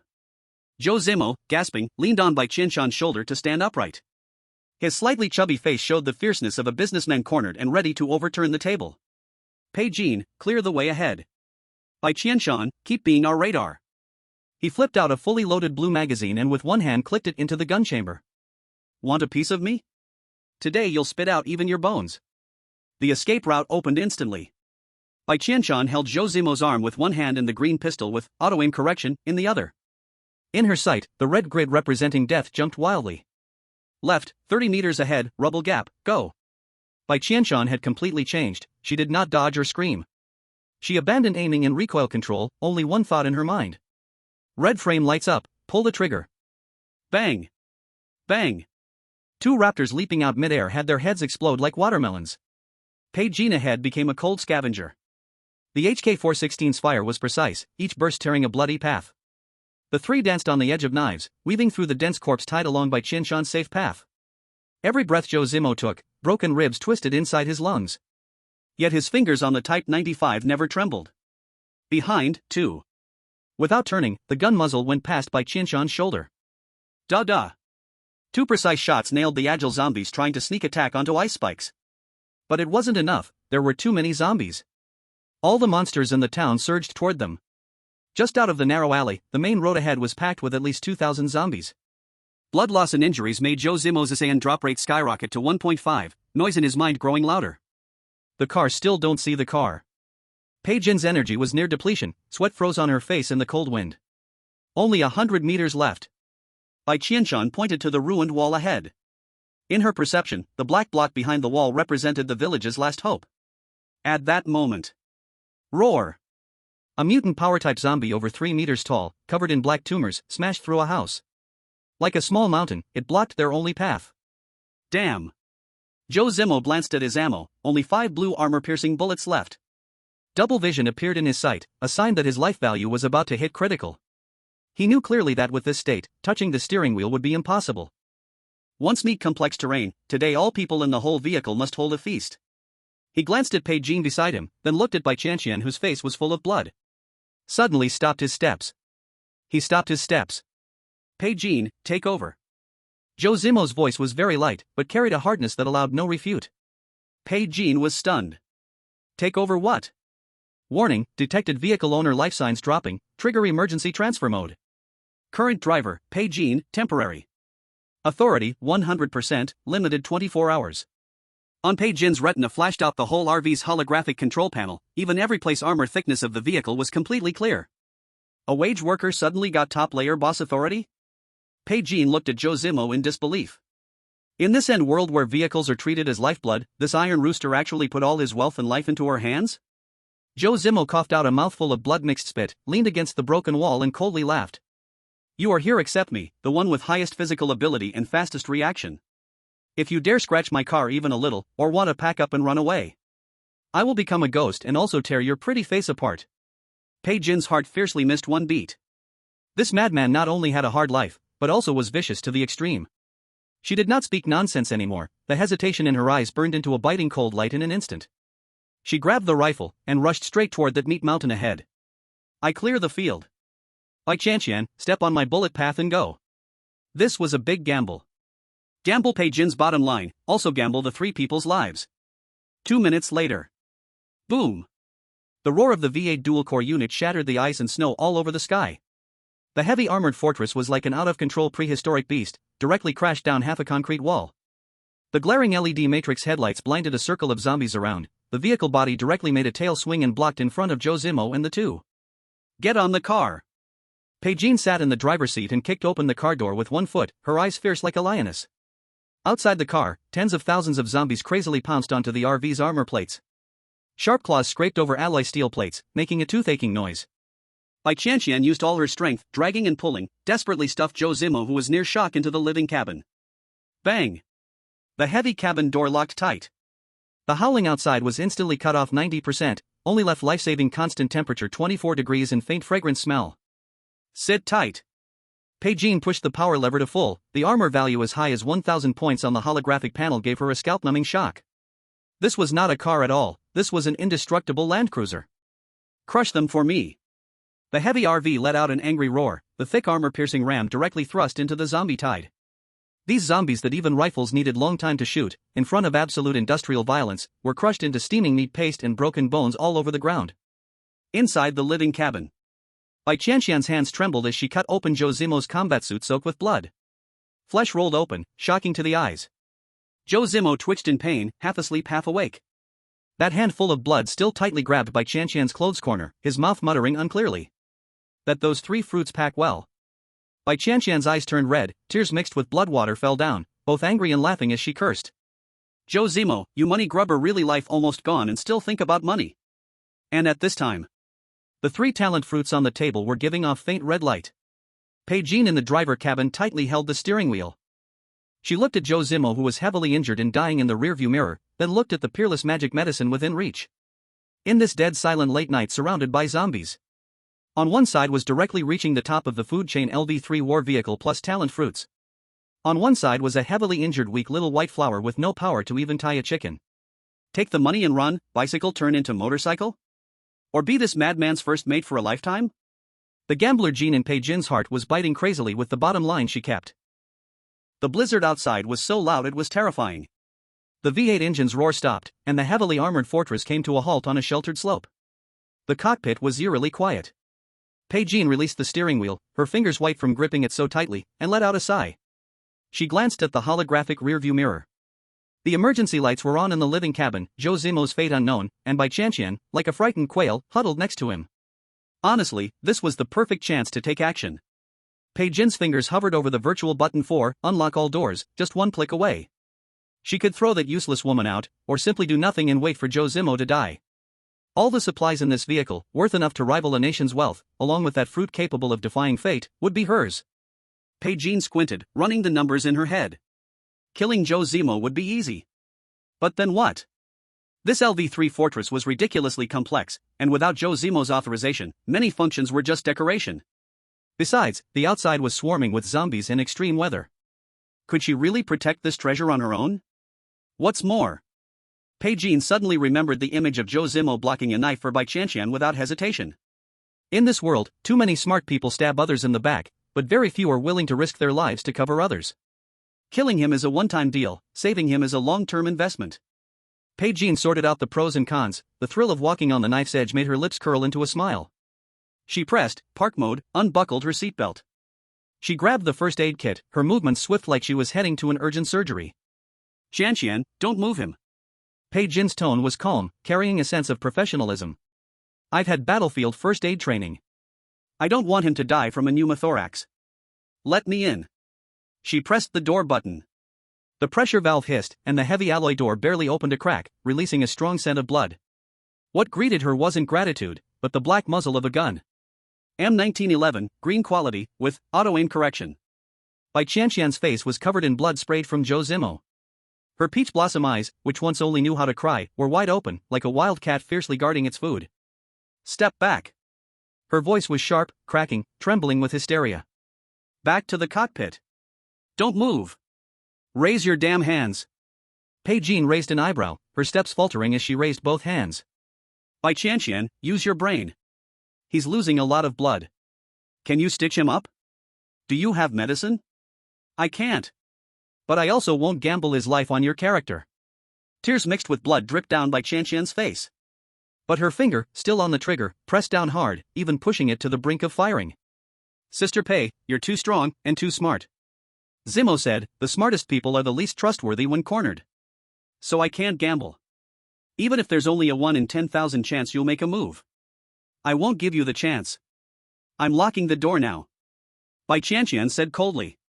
The next second, a line of glaring red text appeared on Pai Jin's retina. Warning. Co-pilot, Bai Qianqian, is exercising the highest authority. Owner detected unconscious, core security system handed over. Temporary driving privileges revoked. Living cabin partition door is locking. Interesting. Pai Jin had just leaned forward when the hammer of the M1911 already clicked down. The deathly feeling of being locked on by the auto-aim system forced her to instinctively step back half a step. Clang. A loud crash. The alloy door slammed down just in front of Pai Jin's nose, the sound of the electronic lock clicking shut as if mocking her miscalculation. The world split in two. Pai Jin stood in the cockpit, watching the door panel, not angry, but actually laughing out loud. She knocked on the bulletproof observation window. Through the glass, Bai Qianqian was slumped but still using her body to block Zhou Zimo. Do you know what you're doing? Pai Jin pressed the intercom, her tone tinged with amusement. Without medicine, without equipment, you plan to watch him rot in there? If that happens, this vehicle will become our iron coffin. Static electricity crackled through the walkie-talkie, followed by Bai Qianqian's voice, trembling with tears yet strangely firm. I know Sister Pai, I'm sorry. The door won't open. Unless he wakes up, or we die here together. Pai Jin was silent for 2 seconds. In this apocalypse where everyone fought to survive, there were truly people foolish enough to lock themselves in a deadly trap for someone else's life. Fine, gutsy enough. Pai Jin turned back to the driver's seat, pulled a flattened cigarette from his pocket, held it in his mouth, but didn't light it. I'll watch outside. If you need anything, I'll pass it through the delivery window. Bai Qianqian, don't let him die. If this thigh breaks, I'll be unlucky with it too. Once the door was completely locked, the life capsule held only the faint sound of the ventilator. Bai Qianqian threw down her gun, crawling to Zhou Zimo with hands and feet. Her hands shook like sieving chaff as she cut the tactical suit stuck to his skin. Zhou Zimo's back was a bloody mess, his ribs collapsed. Each breath made bones grind in his chest, sending shivers down the spine. He was burning with fever, frighteningly hot. What should I do? Bai Qianqian searched the storage locker, finding only basic bandages and alcohol. Pai Jin knew first aid. But he couldn't open the door. Absolutely could not open the door. Bai Qianqian bit her lip hard until she tasted rust. She looked up, a flash of desperate madness in her eyes. Trembling, she opened the holographic panel, tapping into the world channel that Zhou Zimo usually scorned, calling it a dump. Without a moment's hesitation, she listed the resources she treasured above life itself onto the trade bar, like dumping trash. Seller, Bai Qianqian. Items, 9mm pistol bullets, 50 rounds, plus 5.56mm rifle bullets, 30 rounds, plus energy, 100 points. Request, penicillin. Painkillers. Surgical suture kit. No nonsense. Trade now. This message hit the Dead Night channel like a deep-sea bomb, exploding everything. What the did I see wrong? 100 energy points for medicine? 50 pistol bullets? Did someone blow up an armory? What a spendthrift. If I had this gear, I'd dominate the neighborhood. If my dead team captain saw this, he'd jump out of the coffin in anger. Countless private chat windows popped up, mostly scam attempts to grab the deal. Bai Qianqian had no time to filter them, abandoning Zhou Zimo's teachings of cost performance and extreme pulling principles completely. I have medicine. Half a box of amoxicillin, trade for your energy points, but I need 2 bottles of water. Deal. Take it. I have a sewing kit, used before, can it work? I want 10 bullets. Take it. Take all. Girl, I have strong painkillers, life-saving stuff, your bullets aren't enough. I have a gun. Green gun. You want it. Give me medicine. Whoever has medicine is my dad. Hurry. Chapter 61, Sky-High Medical Bills, Full Stomach and Share the Loot. If Zhou Zimo were awake, seeing this suicidal, wasteful act, he would probably have a stroke on the spot. But Bai Qianqian didn't care. As rays of teleportation light flashed, various messy, even expired medicines appeared out of thin air. Bai Qianqian knelt in the blood, picked up scissors, pouring alcohol over them. Zhou Zimo, you bastard. She muttered between tears. You usually calculate everything precisely, even half a compressed biscuit. Now, well, bankrupt, right? Snap. The sound of cutting rotten flesh was harsh in the silent capsule. The unconscious Zhou Zimo groaned, his body violently twitching. Bai Qianqian pressed his shoulders hard, tears falling into the water basin, turning it red. Wake up and scold me, I spent so much of your property. Bought so many ridiculously expensive medicines. This night was a rough, even savage surgery. No anesthesia, no professional tools, only this woman's fierce determination and obsession with keeping him alive. Long night. After finishing the wounds, Bai Qianqian didn't go to the comfortable latex bed.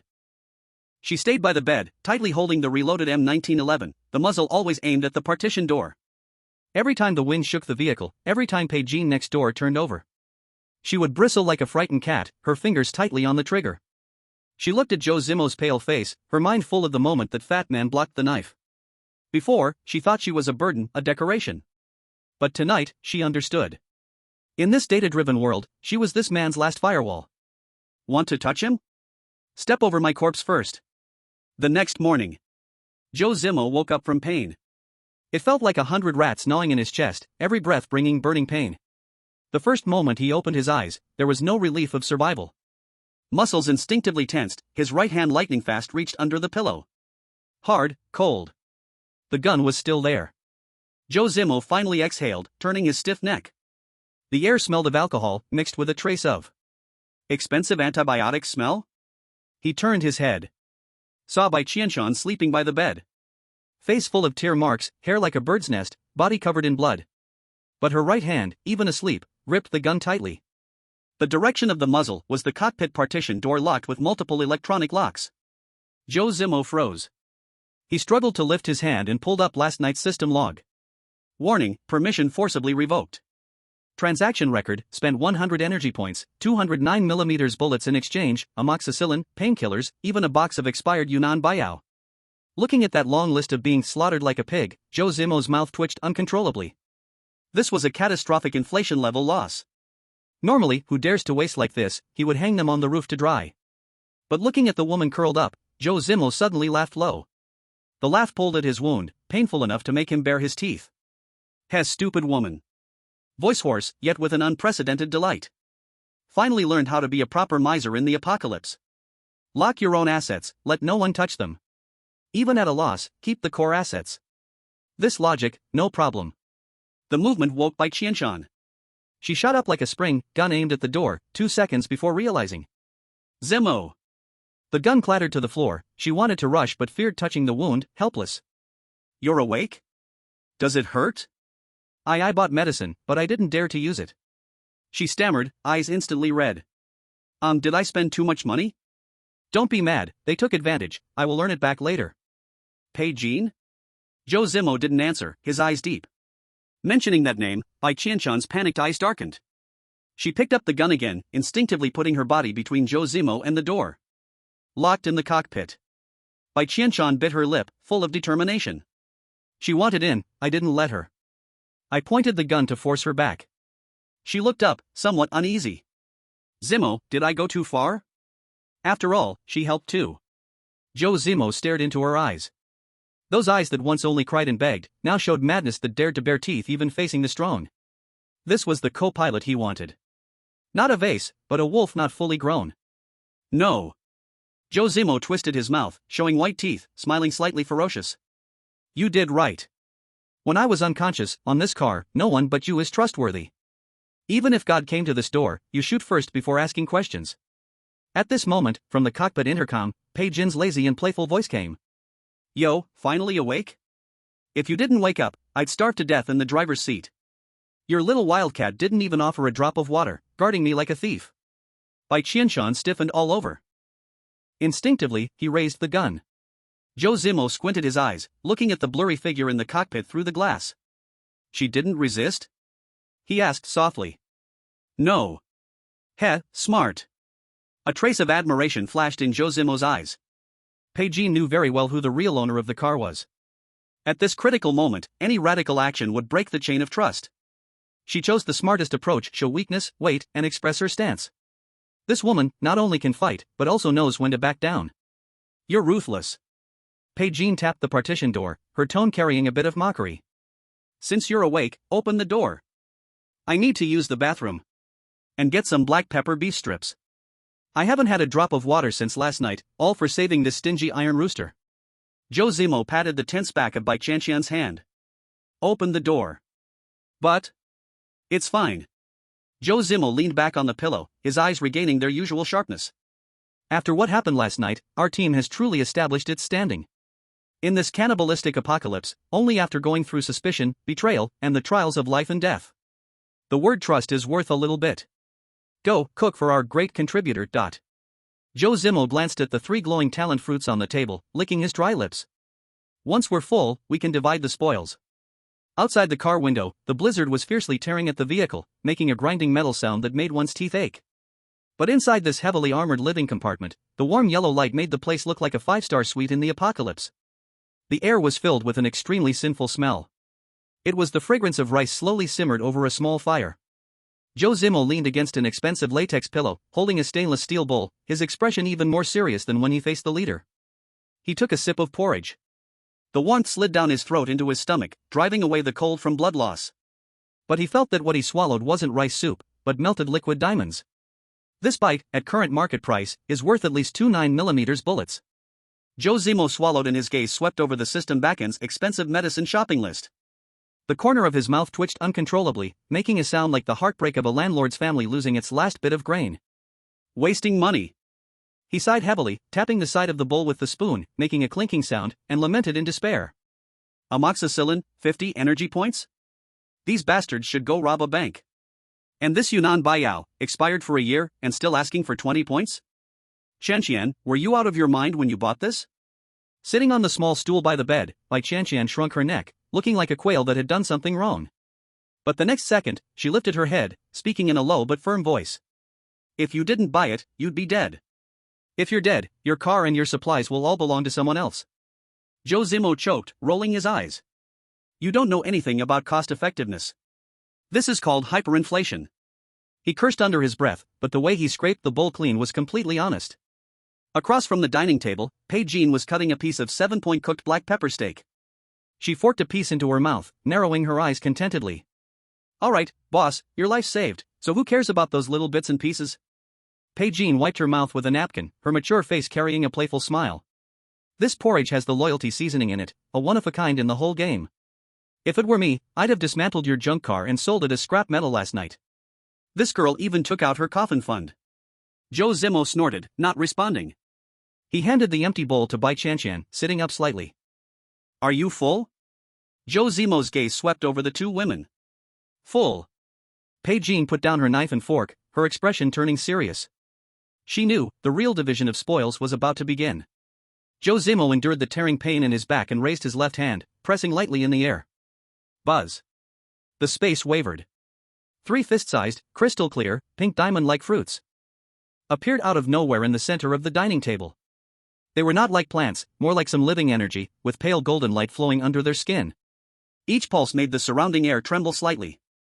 Talent fruit. At this moment, even the car's air circulation system seemed to stop working. Bai Qianqian's breath was rapid, her beautiful eyes fixed on the fruit on the table, her heart pounding like thunder. Having survived the apocalypse, she knew exactly what this was. This was the precious treasure guarded by the tyrant who could resist rifle fire. The only ticket to break human genetic locks and evolve from prey to hunter. Outside, half a moldy bread could make people go mad with killing.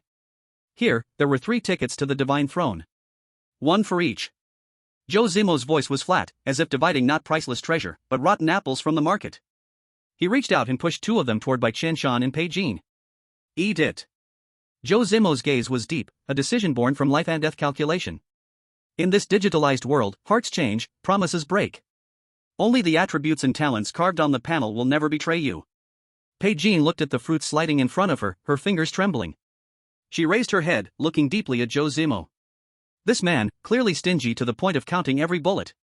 Yet in front of such a matter of evolution, showed terrifying courage. Boss, aren't you afraid I eat it, get stronger, and take you down to claim this car for myself? Bai Qianqian's mouth curled into a half-smile.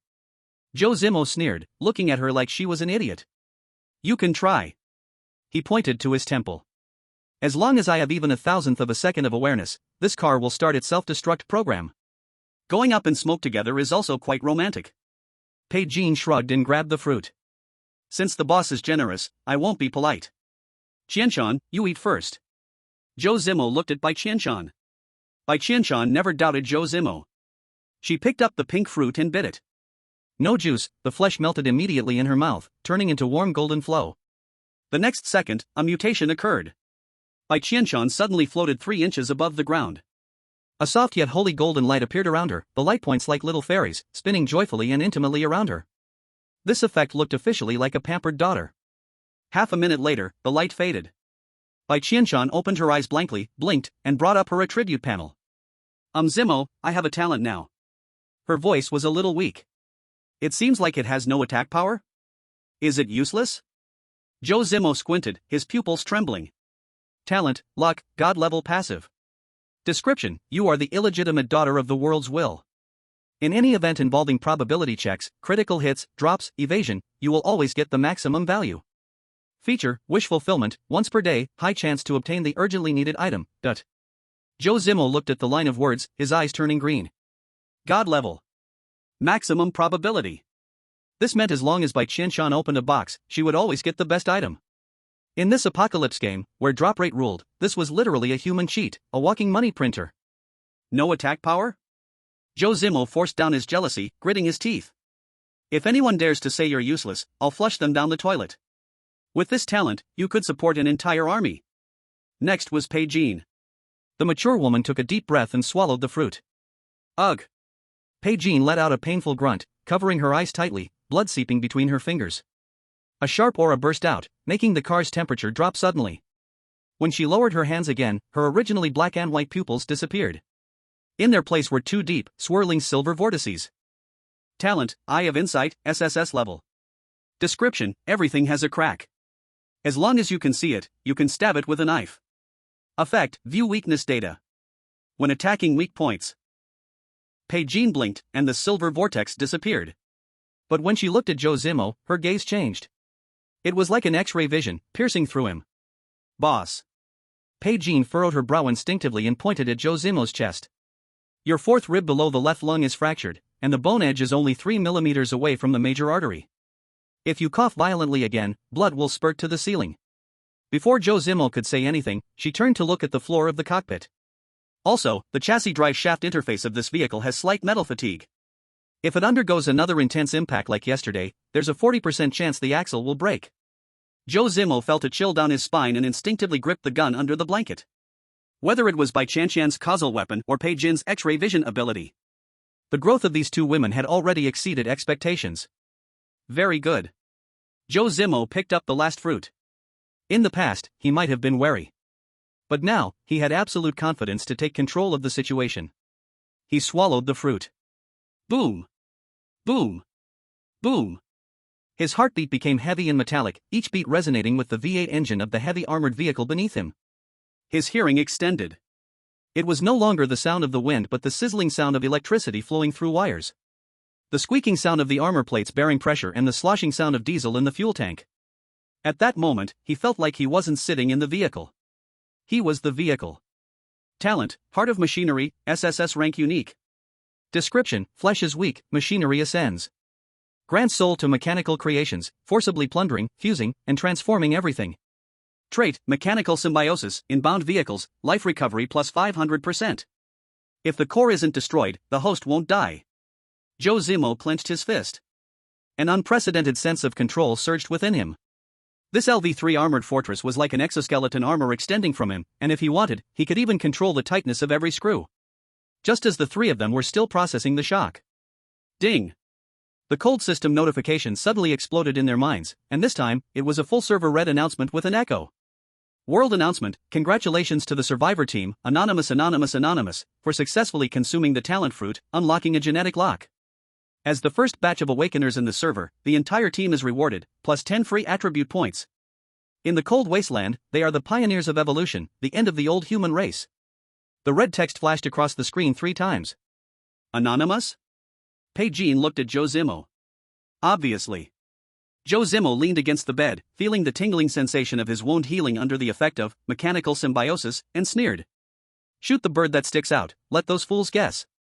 This feeling of being hated to the bone but not being found is the safest. Bai Qianqian opened the world channel. The chat area exploded. What the hell? Awakening? What the hell is this? I'm still fighting dogs for half a moldy piece of bread, and someone has already evolved? The official wall. Unfair. I'm reporting this. This is definitely a bug. Seeking a big shot's leg hair. Big shot, just take me, I'm willing to give up everything. I'm a guy, but I'm very obedient. Go away upstairs. Big shot, look at me. I'm soft and easy to push down, V me 50 energy points, I'll send photos privately. Looking at the blizzard outside that could freeze someone to death and then glancing at the words on the screen filled with misery. A sense of extreme, guilt-ridden superiority spread throughout the cabin. This is class. In this data-driven apocalypse, they had completely distanced themselves from ordinary people on a biological level. After the commotion, the cabin fell silent. Zhou Zimo turned off the panel, his gaze falling on the fully stocked double-door fridge. Bai Qianqian. Bai Qianqian was wiping her long knife. Upon hearing this, she looked up. What's up, boss? If it's special service, it costs extra. Zhou Zimo ignored her teasing and pointed to the fridge and storage cabinet. From today onwards, the food and water in this vehicle. Take whatever you want to eat. His voice was light, but it hit Bai Qianqian's heart like a heavy hammer. No need to ask for permission, no need to exchange labor. Eat as much as you want. The compartment fell silent for 2 seconds. In the apocalypse, food distribution is equivalent to life or death power. Zhou Zimo's willingness to give up control meant that he no longer saw Bai Qianqian as a disposable resource that could be abandoned at any moment. Instead, he truly accepted her as a core partner. Bai Qianqian froze for a moment. The always strong and domineering woman blinked, her eyes suddenly reddening. She brushed aside the stray hair by her ear, lowered her head, and laughed softly, her voice a little hoarse. Boss, you're generous.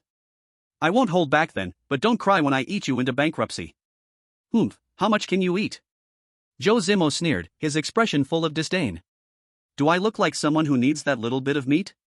He turned to look at Bai Qianqian, reaching out to mess with her messy hair. Bai Qianqian squinted her eyes, obediently rubbing against his rough palm. Everything was unspoken. The atmosphere was warm, almost unlike the apocalypse. At that moment, Bai Qianqian suddenly remembered something, slapping her thigh. Ah! Almost forgot.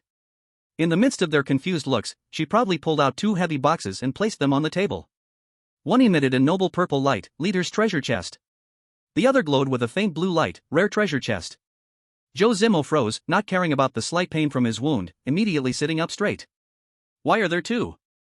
The system said the first kill reward only has 1 purple chest. Bai Qianqian blinked her innocent big eyes. The purple chest is from the system. The blue chest. I picked it up just now next to the big zombie's body. I saw it shining, it seemed like it fell out of that monster's pocket. So I just grabbed it. Fell out? That can fall out? Is this the god-level luck of casually grabbing something? Hearing the words extra drop, Zhou Zimo's greed instinct immediately overwhelmed all reason. That was a rare treasure chest. And it was free. Quick! Open it. Zhou Zimo's eyes lit up, even with a hint of madness, his body leaning forward to snatch the chest and open it himself. Let me see what good stuff is inside. Hurry up! In his excitement, his movement was a little too big. Sizzling. The wound on his back, which had just healed a little, split open again. Blood instantly soaked through the gauze. Ah! It hurts, hurts, hurts!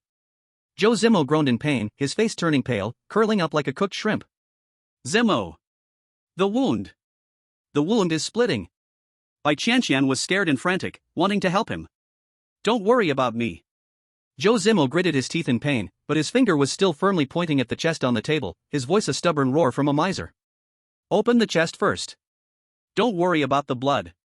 As long as there's something good inside, I'll be happy even if I bleed to death. Hurry up! Chapter 64, God-level critical hit. Forced upgrade to red gear. Don't worry about the blood. Add the points first. Zhou Zimo waved away Bai Qianqian's hand, holding the gauze. Put all 10 points of free attributes from the first kill reward into physical strength. He was sweating coldly from the pain, but his fingers swiftly slid through the system panel. Bai Qianqian, max out physical strength. Qianqian, max out mental power. Bai Qianqian furrowed her brows, staring at the wound on Zhou Zimo's back. Boss, your vital signs are almost crossing the red line? Do as I say. Zhou Zimo's voice was cold, without any room for negotiation. My wound is being held up by mechanical symbiosis. Listen carefully, I don't need a sturdy body, I just need extreme endurance. That mutated creature just now, normal people couldn't even see its movements. Radar is useless, our output isn't enough, we'll all die here. Bai Qianqian didn't waste time talking and directly clicked on the panel. Bai Qianqian's physical strength, 31. With a series of bone-cracking sounds, Bai Qianqian clenched her fist, her muscle strength multiplying exponentially. She raised her eyes to look at Zhou Zimo, her gaze filled with awe. This man could be ruthless to himself, and his data planning for the team was brutally precise. Zhou Zimo also put all the free attributes into physical strength. Zhou Zimo's physical strength, 31. Bai Qianqian closed her eyes, sensing field expanding. Within 1,000 meters, the tracks of wind and snow, even a few zombies buried in the snow, all appeared in her mind as a clear three-dimensional grid.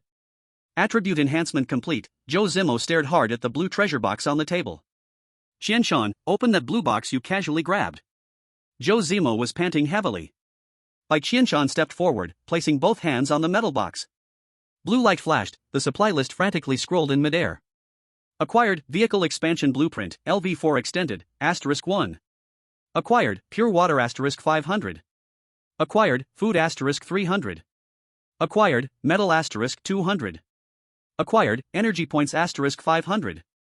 Piles of supplies appeared out of thin air, covering the workbench, extra boxes stacked on the floor. Bai Qianqian had just lit a cigarette from the town, and seeing the floor full of supplies, froze completely. The ash fell on her combat suit without her noticing. She quickly did some math in her mind.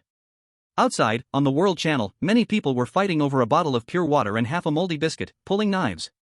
They, however, casually opened a box they grabbed and directly got a large life supermarket. Boss Monster 10 times drop rate bonus. Zhou Zimo waved his hand, sweeping all supplies into storage space, sneering. Bai Qianqian, now you know why I risked my life to go into the polluted zone? Crazy. Bai Qianqian exhaled a puff of white smoke. With this drop rate, it's worth risking your life. Time for the purple box. Zhou Zimo's gaze locked onto the purple gold treasure box for first kill reward. Bai Qianqian clasped her hands in prayer and lifted the lock. Noble purple light shot straight to the car roof. But in the next second. Ding. Detected opener has divine passive, luck. Trigger extremely low chance critical. Quality forcibly upgraded. The original purple light turned a strange scarlet, system alarm sounded extremely piercing. Congratulations. Player acquired, 6-barrel vehicle Gatling machine gun, purple. Congratulations. Player acquired, HK-416 Purgatory, red mythical. Red light faded, heat spread in the vehicle. In midair, the purple Gatling emitted faint glow, while the rifle named Purgatory was covered in dark red cracks, with magma-like light bands flowing inside. Zhou Zimo forgot even the pain on his back, pushing away debris and gripping the red 416 Hong Kong dollars tightly. HK-416 Purgatory, red. Attack power, 500 to 650. Prefix 1, burning.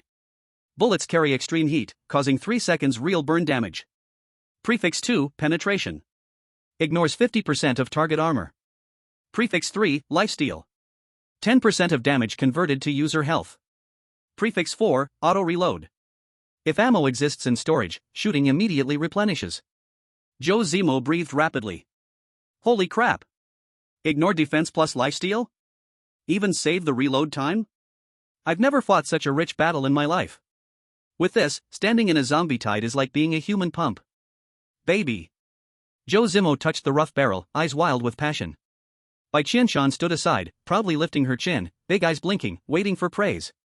But after half a minute, Zhou Zimo's eyes never left the gun. She puffed her cheeks in anger, all her jealousy eaten by a piece of scrap iron. Bai Qianqian leaned back in the chair, amused. Boss, this is a rare human-shaped lucky item, even offering incense is not enough. You only care about kissing that broken gun? If you don't take Qianqian now, you'll regret it forever. Enough talk. Zhou Zimo didn't even lift his head, rapidly calculating battle data. Red weapon is indeed insane, but it has a fatal flaw, durability. His eyes returned to extreme cold rationality. High-intensity output, barrel wears out very fast.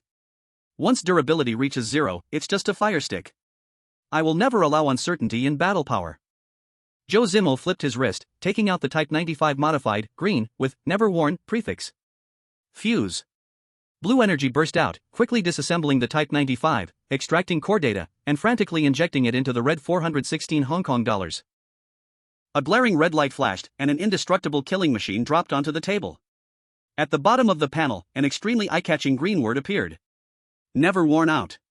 Zhou Zimo was satisfied as he put the gun away, then took out a painkiller he had exchanged for a high price, and directly injected it into his thigh vein. Last step, vehicle upgrade. He slapped down a glowing blue LV4 expansion blueprint, and the heavy fortress let out a deep, beastly roar. The interior of the vehicle began to fold in a strange physical manner, with the metal walls pushing outward violently. Vehicle interior space expansion complete. Current capacity, 240 cubic meters. The once cramped living compartment doubled in size. A thick alloy wall rose from the floor, completely cutting off the rear. The front area turned into a master bedroom with a fully functional bathroom, with a 2-meter-wide bed in the middle. The rear area was a secondary bedroom with a single latex mattress and a desk. Bai Qianqian's hand holding the cigarette froze in midair. Outside, the temperature was 50 degrees below zero in a desolate ice field, and people were desperately struggling in the mud for a piece of bark. Inside the vehicle, the temperature was a constant 24 degrees, with a fully renovated 3-bedroom apartment where you could take a hot shower. This was the class barrier. As long as you tightly hold onto the leg of this vehicle, you could live like in the Maldives even in the apocalypse. Zhou Zimo finished everything, and the dizziness from the mental exhaustion surged. His face turned pale as he leaned against the bedhead, his voice filled with exhaustion. I need to sleep. Bai Qianqian, take over driving, head towards the safe zone, speed 60. Crash through any obstacles. If you can't handle it, call me. Got it, boss. Bai Qianqian agreed cheerfully. The calculations in her mind had completely evaporated tonight. As long as she didn't touch Zhou Zimo's bottom line, the sense of security in this team could crush any shelter in the world. Late at night, the blizzard hammered against the bulletproof glass with a muffled sound. At 2 a.m., Bai Qianqian set the autopilot, grabbed a blanket, and walked towards the secondary bedroom. As she passed the master bedroom, she stopped, looking at Bai Qianqian, who was standing still by the bed, raising an eyebrow. Little bunny, tonight, resources are shared. The boss is yours. Take good care of his gun. Shut up already. Bai Qianqian blushed and glared at her. Click. The partition door closed, and the space was isolated. Bai Qianqian looked at the man on the bed, exhaustion clearly showing on his face, and the image of him blocking in front of her without hesitation when the leader's monster attacked kept flashing in her mind. She gritted her teeth, took off her jacket, and carefully slipped into the covers. The blanket still carried his high body temperature. Bai Qianqian moved a little closer, and Zhou Zimo, who had lost too much blood and was cold all over, sensed the warmth. Out of instinct to warm his body and his absolute possessiveness over the core asset, he quickly pulled her into his arms, holding her tightly. The strength was so great, it was like hugging a newly obtained red weapon. Bai Qianqian stiffened for a moment, then tightly pressed against his broad chest. Listening to the steady and strong heartbeat, Bai Qianqian closed her eyes. In this hellish place, this was the hardest thigh in the whole server, holding onto it was stronger than anything else. Chapter 65, Server-wide Announcement, Catastrophic Event. The red oil on the induction cooker bubbled, and the scent of peppercorns and beef tallow filled the entire cabin. Zhou Zimo sat up from the bed, and the expected excruciating pain didn't appear. He touched his back, where the deep blood hole, visible to the bone, was now only a shallow scar. The recovery power of mechanical symbiosis was indeed monstrous, and with those ridiculously expensive drugs, it had saved his life. He moved his shoulders, the bones cracking loudly. The extreme physical condition of 31 points made him feel like he could flip a car with one hand. Awake? The meat is just done. Bai Qianqian came out holding 2 plates of snowflake beef, now dressed in clean loungewear with her hair casually tied up. If not for the red weapon, HK-416 hell, still hanging on her waist, this scene would have looked like a typical weekend before the apocalypse. Zhou Zimo didn't speak, walking to the control panel and glancing at the data. Energy reserve, 1850 points. Outside temperature, -52 degrees Celsius. Inside temperature, 24 degrees Celsius. The data was perfect. He then sat down, picking up a large chopstick full of fatty beef and stuffing it into his mouth. High-calorie fat and spicy flavors exploded in his mouth, and his stomach greedily absorbed the calories. The partition door slid open. Bai Qianqian took off his cold-resistant clothing and walked into the living cabin, the tight tactical vest outlining his firm muscle lines. Autopilot is on, speed 40. Bai Qianqian sat across from him and filled a bowl of rice for himself. The snow outside is almost a meter deep. With this kind of weather, zombies would turn into popsicles if they stayed outside for more than 2 hours. Eat some meat. Zhou Zimo pushed the lamb towards him. Your physical strength is skyrocketing, you need protein. I don't want you to be half a second slower when you draw your knife next time we encounter a monster. Bai Qianqian didn't hesitate, swallowing the steaming hot food in large bites.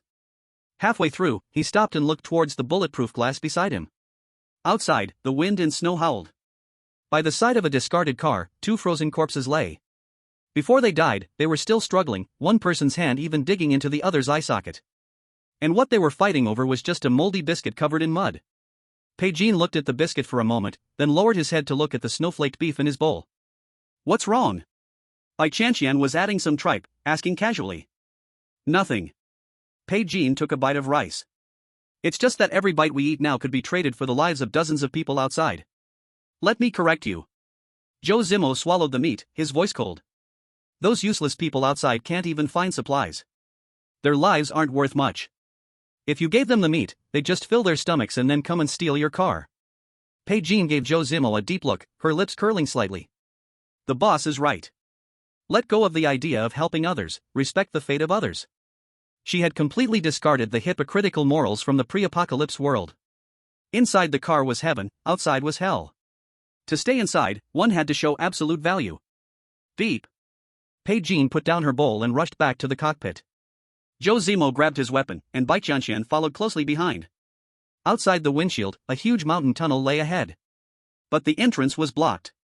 5 old, modified vehicles were connected end to end, like an iron wall, sealing off the road. The tops of the cars were welded with wire mesh, and a dozen living people were huddling in the snow, shivering. Pigeon slammed on the brakes, the heavily armored fortress stopping 150 meters away from the tunnel. Tactical analysis. Zhou Zimo stared at the screen. Pigeon's eyes turned into silver vortexes, activating her eye of insight. "There are a total of 17 people." Pigeon spoke rapidly. 5 women and 2 children are standing in front, holding a help sign, and 10 men are hiding behind them. Weapons? 3 homemade guns, 2 crossbows, the rest are machetes and Molotov cocktails. Pigeon sneered. "Behind the van on the right, there's a broken armor-piercing spear aimed directly at our tires. A classic trap.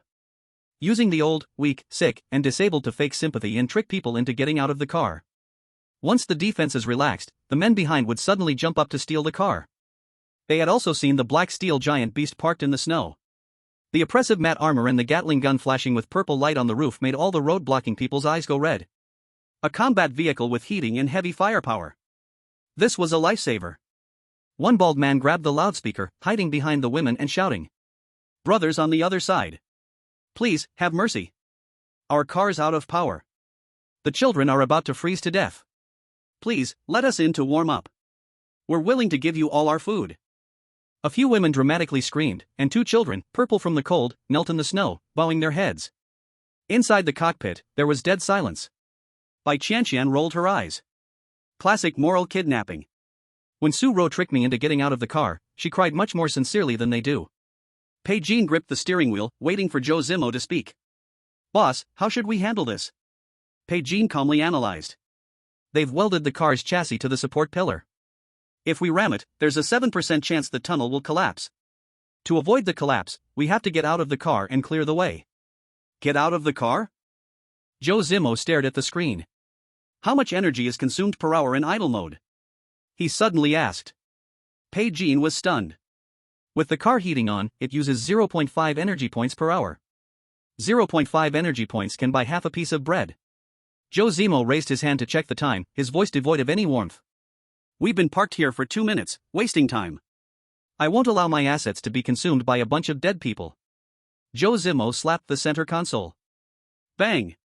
The heartbeat and the roar of the engine synchronized in an instant. Mechanical heart, activated. An invisible perception swept across the front line, and in his mind, the welds of the scrap cars were as fragile as chewing gum. These welds can't even withstand a 10-ton impact. Zhou Zimo withdrew his hand, his gaze locking onto the bald man. "Put it in S-gear, lock the differential, and press the accelerator to the floor." Pigeon's pupils shrank. She understood, no nonsense, no getting out of the car, not even wasting a bullet. The most economical strategy was to just crush through them. Received. Pigeon grinned. She shifted gears, unlocked the differential, and slammed the accelerator to the floor. Boom! The V8 engine emitted a furious roar. The exhaust pipes blasted out a hot gust of air. The massive car body showed no sign of slowing down, charging directly at the barricade made of flesh and scrap metal. 150 meters, a blink of an eye. The bald man was still holding the megaphone, trying to play the victim, his expression froze on his face. Are they crazy? Aren't they afraid of wrecking the car? Attack! Throw the Molotovs! The bald man screamed hysterically. A dozen men jumped out and hurled lit glass bottles at the armored fortress. Bang! Bang!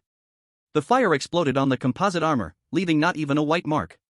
As the composite anti-collision spikes hit the first scrap car, it was pure industrial violence crushing through. Creak! The off-road vehicle at the front was torn apart like a cardboard box. The hood flew off, and the wheels shattered instantly. Ah! The scream barely started before the sound of bones being crushed under the tracks drowned it out. The armored fortress didn't even slow down. Zhou Zimo stared blankly at the windshield. Those holding signs, those with spears, were all reduced to blood mist in an instant, rolled under the car and turned into dark red ice shards. The rough welds on the support columns instantly snapped. Boom! Rumble! The armored fortress sliced through the 5 scrap cars like a hot knife through butter, creating a 5-meter-wide blood path. The broken metal panels slammed against the glass, swept away by the windshield wipers. The entire process lasted less than 10 seconds. The RV entered the tunnel, leaving the remains of limbs and rotten flesh behind. The car's interior returned to calm. Bai Qianqian glanced at the flames in the rearview mirror, exhaling a long breath. She was even more in awe of Zhou Zimo's completely data-driven cold blood. Sweep complete. Armor damaged by 0.1%. Bai Qianqian reported. Zhou Zimo didn't even look back. Go turn off the hot pot, don't burn the soup. It was as if he had just ordered to crush a few ants. The war vehicle moved through the pitch-black tunnel. The headlights tore through the darkness. But they had only driven less than a kilometer. Bai Qianqian, who had been silent, turned pale suddenly. She tightly covered her head, and 30 points of mental strength allowed her to instantly sense an extremely terrifying presence. Stop! Stop the car! Bai Qianqian screamed, her voice trembling. Bai Qianqian slammed on the brakes, the tires screeching on the ground. What's going on? Zhou Zimo pulled out his gun and turned around. Bai Qianqian pointed toward the blind spot deep in the tunnel, her body shaking. It's alive. This tunnel, it's alive. Zhou Zimo looked in the direction she was pointing. The headlights slightly lifted, scanning the ventilation ducts at the top of the tunnel. Dense, dark red, thick blood vessels were hanging in midair, eerily wriggling, stretching deep into the darkness. Then, a dull breathing sound began to echo. In the darkest part of that place, a pair of gigantic eyeballs, glowing with a ghostly blue light, slowly opened. They stared directly at the steel behemoth that had intruded into their territory. Chapter 66, The Old God's Containment Area appears. Falling into the abyss. Deep in the tunnel, the moment the huge blue eyes lit up, the temperature reading inside the car sharply dropped. The dull sound of breathing wheezed like a broken bellows. The drip of mucus on the road echoed in the dead silence of the tunnel, sending chills down the spine. Bai Qianqian tightly clutched her head, the 30 points of mental strength she had just replenished now a death sentence. Her retina was forcibly pulled into a blood-red high-energy grid. It's not just above. Bai Qianqian's lips trembled, nosebleed dripping down her chin. She clutched Zhou Zimo's clothing corner tightly, her voice shaking. The next 500 meters are all its body. Those blood vessels are its digestive tentacles. Inside the cockpit, Bai Qianqian gripped the steering wheel tightly, the veins on the back of his hands bulging. Boss, the road surface is covered with strong acid, traction has dropped by 40%. Bai Qianqian didn't turn around, speaking rapidly. If we need to reverse, we must accelerate within 7 seconds, or we will absolutely skid and lose control. The air seemed to be sucked out in that instant. All the pressure of the decision instantly fell on Zhou Zimo's shoulders alone. He didn't respond to Bai Qianqian's panic, nor did he immediately shout retreat, just coldly staring at the giant eyes outside the bulletproof glass. His brain calculated all the pros and cons in 0.1 seconds. The monster occupied the entire tunnel and spit acid to alter the terrain. It didn't pounce directly, indicating it was a nest symbiosis type, treating this tunnel as its stomach, waiting for prey to walk right into its death. Want to retreat? The RV's reversing speed absolutely can't keep up with the monster's spread speed. Once trapped in a tug-of-war, the armor and energy would be drained dry. The most important thing is, this level of boss surely has something fatter than the talent fruit in its belly. Retreat? Then this fuel money is wasted. Zhou Zimo's indifferent voice rang in the cabin, instantly cutting off the spread of fear. Bai Qianqian, lower the chassis to the minimum. Even if we shrink like a turtle, keep the car steady. Got it. Bai Qianqian's 10 fingers were a blur on the holographic panel. The heavy-duty fortress emitted a brutal mechanical grinding sound, the chassis pressed tightly to the ground, like an armored rhinoceros ready to fight to the death. Zhou Zimo pushed aside the holographic weapon control panel. Qianqian, wipe your nosebleed, open your eyes wide and watch it. Shrink the radar range to 200 meters in front, and tell me the point with the most concentrated energy. I'll try. Bai Qianqian wiped her face in a hurry, closed her eyes, and gritted her teeth. The 30 points of mental power were desperately compressed into a single line. Fire! As Zhou Zimo slapped the red launch button, the 6-barrel vehicle-mounted Gatling heavy machine gun, purple, on the roof was instantly powered up. The motor emitted a sharp, ear-piercing whine. Then, da-da-da-da-da-da. The deafening metallic roar ripped through the tunnel's silence. The 2-meter-long gun barrel shot out half-meter-long purple tracer flames. At a terrifying rate of 120 shots per second, it turned into a thick purple whip of fire, violently whipping at the giant blue eyes and the squirming flesh and blood walls.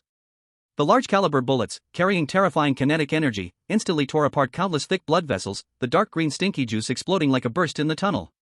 However, the expected crushing didn't happen. Roar! The monster, after being hit, let out a shrill scream. The giant blue eyes suddenly closed, and the tunnel ceiling actually rolled down a layer of thick, half-meter bone-like material, blocking the core tightly.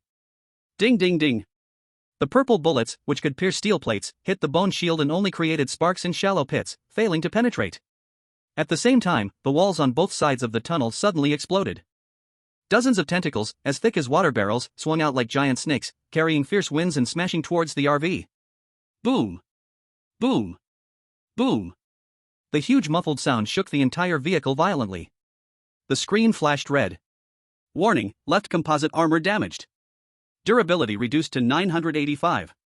Warning, right side armor corroded by strong acid, durability is being lost at a rate of 1 point per second. Boss! The bone absorbs kinetic energy. Ordinary bullets are useless. Bai Qianqian gripped the steering wheel tightly and shouted. The tentacle force is definitely over 10 tons, a few more hits and the suspension system will be ruined. 5 seconds, burn 300 bullets for me, and not even a scratch? Zhou Zimo stared at the empty ammo store, no fear in his eyes, only the pain and anger of seeing his assets wasted. This dog thing, even if it explodes the relic today, it still can't cover my ammo cost. Since physics can't handle it, then magic real damage will.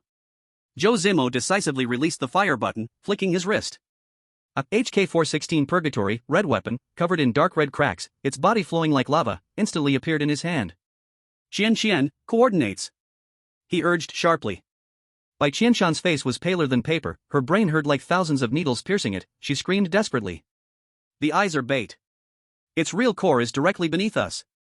3 meters underground. Underground? Bai Qianqian gasped coldly. Boss, under this is definitely the old city sewage master, it hides its body underground like a vampire. Position confirmed, prepare to settle. Zhou Zimo drew a cold smile, the madness and rationality in his eyes perfectly merged. Bai Qianqian, unlock the chassis.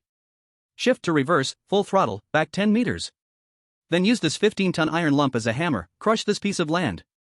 Bai Qianqian felt his scalp tingle, silently cursing, truly a pure madman, but didn't hesitate in his feet. Boom! The engine roared under unbearable pressure, the wheels skidded wildly on the acidic road, but thanks to the military chassis' insane grip, it reversed 12 meters. Now! Bai Qianqian pushed into forward gear and slammed the throttle to the floor. The 15-ton steel beast used the distance to roar forward like a frenzied mammoth. Bang rumble! The shock absorbers let out a tragic scream. The armored car's front smashed accurately and violently at the coordinates Bai Qianqian gave. The asphalt, already corroded and brittle from acid, couldn't withstand this 15-ton free fall. Crack! The ground shattered like a brittle cookie, forming a terrifying deep pit. Roar! From underground came a piercing, woman-like scream. The huge flesh core hidden in the sewage pipe was forced out of the ground. It was a giant flesh ball, beating like a heart, its surface full of tumor-like human faces wailing into the air. This thing is burning my money? Zhou Zimo's eyes went cold. He kicked open the shooting port beside the passenger seat, pushing the scalding red weapon out. Too close, no need to aim. He pressed the trigger hard. Red weapon affixes triggered, burn, pierce, lifesteal, infinite reload. Boom! The muzzle didn't spit gunpowder, but a stream of dark red lava. The unstoppable high-temperature beam ignored 50% of the tumor's keratin defense, piercing directly into its most vulnerable inside. Then, the extremely ruthless real burn damage erupted everywhere. Squeak! The tumor screamed in collapse. Dark red flames sprayed outward, the tentacles wrapped on the car instantly withered and turned to ash on the ground. The lifesteal warmth flowed back along the gun, instantly replenishing Zhou Zimo's exhausted strength. But his fingers stayed pressed on the trigger, not releasing an inch. Boss! Dead! Radar shows no red dots. Bai Qianqian shouted at the charred monster, still fearful. Shut up! Zhou Zimo's face was expressionless, even feeling a strange pleasure from the recoil. If I don't burn it to ashes, who knows if this dog thing will fake death? He sprayed continuously for 3 whole minutes. Until the pile of rotten flesh became black charcoal, Zhou Zimo finally released the scalding gun. Finally, a crisp income notification popped in his mind. Ding! Killed the second-level group leader Gloomy Nest with a single blow. Experience plus 6,000. Obtained, rare level, blue, material box *2, boss chest, purple, *1. Looking at the generous loot, Zhou Zimo's tense expression finally relaxed a bit. Barely breaking even. Just as he was about to get out of the vehicle to collect the loot, Bai Qianqian suddenly widened her eyes in terror and clutched the armrest of her seat tightly. Wait. Wait. Zimo. Not dead yet? Zhou Zimo frowned, and his red warrior immediately raised up. No. It's not the monster. Bai Qianqian's voice carried a shiver of dread from the unknown giant ahead. She pointed at the pit in front of them that had been smashed open by a tumor and burned hollow by the red warrior's high heat. Crack, crack, crack. The ground began to terrifyingly tilt violently. Pei Jin's face suddenly changed. Not good. The monster core was originally acting as a load-bearing pillar underground, but now that it's burned through, this entire tunnel will collapse. Quick, back up. She stepped on the gas pedal like mad, trying to reverse the car. But it was too late. The entire ground made a despairing cracking sound, completely collapsing. The overwhelming sense of weightlessness instantly swallowed the heavy armored fortress and the 3 of them. Before falling into complete darkness, Zhou Zimo caught a glimpse of something deep underground through the broken abyssal gap. It wasn't a sewer, nor was it an air raid shelter. It was a massive mechanical door, 30 meters high, made of some unknown black metal. On the door's surface, in extremely ancient traditional characters, a few faintly glowing red inscriptions were carved. 04th Classified Sequence, Old God Containment. Chapter 67, the car was destroyed and people were injured, but we discovered the Old God Containment. Weightlessness. The extreme sense of weightlessness instantly drained the air from their stomachs, and everyone's sense of balance was instantly zeroed out. Boom! The entire 15-ton heavy armored fortress, along with several meters of asphalt beneath it, and the charred remains of the monster, all fell towards the deep, bottomless black void. Inside the cockpit, the alarm sounded hauntingly like a ghost's wail. The level gyroscope on the dashboard spun wildly, and the red malfunction lights flickered rapidly, turning the cabin into a blood-red hell. Zhou Zimo's feet briefly left the floor. He gripped the metal armrest on the back of the seat with one hand, while with the other, he forcefully shoved Bai Qianqian, who was about to scream, into the gap between the 2 rows of seats. In these fleeting moments of life and death, the word fear didn't exist in Zhou Zimo's brain. Only a cold waterfall of data flashing like crazy.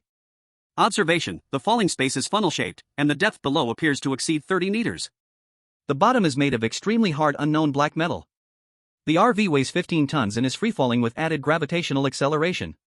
Judgment: the external armor has 1,000 points, with LV4 structural support, and the vehicle body will not disintegrate. However, the reaction force of physics cannot be eliminated. The terrifying kinetic energy at the moment of impact will turn all the living beings in the cabin into a pile of meat paste. Decision: must release the force physically. Use the damage to the armor to ensure the survival of the lives inside. Execution. Pei Jin. Lock your seatbelt. Zhou Zimo shouted in the weightless whirlwind. His voice was completely drowned by the screeching metal noise, but he knew the woman could hear him. Tiny blood vessels instantly appeared in his eyes, and his heart rate skyrocketed to 180 beats per minute in that instant. Mechanical heart talent, overclocking activated. Invisible mental currents rushed through his fingertips, frantically flooding the central processing unit of the armored fortress. This vehicle was now his body. In midair, he had to force the steel beast into a perfect landing that defied the laws of physics. Lower the chassis hydraulic suspension to the minimum.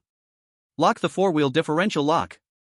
Increase the damping of the 4 weight-bearing wheel shock springs to overload 300%. If they break, it's on me. Zhou Zimo roared in his heart. With only 5 meters left before hitting the bottom black gate. The previously flat-bottomed heavily armored fortress suddenly had its 4 enormous blast-proof tires eerily sink half a meter down. The hydraulic rods under the chassis screamed a piercing shriek under unbearable stress. The next second, the 15-ton steel beast crashed solidly onto the basalt base in front of the door engraved with Top Secret Sequence 04, Old God Containment. Boom! An indescribably terrifying explosion ripped through the underground space. A visible white shockwave carrying rubble and the monster's rotten flesh violently slammed into the surrounding rock walls. The tires were instantly flattened to the extreme by the terrifying pressure upon touching the ground. For special hydraulic shock absorbers absorbed over 80% of the recoil force. Then bang! Bang! Bang! Bang!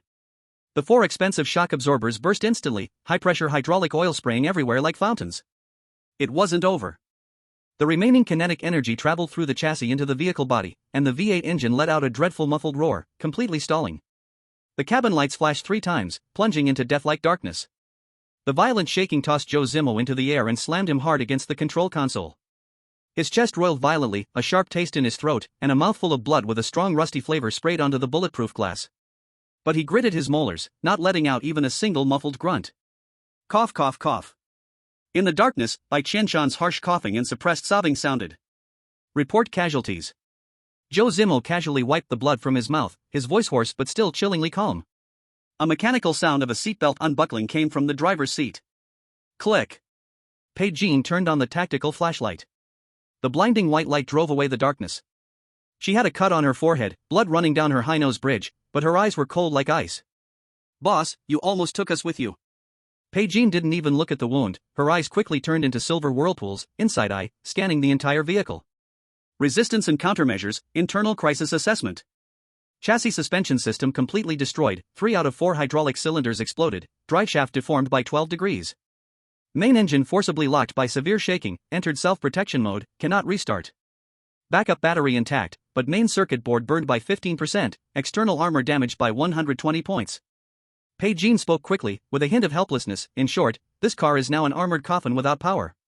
Also, I broke 2 ribs, slight fracture in left arm. As for your human radar, protected by your flesh pads, not even a single hair broke. After hearing this long list of life-threatening damage, Zhou Zimo didn't get angry. Instead, he exhaled a long breath, tugging at the corner of his mouth. As long as the skeleton is intact. Zhou Zimo sneered, as long as I'm breathing, a full repair is still worth it. He braced himself on the console and stood up, turning to look at Bai Qianqian getting up from the floor. Bai Qianqian was now covered in dust, her delicate home clothes ripped in several places, revealing pale skin. She clutched the red weapon, HK-416 Purgatory, tightly, still trembling uncontrollably. Zimo, outside is too quiet. Her teeth chattered, instinctively trying to activate her psychic radar, but a stabbing pain hit her brain. Don't waste your effort. The magnetic field here is interfering with your psychic power. Zhou Zimo grabbed her and pressed her into the seat. He turned to the front windshield and shone the flashlight. No wind or snow, no zombies. Only a dead silent, vast underground cavern. Less than 10 meters in front of their vehicle, a 30-meter-high black metal giant door stood silently in the darkness. The beam swept over the traditional characters on the door, Top Secret Sequence 04, Old God Containment. Below this line, there is a huge round groove, carved with extremely complex energy circuits, resembling neural synapses. And below the giant door, scattered across the ground, is a pile of black charred remains. That's the wreckage of the level 2 boss monster that just fell. Old God Sanctuary? Bai Qianqian walked to Zhou Zimo's side, his brows furrowing into a knot. This setting is totally over the top, right? What on earth invaded this world? Don't ask what you shouldn't, and don't waste time thinking about things that don't matter. Zhou Zimo withdrew his gaze, his eyes showing extreme clarity and greed. Whether gods or ghosts are locked inside, it's a situation we can't touch right now. My rule, if the profit is unclear and the risks are uncontrollable, I absolutely won't get involved. Right now, our top priority is to swallow the fat meat that's already in our mouths. Chapter 68, just got the legendary gear and played it wrong, Apocalypse Disaster Descends. Zhou Zimo's eyes locked firmly on the 3 glowing boxes beside the monster's shard remains outside the windshield. 1 is a noble purple gold treasure chest. 2 are blue material boxes emitting a faint glow. In this pitch-black, oppressive underground abyss, these 3 glows are like bait thrown out by a devil. Shallow. Zhou Zimo's voice suddenly became extremely gentle. But in the apocalypse, the gentler he gets, the heavier the sense of oppression becomes. Why yes. Bai Qianqian jolted her head up like a frightened rabbit. Do you see the 3 boxes outside? Zhou Zimo pointed outside. The monster's corpse has been burned to ashes, but its high-energy blood must still be lingering on the ground. This door is very eerie. I suspect it will absorb the high-energy blood to activate some kind of broken program. If we delay any longer, those 3 boxes might just be swallowed by this door. Now, I want you to get out of the car. Bring them back, or open them outside. Bai Qianqian's face instantly lost the last trace of color. Get out of the car? Go to that strange gate marked Old God? Walk on the muddy ground full of monster slime and intestines? I'm scared. Bai Qianqian instinctively shrank back, her eyes turning red instantly. Zimo, the car is broken, and it's so dark outside, what if? Resistance and repetition, the battle between profit and fear. Zhou Zimo didn't pull out a gun to threaten her. He just pulled up a chair and sat down in front of Bai Qianqian, looking her in the eye, starting his calculation mode. Shallow, let me break it down for you. Zhou Zimo raised his first finger. To save your life just now, I forcibly changed the chassis' hydraulic stress points. And the result? 3 special hydraulic cylinders were wrecked. According to current prices, fixing them will cost at least 5,000 energy points and 200 kilograms of refined steel. He raised his second finger. To force that monster out, I used up 300 armor-piercing incendiary rounds. That was money I bought with an entire truck of high-grade antibiotics. I'm a businessman. I won't even look at a losing deal. Zhou Zimo leaned forward slightly, his gaze locking onto Bai Qianqian with intense aggression. You are the core asset of my team, your value is your god's hand that can deal critical hits. Now, it's time for you to show your worth and repay the debt. Either you get out of the car and open those 3 boxes, balancing my loss. Zhou Zimo's voice dropped, turning cold as ice, or, this proves that you're a completely wasted asset. For useless junk, I will cut off the heating, stop the food supply, and kick you out like trash. Bai Qianqian gasped. Looking at this cold-blooded man in front of her, she had no doubt that if she dared to utter a single no, the next second she would be kicked into the darkness. In the apocalypse, no one is obligated to support a useless person who only knows how to cry. I'll go. Bai Qianqian bit her lip hard, the sharp pain overriding her fear. She grabbed the tactical flashlight and pushed open the car door, which was stuck due to deformation. The bone-chilling underground wind rushed in, filled with a strong smell of rust. She took a deep breath, hung the red gun on her chest, and stepped down from the vehicle in uneven steps with her combat boots. Underfoot was all sticky sensation, disgusting juice stretching across her shoe soles. The closer she got to the main gate, the more suffocating the invisible pressure became. She didn't dare to look up at the gate and ran quickly to the charcoal pile. Open those 2 blue boxes first, a cold, hard command came through the headset from Zhou Zimo. Oh, okay. Bai Qianqian crouched, pressed her hands together and quickly muttered, Buddha bless Zimo to make money, then slapped the 2 blue material boxes. Buzz. Blinding blue light exploded from the ground. With the forced intervention of god-level passive, luck, an eerie streak of extremely bright gold shot out from the 2 blue lights. Ding. Extreme lucky critical triggered. Drop quantity doubled. Quality forced upgraded. Obtained, Epic, Orange, Vehicle Engine Core, V12 Fusion Type, X1. Obtained, Special Self-Repairing Liquid Memory Metal 500 units. Obtained, High Energy Crystal Block, can be used as energy/explosives, X100 units. Inside the cockpit, Bai Qianqian gasped at the endless list popping on the holographic panel.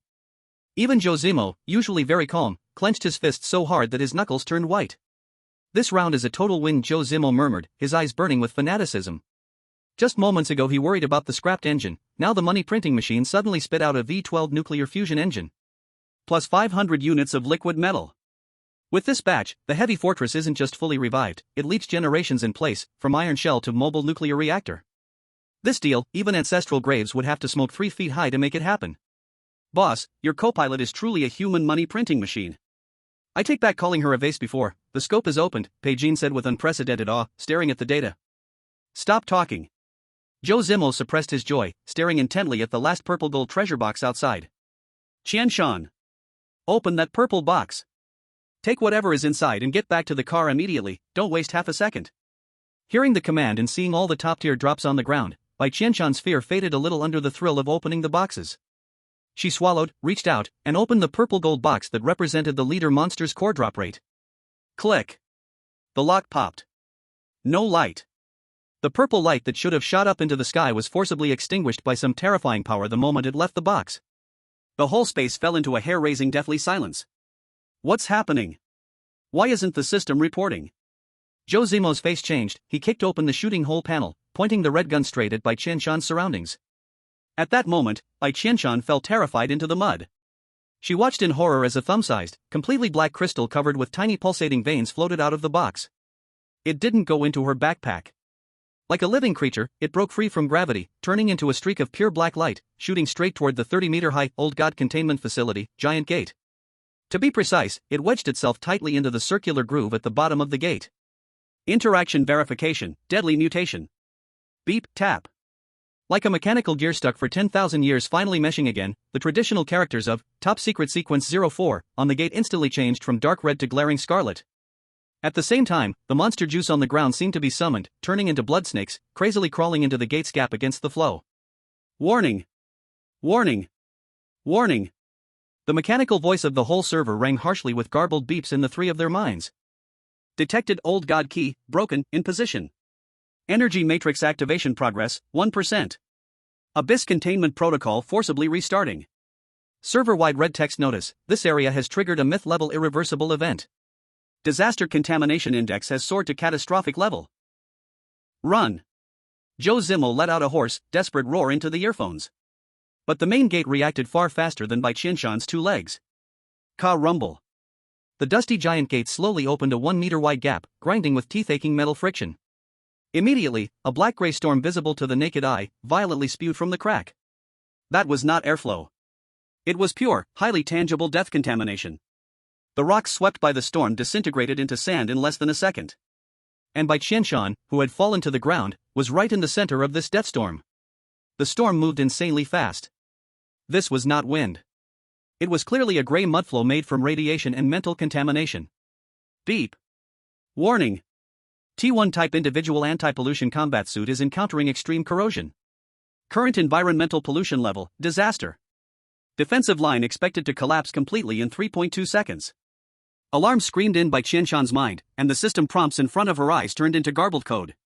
She sat on the ground, her hands and feet heavy, unable to move a single step. She watched helplessly as the god-tier armor that could ignore level 1 pollution blackened and crumbled like it had been burned. Through the gray fog, the black giant gate slowly split open. From the crack, countless twisted human faces seemed to squeeze out, silently screaming outward. In the vehicle, Zhou Zimo's gaze turned sharp. The storm would reach Bai Qianqian in at most 1.5 seconds. The car door was stuck, the chassis destroyed, the engine choked. If they got out to rescue her now, both would become fertilizer for this cursed place. The only way to survive was to forcibly ignite with the newly exploded materials. Boss. There's no time. Close the firing port, switch to full internal circulation. Pigeon jumped from the back seat, swinging a fire axe to smash the physical isolation panel. Her inside eye had already lit up red. The storm in front of her appeared as countless black skulls representing instant death. Shut up. Zhou Zimo shoved Pigeon aside and slammed both hands onto the control panel. My asset, no one will steal it. Not the gate either. He cursed, his silver data screens flashing wildly, SSS level talent, mechanical heart, pushed to extreme overload. System, merge. Target, orange, V12 fusion engine, 500 units, special self-repairing liquid memory metal. Carrier, heavy fortress full chassis, power source.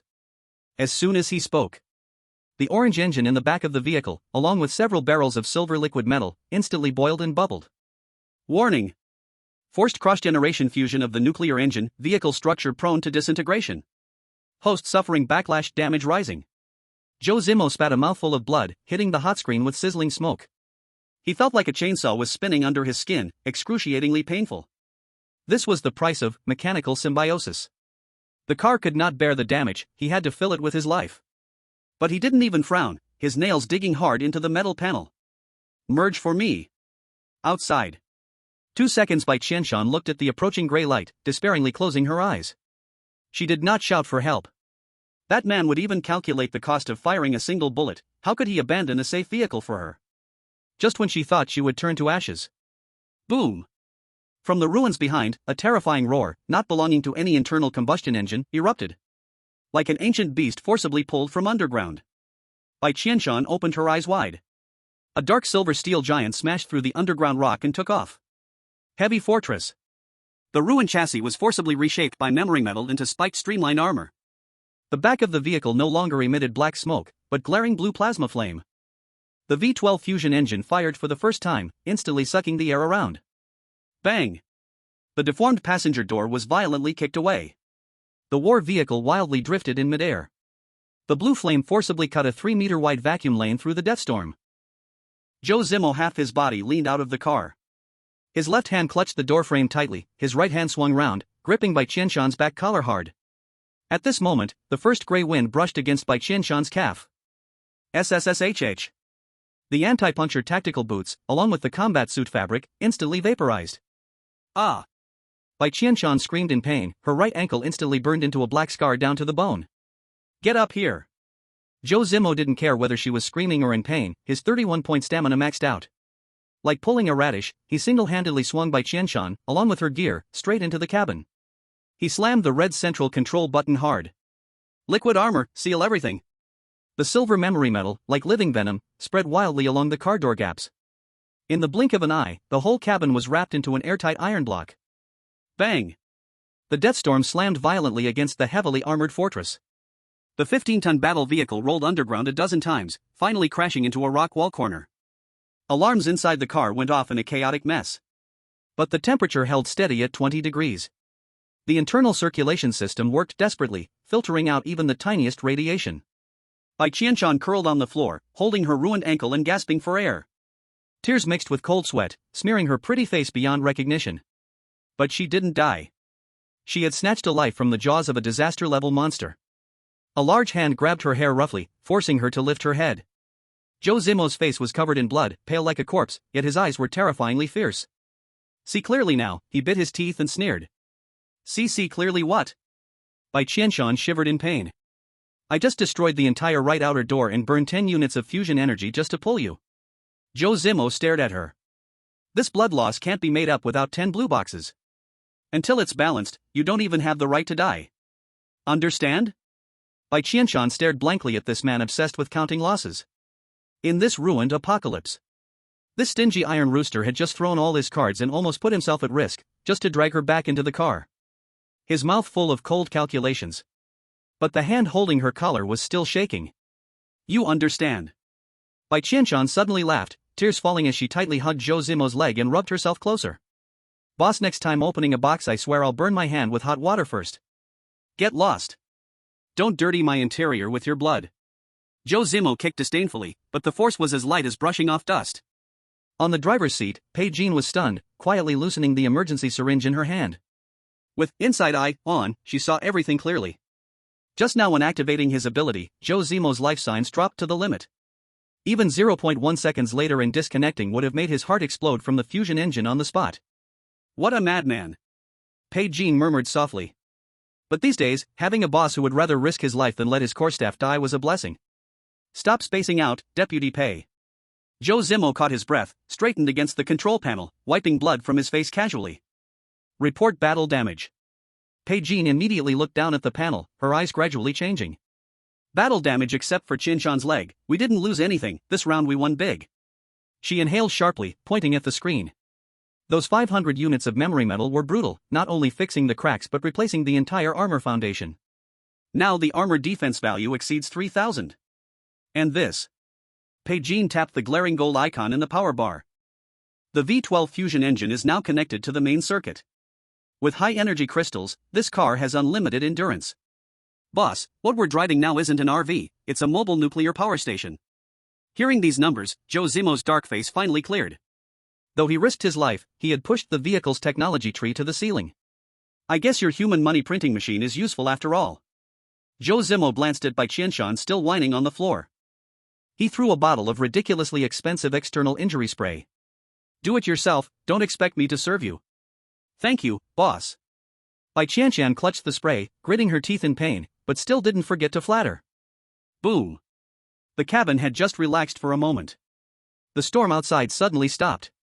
It felt like someone had forcibly unplugged the power, and the entire underground space became deathly silent, unnervingly still. The surveillance system is back online. Bai Qianqian quickly tapped on the keyboard. The pollution index outside is plummeting, the storm seems to have retreated.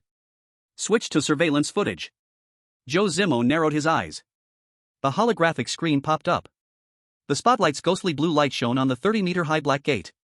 The gate wasn't closed tightly. There was a gap of less than 2 meters. But what made the three of them immediately feel their scalp tingle was what was next to the gap. In the surveillance footage, there was a row of distinct footprints in the ashes on the ground. These were not the dragging, mud-soaked steps of a zombie. These were the footprints of military boots, very orderly. The footprints followed the gap in the gate, walking over the rotten flesh on the ground, and finally, they stopped right in front of the heavily armored vehicle. Outside the window, less than half a meter away, a tall, dark figure in a tattered, vintage military coat was nailed there. He was holding a broken, green-glowing lantern. Behind the gas mask, those deathly eyes were staring through the bulletproof glass, locking onto Zhou Zimo inside the vehicle. Bai Qianqian's inside eye instantly lit up with a red warning light, blood spurted from the corner of her eyes. She screamed while covering her eyes. Don't look. Boss. This guy's attributes are all question marks. Zhou Zimo didn't move. His hand slowly pressed the central control weapon unlock button, cold sweat soaking his back. System alert, you have entered the containment zone patrol's line of sight. Warning, do not breathe. The air inside the vehicle froze immediately. How deep is the water in this world? Zhou Zimo stared at the lantern bearer, his brain working at full speed. If this is a godlike monster capable of killing in an instant, why not just flip the car over? What is he waiting for? Or, is he judging whether we have any value of being alive? The true despair in the abyss below is just knocking on the door. On the holographic screen, the 4 red words "Do not breathe" flashed, making people's eyes dizzy. This is the system's highest level fatal warning. Inside the cockpit, Bai Qianqian's body suddenly stiffened. No matter how calm she usually was, now her eyes were filled with blood from fear. In her passive inside eye, the person holding the broken lantern outside the window, wearing a gas mask, was not a solid being. It was a creature made up of dense black lines and vengeful souls twisted together. Just one look made Bai Qianqian feel like her brain vessels were about to explode. A rough, cold hand slapped over her eyes, killing her sight. Close your eyes. Disconnect your senses. Zhou Zimo's voice dropped to the lowest possible whisper. Bai Qianqian immediately closed her eyes, biting down on her back teeth, forcing herself to hold her breath. It was no use. The oppressive force of the high-dimensional creature flowed into the car like cement. Drip. The person with the gas mask moved. It raised its hand, the yellowed white gloves gently tapping on the bulletproof glass. Thud. After the muffled sound, a layer of miserable green frost visibly formed on the glass. The temperature in the car, which was originally a constant 20 degrees, dropped to below freezing in the blink of an eye. Bai Qianqian was curled up on the floor. Her right ankle had been severely burned earlier. The sudden alternation of heat and cold felt like hundreds of steel needles stabbing into her bones. She winced in pain, her mouth uncontrollably opening, trying to take a big breath. Zhou Zimo's brain worked quickly. Once Bai Qianqian gasped, the monster outside would definitely tear this vehicle apart following the airflow. Even the memory metal wouldn't stop such a rule-based kill. He had to cut off her instinct. Zhou Zimo turned around, his knee pressing down hard on Bai Qianqian's shoulder. His left hand, like a clamp, covered her mouth and nose, while his right hand reached to lock her jaw, forcibly restricting her throat. Bai Qianqian's eyes widened, her face full of fear. If you want to die, don't drag my car down with you. Zhou Zimo silently mouthed the words, his gaze as fierce as it could possibly get. Bai Qianqian understood. She looked into those emotionless eyes, gave up on struggling, and grabbed Zhou Zimo's arm tightly. Her nails dug into his combat suit, using the pain to hold back her breath. 1 second. 2 seconds. 10 seconds. The monster outside didn't leave. It held a lantern, its face almost pressed against the glass. That greenish light ignored the physical defense, directly seeping into the cabin, stretching people's shadows long. The oxygen inside the vehicle was running out. Zhou Zimo's brain was lacking oxygen, but he became horrifyingly clear-headed. He glanced at the energy feedback on the panel. Something's wrong. This vehicle was now a miniature nuclear power station. Living people inside it would certainly generate a small amount of carbon emissions and heat. Holding his breath alone wouldn't fool this thing. Since the system prompted "don't breathe," it meant this monster's only detection standard was airflow. An idea formed. Zhou Zimo directly connected to the mechanical heart. Cut off all internal circulation. Activate the turbine exhaust fan, drain all the air in the cockpit in 3 seconds. Turn it into a vacuum.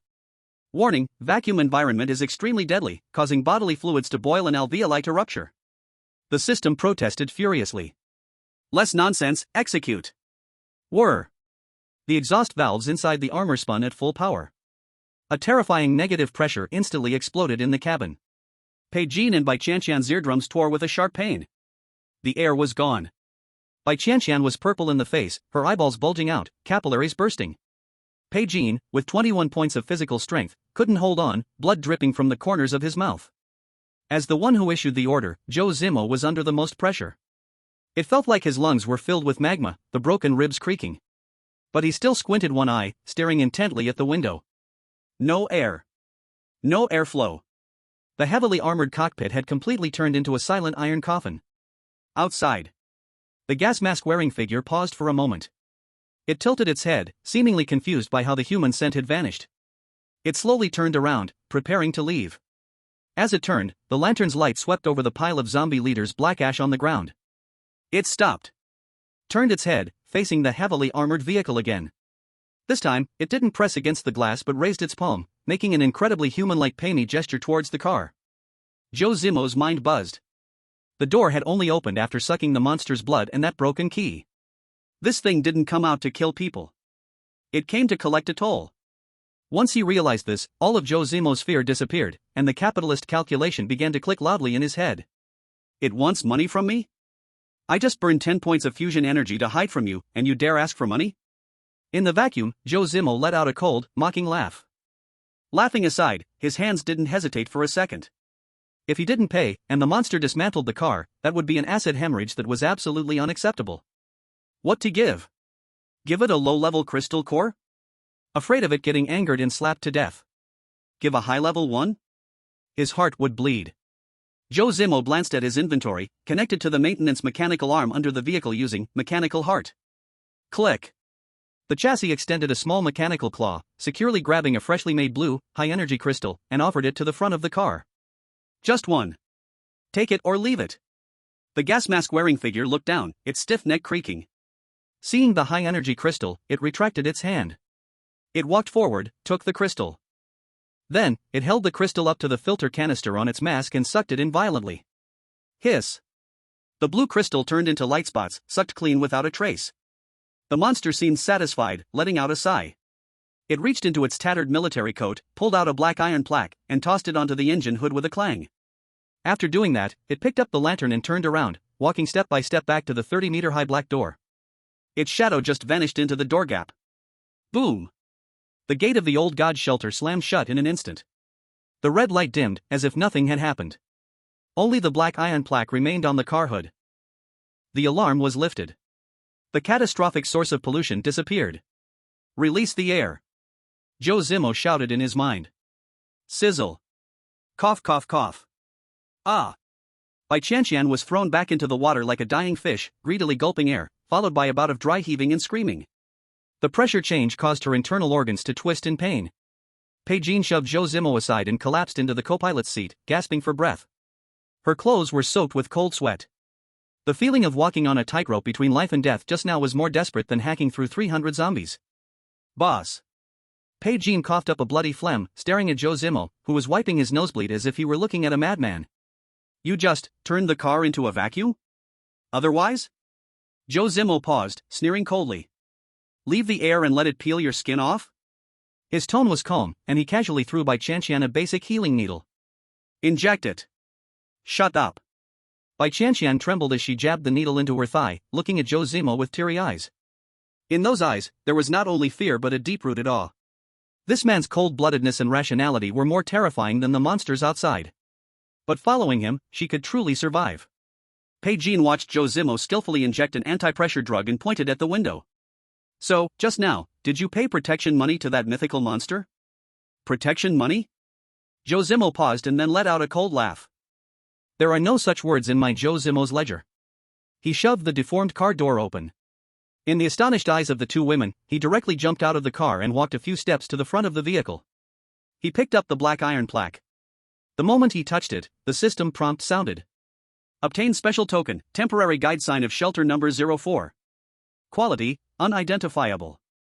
Description, wearing it, encountering a level 1 mental pollution mutation body, there is a high probability of not being attacked actively. Hidden info, there is a coordinate on the back of the plaque, marking a small energy vein. Belongs to the 12th rescue team of the old era. Staring at these lines, Zhou Zimo's greed could not be hidden. Level 1 mutant doesn't attack. Boss, what is that thing? Bai Qianqian leaned out and asked as she looked at Zhou Zimo, who was in a daze. Zhou Zimo turned around. The underground dim light hit his face, highlighting the cold smile at the corner of his mouth. He tossed the iron plaque to Bai Qianqian and looked toward the distant black mist. A key to balance the accounts. Zhou Zimo patted the armor. Rest for 10 minutes. Start nuclear fusion. Bai Qianqian looked at the coordinates on the iron plaque, taking a sharp breath. Boss, this is off by more than 300 kilometers. It's a heavily polluted area. Are you afraid? Zhou Zimo sat back in the driver's seat, fastened his seatbelt, and left them with a cold profile. I'm not afraid of monsters being strong. I'm afraid of monsters being poor. Full speed ahead, let's take over our gold mine. Chapter 71, The Capitalist's Calculation, Took the Deposit, Dare Not Work? 10 minutes of safety, usually gone in a blink. But after just surviving the vacuum suffocation and the monsters up close, these 600 seconds felt like being crushed on a grinding wheel, each second soaked with the scent of blood. Ugh. In the bathroom, Bai Qianqian was hunched over the toilet, vomiting bile furiously. The basic healing needle could only repair internal organ damage, not the physiological nausea caused by the pressure change. She was drenched in cold sweat, and the tender flesh that had just grown on her right leg was twitching uncontrollably. It hurt, but she didn't shed a single tear. In this damn apocalypse, crying is the most useless thing. She gritted her teeth, her mind filled with Zhou Zimo's cold balancing accounts theory. Using 10 blue boxes to exchange a life. She bitterly amused herself, thinking that in this man's eyes, she was probably just a bloodstained money printing machine. But being a money printing machine wasn't bad, at least she still had value, at least she was still alive. On the cockpit side, the air pressure had returned to normal. Bai Qianqian hadn't rested. She unbuckled her tactical vest and let the sweat-soaked lining stick to her body. Her left eye, from staring at that mythical-level monster, was still full of bloodshot veins. She stared intently at the holographic central control panel. Deep system self-check completed. Bai Qianqian looked at the data on the screen, her brows furrowing tighter and tighter. Armor value 3,200 points, defense was indeed maxed out. The V12 fusion engine was successfully connected to the main circuit. But the engine's energy tank was flashing with a glaring yellow light, the fuel tank was running dry.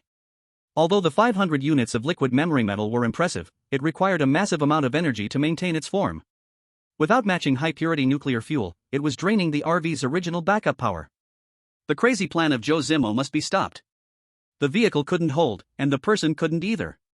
Bai Qianqian turned her seat and looked toward the driver's seat. Zhou Zimo was leaning against the back of the seat with his eyes closed, his face as pale as a corpse, with scabs of nosebleed on his chin. He had forcefully vacuumed and endured the pressure, and this man had given half his life for it. Boss. Bai Qianqian spoke, her voice calm with the composure of a top assistant. 10 minutes are up. But I suggest canceling the plan to head to coordinate 04. Zhou Zimo didn't open his eyes, a word squeezed out from his throat. Speak. First, we lack supplies. Bai Qianqian pointed at the panel. The V12 is a gold-guzzling beast. At the current rate of power consumption, after 72 hours, this fully upgraded war vehicle will turn into an iron coffin halfway. Second, your body. Bai Qianqian looked at the rising and falling curve of his chest. Your life signs are flashing red. If you go into a heavily polluted area to fight a high-intensity battle, the backlash from overloading the armor could directly sever your spine. Bai Qianqian crossed her arms and threw out her conclusion. It's best to call it a day. With that guidepost, returning the same way to scavenge supplies in the shallow area is the optimal solution. There's no need to risk your life with almost no health left. The vehicle was silent for a few seconds. This was Bai Qianqian's value, an excellent post-apocalyptic assistant who knew when to hit the brakes on her crazy boss. Your calculations are good. Zhou Zimo finally opened his eyes. There was no sign of weakness in his eyes, only the cold, rational greed of a capitalist eyeing fat meat. He wiped off the scab of blood from his chin with a piece of paper, using both hands to push himself up from the console, standing rigidly, his aura pressing down on Bai Qianqian. But you've missed 3 major points. Zhou Zimo raised his first finger. First, the coordinates on that sign lead to the energy vein of the 12th Rescue Team. That was an official pre-apocalyptic establishment, and only the mind there can feed this V12. He raised his second finger. Second, returning the same way? We just smashed through an underground cave and fell to the entrance of the shelter. Where is there a road above us? Third. Zhou Zimo slammed both hands on the desk, leaning forward. Do you think that masked monster just gave me a death-free pass for nothing? Bai Qianqian froze. Wasn't it because you gave a high-energy crystal to pay the protection fee? Naive. Zhou Zimo sneered coldly. The rules of the capital market have never been pay money, get something. That's called begging. It took the crystal to determine that we had the ability to reach the mine and become its miners. That's not a protective charm, it's a life-threatening KPI contract. Zhou Zimo threw the black iron plaque in front of Bai Qianqian, his voice as cold as ice. Took the deposit and dared not to work? Do you believe that thing could catch up with us in the next second and tear us and the vehicle apart? Bai Qianqian gasped sharply, a cold sweat breaking out on her back. She had seen the battle damage with inside eye, but she hadn't seen through the fatal transaction wrapped under the guise of survival. This madman boss wasn't looking for death, he was being forced to the gambling table. Got it? Zhou Zimo sat back in the driver's seat, tapping the steering wheel. Start the guidepost navigation, step on the gas. Bai Qianqian was completely convinced now. Following this man, there wasn't even the right to admit defeat. Understood. She immediately turned around and entered the coordinates on the holographic panel. But as soon as she hit the enter key, the screen was instantly filled with blinding red light. Warning! Lower power transmission pipeline obstructed. Error code, E044. Liquid memory metal and the lower level are physically overlapping, right transmission axle is jammed. The vehicle had stalled. The atmosphere that had just ignited instantly dropped to freezing. What's going on? Zhou Zimo frowned. Just now we were racing like crazy, and now it's stalled? Bai Qianqian quickly pulled up the chassis X-ray view. At the seam, there was a strangely shaped shadow, stuck tightly in the gearset. When the liquid metal covered it earlier, it even mistook this foreign object for its own and welded it into the chassis. Forcing ignition will break the drive shaft. Bai Qianqian decided immediately. Someone has to go under the car and cut it out physically with a blade. She looked at Zhou Zimo. This man now even had trouble standing, he couldn't do this kind of physical work. I'll go. Bai Qianqian picked up the high-frequency cutting blade and hung it at her waist. Wait. Zhou Zimo called out to stop her. He stared at the shadow on the screen. How could a foreign object get stuck in liquid metal in this haunted place? His instinct told him, things weren't this simple. Bai Qianqian! Zhou Zimo shouted toward the bathroom. Bai Qianqian walked out holding the doorframe, her face pale. Zimo, what do you want me to do?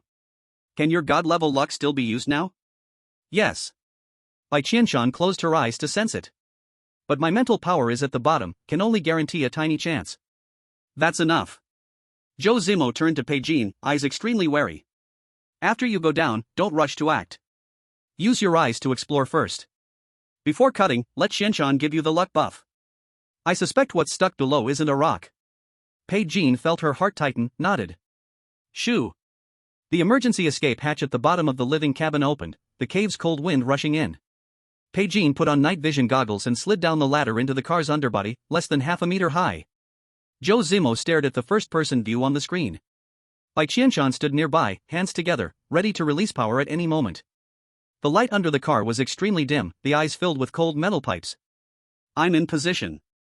Bai Qianqian's voice came through the earpiece. What's on the drive shaft? Zhou Zimo asked. Let me see. Bai Qianqian activated the Eye of Insight, silver light swirling in her eyes. The moment her vision penetrated the armor layers, Bai Qianqian's scalp tingled, her breath suddenly froze. It was not mechanical debris at all. It was a broken, still wriggling, black neural synapse.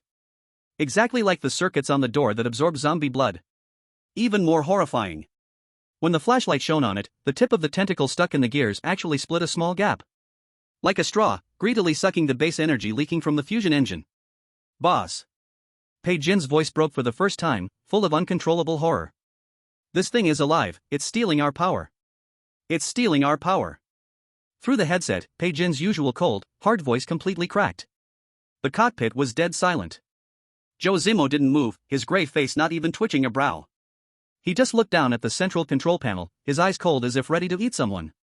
The V12 engine energy bar in the lower right corner was flashing yellow wildly, about to run out. Report the lost speed. Zhou Zimo's voice was cold enough to drop ice shards. 0.2% per second. Under the car, Bai Qianqian stared at the wriggling black shadow in the gap. The silver swirl in her left eye spun wildly, the capillaries at the corner of her eyes bursting, a stream of bloody tears flowing. It's not mechanical at all.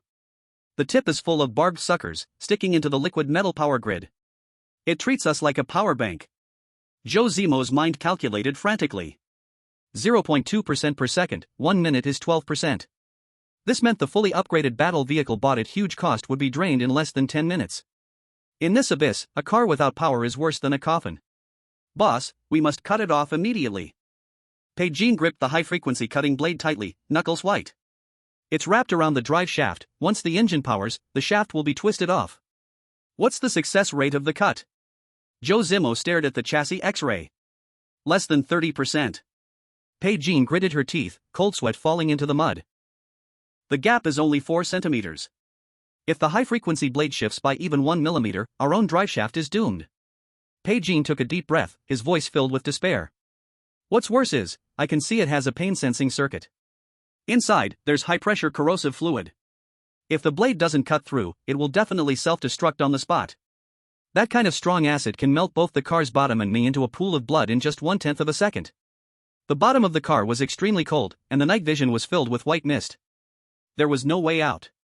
If the blade stayed still, it would be sucked dry. If it moved, the car and everyone inside were likely doomed. Qianqian. Zhou Zimo suddenly turned his head. Bai Qianqian, lying near the bathroom door with her right leg still cramping, suddenly looked up and met those cold, emotionless eyes. Place your hand on the floor. Find the position of the driveshaft below. Zhou Zimo pointed to the alloy plate on the right side. Bai Qianqian's face turned pale. That was the engine's cooling area, easily over 60 degrees. Zimo, it's very hot there. If you're afraid of the heat, then press it even harder. Zhou Zimo's voice was ruthless. Stop being so delicate. Without stacking your luck buff, if Pigeon cuts down, all three of us will be straight up food for the whole village. Bai Qianqian shivered all over, biting her lip without making a sound. She crawled over using all four limbs, kneeling on the ground, pressing both palms firmly against the scalding steel plate. Hiss, the smell of burning flesh filled the air instantly. Bai Qianqian's face twisted in pain, cold sweat pouring out as she held back a scream of pain. She desperately squeezed out every bit of her exhausted mental energy, fighting with the god-level passive, luck. A faint golden light seeped through her palms into the chassis. Pigeon, follow my command. Zhou Zimo cut off Bai Qianqian's mic, staring intently at the X-ray image. You can see its energy flow speed. When it absorbs electricity, it definitely has a breathing pause. Find that 1/10 of a second gap and take action. Understood. Pigeon's left eye glowed with silver light. The underside of the car was silent, except for the sound of a heartbeat. The high-frequency blade emitted a faint buzzing. It's starting to contract. The blade touched the cold black membrane. Hold on. Zhou Zimo kept his eyes on the data. It's expanding. It's sucking in crazily. Pigeon's veins bulged on his wrist. Cut. Pigeon let out a low growl, not quite human, and forcefully pressed his wrist downward. The bluish light arc violently pierced the 4-centimeter gap. A flash of golden light streaked across the blade. The path that would have jammed was perfectly avoided in the tiny vibration, narrowly missing the driveshaft. Put. It was like cutting through rotten meat. A thick, ink-black blood sprayed out wildly. Dodge. Zhou Zimo stomped on the pneumatic suspension. The 15-ton car body roared, and the chassis lifted 10 centimeters in an instant. That 10 centimeters saved their lives. The black acid splashed on Pigeon's nose, spraying onto the rock. With a sizzling sound, the ground was instantly eaten away, forming a half-meter deep pit. The foul odor almost made Pigeon vomit his bile. Thud. A half-twitching black tentacle fell into the mud. The severed end still leaked faint blue electrical light. Boss, it's done, the driveshaft is fine. Pigeon collapsed under the car, gasping for air. I'm going to kick this thing into the acid pit and destroy the evidence. Try kicking it. Zhou Zimo's voice was ominous. Pigeon froze in place as his foot was about to move. Click. The control panel was pressed, and a one-way storage compartment popped open above Pigeon's head. Use the isolation pliers to clamp it and bring it up. Zhou Zimo ordered. Are you crazy? Pigeon completely lost his composure. This is an old god organization from the gate. It's all a source of fatal contamination. You want to bring it into the car?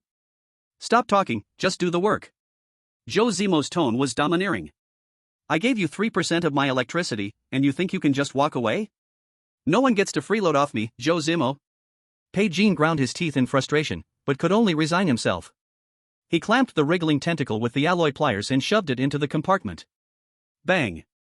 The compartment door slammed shut, and it ascended back into the living cabin. Zhou Zimo walked over with long strides.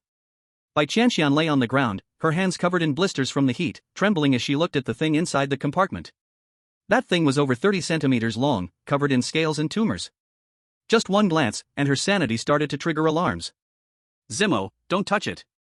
Bai Qianqian desperately shrank away. Zhou Zimo didn't even put on gloves. He reached directly for the slimy tentacle. The rules of the capital market. Zhou Zimo sneered repeatedly. Debts must be paid with life. Break for me. SSS-level talent, decompose everything, fully activated. The high-dimensional organization instinctively resisted, trying to counter-contaminate. But, heart of the machine, roared, the full computing power of the max-level war vehicle smashed onto Zhou Zimo. Direct microscopic crushing. Break. Veins bulged on Zhou Zimo's arm. Blue light destroyed everything in its path. Black scales turned to ash, strong acid evaporated. The system beeped crisply. High-dimensional contaminant successfully decomposed. Obtained, high-dimensional energy conduction tube, purple, *1. Obtained, compressed fusion source liquid, pure, *10. Looking at the tube glowing purple and the 10 pure blue energy blocks in his hands, Zhou Zimo's sharpness turned into frenzy.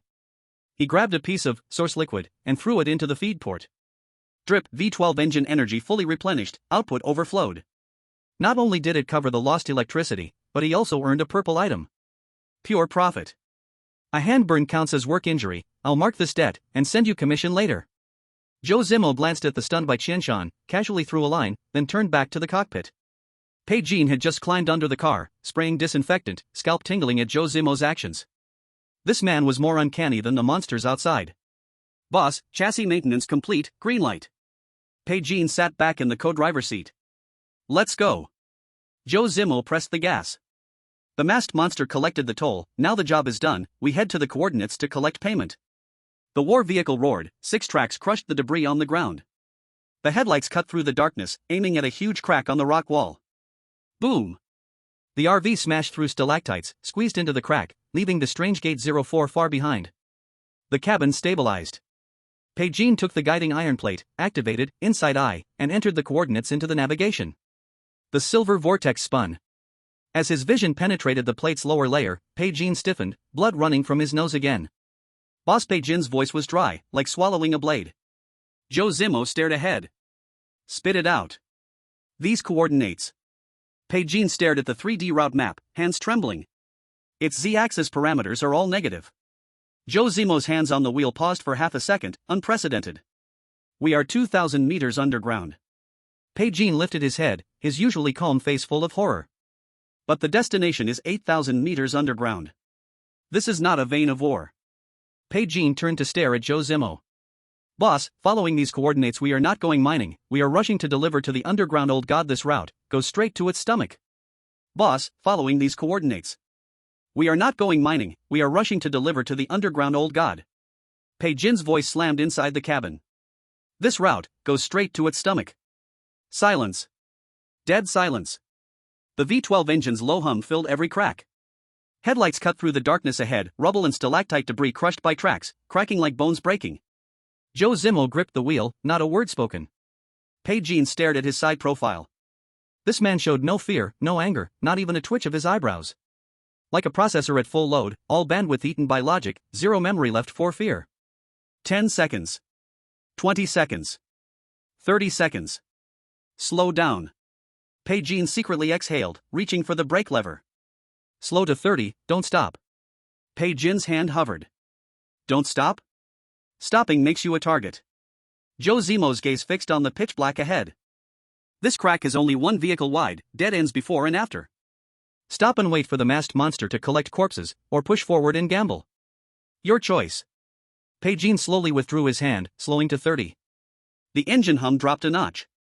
You really plan to go? I plan to go alive, and come back alive. Zhou Zimo grabbed a paper to wipe his nosebleed, tone calm as if discussing dinner tonight. First, put away the panic. Z-axis minus 8,000 meters sounds scary, but look at the navigation carefully. He stretched his hand on the holographic panel to open the three-dimensional route map. The blue light slithered like a snake, drilling down along the cracks of the rock layers. Look at the slope.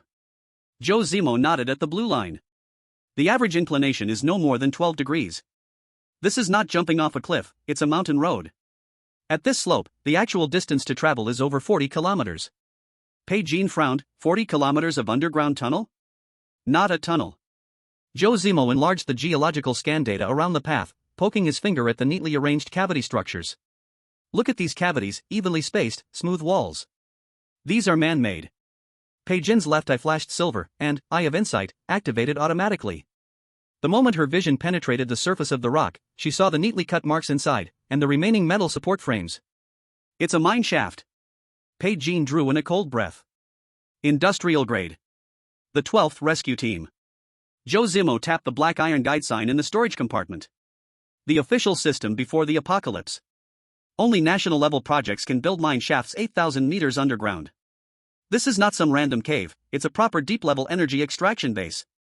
Bai Qianqian fell silent for a few seconds. Her mind was spinning fast, but every path of rebuttal was blocked by Zhou Zimo. So you mean this road, someone walked it before the apocalypse? Not just walked. Zhou Zimo sneered. They built complete mining facilities down there. Where there are facilities, there are leftover materials. Where there are materials, there is decomposition value. Even if the veins are polluted by the old gods, the industrial equipment, metal pipelines, energy storage devices in the shafts. He raised 3 fingers. Together, enough to upgrade this vehicle 2 more levels. Bai Qianqian wanted to say something but swallowed it back. This man's greed had formed a perfect logical loop. There was no opening to argue against it. Boss. Bai Qianqian took a deep breath. What you said makes sense, I admit. But there's a question you skipped. Speak. Old god. Bai Qianqian spat the words out one by one. If the vein is already taken by the old god, is what's down there still ownerless? Does your decomposition skill work on the things in the old god's domain? The cockpit was quiet again. This time, Zhou Zimo did not reply instantly. He looked down at his right hand. When he decomposed the old god's tentacle barehanded, his palm was left with a large patch of pale cyan frostbite. Even now, the frost-like mark still clung to his skin, could not disappear. It works. Zhou Zimo said. But there's a cost. How much? I don't know. Zhou Zimo lifted his head, ice cold and hard. So before we reach the mining area, we have to do one thing first. What? Find a safe stop point, repair the vehicle to the best state, heal the injuries, refill the ammunition. He paused. Then decide whether to go in or take a detour. Bai Qianqian was stunned. This was the first time she heard detour come out of Zhou Zimo's mouth. Didn't you just say there's no retreat? No retreat doesn't mean only one road. Zhou Zimo's finger pointed at a fork mark on the navigation map. Here. About 12 kilometers ahead, the mine shaft splits into 3 branches. The guide sign points to the deepest one, but where the other 2 lead, unknown. We'll see when we reach the fork. He tossed the guide sign into the storage compartment, snapping the lid shut. Before that, everyone stay in combat readiness. Bai Qianqian, how long can your eyes hold? Continuous, 40 minutes. Bai Qianqian rubbed her left eye, still bleeding slightly. After that, it needs at least 2 hours rest. Use them sparingly. Sweep once every 3 minutes. Understood. Zhou Zimo pressed the communication key in the cockpit. Bai Qianqian, are you still alive? A muffled groan came from the communicator. Alive. Hands hurt. Is your telepathy still blocked? Silence for 2 to 3 seconds. Yes. Bai Qianqian's voice carried an uncontrollable panic. Since just now. My mind feels stuffed with cotton. I can sense nothing, can't even tell the direction of your voices in the cockpit. Zimo and Bai Qianqian exchanged a glance. The radar that Bai Qianqian kept alive with 30 points of spiritual power was the early warning core of the whole team. Without her detection, the 3 of them were blind. It has to do with depth. Bai Qianqian lowered his voice. At 2,000 meters underground, the magnetic field can interfere with her. The deeper we go, the stronger the interference. At 8,000 meters. He didn't finish the sentence. No need to say more. Zimo. Bai Qianqian's voice came through the communicator, with a tremor even she didn't notice. Are we going down? Yes. Can you tell me what's happening now? Zimo was silent for 2 seconds. By his rules, explaining is a waste of calories. But Bai Qianqian's spiritual sense was blocked, meaning she was completely blind and deaf now. Trapped in the living cabin, she could receive no information.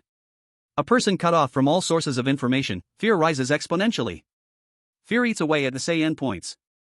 When SA endpoints are gone, a person is ruined. He could calculate that easily. We are in an underground mine tunnel. Chapter 74, this is not a deadly mine tunnel, it's clearly a top-level supply line. Zimo spoke briefly. There's a fork 12 kilometers ahead. Stop there to rest. Your task now. Treat the burns on your hands, eat something, and restore your spiritual power. He paused. At the fork, I need you to open a box. Open a box? A hint of confusion appeared in Bai Qianqian's voice. What box? Not yet. You'll know when we get there. Okay. The communication cut off. Bai Qianqian glanced at him. You have a box to open? No. Zimo showed no expression. But giving her a clear task is better than letting her scare herself in the back. People with something to do don't break easily. Bai Qianqian's lips twitched, but he said nothing. This man's way of managing people, before the end of the world, he could have been an HR director.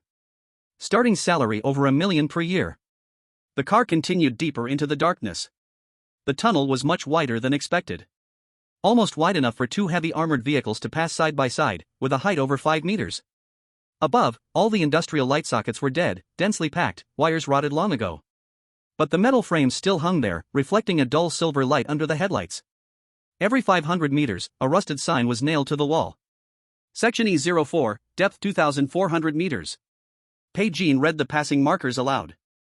It really is an artificial mine tunnel. Numbering system complete, identical to pre-apocalypse mining standards.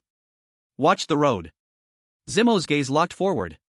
On the ground swept by the headlights, scattered debris appeared. Overturned safety helmets. Steel cables broken into pieces. A tipped-over electric mining cart, its ore spilled everywhere.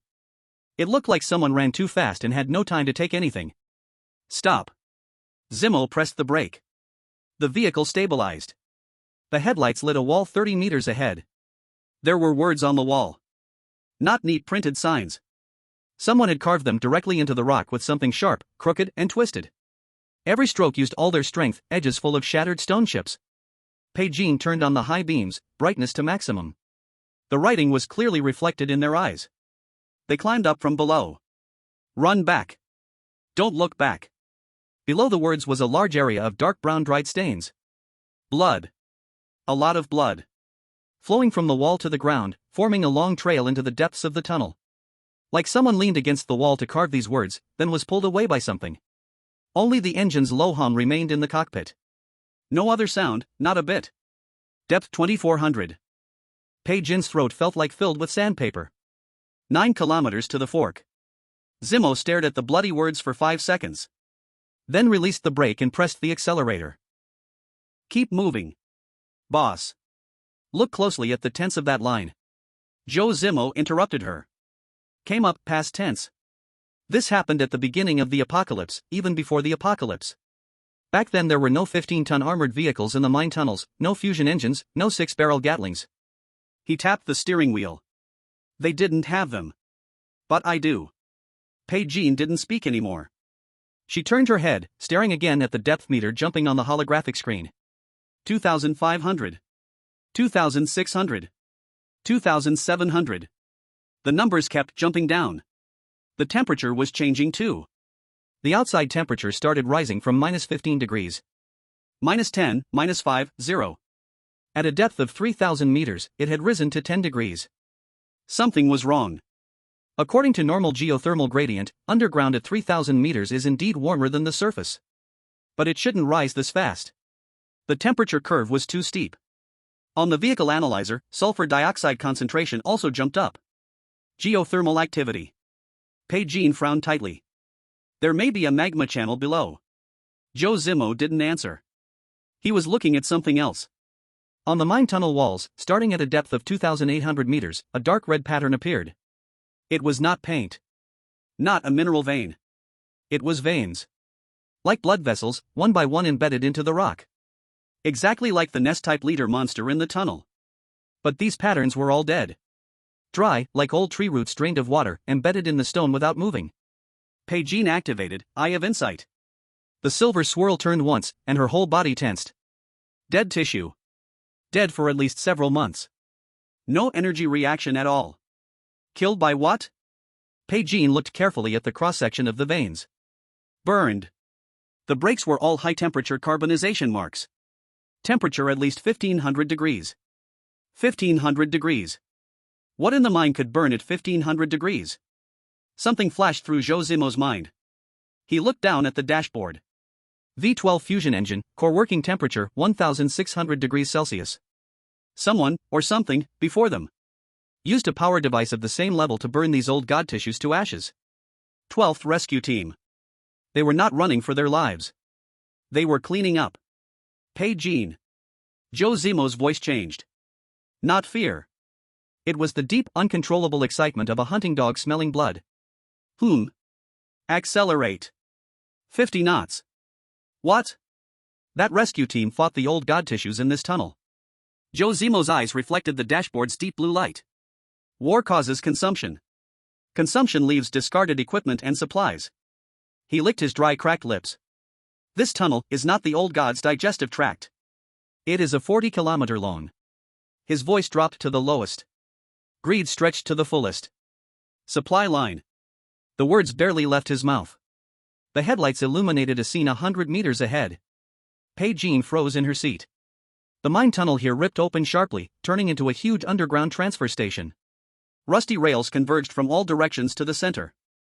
The ground was littered with overturned transport vehicles, smashed ammo boxes, collapsed metal shelves. Shell casings scattered everywhere. Golden yellow, under the headlights they looked like spilled fragments of gold. And in the very center of the transfer station, a pitch-black heavy armored transport vehicle sat quietly there. Rough outline, sharp edges, like a brother from the same production line as their heavy fortress. A faded red number was printed on the side. 12th Rescue Team, Deep Operations Vehicle 03. The doors were wide open. Inside, not a single person.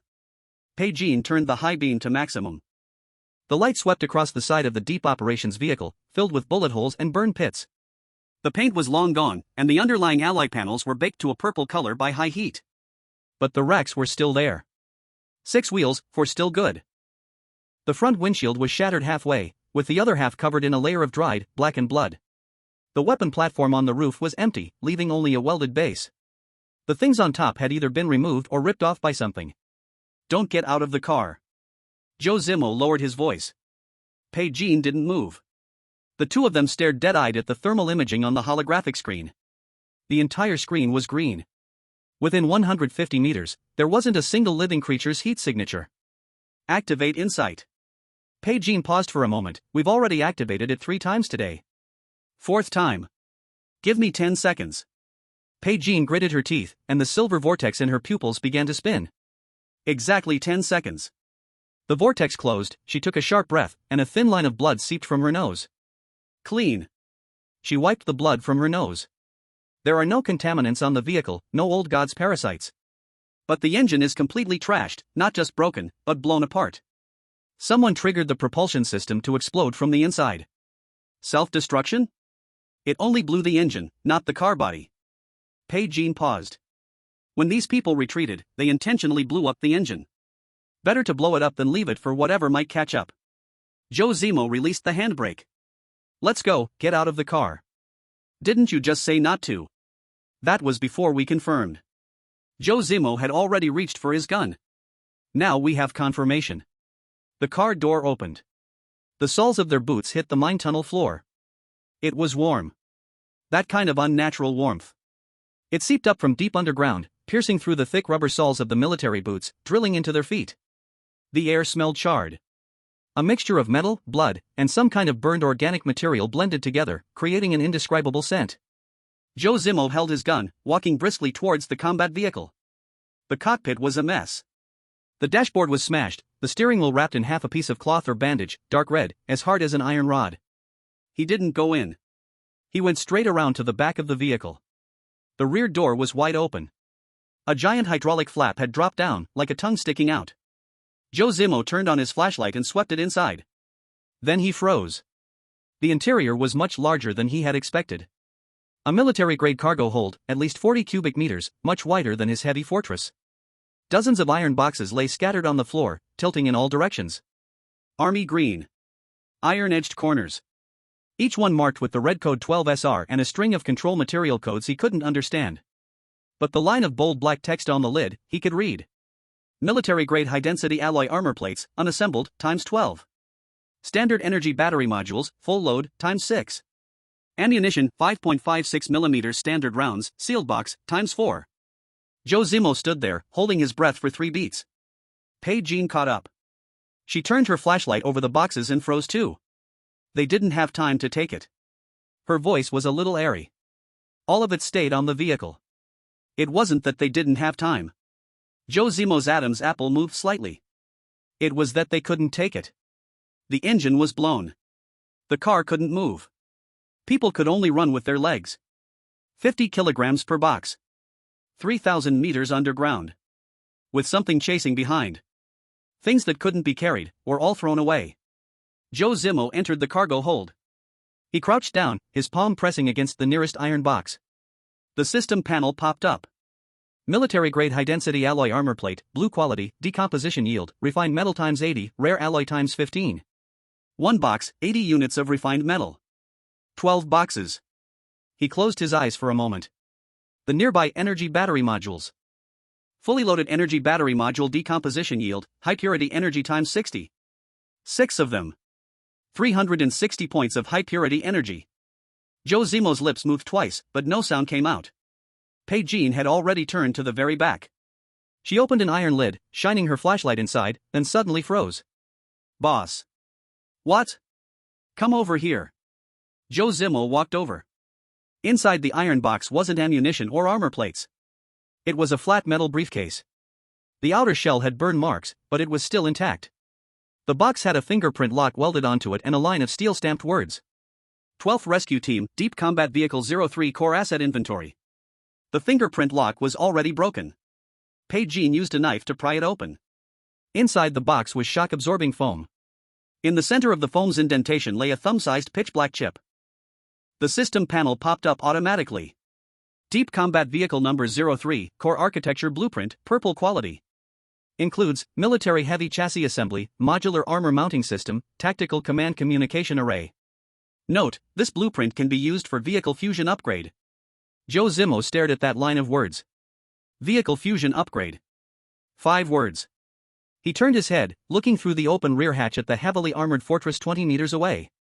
Then he looked down at the scrapped military combat vehicle under his feet. 2 vehicles. Same source chassis. Compatible architecture. Plus 1 purple blueprint. Zhou Zimo clenched the chip in his palm.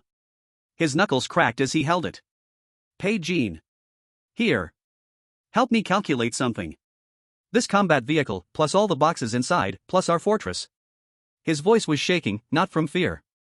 It was the kind of shake when winning the lottery makes your heart race so hard your temples hurt. All fused, what could come out? Wait. Bai Qianqian interrupted. You want to swallow the entire military vehicle? The whole thing. Shell and materials. Eat it all in one bite. Bai Qianqian looked at him. The greed in those eyes was thick, almost spilling out. She was silent for 2 seconds, then scanned the combat vehicle's entire structure with insight. The silver swirl spun 1.5 times, and her nose started bleeding again. It can fuse. She paused, wiping the blood. But the fusion process takes 3 minutes. The fusion engine must output full power, during which the vehicle cannot move. A sudden voice from the comms channel appeared, Zimo. Light. But urgent. Speak.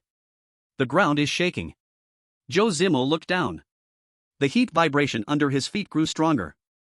From barely noticeable tremors a moment ago, it turned into shaking strong enough to move iron boxes on the ground by themselves. He looked up into the depths of the mine. At the dark end, the dry, dark red vein patterns embedded in the rock wall. One was moving. Like a pulse suddenly appearing on a heart monitor. One time. Just once, then still again. But that once was enough. Waste heat from the fusion engine. Bai Qianqian's face changed. Stop too long, the engine's heat seeps into the rock layer. It's heating these old god death tissues. Core working temperature 1600 degrees. The same temperature burned these things before. But the same temperature can also activate. Zhou Zimo's words had barely landed when the second vein moved. The third followed immediately. A muffled sound came from deep in the mine. Like something huge beyond measure had rolled over. The entire transfer station tracks vibrated with a hum, and overturned minecarts squealed as they shook. Get in.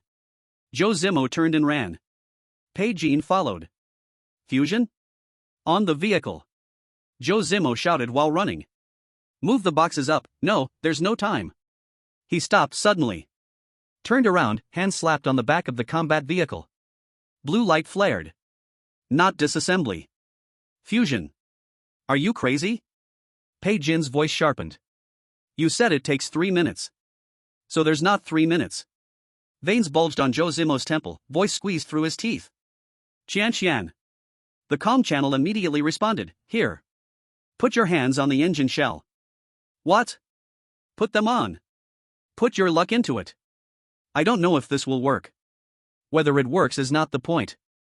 Zhou Zimo exhaled a mouthful of blood-tinged foam, blue light already consuming the scene between the two vehicles. Fusion quality, fusion speed, whether accidents happen during the process, all are probability events. Your passive fills the limit in probability determination. In the life cabin, Qianqian didn't ask more. Hands pressed on the burning hot engine shell. Golden light seeped from her palms, mixing with the blue fusion light Zhou Zimo released. The system panel flashed wildly. Detected fusion materials of extremely high quality, triggered god-level luck passive bonus, fusion speed increased 200%. 3 minutes pressed into 1 minute. The vibration underfoot grew stronger. The sound from deep in the mine was no longer muffled but tearing. The rock walls were cracking. The dark red blood vessel patterns began to bulge out from the cracks in the stone, crawling towards the heat source. 40 seconds. Bai Qianqian shouted, staring at the progress bar. The armored plates of the battle vehicle began to liquefy, flowing towards the heavily armored fortress like mercury. The fortress's shape violently deformed, expanding, reorganizing, and growing. 20 seconds. A blood vessel as thick as an arm burst out from the ground, whipping against the fortress's rear armor. The liquid memory metal automatically hardened and deflected it. A second one appeared. The third one followed closely. 10 seconds. Enough. Zhou Zimo released his hands from the vehicle body. Blood poured from his nose and ears at the same time. He yanked the door open, tumbled into the cockpit, and slammed his bloody hands on the steering wheel. Mechanical heart, synchronized connection. All the new vehicle data flooded into his mind like a torrent. Vehicle fusion complete, heavy fortress, LV5, deep strike configuration. Armor, defense 2800. Power core, V12 fusion engine, military grade enhanced, max speed, 180 km/h range, theoretically infinite.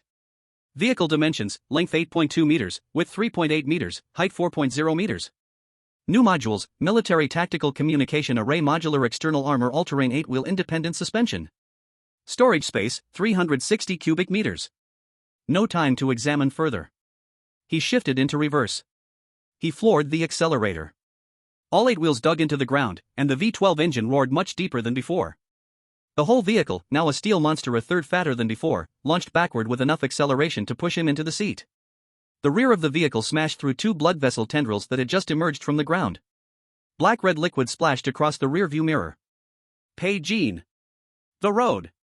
Turn around, go straight for 12 kilometers uphill, then left into the main tunnel. That's too far. Or, Bai Qianqian said, staring at the holographic map, his finger pointing at a location. Right side exit.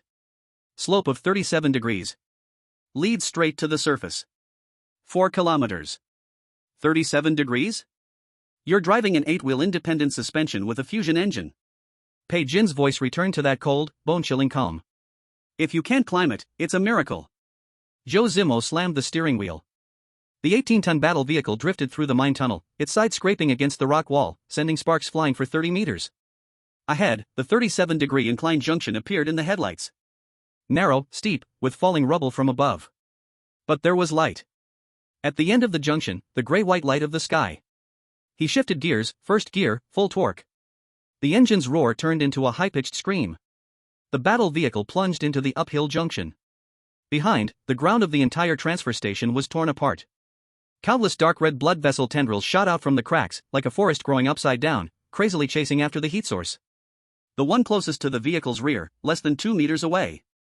Then it was flung farther behind as the distance stretched. 1,000 meters. 2,000 meters. 3,000 meters. The light grew brighter. Zhou Zimo's pupils were stabbed by the white light, his eyes burning, but he didn't slow down. Boom! The 18-ton steel beast shot out of the mine tunnel on the side of the mountain. All 4 wheels lifted off the ground. It traced an arc in midair before crashing down heavily. The suspension system let out a metallic wail, like bones about to snap, but held firm. The tires crushed the gravel as the battle vehicle slid across the wilderness for more than 50 meters before coming to a stop. Sunlight. The gray, apocalyptic filtered sunlight, the kind that barely seemed like sunlight, shone through the windshield into the cockpit.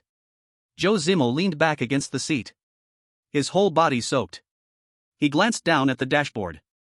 The engine temperature was dropping. The armor was intact. The life signs of the 3 people in the vehicle, all green. A pale voice came from the life support cabin. It sounded weak, with a hint of crying. Did we make it out? We made it out. It was quiet for 2 seconds. Bai Qianqian's crying voice came through the communication. It wasn't wailing. It was the kind of crying where she bit her lip, buried her face in her knees, her shoulders shaking. Zhou Zimo said nothing. Bai Qianqian said nothing either.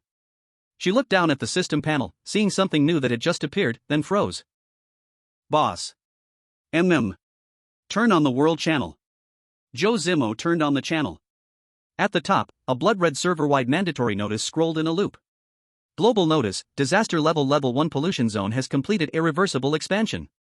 Original safe zone reduced by 72%. All survivors must evacuate immediately. Below the notice was a real-time map of global pollution zones. The black area that used to cover only a small piece now looked like a spilled ink bottle. 3/4 of the land had been swallowed clean. Bai Qianqian turned her head to look at him. Zhou Zimo stared at that map. His gaze landed on the few remaining white areas.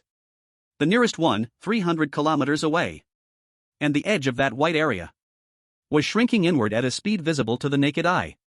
Chapter 77, Defense 2,800 points. 18-ton heavy fortress pushes through pollution zone. Gray, hazy daylight shone through the bulletproof glass onto Zhou Zimo's bloodless face. The cockpit was as silent as a grave. Only the V-12 fusion engine idled, producing a low hum. Like something was breathing. Zhou Zimo stared at the holographic map of the pollution zones. He was calculating. 312 kilometers. His throat was hoarse from lack of water, but every word was clear. From our current location to the edge of the A7 safe zone, straight line distance, 312 kilometers. Bai Qianqian leaned on the co-pilot seat, her left hand pressed hard against her ribs. The extreme driving that shook her insides earlier had drained the painkiller's effect. She did not look at Zhou Zimo. She stared at the tactical panel in front of her. Straight line distance means nothing. Bai Qianqian's voice was colder than the ice plains outside. That is the pre-apocalypse highway map. What is outside now? Faults, collapsed bridges, and tens of millions of corpses driven by pollution.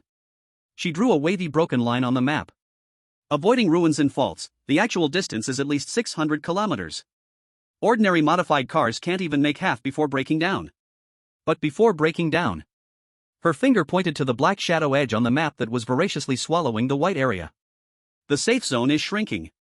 At this rate of pollution spread, a 7 will be gone in at most 15 hours. She paused. 15 hours, 600 kilometers of heavily polluted wasteland. Death.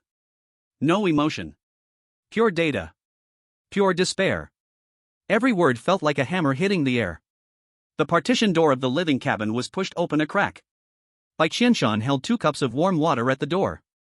Her hands were still shaking. The feedback from mental exhaustion had made her face white as paper, but she did not speak. She was learning.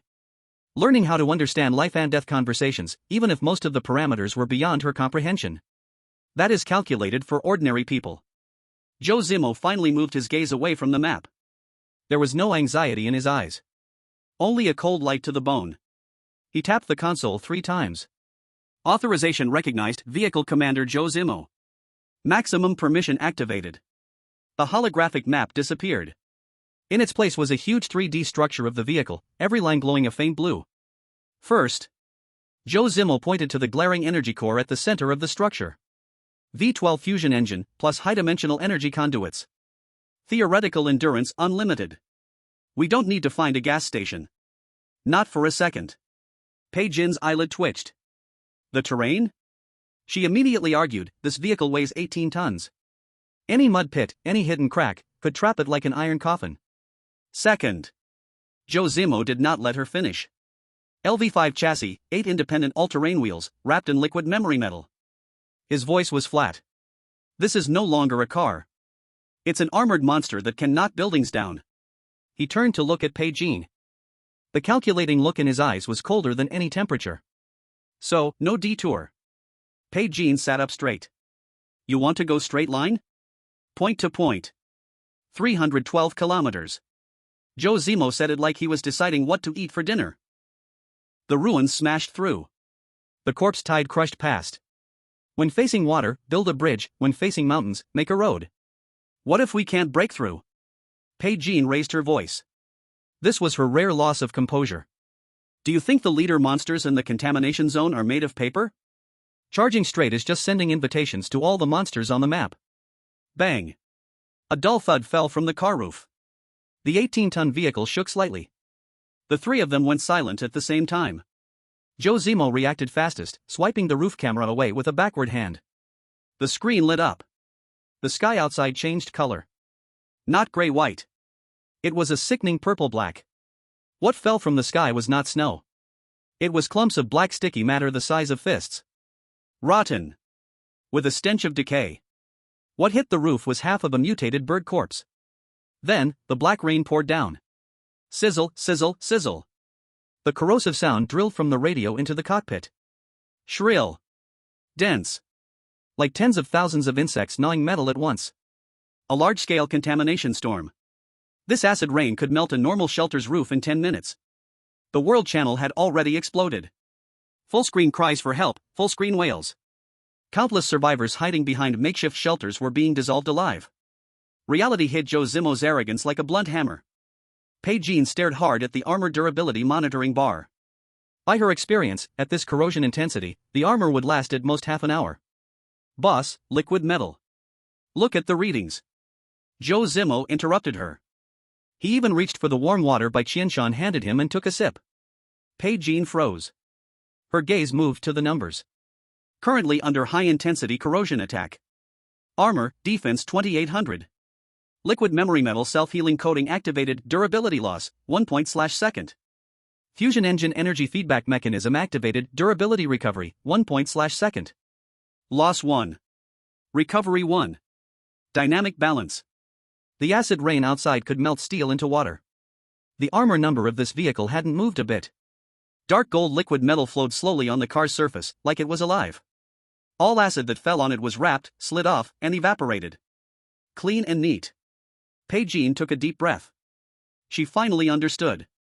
2,800 armor points plus infinite fusion energy, what it meant at this stage. This was not strength. This was cheating. Understand now? Zhou Zimo put down the cup. His pale lips curved slightly, forming an arc without warmth. In this vehicle, we are the rules. Bai Qianqian said nothing more.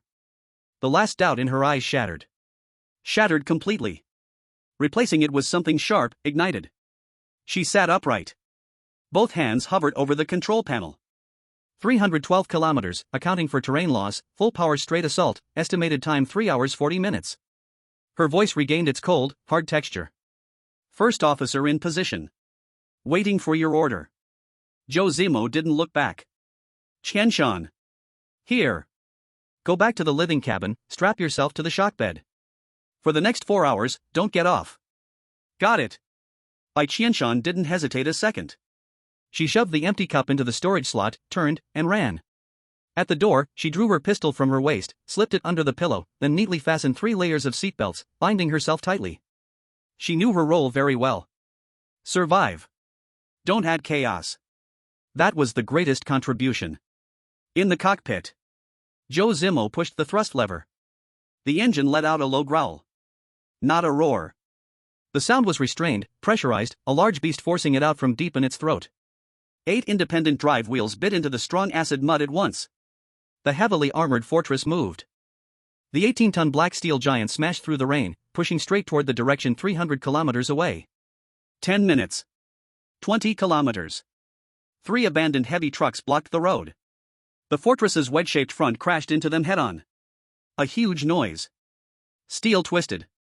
The frame spun. The 3 trucks were swept aside like building blocks. The speed didn't even drop by 5 kilometers per hour. Bai Qianqian gripped the handrail tightly, the light in her eyes growing brighter. This unblocked crushing, nothing in the way plowing. This unreasonable industrial violence. Refreshing. So damn refreshing. Time passed second by second. The distance shortened kilometer by kilometer.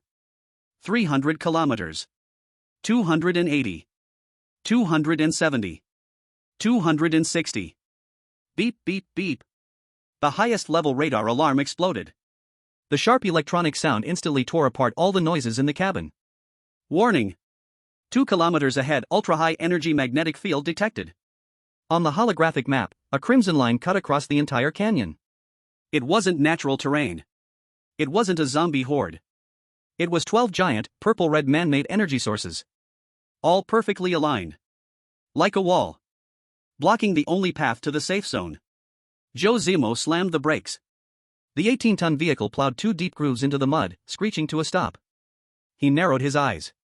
On the screen, the outline of the giant energy sources slowly became clearer. It was a gate. A heavy mecha gate. It had a symbol on it. A familiar symbol. The 12th Rescue Team. When Bai Qianqian read those words, her tone changed. They didn't all perish. A cold sweat broke out on her back. They sealed off this road. The cockpit fell silent for 3 seconds. Zhou Zimo's hand rested on the steering wheel, unmoving. The engine still hummed low. Like it was asking, go or not go. 2 kilometers ahead. 12 gates. The only way to life. Blocked. Chapter 78, since we can't escape, let's tear apart all the monsters. Hiss. The 18 tons of steel gripped the ground tightly. 8 tires dug 2 half-meter deep black grooves into the corroded rotten mud, sparks flying everywhere. Inertia threw Bai Qianqian forward, and the seatbelt tightened around her broken ribs, making her grunt in pain. Are you crazy? Stopping at this speed. She stopped mid-sentence. Ahead, the canyon entrance was blocked off by the sky. A wall. A wall made of steel and blue light, 50 meters high, welded to the mountain at both ends. 12 double-barreled turrets were mounted on the top of the wall, with gun barrels wide enough to fit a person inside. Each turret had the same faded emblem underneath, a battle axe stacked with a shield, and 3 blood-red alphanumeric characters, 12SR. The 12th Rescue Team. Radar, switched to manual. Zhou Zimo didn't look outside. His eyes were fixed on the holographic panel, his fingers rapidly tapping. Bai Qianqian, count. I need to know what happens with a hard crash. Boss, are you serious? Bai Qianqian's voice tightened, but her body was faster than her brain. The silver whirlpool already spun open in her pupils. Blood poured from her nose, dripping onto her tactical vest. Military-guided shield, thickness over 1 meter. All 12 turret charging lines are lit up. She gasped for breath, wiping her nosebleed. This is the highest state of readiness. A hard charge? With 12 turrets firing at once, our 2,800-point armor can only last 4.5 seconds. Zhou Zimo finished her sentence. His tone was as flat as if he were reporting the weather. He was calculating an unsolvable problem in his head. Behind, the poison circle was closing in. The kind that could turn steel into water. Ahead, the firepower network could vaporize them in 4.5 seconds. Dead end. Both ways were dead ends. They didn't all die, and they built such a massive blockade. Bai Qianqian gritted her teeth, searching for a way out. Can we negotiate? We have the blueprint for Model 03, everyone is human, the safe zone must have rules for admitting people. Negotiate? Zhou Zimo sneered. Pay vice, in the apocalypse, when you shove a gun barrel in someone's mouth, that's called negotiating.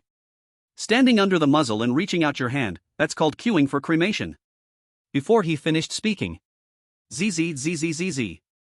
The communication panel exploded with a sharp noise. Someone had forced their way in.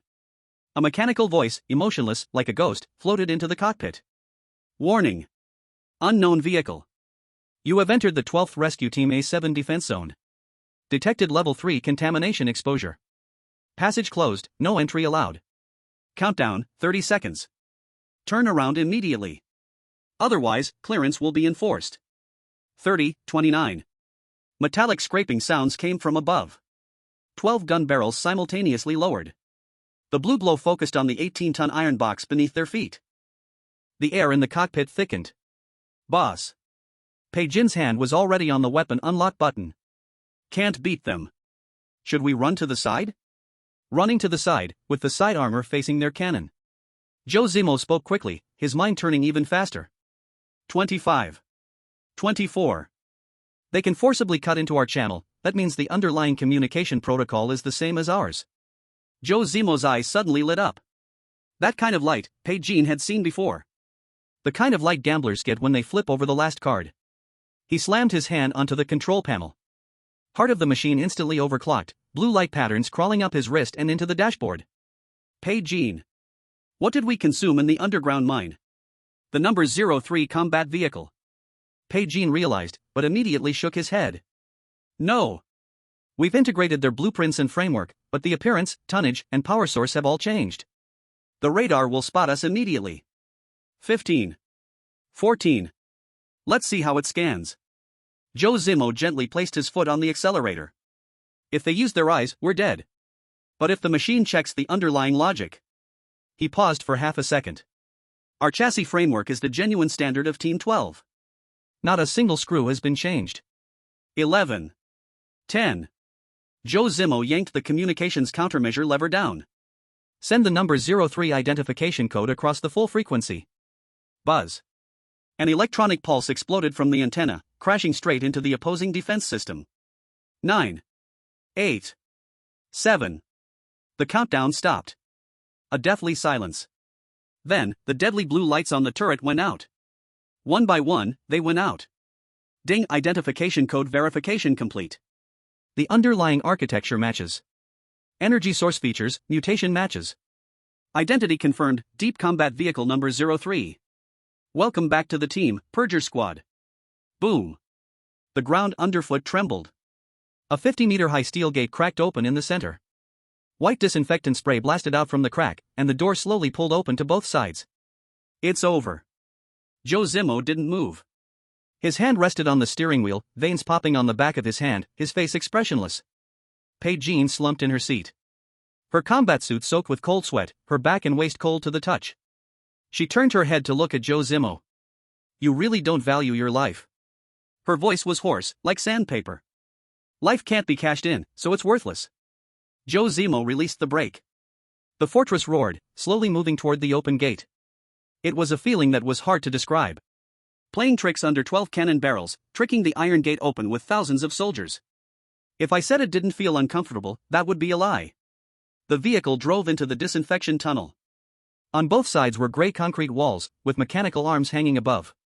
The disinfectant mist sprayed down, splattering the windshield. Everything seemed just as it should. Standard military disinfection process. Bai Qianqian even started mentally calculating the supply list once they entered the safe zone. Then, bang! Behind them. That several-ton armored door crashed down. Slamming shut. At the same time. Clang. The sound of a cup shattering came from the living quarters. Bai Qianqian's voice exploded immediately. Zimo! Stop the car. Don't drive in any further. Zhou Zimo stomped on the brake. Speak. The partition door was smashed open. Bai Qianqian ran into the cockpit barefoot, her face as pale as paper. Her hands were shaking. Not from the cold, but from that uncontrollable shake that seeped out from her bones. My luck has been alarming the entire time. She grabbed the back of the seat, her nails almost digging into the leather. Great danger. From the moment we entered, it started. This isn't a safe zone. She stared at the white mist ahead, her pupils shrinking to pinpoints. This is a coffin. Zhou Zimo looked up. The disinfectant mist had just dispersed. Bai Qianqian instinctively activated Eye of Insight. She only took one glance. She suddenly covered her eyes with her hands, groaning in pain. Blood poured out from between her fingers. It's all question marks. Her voice was trembling. Boss, up there. Zhou Zimo slowly lifted his gaze. Outside the windshield. The mist had cleared completely. There were no refugees. No rescue team members.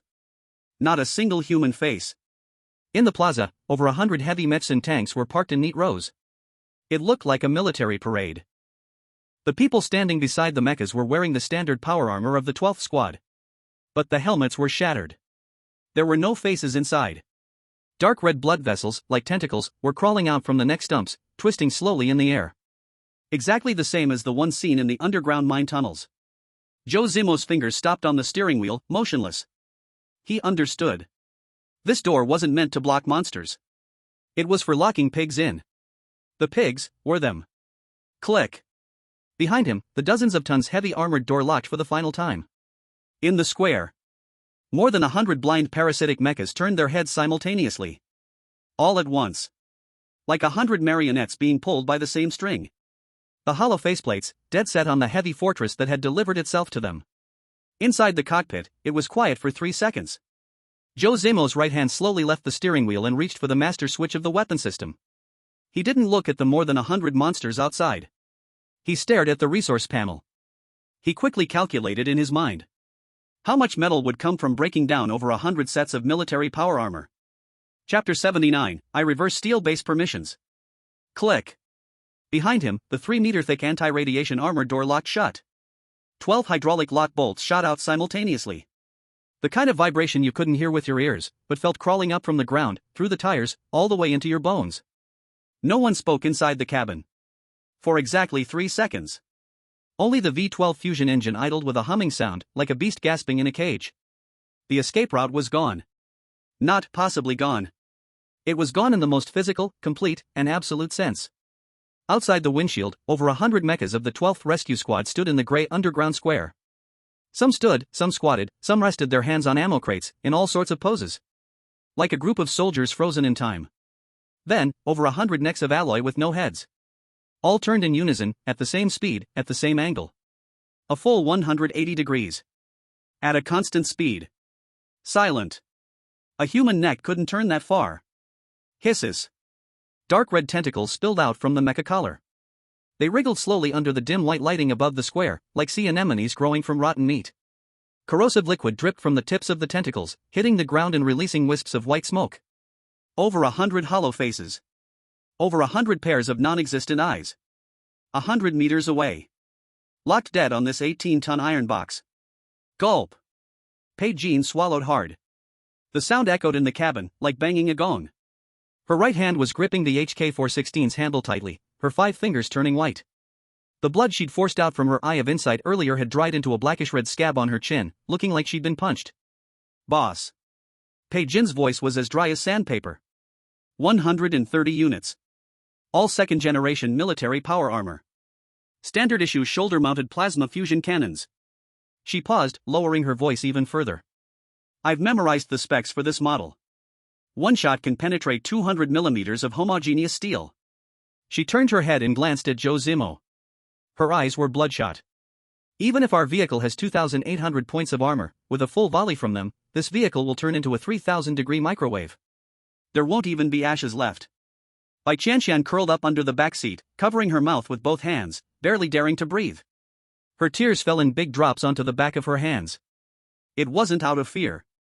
It was because her god-level luck was desperately trying to cram the word death into her head. It felt like someone was screaming directly into her ear with a megaphone. Every hair on her body stood on end. Her scalp felt like it was about to explode. Inside the cabin, 3 people, 3 reactions.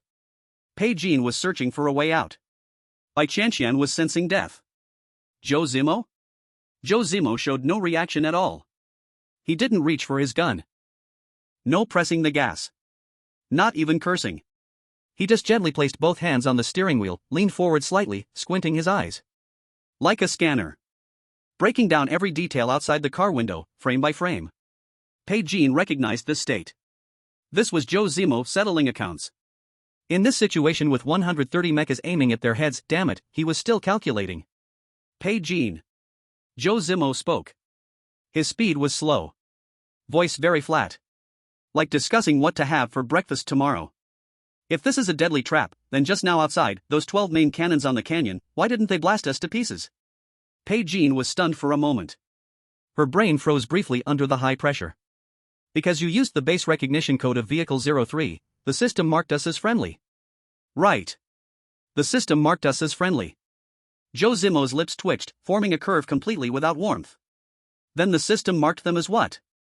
He suddenly raised his hand, pointing above the windshield. Bai Qianqian followed his finger to look. Her pupils shrank. Above the square, on the steel mesh, hung 80 heavy defense self-propelled cannons. Each one glowed with a ghostly blue charging light. But those 80 barrels. Not one pointed at them. All of them, every single one, pressed down on the 130 mechas below infected by tentacles. Bai Qianqian sucked in a sharp breath. Fire confrontation. Her mind rebooted instantly. The base's automatic defense system is still running. It recognized those mechas were corrupted. But it did not fire, Zhou Zimo finished her sentence. Because something used the highest authority to lock the automatic defense system's firing command. The cabin was quiet for a second. Cold sweat seeped down Bai Qianqian's back. She understood. This was not an ambush. This was a stalemate. The base's AI and the old god tentacles parasitizing human corpses, in this underground square, formed a strange balance, where no one dared to make the first move. They are waiting. Zhou Zimo's eyes swept over the motionless parasitic mechas. Not a single one raised its weapon. That electronic synthetic voice that let us in earlier, it wasn't the base's AI. These things hacked the communication channel. They deliberately let us in. Why? Bai Qianqian frowned. Our meat isn't even enough for them to chew on. Meat is not important. Zhou Zimo sneered. His gaze fell on the central console, where a purple chip was plugged in. The core architecture blueprint, pulled from Vehicle 03's deep combat system. They want this. The highest authority recognition code of Vehicle 03. With this code, they can trick the 80 self-propelled cannons above. Then those 80 cannons will mark them as friendly too. Stalemate broken. Base completely fallen. After hearing this, Bai Qianqian felt as if a bucket of ice water was poured over her spine. The cabin was quiet again. But this time, the quiet was different. Before it was despair. Now it was thinking. Zhou Zimo's brain was running at high speed. Fight? 130 mechas firing together, survival rate 0. Run? 3-meter thick radiation-proof doors already locked, even ramming your head wouldn't open them. Then only the third path remained. Break the stalemate. Take back control of the base. How to take it back? Physically connect Vehicle 03's recognition code to the base's central main network, use friendly authority to activate the 80 self-propelled cannons above. Kill with their own knife. Use the base's own firepower to burn all 130 parasitic wastes to ash. Deputy Pai. Zhou Zimo's body began to tense bit by bit.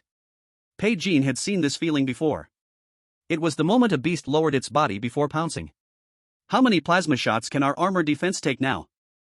If hit at a single point, 12 is the limit. Liquid metal self-healing needs time. Bai Qianqian's speaking speed returned to its cold and hard rhythm. But if you want to charge into the formation of 130 mechs with this car. Impossible. I didn't plan to charge either. Chapter 80, failed deal? Then burn yourself and the monster together. Zhou Zimo pressed a red physical button on the main console. Warning, manual takeover mode activated. V12 fusion engine power limit lifted. Current output, 120%, overload state, dot. Boom. The whole RV was like being kicked, and the chassis let out a muffled sound as if it couldn't bear the weight. The exhaust pipes spouted 2 blue flames tinged with white, and the concrete radiation-proof door behind them turned red from the heat. But Zhou Zimo didn't shift into drive.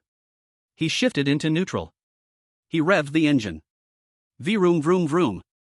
The engine howled like a mad animal, its roar bouncing around in the closed underground plaza. The windshield trembled from the shock. What are you doing?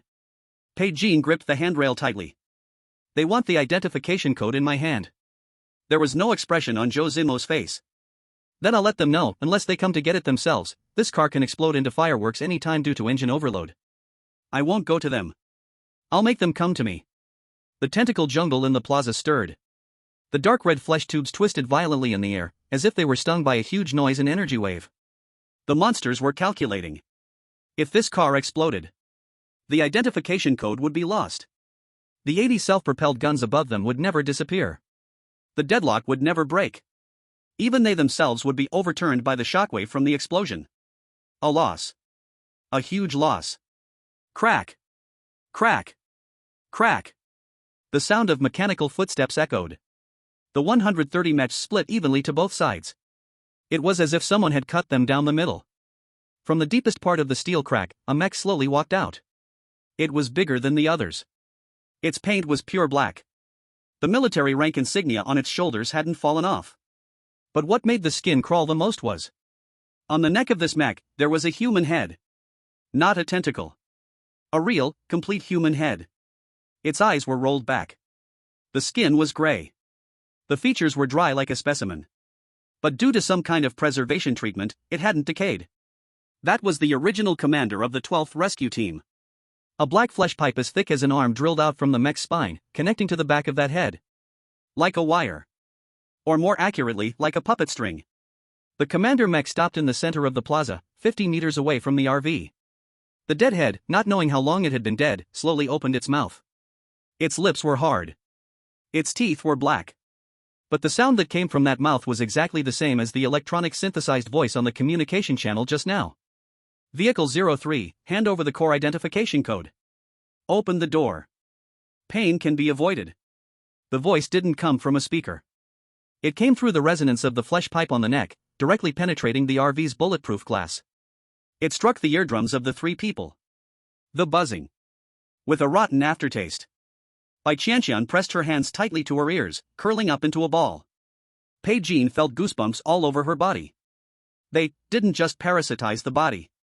Her voice was trembling. They swallowed the commander's brain data. They learned to speak using the base's equipment. As long as they can talk, it's easier.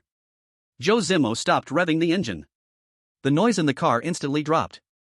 He picked up the vehicle's megaphone microphone. His movements were slow. Very steady. You want the identification code? His voice came through the external speaker, coldly echoing through the entire plaza. Fine. But I don't trust your mouth. He stared at the deadhead, not blinking once.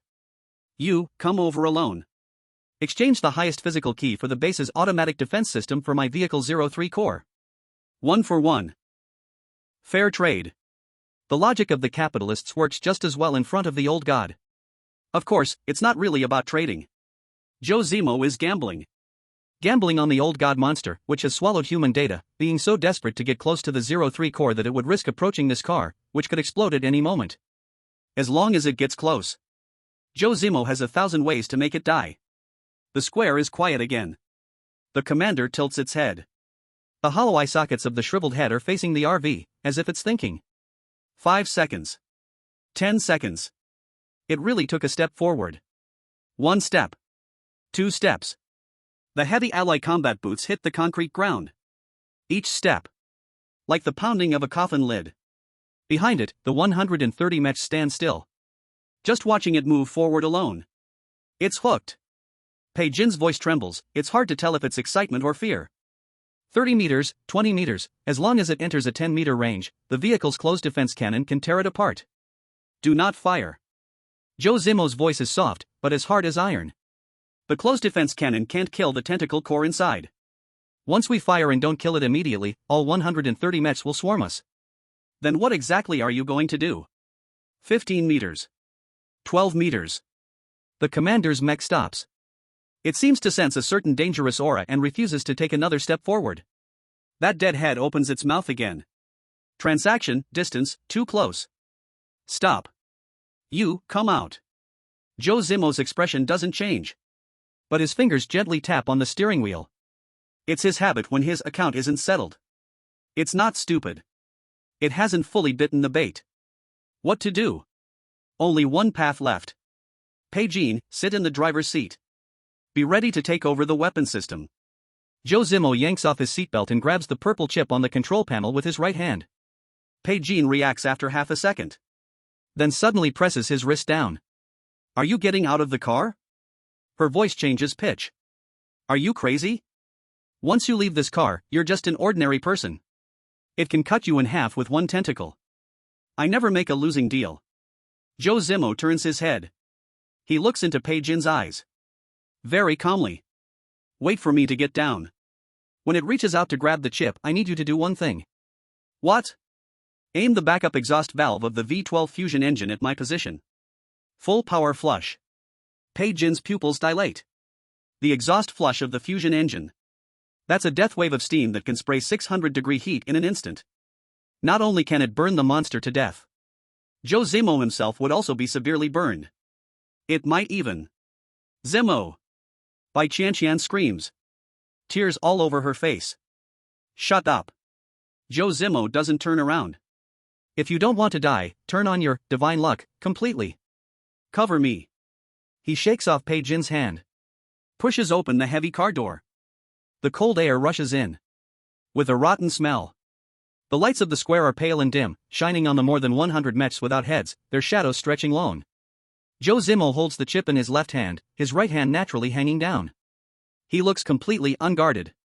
He steps onto the ground of the square. 1 step. 2 steps. 3 steps. He walks towards the commander mech. Each step presses on Bai Qianqian's and Bai Qianqian's hearts. He stops 5 meters away from the dead head. Lifts his head. Coldly looking at those eyes that are turned white. I'm out. Where is the key? Chapter 81, use the body as bait to grab the key, reset the base system, and counterattack wildly. I'm out. Zhou Zimo stands outside the car, coldly staring at the deadhead. Where is the key? The wind stops.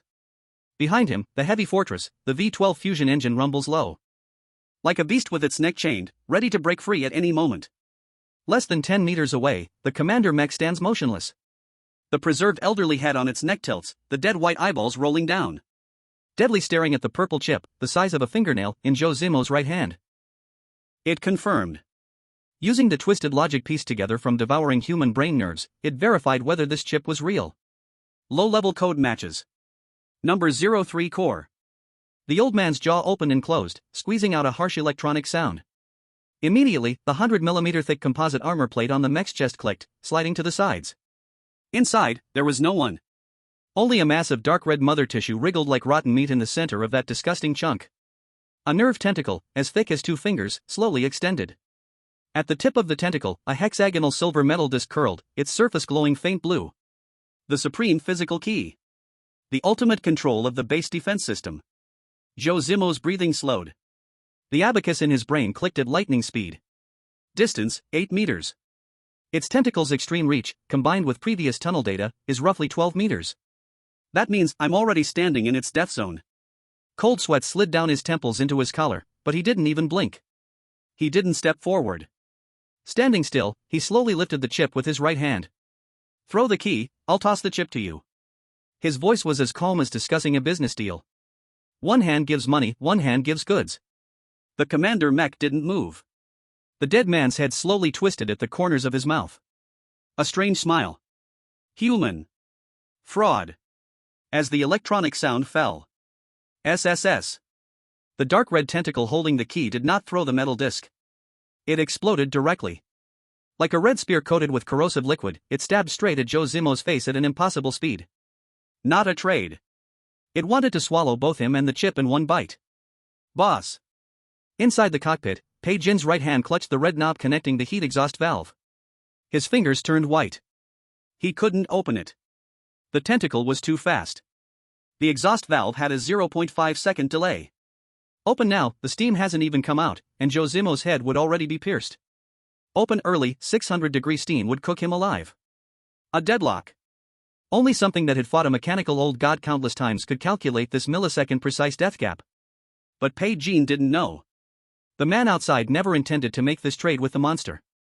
The moment the tentacle surged, Zhou Zimo's mouth twitched. Not fear. But a cold sneer. In the eyes of a capitalist, any trade without a third-party guarantee is paper ready to be torn. He got out of the vehicle. From start to finish, he was just bait.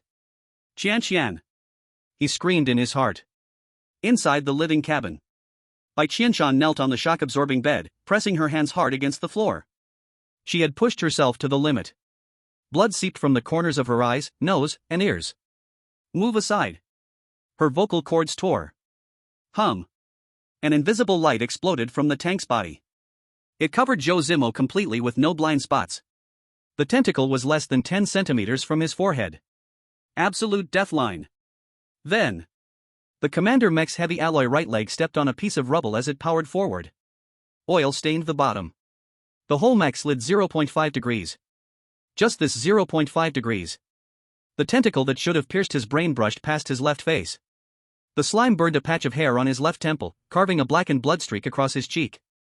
The stench of blood hit his face. But his eyes lit up. Got it. The madness of a gambler winning all his chips. He didn't retreat.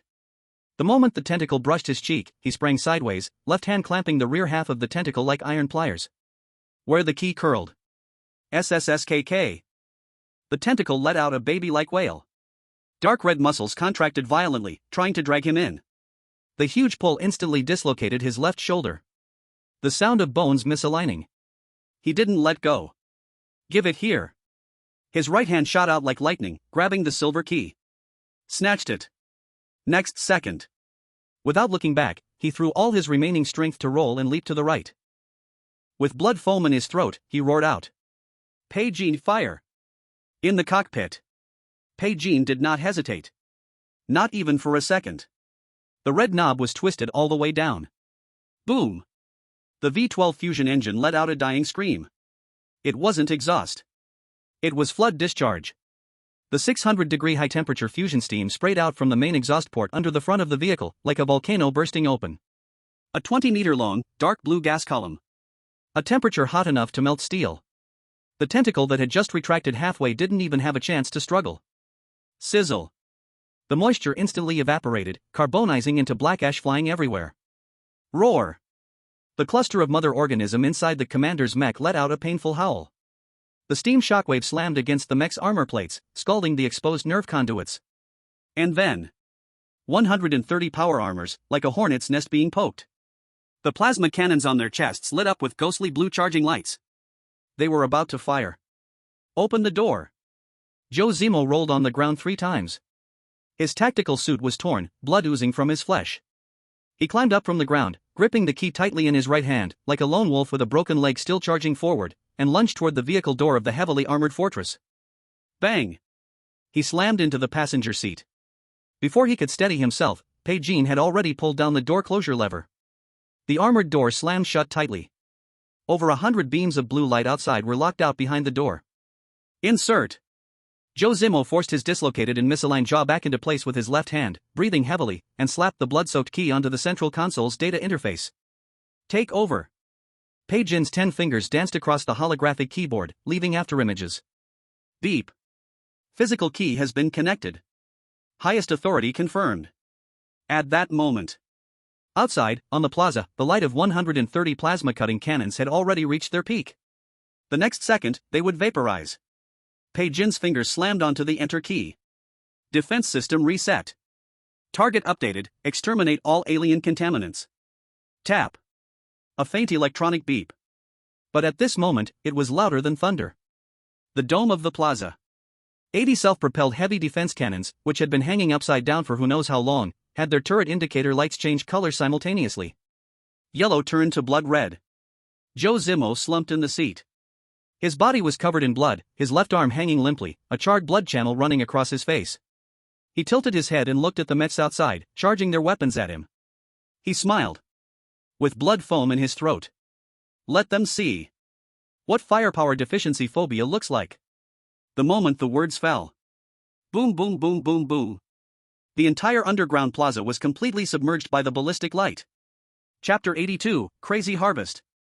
Breaking down the supplies of 130 Mets, over 10,000. The artillery finally stopped. The dome of the plaza was still dropping fragments of rocks. The cannon barrels of the 80 self-propelled guns had turned bright red, and their cooling grills were running at high frequency, rolling hot waves that twisted and distorted the smoke in the air. Zhou Zimo slumped in the passenger seat, his left arm dislocated and hanging limply. The charred blood channel on his cheek was still leaking murky body fluid, but he didn't even look at the battlefield outside. His eyes were fixed on the green data stream flickering on the central console. Base defense system has been reset. Current control authority, highest physical key holder, Zhou Zimo. Enemy contaminant elimination rate, 100%. Bai Qianqian released the sweat-drenched steering wheel, her 10 fingers froze in midair for 2 seconds. She took a deep breath, then turned her head to look outside. Just one glance, her heartbeat skipped a beat. The entire plaza's alloy ground had been furrowed repeatedly by plasma cannonballs, turning it into uneven lava pits. 130 power armors, not even a complete corpse remained. The armor plates had been melted through by high heat, and the dark red flesh inside the chest cavities had turned to charcoal, scattered everywhere. The commander's mech, which had issued the orders, lay in the center. The dead man's head could no longer laugh, along with the disgusting parasitic flesh tube on his neck. It was all burned into a shapeless black ash under high temperature. Report damage. Zhou Zimo finally spoke, his voice hoarse, like sandpaper scraping. The tone, calm to the point of making people shiver, was exactly the same as when he had been gambling with his life outside the car against the monster. His emotions were as stable as if he were not a living person. Bai Qianqian snapped back to reality, her fingers swiftly tracing out the car's condition on the holographic screen. The liquid metal armor durability dropped by 340 points, with 2,460 remaining.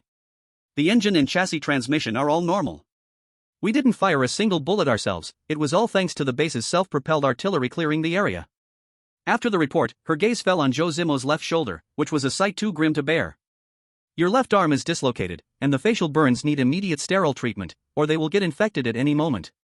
Zhou Zimo casually responded, propping himself up with his right hand to sit straight. He looked down at his severely deformed left shoulder, showing no intention of using anesthetics. He raised his right hand and gripped his left wrist tightly. With a forceful tug along the misaligned joint gap, he followed up with a violent thrust from his waist upwards. Crack! The dull sound of bones forcibly realigning echoed through the narrow cabin, making one's scalp tingle. Bai Qianqian's eyelids twitched violently, and she bit her lip, not making a sound. He had never been one to spare himself, always favoring bloodshed and destruction, but this guy was truly ruthless with himself. Suddenly, the communication channel cut to Bai Qianqian's urgent, tear-choked call. Zimo! How are you? I just heard a series of explosions outside. Not dead. Zhou Zimo pressed the call button and spat out 2 words crisply. Stay in the life pod. I didn't call you, don't come out and make trouble. He released the button, then glanced over Bai Jin's shoulder, staring directly at the plaza still emitting black smoke through the scratched bulletproof glass.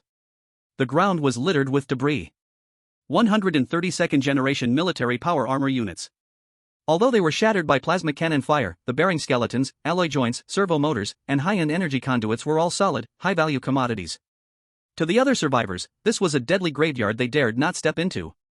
But to Zhou Zimo, this was an open-air gold mine, glowing with golden light, yet to be packed. Bai Qianqian. Here. Help me calculate something. He lifted his chin and pointed to the ruins outside. How much metal and electronic components can be extracted from a single second-generation power armor if it is fully dismantled? Upon hearing this, Bai Jin's eyes quickly glimmered with silver light as she activated Inside Eye.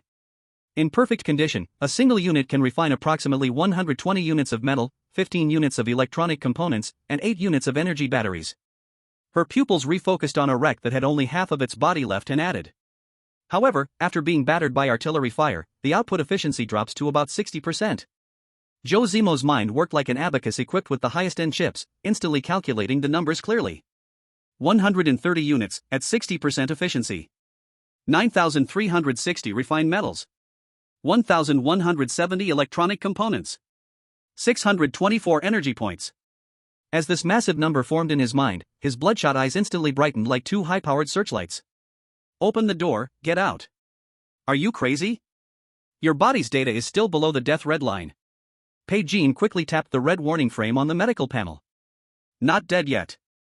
Zhou Zimo shoved open the car door and, without hesitation, stepped onto the scalding ground, where the temperature exceeded 60 degrees Celsius. The air was thick with the foul stench of sulfur dioxide and bird protein, making one's throat burn. But he seemed to smell the scent of money, striding toward the nearest wreck, slamming his right hand forcefully on the deformed chest armor. Disassemble. The deep blue skill light exploded with a roar. The more than 2-meter-tall alloy shell shattered in the light, within just a few seconds. It turned into a neatly categorized pile of metal ingots, intact circuit boards, and tiny battery blocks. The system prompt sounded as pleasant as heavenly music. Acquired, refined metal times 78, electronic components times 9, energy times 5. Zhou Zimo glanced at the panel numbers, without stopping, and directly pounced on the second wreck. The blue light shone again. Then the third. The fourth. Bai Qianqian leaned against the heavily scratched armor of the heavy fortress, standing in the shadows. Watching Zhou Zimo drag his badly wounded body, like a tireless robot, crazily weaving through the ruins. The blue light of the disassemble skill flashed repeatedly in the dim plaza. Each flash added a pile of life-saving combat supplies to the ground. And those originally oppressive steel wrecks vanished into thin air as if the delete key had been pressed. Bai Qianqian now also steadied herself against the armor hatch, her right ankle wrapped in a thick medical bandage. She stared blankly at Zhou Zimo's nearly insane back for a full half-minute before finding her voice. What is he doing again? Bai Qianqian crossed his arms, his tone calm with a hint of numb acceptance. No doubt, he's collecting money. Bai Qianqian immediately shut her mouth, asking no more. 45 minutes.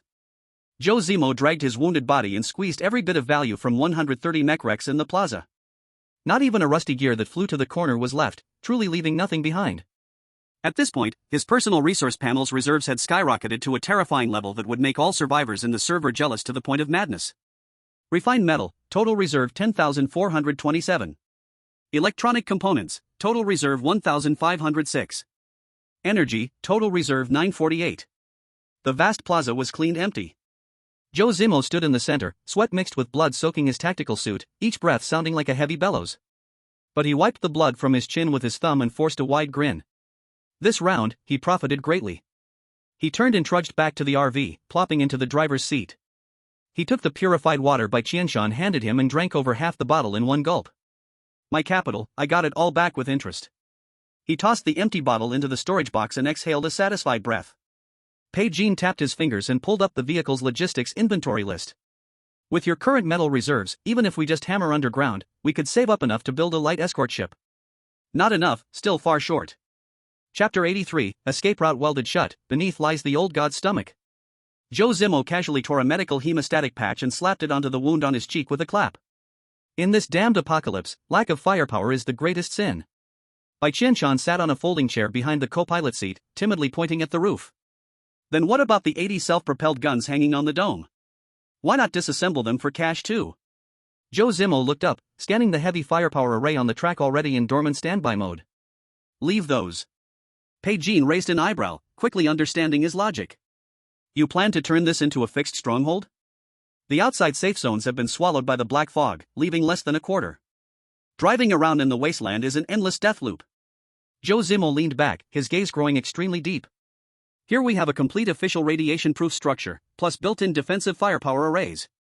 As long as we fix the power supply, this is the hardest living turtle shell on the planet. He turned his head and tapped the main control console. Bai Qianqian, go copy out the base's intranet logs.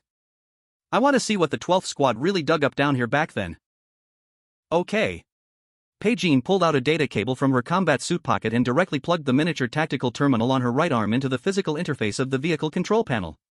When she had just seized the firing authority earlier, she had already casually figured out the surface firewall structure of the base. A waterfall of code rapidly scrolled and jumped across the holographic screen. In just 5 minutes, Bai Qianqian's brows were tightly knotted into a deadlock. Found it. But this situation is extremely suspicious. She slid her fingers, dragging a heavily red-marked top-secret file to the central main screen. This is not a daily defense log at all, it's an official failure to clear statement. Bai Qianqian's face turned ashen as she clicked on the first audio record. After a harsh burst of static noise, a man's voice, hoarse and on the brink of collapse, screamed from the speaker. This is Battalion 12 Commander Lin Jin. The defense line has collapsed. Repeat, the bottom defense line has completely collapsed. They didn't invade from the outside. They surged up from deep underground. Immediately detonate the nuclear charge. Seal the B4 gate leading to the mineshaft completely. The audio abruptly stopped with a deafening, muffled explosion. The compartment fell into a deathly silence. Zhou Zimo stared at the frequency waves on the screen gradually calming down, his eyes slowly darkening. So, those monsters crawled up from beneath our feet. Bai Qianqian's fingers flew across the screen, quickly bringing up the original construction blueprints of this underground base. The building structure diagram shows that the plaza we are currently on is only the first layer of the base. Below, there's a man-made physical isolation belt that's 500 meters thick. Her slender fingers pointed at the dark red area mark at the bottom of the screen. The official task order given to Battalion 12 wasn't deep mining at all. The top-secret code on the file is 04 Contamination Source Suppression Mission. Zhou Zimo's gaze turned icy cold. He reached into the tactical suit's inner pocket, stained with blood, and pulled out something cold. It was the black ion plate he had gotten by exchanging a high-level energy crystal from the high-dimensional masked monster's hand. 04 Temporary Guide Marker for the containment area. Check the coordinate parameters. Zhou Zimo slapped the iron plate onto the control panel with a loud smack. Bai Qianqian quickly entered the coordinates on the back of the iron plate and activated the highest level 3D terrain overlap comparison. In less than 2 seconds. The glaring red alarm light in the vehicle flashed wildly. Overlap, 100%. Bai Qianqian stared at the comparison result, her voice carrying an unprecedented chill. The place we're standing on right now, 8,000 meters below us, is exactly the endpoint marked by this guide plate. The true, old god's stomach. Zhou Zimo did not respond. He stared hard at the worn iron plate, his mind piecing together the chaotic clues that had previously made no sense. In this moment, they formed a chilling, complete loop. The overwhelming storm of destruction before the containment area's entrance. The route map that the gas mask monster had forced on him. And Battalion 12, who would rather face total annihilation than let the underground tunnel remain untouched. None of this had ever been a random coincidence generated by the system. The official high command had already discovered the forbidden monster hiding deep underground before the apocalypse arrived. They even spared no expense in deploying an entire heavy army to physically suppress it. But in the end, Battalion 12 lost completely. And that high-dimensional masked monster, which had always been lurking near the containment area, had used this inconspicuous guide plate. It had ruthlessly forced their team to take on this doomed, hopeless mess. They really played a brilliant game. Zhou Zimo let out a cold laugh suddenly, grabbed the iron plate back into his hand, and tossed it casually a couple of times. This is treating me like a free sewer cleaner. Bai Qianqian shrank in the back seat, gripping the rifle in her hands tightly, her face turning pale. Then, what should we do now? Should we retreat the same way we came? We can't retreat. Bai Qianqian pointed to the feedback map from the external radar. Just now, to clear the area, the high temperature from the plasma cannon melted the transmission system at the entrance. That 50-meter-high alloy gate is now a completely welded piece of dead metal. The only way for us to see daylight again is to go to the bottom level and manually restart the base's backup energy hub. The escape route was cut off. The only way out pointed directly to an abyss with no return. Zhou Zimo toyed with the guiding iron plate, pressing down on the freshly reattached left shoulder joint, moving it slowly, making a crisp crackling sound. Since we took the down payment to start the job, we have to finish it. He slightly raised his head, looking at the black-marked deep map on the holographic screen. In his capitalist eyes, there was no fear, but rather a dangerous and extreme fanaticism. A whole division of the 12th team is wiped out down there. This means that in the battle supply warehouses below, there are definitely things worth 100 times more than the scrap metal we just saw. Fortune favors the brave. As long as we can survive, this underground place will be his ultimate launch pad to dominate the wasteland. However, just as Zhou Zimo shifted the heavy fortifications gear into battle mode. Boom! The entire underground plaza emitted a painful muffled sound, and the ground violently shook. Outside the bulletproof glass, from the end of the plaza, the originally silent giant blastproof wall suddenly made a twisting, grinding sound, like some giant beast gnawing on steel. Bai Qianqian's control console was instantly flooded with blood-red color. Warning, abnormally high-dimensional life signs detected. B4 level physical isolation zone has been breached. Highest core protocol activated, black. Zhou Zimo's gaze locked onto the distant blastproof wall like a blade. In the center of that 2-meter-thick, special alloy wall designed to withstand nuclear explosions. A pale hand, covered in dark green viscous liquid, was tearing apart that hardened steel plate. Slowly, inch by inch, with terrifying strength that completely defied human physical laws. It was literally ripping open the metal plate. Chapter 84, The monster is behind the wall, and you're planning to take a nap first. That hand was deathly pale, with long fingers. Beneath the nails, dark green veins were visible. It inserted directly into the 2-meter-thick alloy wall. Like breaking a biscuit, it ripped the steel plate outwards. The piercing sound of the metal tearing made people's teeth ache. In the cockpit, the three of them dared not even breathe. Zhou Zimo's hand was on the master switch of the weapons, but he hesitated to press it. It wasn't that he didn't want to press it. It was just that his mind was racing, calculating, suppressing this urge. On the screen, red text was flashing wildly. B4 level physical isolation zone has been breached. A 500-meter-thick isolation zone, plus the nuclear bomb welded gate. All of it was torn open by that hand, with nothing but bare hands. Distance. Zhou Zimo's voice was very light. Bai Qianqian stared at the radar, her fingers trembling above the keyboard. Straight line distance, 170 meters. How fast is it tearing the wall? Bai Qianqian clenched her teeth. At this speed, to tear open a hole big enough for a person to pass through, it will take. She paused for a second. 4 minutes. Zhou Zimo remained silent. His gaze shifted away from that hand, sweeping across the engine panel, armor durability, and finally settling on the ammunition reserves. The machine guns on the roof had 600 rounds left. The purple Gatling, plenty of ammo. The red weapon Inferno, there were 2,000 armor-piercing incendiary rounds left. Plus the 80 heavy cannons overhead, ready to fire at any moment. The firepower was more than enough. But he didn't shoot. Bai Qianqian. Yes. What was the highest attribute of those parasitic mechs you saw with insight? Bai Qianqian quickly recalled, the commander mech. Strength 48, agility 39. Can that thing tear through a 2-meter-thick blast wall with its bare hands? Silence. Bai Qianqian couldn't respond, because the answer was too obvious. No. Forget about one, even if you tie the 130 machines that were just turned to rubble together, it'd still struggle.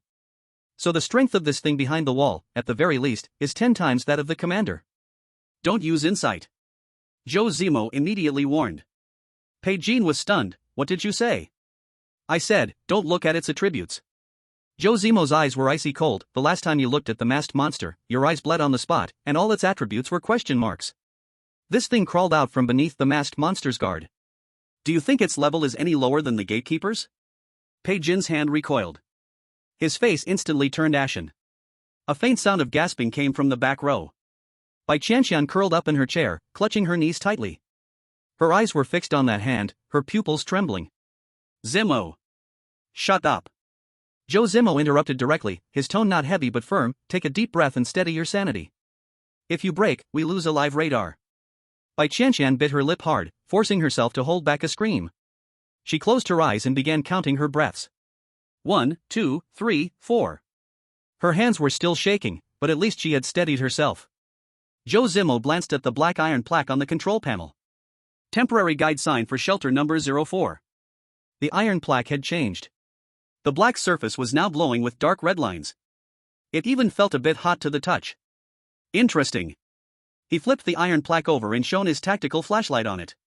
On the back, there was a line of small text. Work order accepted. Please reach the operation area within the specified time limit. If not, it will be considered a breach of contract. Zhou Zimo stared at these words, staring for a full 3 seconds.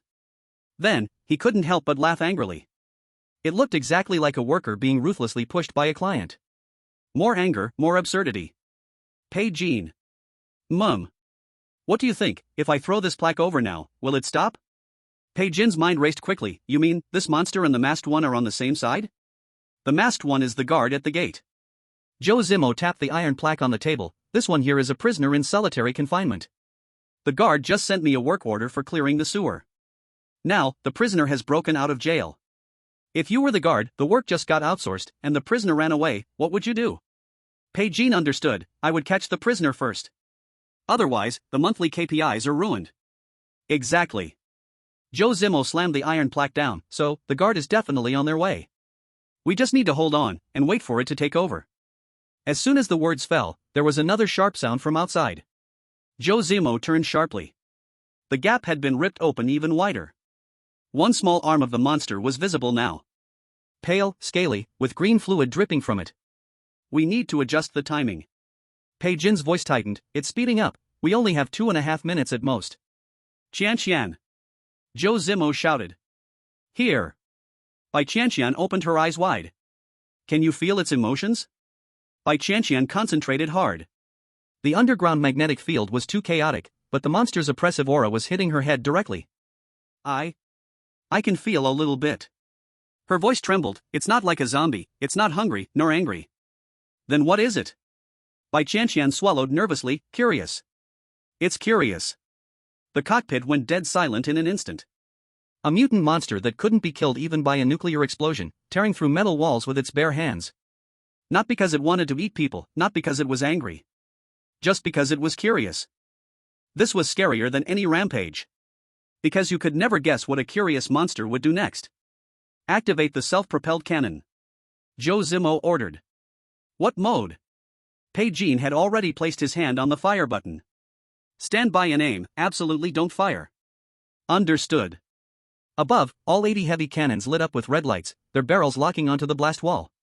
Zhou Zimo pulled the thrust lever down, switching the combat mode to silent standby. Vroom, the engine sound abruptly cut off. The 18-ton steel beast fell completely silent. Are you crazy? Bai Qianqian's eyes widened. Shutting off the engine now? It was called by the sound. Zhou Zimo spoke extremely quickly. The sudden barrage just now was too loud. As long as all sound sources are cut off, maybe it will lose interest. Maybe? Bai Qianqian raised his voice a lot. Are you betting our 3 lives on a maybe? Have I not bet my life enough times? Zhou Zimo retorted. Bai Qianqian fell silent. After thinking carefully about the madman's actions, he had no choice but to admit defeat. The cockpit was eerily quiet. The 3 of them didn't dare to breathe loudly, with only the slight hum of the air filter remaining. The sound of the wall being torn down outside continued. But the speed, it seemed, had really slowed down. Zhou Zimo stared fixedly at the bulletproof glass, motionless. His hand rested on the metal plate. The plate was getting hotter, and the red light was getting brighter. 1 minute. His palm moved slower. He no longer tugged at it, but instead traced the crack with his fingers, as if feeling the air. Half a minute passed. It stopped. It hovered at the edge of the crack for about 10 seconds, 5 fingers twitching, as if hesitating. Then, it pulled back. Segment by segment, it slowly retreated behind the wall. Only a twisted crack remained on the steel plate. The hand was gone. Bai Qianqian collapsed directly in her chair, her clothes soaked through with cold sweat. Bai Qianqian let out a long breath, looking at the sweat on his palms. It's gone? Bai Qianqian asked in a breathless voice. Zhou Zimo didn't reply. His eyes still locked onto the crack. 5 seconds. 10 seconds. 15 seconds. He glanced down at the metal plate. The red light didn't fade, it actually grew brighter. On the back of the plate, the small text popped up a countdown. Time remaining, 11 hours 59 minutes and 47 seconds. The numbers were ticking down, 1 second at a time. It didn't leave. Zhou Zimo's voice was icy. It just pulled back to wait. It's waiting for us to go down. He flipped the plate over and showed it to the 2 of them. 12 hours. Bai Qianqian's pupils contracted. A death order. Zhou Zimo tucked the plate into his chest, leaned back, and closed his eyes. If we're late, it'll be a breach of contract. As for the penalty for breach, He pointed outside, at the crack leaking green water. It's probably letting the dog's leash go completely. No one in the vehicle spoke. Only the ticking of the countdown could be heard. After a long pause, Bai Qianqian finally spoke. Though still trembling, she sounded a bit stronger. So, are we really going down to die? Zhou Zimo didn't lift his eyelids. Let's sleep first. Ha! I said, sleep. He casually grabbed a blanket and covered himself, like he was about to go on a trip tomorrow. 12 hours. Excluding repairs and supplies, we should be able to sleep at least 4 hours. Go into battle with injuries? That's going to send our heads, not work for money. Bai Qianqian remained silent for 2 seconds before suddenly letting out a soft laugh. Fine. I'll go sleep in the back. You take the first half of the night or the second half? First half, Bai Qianqian second half. Bai Qianqian was about to say who could sleep in this ghost place, but when she met Zhou Zimo's half-squinted eyes, she immediately swallowed the words. There was no fear in his gaze. Only something that made her feel both reassured and creeped out. Calculation. This madman was definitely scheming. He was calculating how many valuable items could still be looted from the underground armory. Bai Qianqian hugged her rifle tightly, burying her face into her knees. Crazy boss. She mumbled quietly. Zhou Zimo closed his eyes, the corners of his mouth curling up slightly. The countdown continued to tick quietly. Time remaining, 11 hours 58 minutes and 12 seconds. And behind the blast-proof wall, in the shadows, something was pressed tightly against the wall. It was listening. It waited silently for the movement on this side. Zhou Zimo said to sleep, and sleep he did. With the blanket over his head, it took less than 30 seconds for his breathing to steady. Bai Qianqian tightly hugged her rifle, staring at the bundle of blankets, her mind numb. 170 meters away, a monster was tearing apart a titanium wall with its bare hands. This madman fell asleep in a second? She turned her head to look at the back seat. Bai Qianqian was leaning against the seat, eyes closed, resting. His posture was perfect, but his breathing rate hadn't slowed down. He wasn't asleep, just pretending. Bai Qianqian glanced down at the control panel. The countdown was ticking quietly. Time remaining, 11 hours 47 minutes and 33 seconds. She took a deep breath, placing the gun across her legs, forcing herself to count her breaths. 1, 2, 3. Outside, it was eerily silent. There was no wind, no vibrations, and even the heavy tearing sound from before had disappeared. But she knew in her heart that it was still there. It was just behind the wall, listening to the sounds inside the vehicle. When she counted to the 300th time, Bai Qianqian opened her eyes. What time is it? Just past 40 minutes. Bai Qianqian lowered her voice. Bai Qianqian sat up straight and glanced over at Zhou Zimo's side. Is he really dead asleep? Bai Qianqian was silent for 2 seconds, then softly muttered, this guy is either completely insane, or he really has his life all figured out. Bai Qianqian didn't respond. Bai Qianqian stretched lazily, her bones cracking. She took off the tactical tablet and pulled up the base's internal network log. Since I can't sleep, let's get some rail work done. Before going down, we need to figure out what ancestor is hiding down there. A file list popped up, dense with entries. Most were marked with red gibberish, and less than 30% could be opened. Bai Qianqian picked the earliest date and opened it. A heavily distorted audio clip popped up. She turned the volume down to the lowest. February 17th, third level of the deep mining tunnel, descended 4,200 meters. It was a man's voice, sounding extremely exhausted. The geological survey team found abnormal biological tissue in the main tunnel. Initial judgment is that it's the nerve endings of some unknown organism embedded in the rock. Samples have been sent back to the surface. Major Lin Jin ordered a news blackout. The original plan remains unchanged, continue descending. The audio abruptly cut off. Bai Qianqian leaned over, staring at the screen. Bai Qianqian slid her finger and opened the next entry. March 9th. Depth, 5,600 meters. It was still the same man, but this time his speech was much faster, almost frantic. The main tunnel split at 5,000 meters. The temperature on the left tunnel wall rose to 70 degrees. The robot picked up a dark red pipe below. It's not a vein. Those things are alive. They're breathing. The audio cut off again. Bai Qianqian instinctively gripped the rifle stock, her palm sweating. Bai Qianqian didn't stop, flipping to the next entry. March 22nd. Depth, 6,300 meters. A new voice, a young woman's, came through, heavily breathing, as if desperately holding back tears. 5 people from the survey team went down, only 3 came back. Zhang and Xiao Chen didn't make it up. They weren't lost, the wall came alive. The tunnel grew on its own, trapping them inside. Major Lin still wants us to keep digging, military orders are like mountains. A long, dead silence. But I feel, the thing down there has always known we were getting closer. Bai Qianqian paused the recording. They exchanged a glance. Bai Qianqian's throat felt like it was on fire. Play the next one. April 3rd. It wasn't an audio recording, but a 15-second video. The screen shook, making one dizzy. The bright beam of the tactical flashlight swept across a massive underground black hole, finally fixing on the front. It was a wall. A wall entirely made of flesh and blood.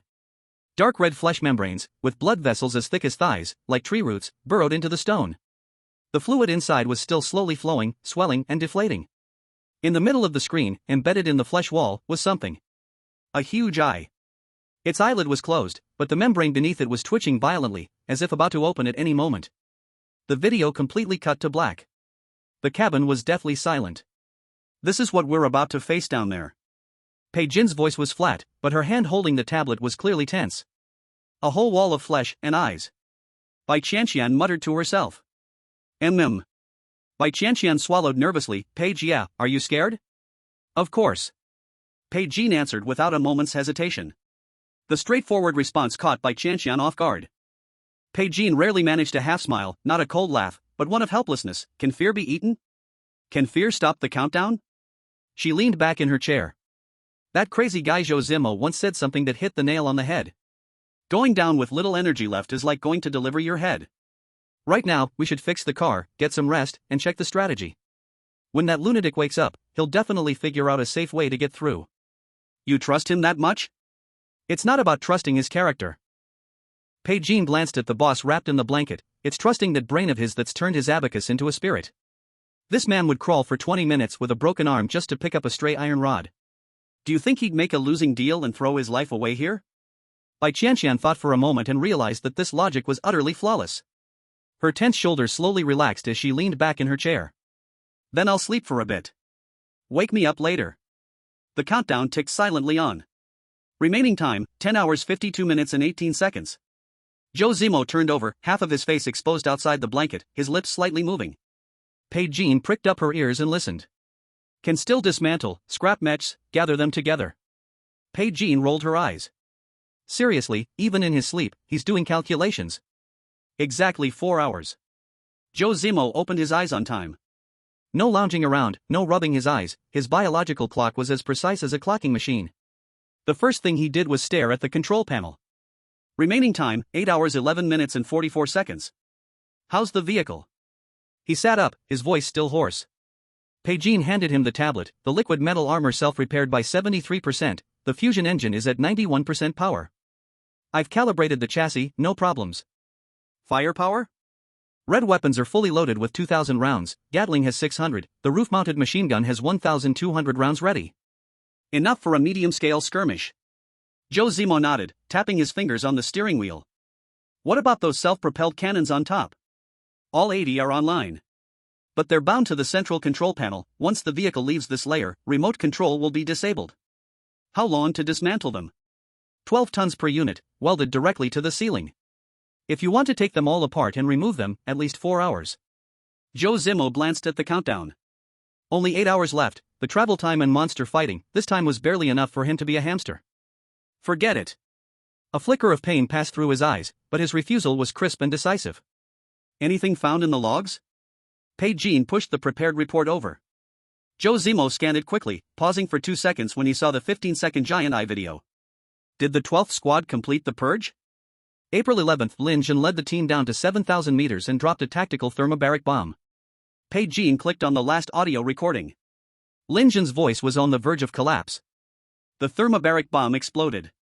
But it wasn't a biological being, it was a whole set of living organs. Heart, lungs, stomach, all embedded in the rock.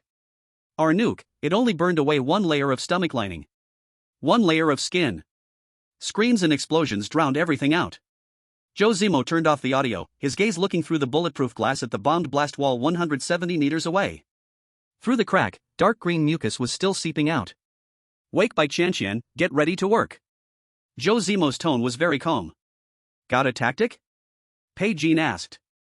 Zhou Zimo ignored her. He pulled out the black iron plate from his pocket, flipped it over to check the back. The next second, he froze. Under the countdown, a small line of red font appeared without him noticing. Bai Qianqian leaned in to see clearly, and gasped. Tip: a second outsource team has been detected approaching the target area. Please speed up your progress to avoid having your bonus divided. The vehicle was eerily silent, so quiet that you could hear a pin drop. Zhou Zimo stared at that line of text, his expression slowly darkening as he laughed in anger. Good gracious, not only did they force me into this mission to work, but now this broken system is even making it a competitive race within the industry? Bai Qianqian, fire up. Zhou Zimo slammed the control lever down, his eyes glowing with a murderous protectiveness. Want to take my loot? I'll scatter his ashes. Chapter 86, he actually destroyed the supporting pillar, planning to take everyone down with him. On the screen, the red text second outsource team approaching blinked, blindingly bright. Bai Qianqian touched the hot black iron plate, her face grim. She stared at Zhou Zimo, speaking rapidly. You just said the masked monster is a task-issuing security guard. What's this now? Can't stand us being slow, so they found another sucker? Zhou Zimo didn't respond. He stared at the words outsource team, his fingers tapping the steering wheel rhythmically. It was an old habit of his when he was scheming against others. The knocking sound suddenly stopped. Zhou Zimo looked at Bai Qianqian, his voice as cold as ice. This isn't about it being slow, this is about raising a poison. Bai Qianqian, sitting in the back, turned pale after hearing this, tightly gripping her rifle, too scared to make a sound. What do you mean? Bai Qianqian frowned. Zhou Zimo leaned back in his chair and pointed upwards. Anyone can enter this mine tunnel. The mask-wearing monster didn't send out an exclusive contract, it's just a random street flyer being handed out everywhere. Zhou Zimo sneered. As long as there's high-energy crystals, anyone can get their hands on this death certificate.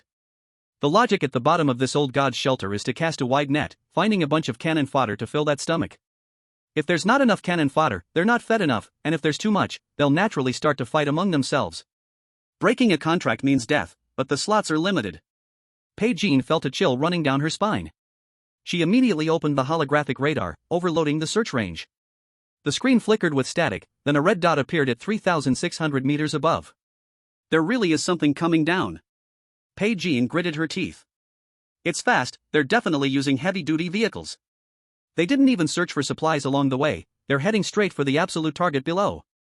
Bai Qianqian swallowed a mouthful of dry saliva, her voice trembling. What if they get there before we do? Then this KPI will be theirs. Zhou Zimo tugged at the corner of his mouth, and if we accept the job but don't check in, do you think that high-dimensional security guard will come after us for breach of contract? Bai Qianqian shivered violently. The breach of contract means death. This isn't a multiple-choice question, it's a one-way street welded shut. Report the distance. Zhou Zimo didn't waste time, staring at the screen. Bai Qianqian's hands flew across the keyboard, typing rapidly. Distance, 3,600. The first half of the road is clear, the enemy is driving at full speed, they'll reach the door in at most 45 minutes. Bai Qianqian glanced at the radiation-proof door on the right that had been welded shut, with monsters in front and competitors for the KPI behind.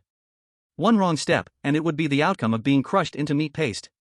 Zhou Zimo watched the countdown on the screen, his eyes showing no panic, only a fierce determination to protect his own. 45 minutes. That's enough. He grabbed the main thrust lever of the V12 fusion engine and pushed it down with a sharp motion. Since they want to steal the cake, let's make sure they can't even see the plate it's on. Zhou Zimo's tone was harsh. Bai Qianqian, take over the auxiliary driving. Cut off the external network and wipe out all our traces. Got it, firewall locked. Bai Qianqian's movements were quick and efficient. Qianqian. Here. Bai Qianqian immediately straightened up. Compress mental perception to the limit, focus on the crack 170 meters ahead. I want to know every move it makes in the next second. Understood. Bai Qianqian closed her eyes and forced her perception out. With the orders given, Zhou Zimo slammed on the gas, pushing the thrust lever all the way down. The 18-ton heavy fortress let out a loud roar. The deep blue tail flame tore through the underground square's darkness, and the massive recoil slammed the three of them back into their seats. The roar of the engine shattered the balance below ground. Almost at the same moment, a muffled thunder-like sound came from the explosion-proof wall ahead. They're here. Bai Qianqian's eyes snapped open, her nose tingling as blood began to drip from both nostrils. Zimo. It's coming out. There are hands everywhere behind the crack, she screamed with a choked voice. Zhou Zimo narrowed his eyes, the night vision probe locking onto the front. A 2-meter thick special steel wall was swelling outward, its surface crawling with cracks. Then, dozens of pale arms squeezed out like maggots. Each arm had green scales and slime, gripping the steel plate tightly, forcefully tearing outward. The mournful sound of metal breaking echoed throughout the square. The monster was driven mad by the sound of the engine. The armors alarmed. Bai Qianqian shouted, staring at the dashboard, "The wall can only hold for another 20 seconds. Once this thing surrounds us, even the 2,800 defense will be ground down. Charging headfirst is like delivering your head to them." 18 tons of vehicle, overturned by dozens of times the strength. That was a solid iron coffin. Turn left 30 degrees. Zhou Zimo stared ahead and suddenly gave the order. What? Bai Qianqian froze. This direction wasn't heading toward the crack, but straight into the nearby support pillar. Just do it. Zhou Zimo didn't bother to explain. Bai Qianqian gritted her teeth and violently turned the steering wheel. The heavy fortress dragged across the ground with a screeching friction, crashing through the scattered wreckage and stopping steadily next to a row of thick concrete support pillars. It narrowly avoided the monster's direct impact path. What are you trying to do? If we stop here, we'll get stuffed like dumplings. Bai Qianqian's finger hovered over the weapon button. Should I fire the Gatling? Bullets can't pierce that skin. Zhou Zimo furiously typed unauthorized commands into the control panel. He glanced at the rapidly descending red dot on the screen, sneering. We've come this far. We might as well prepare a little welcome gift for our new companions. Zhou Zimo looked up at the 80 heavy defense self-propelled cannons hanging overhead. Bai Qianqian, listen carefully. Use the highest authority and change the parameters of these 80 cannons above us. Zhou Zimo's voice wasn't loud, but there was a crazy energy to it. Don't fire at the monster. Target the 6 main support pillars of this square. Bai Qianqian's eyes widened, and she froze, not even breathing. Are you crazy? She shouted. We're thousands of meters underground. If those support pillars break, the entire dome will collapse. Millions of tons of stone will fall, and we won't even have ashes left. The person behind, Bai Qianqian, was already paralyzed with fear, her eyes fixed on Zhou Zimo as if she were staring at the living king of hell. Don't panic. Zhou Zimo slammed the building blueprint onto the screen. Look at the positions of these 6 pillars. First, concentrate fire to blow the back 4. The collapsed rocks will precisely cover the gate we came through in the 200-meter mine tunnel. He jabbed a finger at the red dot. Our new friends up there like to race, right? Let's see how they can speed with millions of tons of rock falling on their faces. Even if they don't die, they won't dig out for at least 10 days to half a month. Bai Qianqian looked at the blueprint, her heart racing. This plan could actually work. This was a physical way to weld the car doors shut. What about the 2 pillars in front? Bai Qianqian pointed at the blast-proof wall. The monster is about to come out. Just as she finished speaking, a loud boom came from outside. A 2-meter-thick alloy wall was completely destroyed, a steel plate flying several dozen meters before crashing to the ground. A wave of scorching, rancid rotten flesh smell hit them. It's out. Bai Qianqian screamed. It wasn't a single monster, but a mountain of dark red flesh made up of arms, eyeballs, and tentacles. It surged forward like a boiling mudslide, roaring as it barreled toward the RV. Don't blow the 2 front pillars. In the face of death, Zhou Zimo sat calmly in his seat, holding the highest authority chip. Bai Qianqian, change the authority. 15 seconds to countdown, open fire. Lower the chassis suspension to the minimum, lock the traction. Zhou Zimo stared at the approaching mountain of flesh, his eyes filled with the madness of a gambler. This thing climbed up from underground. Behind the blast-proof wall isn't flat ground, but a vertical shaft leading straight to B5 level. When the rock layer collapses, it will create terrifying air currents and negative pressure. Zhou Zimo enunciated each word clearly. The king of hell lets him die at midnight, but I'm burying both him and hell today. I'm going to use the explosive shockwave to blow these scum, car and all, down the vertical shaft. Using disaster to fight disaster. Burying the pursuers alive, using the shockwave to run from the poison. Bai Qianqian stopped talking, biting her tongue to force herself to stay alert. Her hands moved like shadows over the keyboard, writing red commands forcefully. Self-propelled cannons fully charged. The flesh monster was less than 50 meters away from the war vehicle, its acid splashing onto the bulletproof glass, sizzling and smoking. Hold on tight. Zhou Zimo slapped the red brake button. 80 12-ton self-propelled cannons fired simultaneously. The deep blue plasma beams instantly vaporized the 4 thick support pillars at the rear. There was no smoke, only the blinding white light of molten concrete. Then, the dome lost its support, and thousands of tons of rock layers cracked with a thunderous sound. Boulders rained down like meteor showers, completely burying the path behind them. The violent gusts turned into a level 12 hurricane, sweeping forward with dust. The flesh mountain that was about to swallow the RV took this overwhelming shockwave head-on. Its huge body directly rolled back into the vertical shaft behind the blast-proof wall. Now! Zhou Zimo released the chassis lock and slammed the accelerator. The 18-ton steel beast, pushed by the wild wind, crushed the monster's remaining limbs like a cannonball and plunged into the abyssal shaft. The feeling of weightlessness wrapped around them instantly. Above their heads, the entire underground plaza collapsed, burying all secrets completely. In the darkness of the fall, Zhou Zimo glanced at the scorching black iron plate. That red dot was pressed under tens of millions of tons of stone on the upper layer, unable to move at all. This plan, perfectly balanced. Eat and bury included. As the RV plummeted, a strange red light flashed outside the window. Bai Qianqian, dizzy from weightlessness, suddenly opened her eyes. She pointed outside, her voice changed tone. Zimo on the walls of this shaft. They're all faces. Weightlessness. Complete free fall. The 18-ton heavy fortress smashed straight down the shaft. The wind pressure was so strong even the engine roar was torn apart. The vehicle's gravity sensors went crazy, red numbers jumping wildly. Zhou Zimo was strapped tight in the driver's seat, his insides pushed upward, stomach acid rushing to his throat. But he forced it back down, eyes fixed on the dashboard. Height dropping wildly. -1002. -1005. -1008. Bai Qianqian. Zhou Zimo shouted, "Can the chassis reverse thrust still work? Last time 2 hydraulic cylinders exploded, only 1.5 repaired." Bai Qianqian gripped the steering wheel. Full power reverse thrust can cancel at most 40% of the impact. The remaining 60% can crush our spines directly. Enough. Enough my ass. Bai Qianqian panicked, "You're playing with your life." "I said enough, it's enough." Zhou Zimo snatched the control panel. "How much liquid memory metal is left?" 430 units. Draw 200 units, pour all into the chassis sandwich. Build a 30-centimeter thick metal buffer pad. Zhou Zimo's tone was ruthless. Bai Qianqian understood immediately. Hydraulic deceleration absorbs 40%, metal pad deforms to absorb another 40%. The rest of the impact relies on the tank's tough shell to withstand. This plan, risking lives to the limit. In theory, they wouldn't die. Do it. Bai Qianqian immediately entered the system and adjusted the metal. From the back seat came Bai Qianqian's suppressed crying. She curled on the seat, face as white as paper, yet eyes glued outside the window. "Close your eyes. Don't look outside." Zhou Zimo didn't turn his head. I can't control it," Bai Qianqian's teeth chattered. "The walls are all faces, they're laughing." Zhou Zimo turned his head sharply. The car lights swept the shaft walls wildly. The light beam passed, and he saw clearly. Those weren't murals, but real human faces grown into the stone. Men, women, old, young, their features twisted and embedded in dark red stone, like plastic models melted in high heat. Eye sockets were empty, black holes. But all mouths were wide open, smiling exactly the same. Dense, covering the entire wall. Zhou Zimo's scalp tingled, he forced down the fear. Glanced at the panel. Say N value, 9289, drop 3 points in 3 seconds. "Close your eyes," he shouted to Bai Qianqian, "your mental strength is highest, keep looking and you'll go crazy." Bai Qianqian covered her eyes tightly, tears streaming.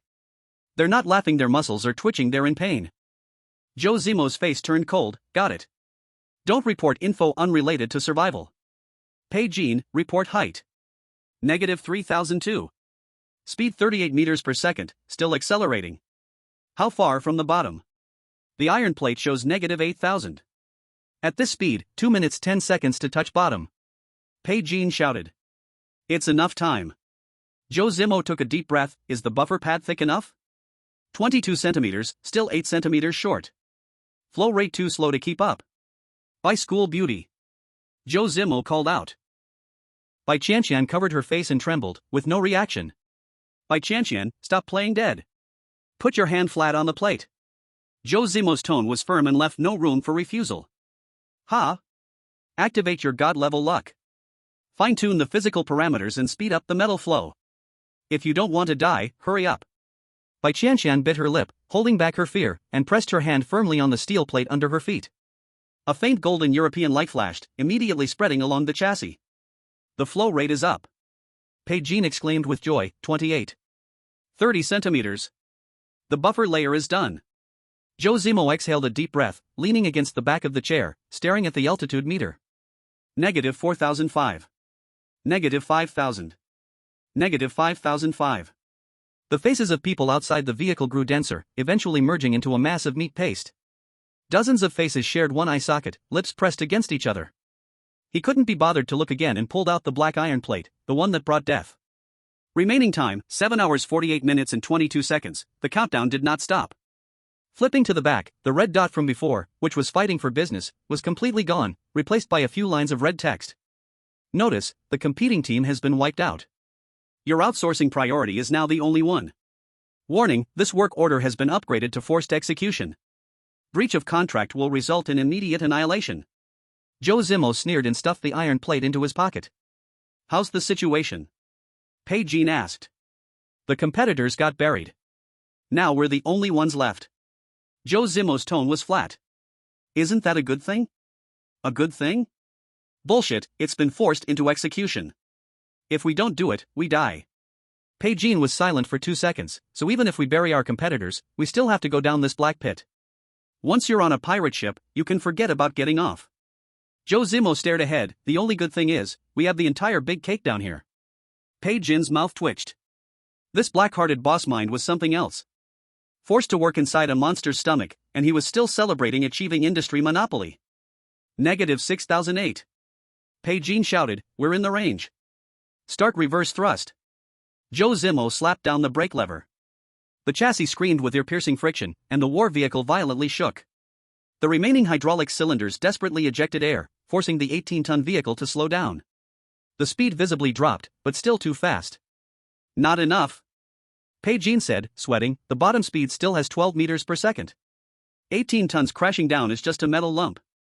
The metal pad can take most of the impact. Zhou Zimo gripped the steering wheel tightly, the rest, I'll take it with my talent. I didn't die last time, and I won't this time. Last time you spat up half a liter of blood. This time, we'll earn more. If I throw up a liter, it'll still be worth it.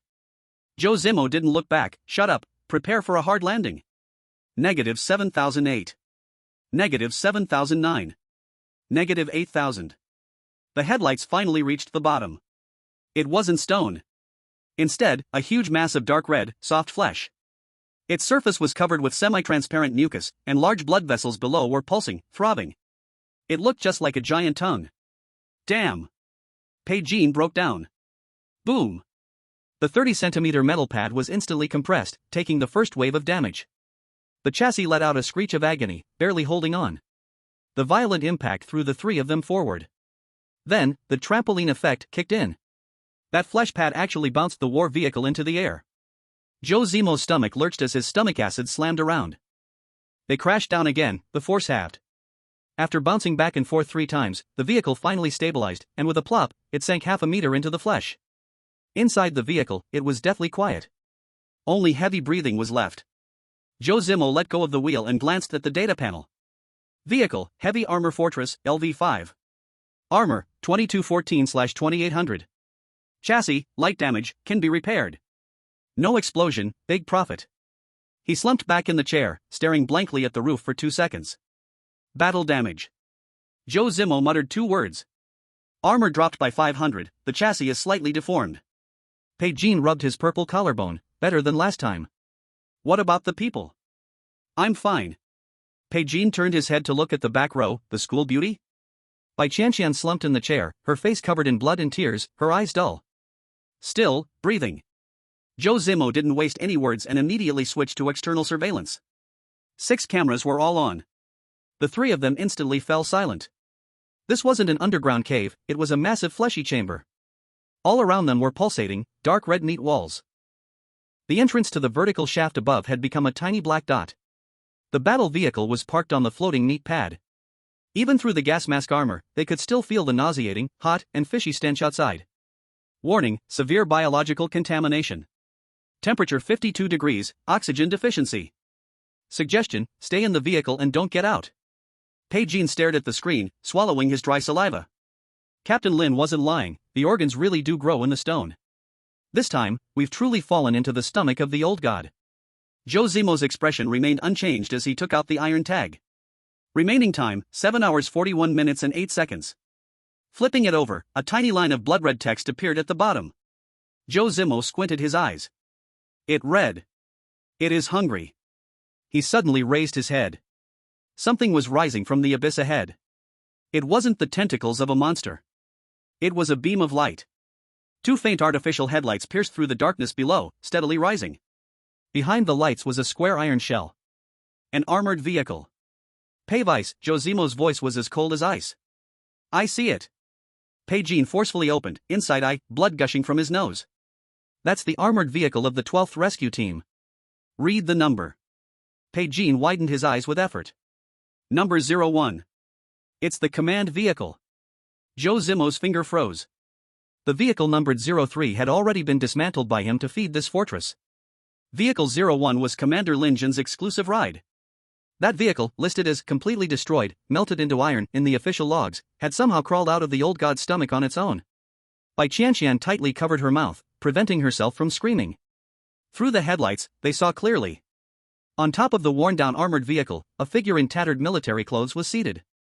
There was no head. But his two withered hands were firmly gripping the steering wheel. Chapter 88, The Headless Colonel emerges, unveiling a shocking scam. The inside of the vehicle was deathly silent. Only the low hum of the engine waiting to start could be heard, along with Bai Qianqian's hurried breathing, which she couldn't suppress.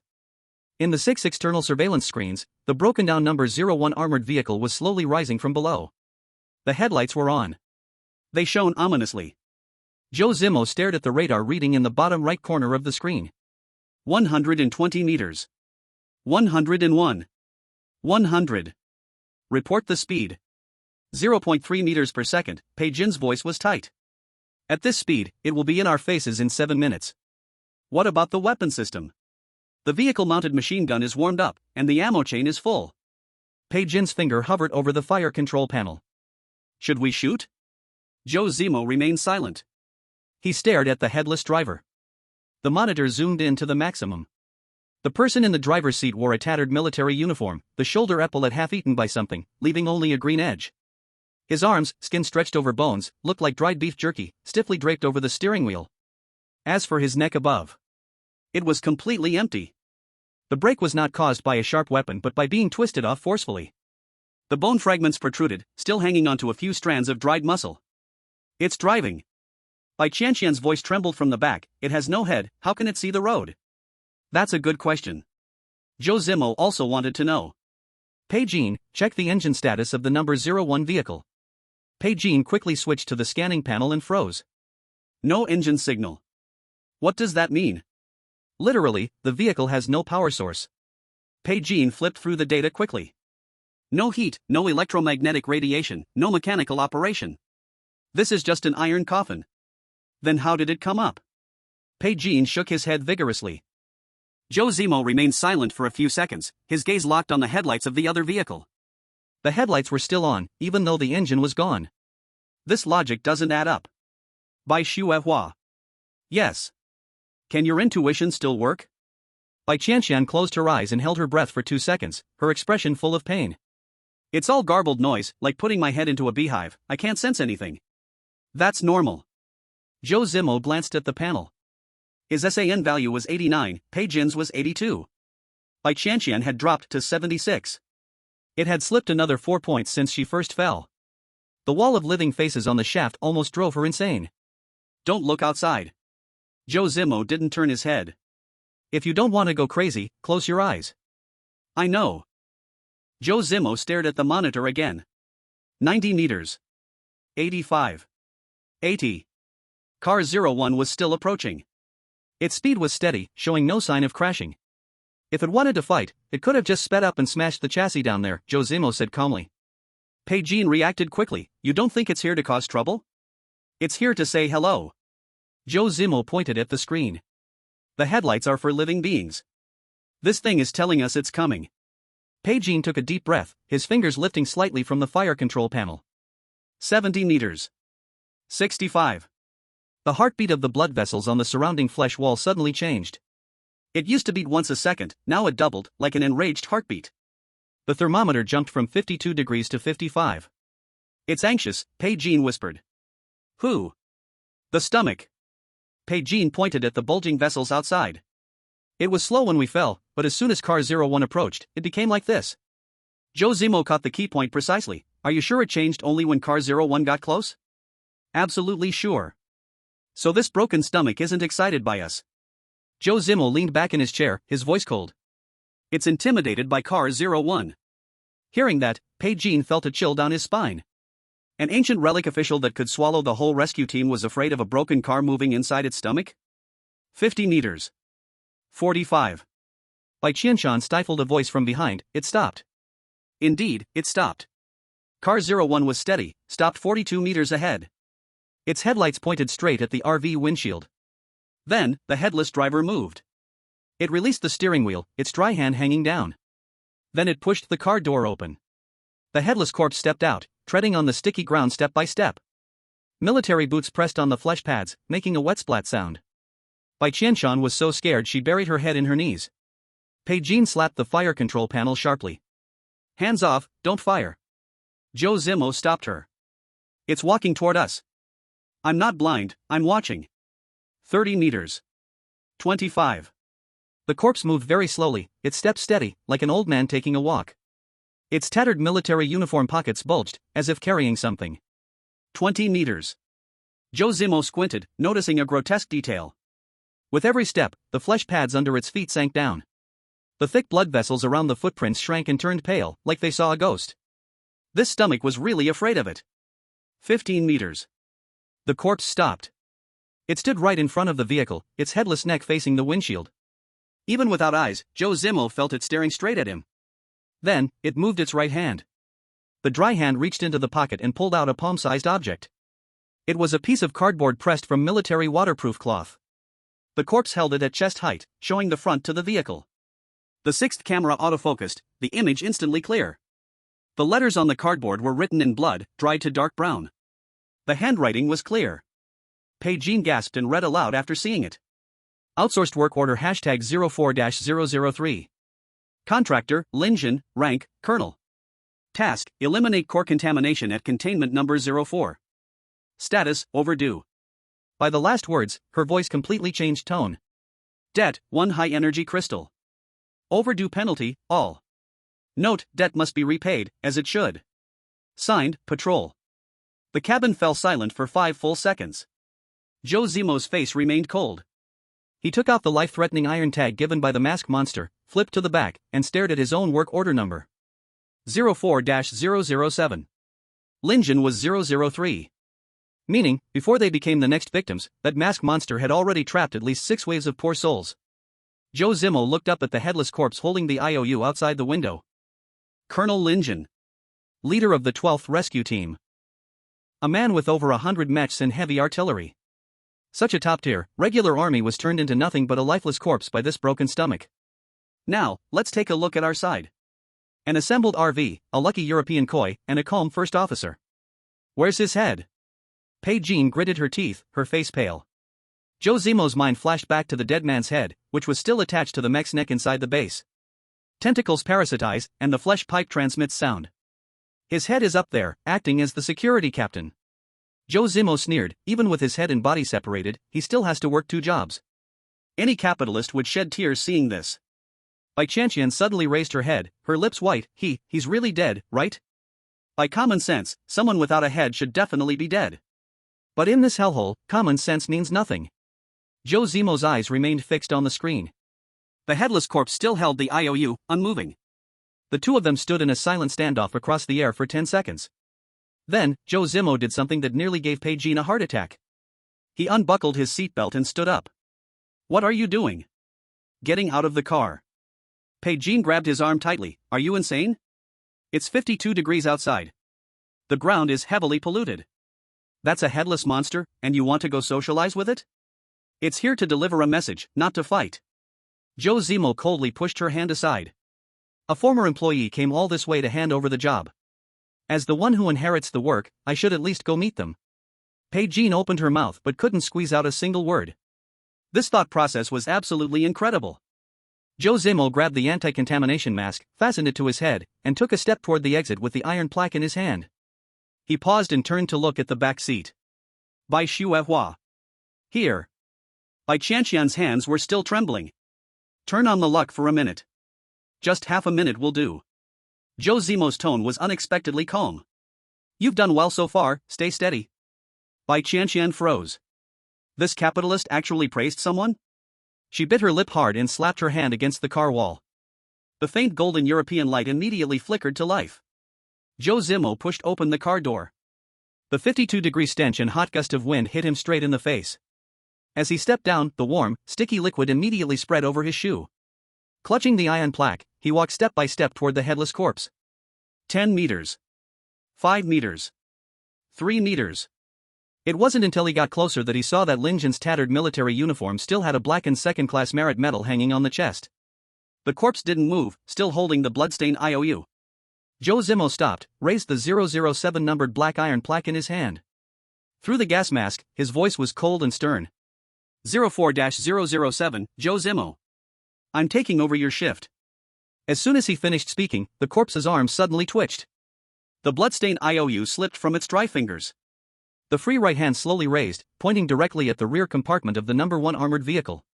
The vehicle door was slightly ajar, and a faint dark blue light leaked from the gap. Zhou Zimo bent down to pick up the bloodstained IOU, casually flipping it over to the back. On the back, there was a line of words. The writing was fresh, clearly written not long ago. As soon as Zhou Zimo read the line of words, his eyelids twitched. 8 big characters. The core is in the stomach wall. Don't trust the patrols. Chapter 89, Breaking the Patrol's Conspiracy. The 12 heads in the cryogenic chamber began to move. Zhou Zimo crouched down, flipping the IOU over and over to check. The front side was the IOU, the back had the 8 characters.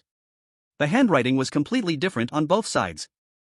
The front side, outsourcing order #04-003, had rigid strokes, horizontal and vertical, looking like it was machine carved. The back side, the core is in the stomach wall, don't trust the patrols, had crooked strokes. The last character way had a long tail, clearly indicating the writer's hand was already failing halfway through.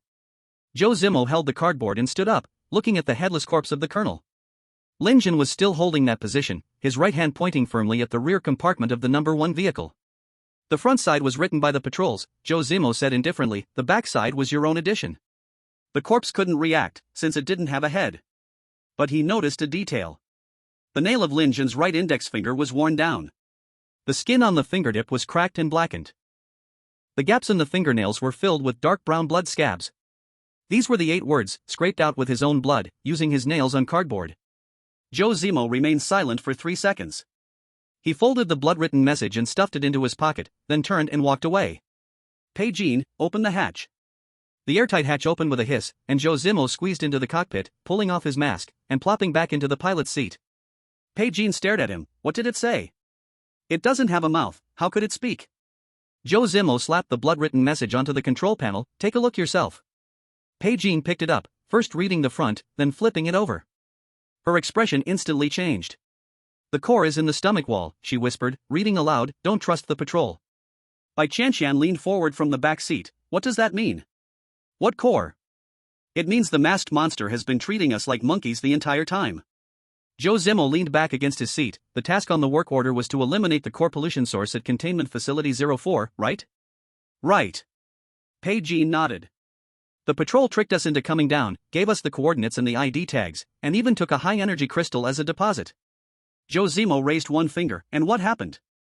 Lin Jin, this 003 guy, brought over 100 mechs down to do the work, only to be turned into dried meat.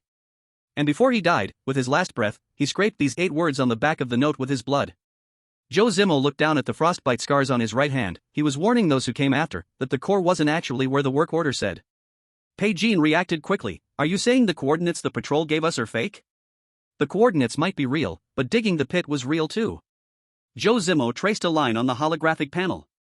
The patrol told us to go 8,000 meters underground. Lin Jin went there too, and in the end, the whole army was wiped out. He discovered, just before he died, that the real core isn't at the deepest point, but on the stomach wall. Bai Qianqian pointed outside the window. The stomach wall, is that the meat wall with the blood vessels? Yes. Then why did the patrol trick us into going there to die? This question struck deep. The second? The second is even worse.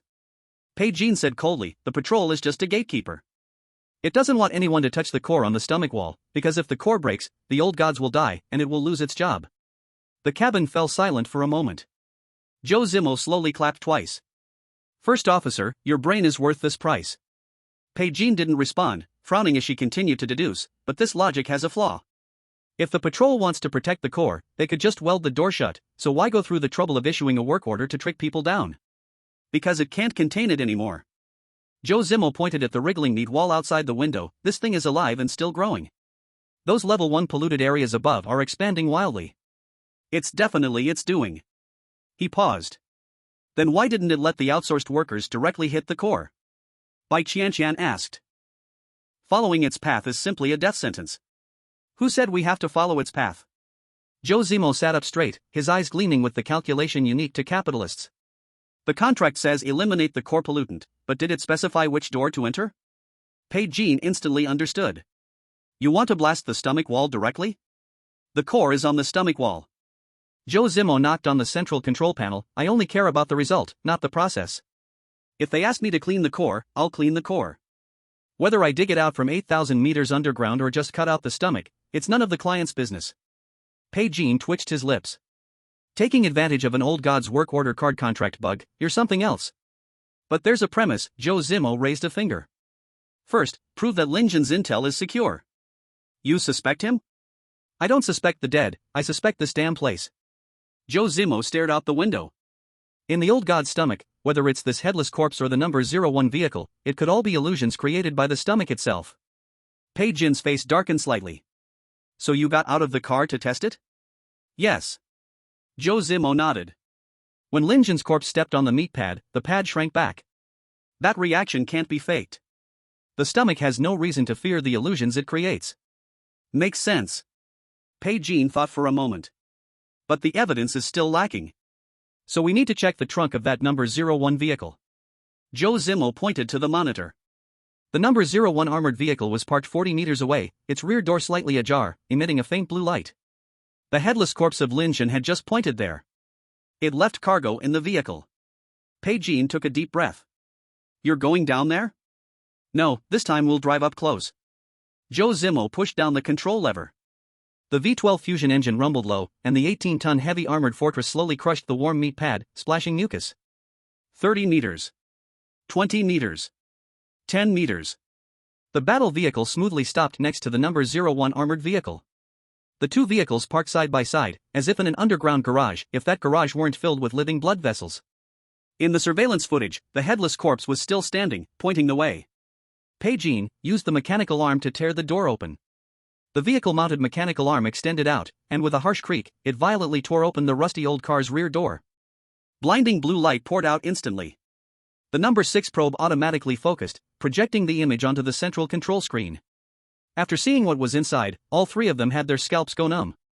Bai Qianqian suddenly stood up, the chair scraping loudly across the floor. The pale Bai Qianqian in the back seat covered her mouth tightly, her eyes wide open. Zhou Zimo remained seated in the driver's seat, but his pupils suddenly constricted to pinpricks. In the rear compartment of the number 01 armored vehicle, 12 transparent cryogenic chambers were neatly arranged. In each chamber, a blood-soaked human head was floating. 12 heads, 12 pairs of eyes, wide open in death, all staring at the surveillance camera through the eerie blue liquid. On the nameplate at the bottom of the cryogenic chamber on the far right, the inscription was clear. 12th Search and Rescue Team, Deep Operations Group, full casualty record. Next to the nameplate, the shoulder insignia data was flashing wildly. Rank, Colonel. Name, Lin Jin. And the head of Lin Jin, floating in the cryogenic liquid, slowly opened its mouth, its lips moving in sync with the camera. Chapter 90, The Dead Colonel Speaks. Is it a cry for help or a trap?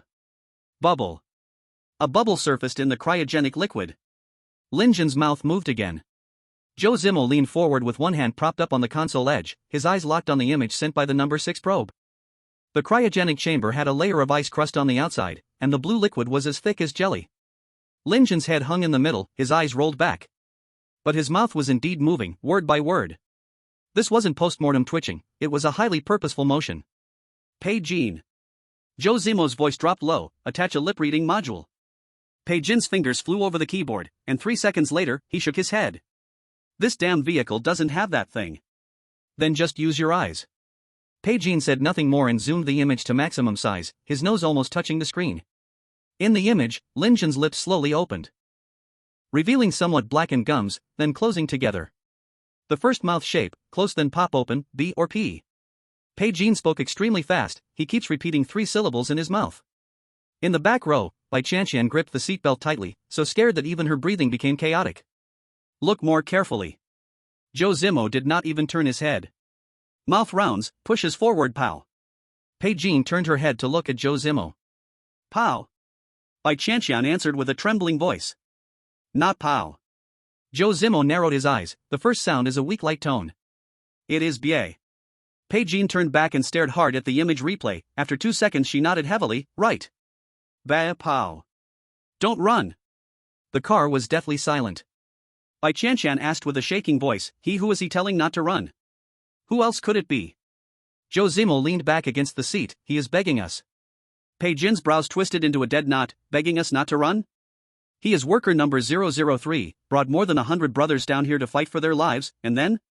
Zhou Zimo tapped the screen with his finger at those neatly arranged 12 jars. The body was turned into fertilizer, and the head still has to be frozen here as a hard drive to be slowly read. Read the brain? Of course. Base passwords, weapon drawings, mine tunnel maps, all in their brains. Would the stomach be willing to throw it all away? Just as the words fell, as if responding to his guess, the flesh wall outside the window suddenly twitched hard. The car temperature meter shot up wildly, directly jumping from 47 degrees to 49 degrees. This time Bai Qianqian saw clearly.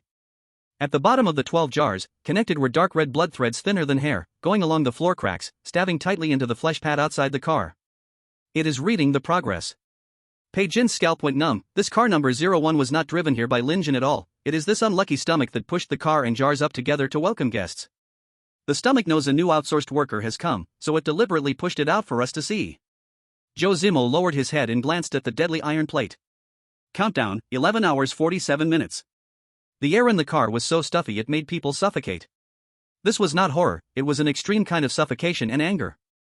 A dignified search and rescue team colonel not only died without a whole body, but even the last bit of remaining consciousness had to be dragged out to act as a guiding NPC.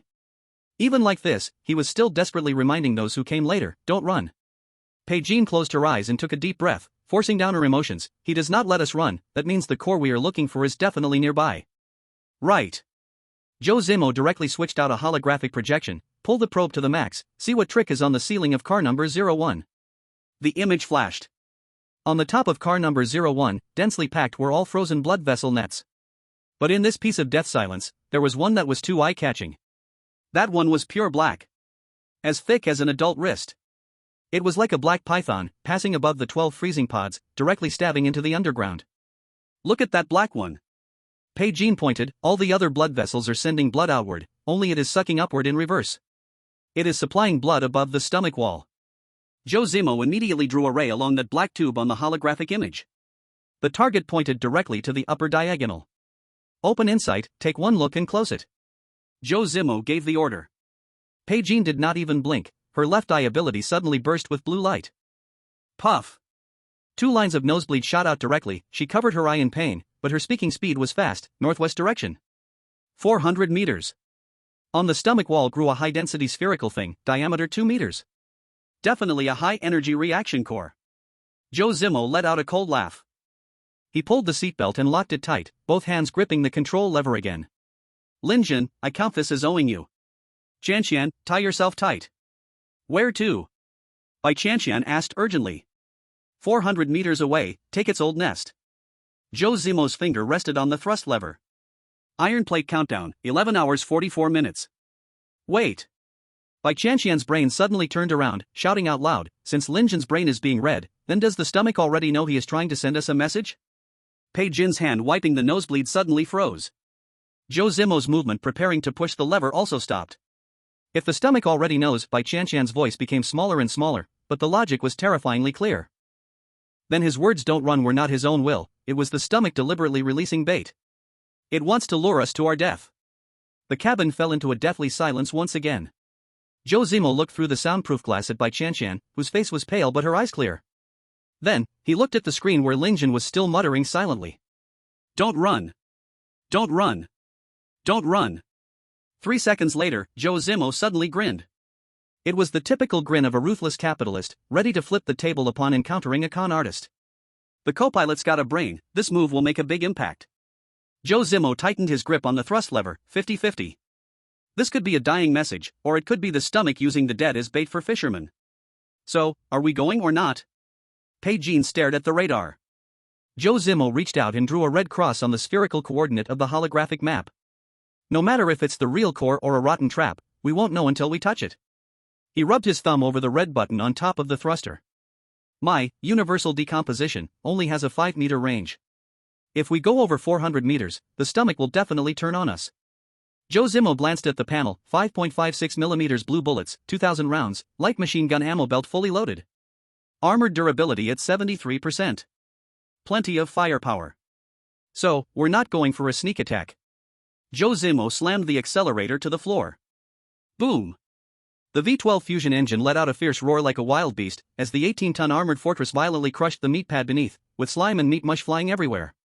We're going for a demolition job. The war vehicle shot forward like a cannonball. Just 20 meters out, the meat wall beneath them spasmed like a cat having its tail stepped on. The temperature outside the vehicle spiked instantly. 49. 53. 58 degrees. Bai Qianqian stared at the radar screen, her pupils shrinking, and suddenly roared in warning, "Joe, watch out." 200 meters ahead, the meat pad exploded, something's coming out. The sound of the meat pad exploding was not an explosion at all. It sounded more like stepping into a pool of rotting, aged mud, damp and smelly, with the nauseating stench creeping up through the air conditioning vents, drilling straight into their skulls. Zhou Zimo's hands were as steady as if welded to the thrust lever, without a hint of hesitation. The 18-ton steel monster forcefully plowed through the rotten meat at 70 miles per hour, leaving 2 blood-filled grooves behind. The vehicle shook violently, the red lights on the dashboard flashing frantically, making one's heart race. 80 meters ahead, the previously smooth meat ground suddenly bubbled like a boiling hot pot base, with 3 large pus-filled lumps popping up, each over 2 meters wide. The skin on top was so thin it was almost transparent, and the things inside were frantically scratching at the membrane separating them. Slow down. We're going to crash. Bai Qianqian gripped the console so hard her nails almost dug into the metal plate. Slowing down means waiting for death. Hold on tight. Zhou Zimo slammed the thrust lever all the way forward, and the engine roared angrily. Poof! The first pus-filled lump exploded, and a 3-meter-long white bone spur shot out like a harpoon. The angle was so bad, it was heading straight for the cockpit's glass. Bang! The liquid memory metal hardened instantly upon impact. The bone spur pierced 40 centimeters into the glass, vibrating violently. The front of the vehicle jerked to one side, and Zhou Zimo gritted his teeth, holding the steering wheel tightly, his eyes quickly scanning the panel. Armored durability, 71%. One hit took off 2 points? Is this made of manganese steel? Zhou Zimo's voice was colder than ice. Bai Qianqian struggled to suppress the backlash from her powers. A blue light flashed across her left eye, and 2 streams of nosebleed shot out. She wiped them away and said, "It's a high-density calcified structure, it's hollow inside, full of corrosive liquid. It's injecting acid into the vehicle." Zhou Zimo looked down and saw that the base of the bone spur on the glass was leaking green liquid. The liquid metal was sizzling and popping, unable to heal fast enough. "Mechanical arm, get it out." The steel claws on top of the vehicle clicked and shot out, grabbing the bone spur with precision and yanking it out. Green acidic liquid splattered all over the armor, creating deep pits. Armor durability, 69%. Another one gone. Zimo. 120 meters ahead. The second wave is coming. Bai Qianqian's voice trembled over the comms, but the counting was precise, 3 on the left, 2 on the right, the one in the middle is the worst, huge beyond belief. 20 points of mental strength, this humanoid radar is steadier than any radar. Bai Qianqian, check the size. Almost 4 meters in diameter, that's not a pus sack, that's an egg sack. Bai Qianqian stared at the pulsating giant ahead, scalp tingling. The monster inside was letting out a dull roar through the sack wall. Go around? The pads are too slippery, a whip of the tail would flip the vehicle. Slow down for a positional fight? The countdown on the iron plate was urging death every second. Zhou Zimo's mind raced, finding the only solution. Crash through it. Bai Qianqian froze. Are you serious? If we break it. What's inside and not out yet is protein, what comes out is the monster. Which do you want to hit? Zhou Zimo pushed the power straight into the 90% red zone. Bai Qianqian shut his mouth and tightened his seatbelt in silence. Qianshan. Turn on luck, full power. On. Bai Qianshan's voice came from the life cabin, teeth clenched. A faint golden light enveloped the battle vehicle. Enough. Zhou Zimo pressed the pedal, turning 18 tons of steel into a projectile, smashing straight into the 4-meter egg sack. No exploding mess as imagined. The sack skin was tough like bulletproof rubber. At the moment of impact the entire front of the vehicle was wrapped into the dented sack, vision instantly went black.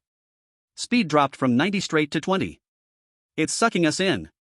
This isn't a collision, it's swallowing us alive. Bai Qianqian's voice sharpened as he watched the almost stopped speedometer. Through the mechanical heart, Zhou Zimo could even feel the outer armor being enveloped by some warm, sticky membrane. Armor durability, 65%, 63%, 60%. The numbers jumped, heartbreaking. Engine temperature? Zhou Zimo asked coldly. Core 1200. Change the exhaust valve's direction, spray towards the front, full power. Bai Qianqian's eyes lit instantly, fingers moving like after images across the control screen. The V12 fusion engine's exhaust pipe turned sharply, 600-degree hot gas shot out like a fire dragon along the armor seams. This trick worked perfectly. The sack was tough, but it was flesh. Hit by such high heat, it shrank inward like a grasshopper burned by a cigarette. The smell of scorched flesh came through the filter, vision finally lit up again. The battle vehicle dragged a trail of charred meat, forcing its way out. How much armor left? 57%. Bai Qianqian's face went pale, not even halfway there, and armor is already bleeding. Zhou Zimo stayed silent. He was doing the math. At this burn rate, by the time they reached the end, the armor would likely drop below 30%, a pace that would break defense in minutes. Qianqian, look ahead 200 meters, where are there fewer living things? Silence on the channel for 3 seconds. Bai Qianqian panted, 30 degrees to the right. Stick close to that stomach wall, the pads there are cold, the blood vessels don't pulse. Why? I don't know, but that place feels completely dead. Completely dead? Zhou Zimo immediately realized. Lin Jin and his unlucky crew had thrown thermal pressure bombs here before, 3,000-degree heat, probably burned this area into a scar that would never heal. Go through the scar. Zhou Zimo slammed the wheel, tires crushed over a patch of gray, dry dead flesh. No pus sacks, no bone spikes. Speed stabilized at 70, durability finally stopped dropping. Lin Jin's crew didn't die in vain, they paved the highway for us with their lives. Zhou Zimo stared ahead. The last 100 meters.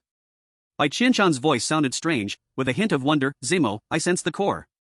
Any hostility? None at all. Not a bit. Bai Qianqian murmured softly, it's crying. The battle vehicle began to slow down. At the end of the dead flesh ahead, the stomach wall curved into a huge cavity. A pale blue sphere, 2 meters in diameter, was half embedded inside, bound tightly by countless thick black blood vessels like iron chains.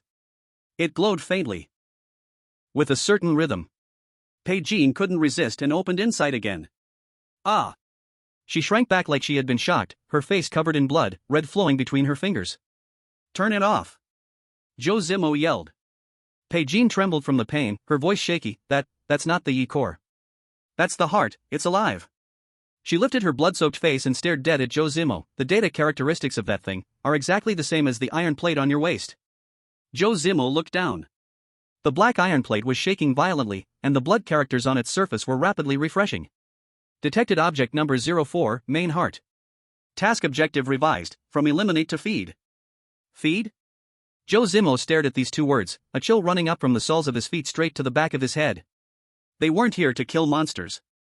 They were here to deliver food. Lin Jin didn't lie to us, the core is here. Zhou Zimo's voice was hoarse, but he left out one thing, this heart is not the monster's.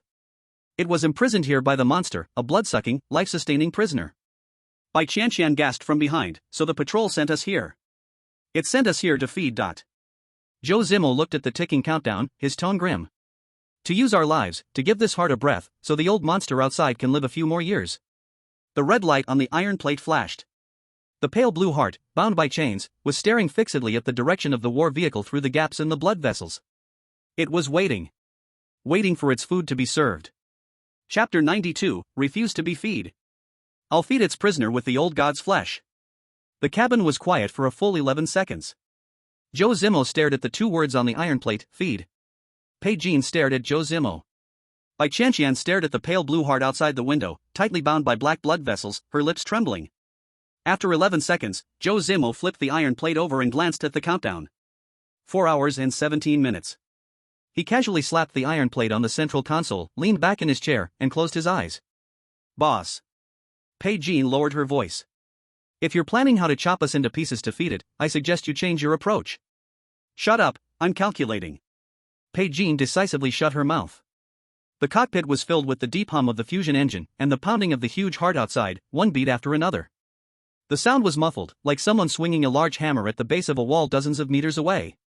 Bai Qianqian's voice came through the communication channel, filled with an indescribable oddity. It wasn't fear, more like confusion. Zimo, it's really crying. I heard it. Not sound. Bai Qianqian paused. It's a feeling. The magnetic field here had originally shielded my mental perception, but as I got closer to it, I received emotional fluctuations. Very weak, like an old radio without a signal. What emotion? Pain and exhaustion. Bai Qianqian's voice grew softer. That kind of feeling, after enduring for a long time, completely giving up on struggling. Zhou Zimo suddenly opened his eyes. He didn't look at Bai Qianqian or the heart, his gaze fixed firmly on the blood letter Linjin had left behind. The core is in the stomach wall. Don't trust the patrol. Just these 8 words. Linjin had traded the lives of the entire squad for this secret information, every word dripping with blood. The core was indeed in the stomach wall, and the patrol was truly hiding malicious intent. But before Linjin died, he missed one point. This heart was not an organ grown by the old god. It was a prisoner eaten by the old god. Bai Qianqian. Here. What did you see when you opened insight earlier? Bai Qianqian wiped the blood from her chin, her face pale. Its data characteristics are exactly the same as the death-bringing iron plate on your waist. The iron plate was given by the patrol, and the patrol is the guard dog of the containment facility. So the energy signature of this heart is the same as the containment facility. Right. Bai Qianqian nodded, but her brows were tightly furrowed. But the problem is, the entrance to the containment facility is on the surface, and this heart is in the old god's stomach, 8,000 meters underground. How could a prisoner in a prison end up in another monster's stomach? Zhou Zimo didn't respond. He was calculating another deadly logic. The work order sent by the patrol guards clearly stated feeding.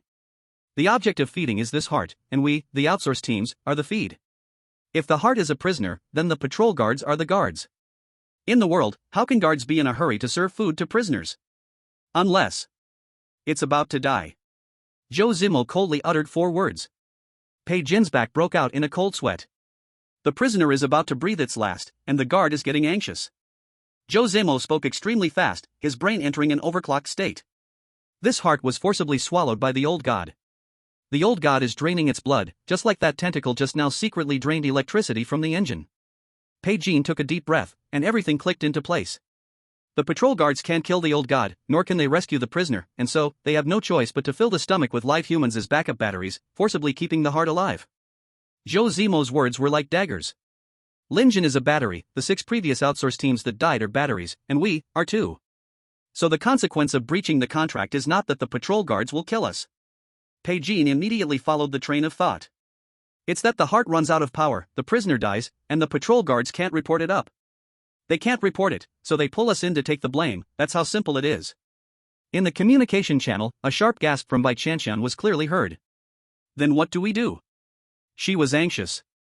Are we really going to feed ourselves to it as feed? What do you think? If you dare agree to this, I'll open the life cabin and jump out of the car right now. Jump out? The outside is full of strong acidic gastric juice, where are you going to swim? I'll accept turning into water, let anyone who wants to be the damn battery take their turn. Bai Qianqian was unusually tough for once. Zhou Zimo's lips twitched, but he didn't laugh. Bai Qianqian, read the task description on the iron plate to me, not a single punctuation mark should be missed. Bai Qianqian picked up the iron plate, squinting at the blood-red words that were flashing crazily on it. Outsourced work order 04-007. Task objective, feed subject 04's heart. Task requirement, provide no less than 500 units of high-purity biological energy to the target. If not completed within the deadline, execute the termination protocol. 500 units of high-purity biological energy. Zhou Zimo chewed these words over in his mouth. The life signs of 3 big living people would just about add up to this number. Bai Qianqian's voice was dry. This beast sure knows how to calculate. The calculations are precise, but this contract is full of loopholes. Bai Qianqian suddenly looked up. Zhou Zimo pointed his finger at the iron plate. It says provide, it doesn't say sacrifice. What it asks for is biological energy, not living human flesh. The cockpit was silent for 2 seconds. Then, Bai Qianqian's eyes slowly began to light up, as if he were looking at an absolute madman. Boss, you mean? Who set the rule that the 500 units of energy must come from humans? Zhou Zimo raised his hand and pointed at the window. We've been speeding all the way here, how many meat bundles have we crushed? How many egg sacks have we smashed? Those things are all living flesh grown on the old god's stomach wall. Which one of them isn't high-quality biological energy? Bai Qianqian's whole body bounced up. You want to use a skill to decompose the stomach wall and extract biological energy on the spot? Use the old god's own flesh to feed the prisoner in its stomach? Using the client's budget to meet the client's KPI. Isn't this the basic operation of our line of work? Bai Qianqian opened his mouth, his brain completely shut down, not able to force out a single word. Unbelievable, can it really be played like this? Bai Qianqian's voice drifted through the channel. Wait, can this really work? Won't the patrol guards check the account and find out?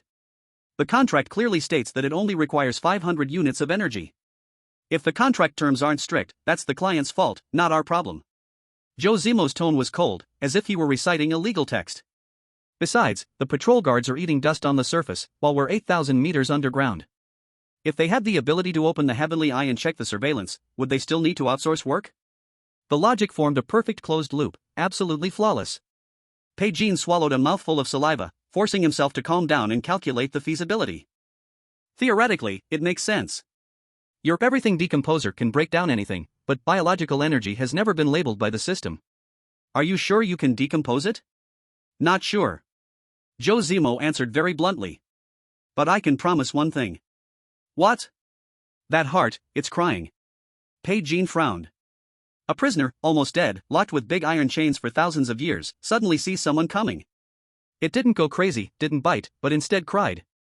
Zhou Zimo tapped his knuckles on the control panel, thump, thump, perfectly in sync with the heartbeat outside. This shows it not only has a brain, but emotions, and can even tell who comes to kill it and who comes to bring food. So, the perspective opens, this deal can be negotiated. Bai Qianqian was completely stunned. Bai Qianqian's voice weakened. Zimo, you are going to negotiate with that monster? Wrong, I'm going to do business with it. Zhou Zimo corrected her without hesitation. I give it food, it must pay me labor fees. Clear price, fair to all. It's just a big kidney hanging on a meat wall. How can it pay you? Don't forget, its energy signature comes from the same source as the containment.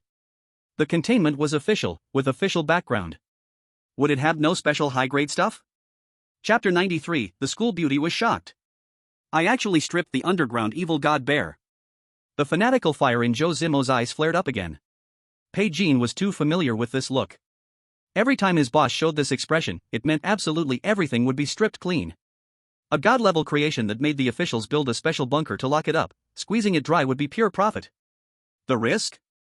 Bai Qianqian stared at him, asking the most deadly question. What if it doesn't reason and just swallows you whole? If it still had the strength to swallow people, would the guards have issued this unlucky feeding order? Another deadly argument. Bai Qianqian closed his eyes. When he opened them, all his worries were gone. I'm going down with you. Save it. You watch the driver's seat, engine must not stop, heavy cannon stays preheated. Zhou Zimo unbuckled his seatbelt, shook his slightly sore left arm. School beauty Bai. Here. Your mental radar can always sense its emotions, right?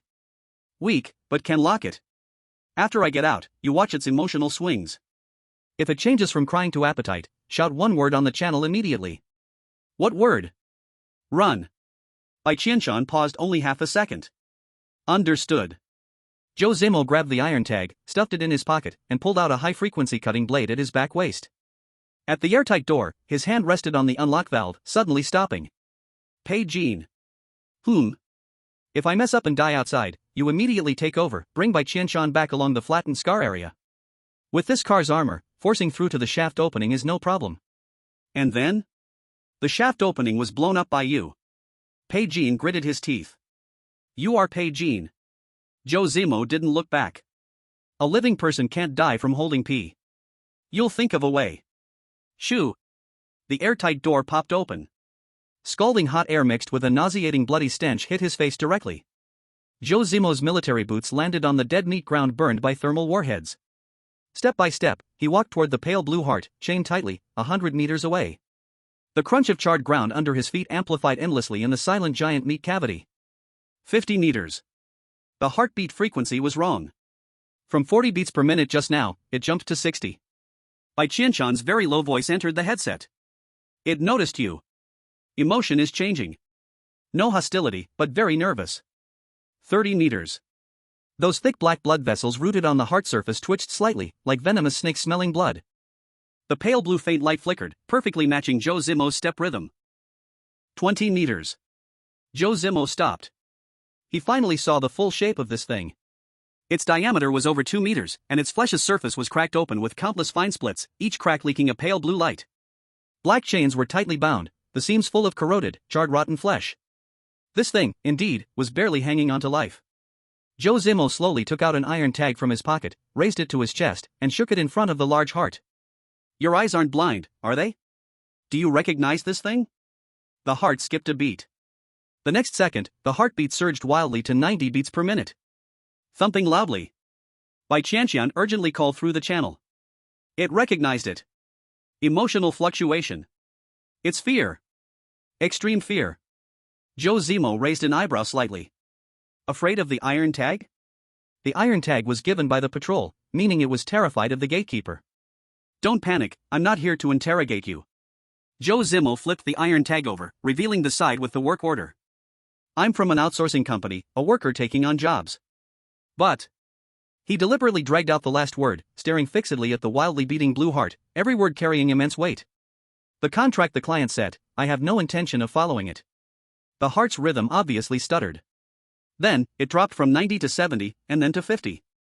Bai Qianqian followed up with the report. It understands. The fear is disappearing. Now, the emotion is curiosity? Zhou Zimo took another step forward, pressing forward another meter. 19 meters. The contract says I should feed you with my life. This deal is a loss, I won't do it. But since I'm here today, I can fill your belly with something else. He pointed to the dead flesh that had been charred to coal under his feet, then pointed backward at the bizarre egg sack that had been smashed into pieces by the war machine. Feed you with the flesh and blood of the monster that's locked up here. Will you eat this? Buzz. The blue light bursting from the heart instantly intensified by half. The black chains that were embedded in it creaked and vibrated madly as they were blasted by the internal force. Bai Qianqian's voice completely changed, with a chilling tone that Zhou Zimo had never heard before. Zimo. It's emotions. I've never felt anything like this in 2 lifetimes. Speak plainly. Hunger. Extreme hunger. Bai Qianqian spoke rapidly like a machine gun. This isn't the feeling of being hungry for a day or two, this is being starved for hundreds of thousands of years, starving to the point where stomach acid melts the intestines, and suddenly someone brings a feast for a hungry beast. Done. Zhou Zimo's lips finally curled into a cold, sharp smile. Hunger is just right. If it wasn't hungry, it would be furious. How would the capitalists dare to ask for such a high price? He decisively took another step, pressing in at 18 meters. Then he kneeled down on one knee, slamming his right hand onto the charred rotten meat still giving off residual heat at his feet. He activated his talent, decomposition of all things. The glaring blue decomposition aura blasted out. A chunk of charcoal the size of a basin quickly disintegrated into the most basic particles, and Zhou Zimo's retina flashed with a new label he had never seen before. Low Purity Biological Energy X3. Zhou Zimo stared at the screen in front of him, breathing slightly paused. It really can be refined. Successfully bugged the system. He stood up calmly, holding the 3 faintly red biological energy particles in his palm. With a gentle flick of his wrist, he tossed them toward the giant heart. The 3 red dots floated lightly across the air. From the gaps in the chains, a thin blue tendril shot out like a hungry wolf pouncing, and it curled the red dots back. Gulp! The heart's blue light suddenly flashed brightly, and even the thumping sound of its heartbeat grew deeper. 3 units of energy, for such a mythical creature, weren't even enough to fill the gaps between its teeth. But, it truly tasted the sweetness. Bai Qianqian's voice in the headset sounded faint like a whisper. Its emotion changed again. It's no longer crying or afraid. What is it now? Expectation. Wild expectation. Zhou Zimo straightened up and glanced back at the heavy armored fortress, 100 meters away, poised like an iron beast ready to strike. Then he turned around, showing a perfect schemer's smile to this supreme creation imprisoned in the dark, sunless depths. The free tasting part ends here. Next, we should talk about payment. The huge heart suddenly stopped. It stopped for 3 full seconds. Then, among those thick black chains, streams of blue ghostly light slowly rose and gathered, finally forming a line of large characters visible to the naked eye in midair. Zhou Zimo squinted slightly. The line read, "What do you want?" Chapter 94 Crazy Siphoning Old God Benefits, triggering Forbidden Blood word warning. What do you want? The blue glowing words hung in the air, quietly flickering. Zhou Zimo did not speak immediately. He squatted down, placed his right hand on a piece of charred dead flesh, and activated his skill. Blue light flashed. Low Purity Biological Energy X2. He held 2 red lights, tossing them up and down between his fingertips steadily. Through the headphones, Bai Qianqian's voice was very low. Its emotions are fluctuating, very anxious. Anxious about what? Hungry, anxious. It is staring at the energy in your hand. Zhou Zimo clenched the red lights in his other hand. He stood up, looked straight at the 2-meter-tall pale blue heart, and directly quoted a price. 500 units of biological energy is your life-saving food. I can get it, but I don't work for free. The heart's beating frequency instantly accelerated. 3 conditions. Zhou Zimo held up 3 fingers. First, the chains on you are containment technology of the same origin, surely with matching energy crystals. I want 10 pieces. The blue light disappeared, new words appeared. 3 pieces. Zhou Zimo remained expressionless. He looked down and threw the 2 red lights directly on the ground. Turning, he walked away. The heart rate of the heart immediately soared. Bai Qianqian panicked. It's flustered. Its emotions are very unstable. I know. Zhou Zimo continued walking forward. The heartbeat grew faster and faster. The blue light words frantically flickered and reformed. 7 pieces. Zhou Zimo stopped, not turning his head. 10 pieces. One lesson: I get in the car and leave, die if you want. The flesh cavity was dead silent for 3 seconds. Even the black chains did not tremble. Bai Qianqian held her breath, it is hesitating, calculating how much assets are left. Zhou Zimo looked back at the heart full of cracks, his tone full of official coldness. Stop calculating. You've been locked for thousands of years, you don't understand the outside market. 10 crystals are your life-saving money, but my delivery fee. If you don't pay the delivery fee, wait for the next outsourcing wave. He sneered. But when the next wave comes, whether you see it alive, I can't promise. The blue light words shattered and reformed several times. Finally, they froze into 2 characters. Deal. Zhou Zimo was expressionless. But Bai Qianqian in the cockpit saw clearly, the black-hearted boss's shoulders relaxed a little. Those tens of seconds of extreme tugging, this madman was also walking a tightrope. Second. Zhou Zimo did not give it a chance to breathe.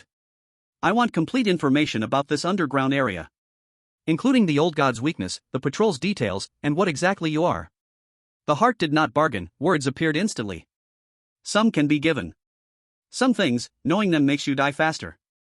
Zhou Zimo squinted. Which things can't be said? The blue light paused for a long time. Bai Qianqian whispered in the channel. It is afraid. Finally, only 3 words appeared. It is listening. Zhou Zimo felt a chill down his back. He instinctively reached for the iron plate at his waist. His fingertips touched it, and it was warm. The iron plate was given by the surface patrol, now 8,000 meters underground. This broken thing was definitely a living bug. Zhou Zimo relaxed his fingers, expression unchanged. Fine, leave this for now. Third. He stared at the heart, pronouncing each word clearly. I want a path to leave alive. The heart's beating suddenly became very steady. Bai Qianqian reported. Emotions are stable. It is seriously weighing. Blue light words popped out one by one, very slowly. Feed me, the chains will loosen. Loosen the 7th, I can tear a crack straight to the surface. Zhou Zimo quickly calculated, 500 energy enough to loosen how many? 2 pieces. How many for all 7? 1,800. A sharp intake of cold air was heard from the channel. 1,800 high purity. According to the earlier drop rate, a chunk of dead meat gives 2 or 3 points of low purity energy, which means it has to have to convert to high purity. To gather that much, we'd need to scrape together 1,000 pieces of dead meat. No matter how big the scar zone is, it can't take that much plundering. Bai Qianqian. Here. Based on the vehicle's endurance and my disassembly speed, after scraping the scar zone, how much can we get? Bai Qianqian quickly did the math. Optimistically, maybe 600 or 700, at best. Not even enough to fill a crack. Zhou Zimo looked toward the living meat wall in the distance. Dead meat is safe but has a low drop rate, while live meat has a higher drop rate but is easily surpassed by physical damage. What's the purity of the live meat? Bai Qianqian understood his crazy idea, and his voice tightened. It's 3 to 5 times higher than dead meat. But if you go into the live meat zone and start cutting, it's like doing surgery inside an old god's stomach. As soon as it feels pain, it'll contract and squeeze. How long can the vehicle last? The armor is half gone. At most, it can withstand 10 times. After that, we'll turn into tin cans. Zhou Zimo turned directly toward the heart.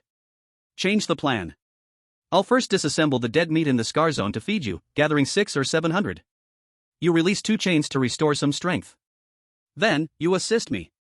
Blue light letters appeared, how do I assist? I'll cut the live meat, and you use your strength to suppress the creature's pain. If you can hold it for 30 seconds, that'll be enough for me to grind some proficiency. The heartbeat stopped for a moment. You want me to help you cut its meat? You hold it still. I'll do the cutting. It's a win-win cooperation. After a long silence, Bai Qianqian suddenly spoke. It's laughing. What? Not a happy laugh. Bai Qianqian's voice trembled. It's been locked up for so long, and now it meets someone more insane than a watchdog. It thinks it's absurd. The blue light reformed, showing only one word, okay. Zhou Zimo turned and walked toward the war vehicle. Bai Qianqian, start the engine. Clear the scar zone first, scrape the earth within 2 hours, leave no scrap behind. Got it, boss. Qianqian, be your radar, report any situation immediately. Understood. Zhou Zimo stepped into the cabin and locked the airtight door. The engine roared back to life. Bai Qianqian glanced at Zhou Zimo. This guy's eyes were filled with unabashed greed. Boss, there's something. Speak. That monster said the patrols are listening. The iron plate on your waist is probably a listening device. Everything we discussed about the bug exploit strategy, they all heard it. Zhou Zimo took off the iron plate and slammed it onto the control panel. So what if they heard? What if it turns against us and doesn't honor the deal? The contract is theirs, the bug is theirs too. It's either stupid or intentional. Zhou Zimo leaned back in the chair and closed his eyes. Either way, it shows one thing. What? If this heart dies completely, the patrols will panic more than us. The advantage is mine. Bai Qianqian fell silent. This capitalist's calculations were ruthless.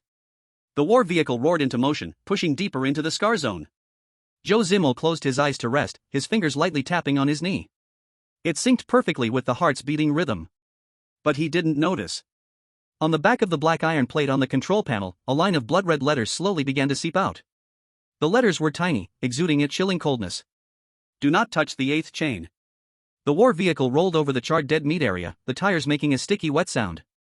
Zhou Zimo crouched on the open work platform in the back compartment, his left hand gripping the vehicle frame while his right hand pressed hard on a charred piece of meat wall debris. A flash of blue light appeared. Low-purity bioenergy X3. He tossed 3 dark red glowing orbs into the collection box and patted the ash off his palm. Next piece.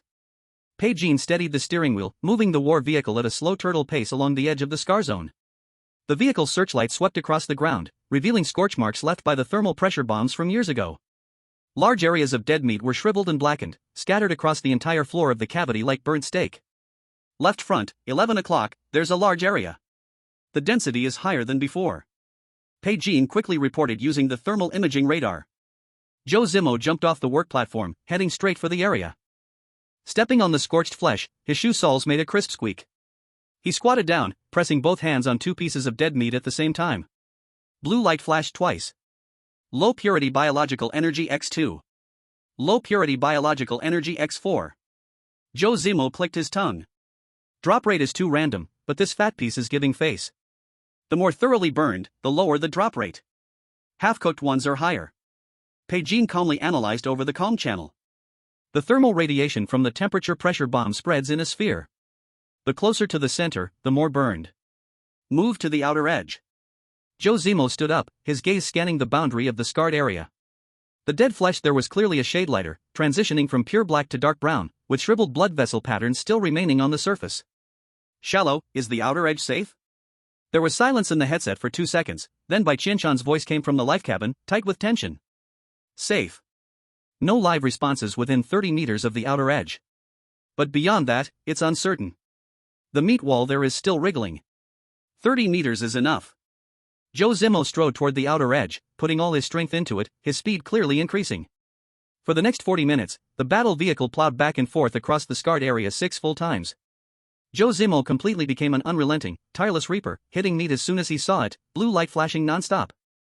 The dark red orbs in the collection box piled higher and higher, the numbers on the data panel jumping wildly. Bai Qianqian reported in real time from the cockpit. Total low-purity biological energy, 187 units. Converted to high purity, about how much? Zhou Zimo asked without lifting his head. At a 2-to-1 loss rate, around 93. Still far from the 500 passing line. Zhou Zimo stopped, taking a deep breath. Sweat fell from his chin onto the scorched flesh, sizzling and evaporating instantly. The temperature in the underground chamber was more than 40 degrees higher than the surface, and the cooling system of the anti-pollution suit was near full load. How much of the scarred area is left? At most 30%.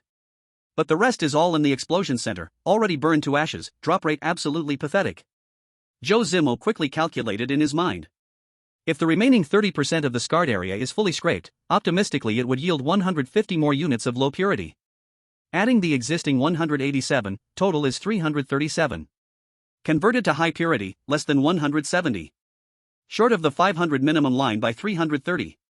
Short of the 1800 full chain release by more than 1600. With this dead meat, not even enough to fill the gaps between teeth. Need live meat. Zhou Zimo ordered in a deep voice. The weak die of hunger, the brave grow fat. The bigger the storm, the higher the fish price. The channel fell silent for a few seconds. Bai Qianqian swallowed and spoke first. I just scanned the live meat area. The nearest patch is 80 meters northeast. The stomach wall there is still moving normally, blood vessels all alive, temperature 20 degrees higher than here. Do the monsters react? No independent individuals. But the whole wall is alive. If you cut it, it will feel pain. What happens if it feels pain? It contracts. Like severe stomach cramps. Bai Qianqian took a deep breath. Last time the battle vehicle ran over the egg sac area, the surrounding meat wall twitched once, almost narrowing the passage by a third. Zhou Zimo turned, looking at the pale blue heart in the distance. It was beating quietly, blue light pulsing, as if waiting for him to bet. First, scrape the rest of the scarred area. Zhou Zimo squatted down again. Even mosquito legs are still meat, don't waste a bit. Another 20 minutes passed.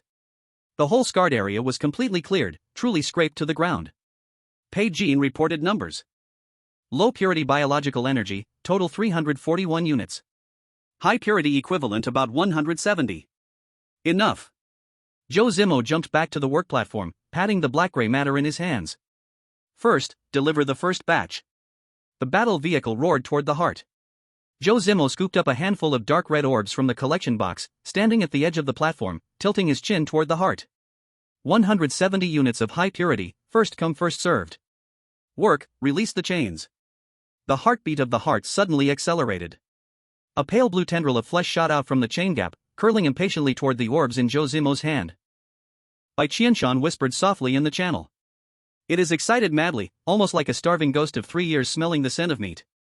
The moment the meat whiskers touched the light orb, all the dark red energy was swallowed up by it in one gulp. Boom!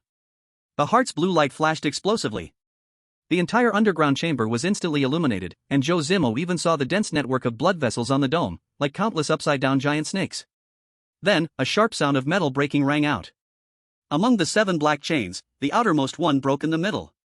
From the break, a blue mist sprayed out, and the heart visibly expanded in size. The first one is broken.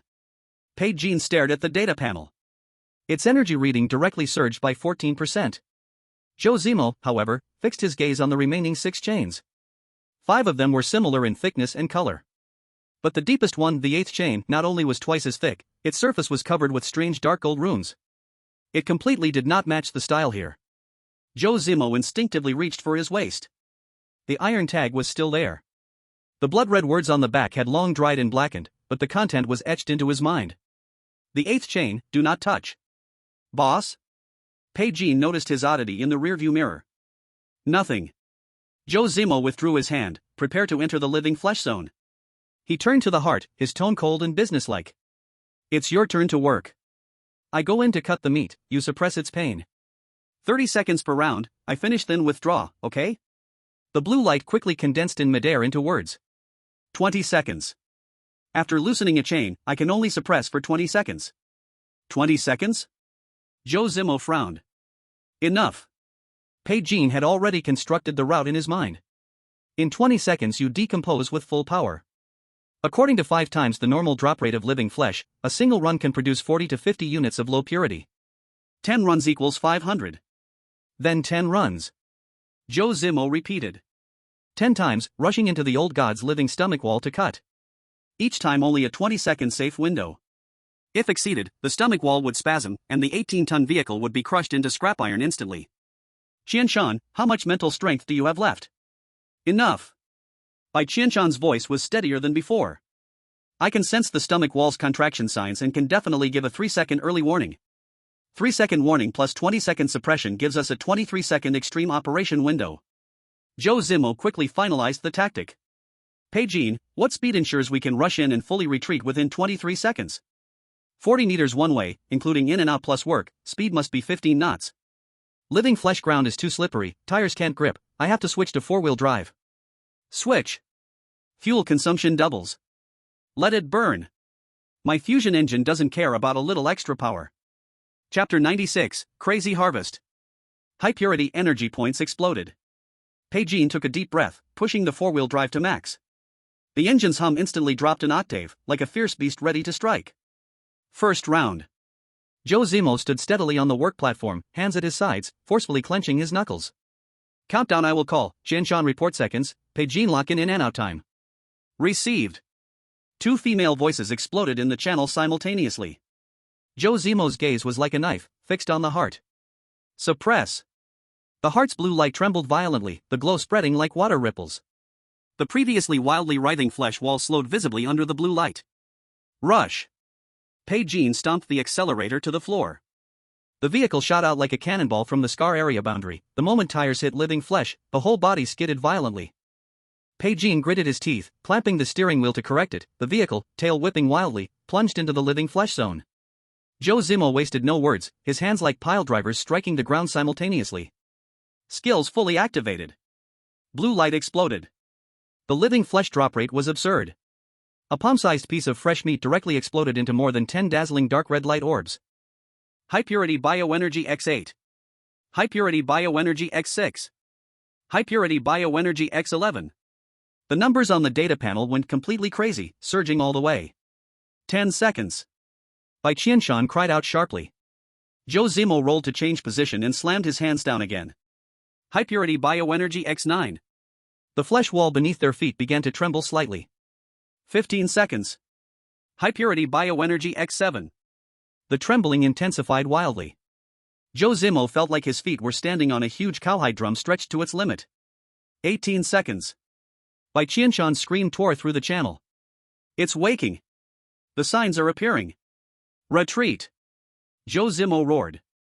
Pigeon didn't hesitate, violently turning the steering wheel, the tank's rear wheels carving 2 terrifyingly deep furrows into the flesh surface. The entire 18-ton vehicle slid sideways out of the living flesh area, crashing heavily back onto the scorched scarred ground. Boom! As the tank's front just left, the rear wall of living flesh suddenly surged upward and contracted. The whole wall felt like it was being gripped tightly by an invisible giant hand, the originally 4-meter-wide passage instantly crushed by monstrous strength to less than 1 meter wide. Just 2 seconds more, and they would be ground into mince. This spasm lasted a full 5 seconds before slowly loosening like a deflated balloon. Zhou Zimo held tightly onto the vehicle frame, looking down at the collection box. First round, high purity 41 units. Pigeon's knuckles whitened on the steering wheel, his voice tense. Still, a long way to go. Why rush? Zhou Zimo casually wiped the cold sweat from his face. 9 more trips. He looked up at the heart. The blue light was dimmer than before, clearly suppressing a god-level monster's pain consumed his essence extremely. Can you still hold on? Zhou Zimo asked across the air. The heart didn't form words, only forced itself to keep beating steadily. Bai Qianqian quickly translated. It says it can't die. But each round must rest at least 3 minutes. 3 minutes? Zhou Zimo twisted his mouth. Just enough time to count my money. He lounged on the edge of the workbench, legs dangling outside the vehicle, eyes glowing as he began counting the light spheres overflowing in the collection box. Pigeon glanced at this madman through the rearview mirror. Just danced on the old god's stomach with knife tips, heart rate still high, and this guy was already calculating inventory. Truly a ghostly capitalist work spirit. Boss, Pigeon couldn't help speaking. Speak. Are you really taking that line of blood words seriously? Pigeon lowered his voice. Don't touch the 8th chain, the person who left that word is a patrol guard. Zhou Zimo paused his fingers fiddling with the light spheres. The patrol guard absolutely doesn't want this heart to regain freedom. Pigeon explained carefully. It needs this thing to live as a battery, but must never escape. Right now, helping the heart loosen its chains is like digging up the patrol guard's ancestral grave. So when we finally undo the 7th chain, will that high-dimensional monster sit back and do nothing? Zhou Zimo didn't answer directly. He glanced at the black iron tag at his waist. The tag was quiet, not hot, not bleeding. But Zhou Zimo was certain, somewhere in the darkness over 8,000 meters above, a pair of eyes was staring at them unblinkingly. 3 minutes are up. Bai Qianqian's voice broke the deadlock. Zhou Zimo stood up straight, twisting his neck hard. Second round. He fixed his gaze on the heart. Push. The blue light spread again, the tank like a mad boar charging back into the living flesh zone. Third round. Fourth round. Fifth round. Each trip was a life or death speed on the edge of death. Each retreat was an escape in the last second before the stomach wall spasmed. The light spheres in the collection box piled into a small mountain, Zhou Zimo's personal panel data soaring all the way. By the end of the sixth round, Bai Jin's voice carried an ecstatic thrill. High-purity bioenergy, accumulated 403 units. Adding the previous 170, total 573. Boss, the 500 passing line is already exceeded. Zhou Zimo didn't even stop to breathe. Continue. Boss, 500 is already enough to fulfill the quota and save our lives. Fulfill the quota? Zhou Zimo didn't even lift his eyelids. 500 is just the minimum life-buying money, only when you gather 1,008 it counts as a bloody profit. When have I ever done a safe trade? Open your mind, keep going. Bai Qianqian completely shut up. Seventh round. The war chariot surged into the living flesh area, Zhou Zimo's hands almost left after images, blue light connecting into a dazzling sea of light. 12 seconds.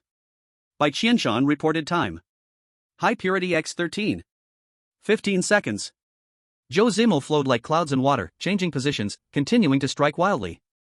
17 seconds. At this moment, a sudden mutation occurred. The flesh wall beneath didn't tremble and shrink like usual, instead it violently collapsed downward. Zhou Zimo lost balance, one knee smashing heavily on the deck. Not right. Bai Qianqian screamed into the comms, with a sobbing voice. It's not a stomach spasm. It's sucking downward. This thing is swallowing. Rumble. The entire living flesh area's ground crazily collapsed toward the center, instantly forming a huge funnel-shaped pit. The war chariot's front wheels were suspended in the air, the whole vehicle uncontrollably sliding toward the abyss. Bai Qian. I know. Bai Jin's eyes turned blood red, slamming both reverse gear and accelerator. The V12 fusion engine roared, shattering eardrums, 8 special tires clawing wildly on the flesh surface, slime and meat fragments flying everywhere. The war chariot, like a beast at the edge of death, forced a path out from the funnel's edge, tumbling and rolling back to the charred safe zone. Just as they escaped, the funnel behind, like a bathtub with the plug pulled, sucked the whole living area empty. Then, a deathly silence. At the bottom of the huge funnel, there was no more blood and flesh, only a layer of dark golden membrane exposed. The membrane was densely carved with ancient runes identical to the 8th chain. Zhou Zimo lay on the edge of the operation table, staring hard at the strange golden membrane. Bai Qianqian's voice trembled in the earpiece, even breathing changing tone. Zimo, under that membrane, there's something. What level of monster? Zhou Zimo's eyes narrowed. I don't know, but I can sense neither anger nor hunger from it. Bai Qianqian paused a long time, as if even saying those 2 words took great courage. It's expectation. It's like waiting underground for hundreds or thousands of years, finally hearing someone moving above. Zhou Zimo slowly sat upright, cold shivers running up his spine to the back of his head. He glanced at the heart. The blue light of the heart flashed violently, heart rate so fast it seemed about to explode next second. That was not excitement. That was extreme fear. The black iron plate hanging at his waist was burning hot, like a red-hot iron, almost impossible to hold. Chapter 97, Crazy. He's doing debt restructuring in the old god's stomach. The war chariot stopped at the edge of the scar area, 8 tires crushing charred rotten flesh. The V12 engine, overloaded, let out a low dull roar. Zhou Zimo crouched by the operation table, left hand gripping the absurdly hot black iron plate at his waist, right hand on the data panel. The panel numbers were still jumping. High purity bioenergy, total 573 units. Earned enough. The 500 minimum had long been reached. Logically, he should feed the heart at light speed, check out, take the money, and run. But Zhou Zimo seemed rooted to the ground, motionless. His gaze fixed hard on the dark golden membrane exposed at the bottom of the funnel. Qianqian. Here. Bai Qianqian's voice in the calm trembled badly. You said just now, the thing under that membrane is expectation? Yes. And now? Silence in the channel for 3 seconds. Bai Qianqian seemed to force herself to sense the deadly direction again. Still there, her tone drifting upward. And the emotion is stronger. It's like it's happier that we didn't leave. Cold sweat bristled on Zhou Zimo's back immediately. Boss, the runes on that golden membrane are exactly the same as the ones on the chains. Bai Qianqian spoke from the cockpit, her voice unusually dry. I see them. Then that's not a stomach wall at all. Bai Qianqian's speech sped up without her noticing. That's another set of seals. The chains hold the heart, the golden membrane seals what's underneath. This damn thing has 2 security systems. Zhou Zimo slowly straightened his body. The iron plate burned his palm, but he didn't even frown. You mean, inside this old god's stomach, there's a prison mate? Bai Qianqian didn't reply. But through the rearview mirror, Zhou Zimo clearly saw her lips pressed into a pale, straight line. The entire cockpit was suffocating. The low hum of the war vehicle's engine mixed with the distant heartbeat, wild and frantic, numbing their eardrums. Zimo, Bai Qianqian broke the silence again. The heart's mood has changed. Speak. Just now it was scared, now it's... Bai Qianqian struggled to find the right word. Killing? No, worse than that, like it's screaming hysterically for us to get out. Zhou Zimo lowered his head, scanning the heart in the distance. Blue light flashed violently, its frequency like a ticking bomb about to explode. The first chain had already broken, 6 others strained, creaking under tension.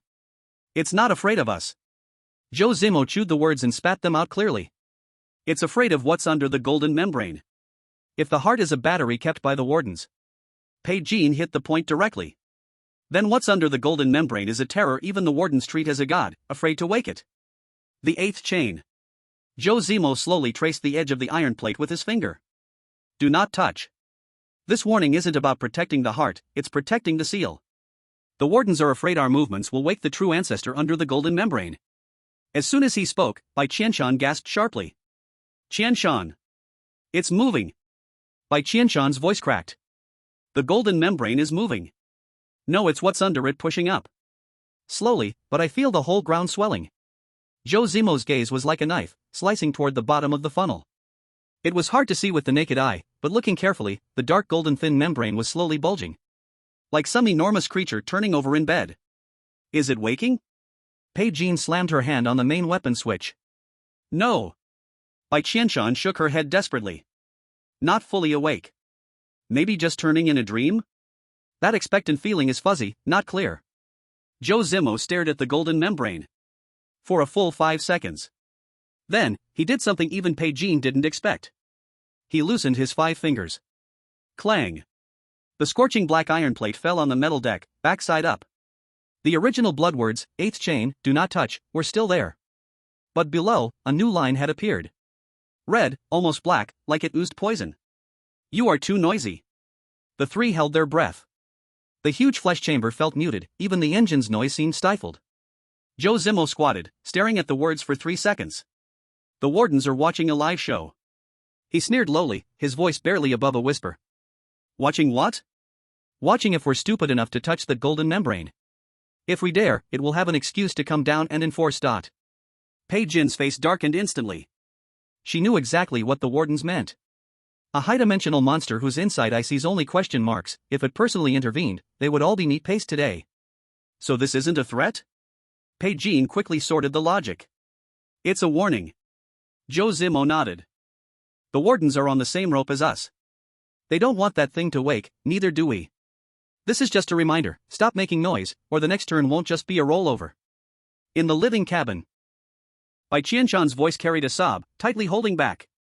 So what do we do now? Are we still cutting this flesh or not? Zhou Zimo stood up.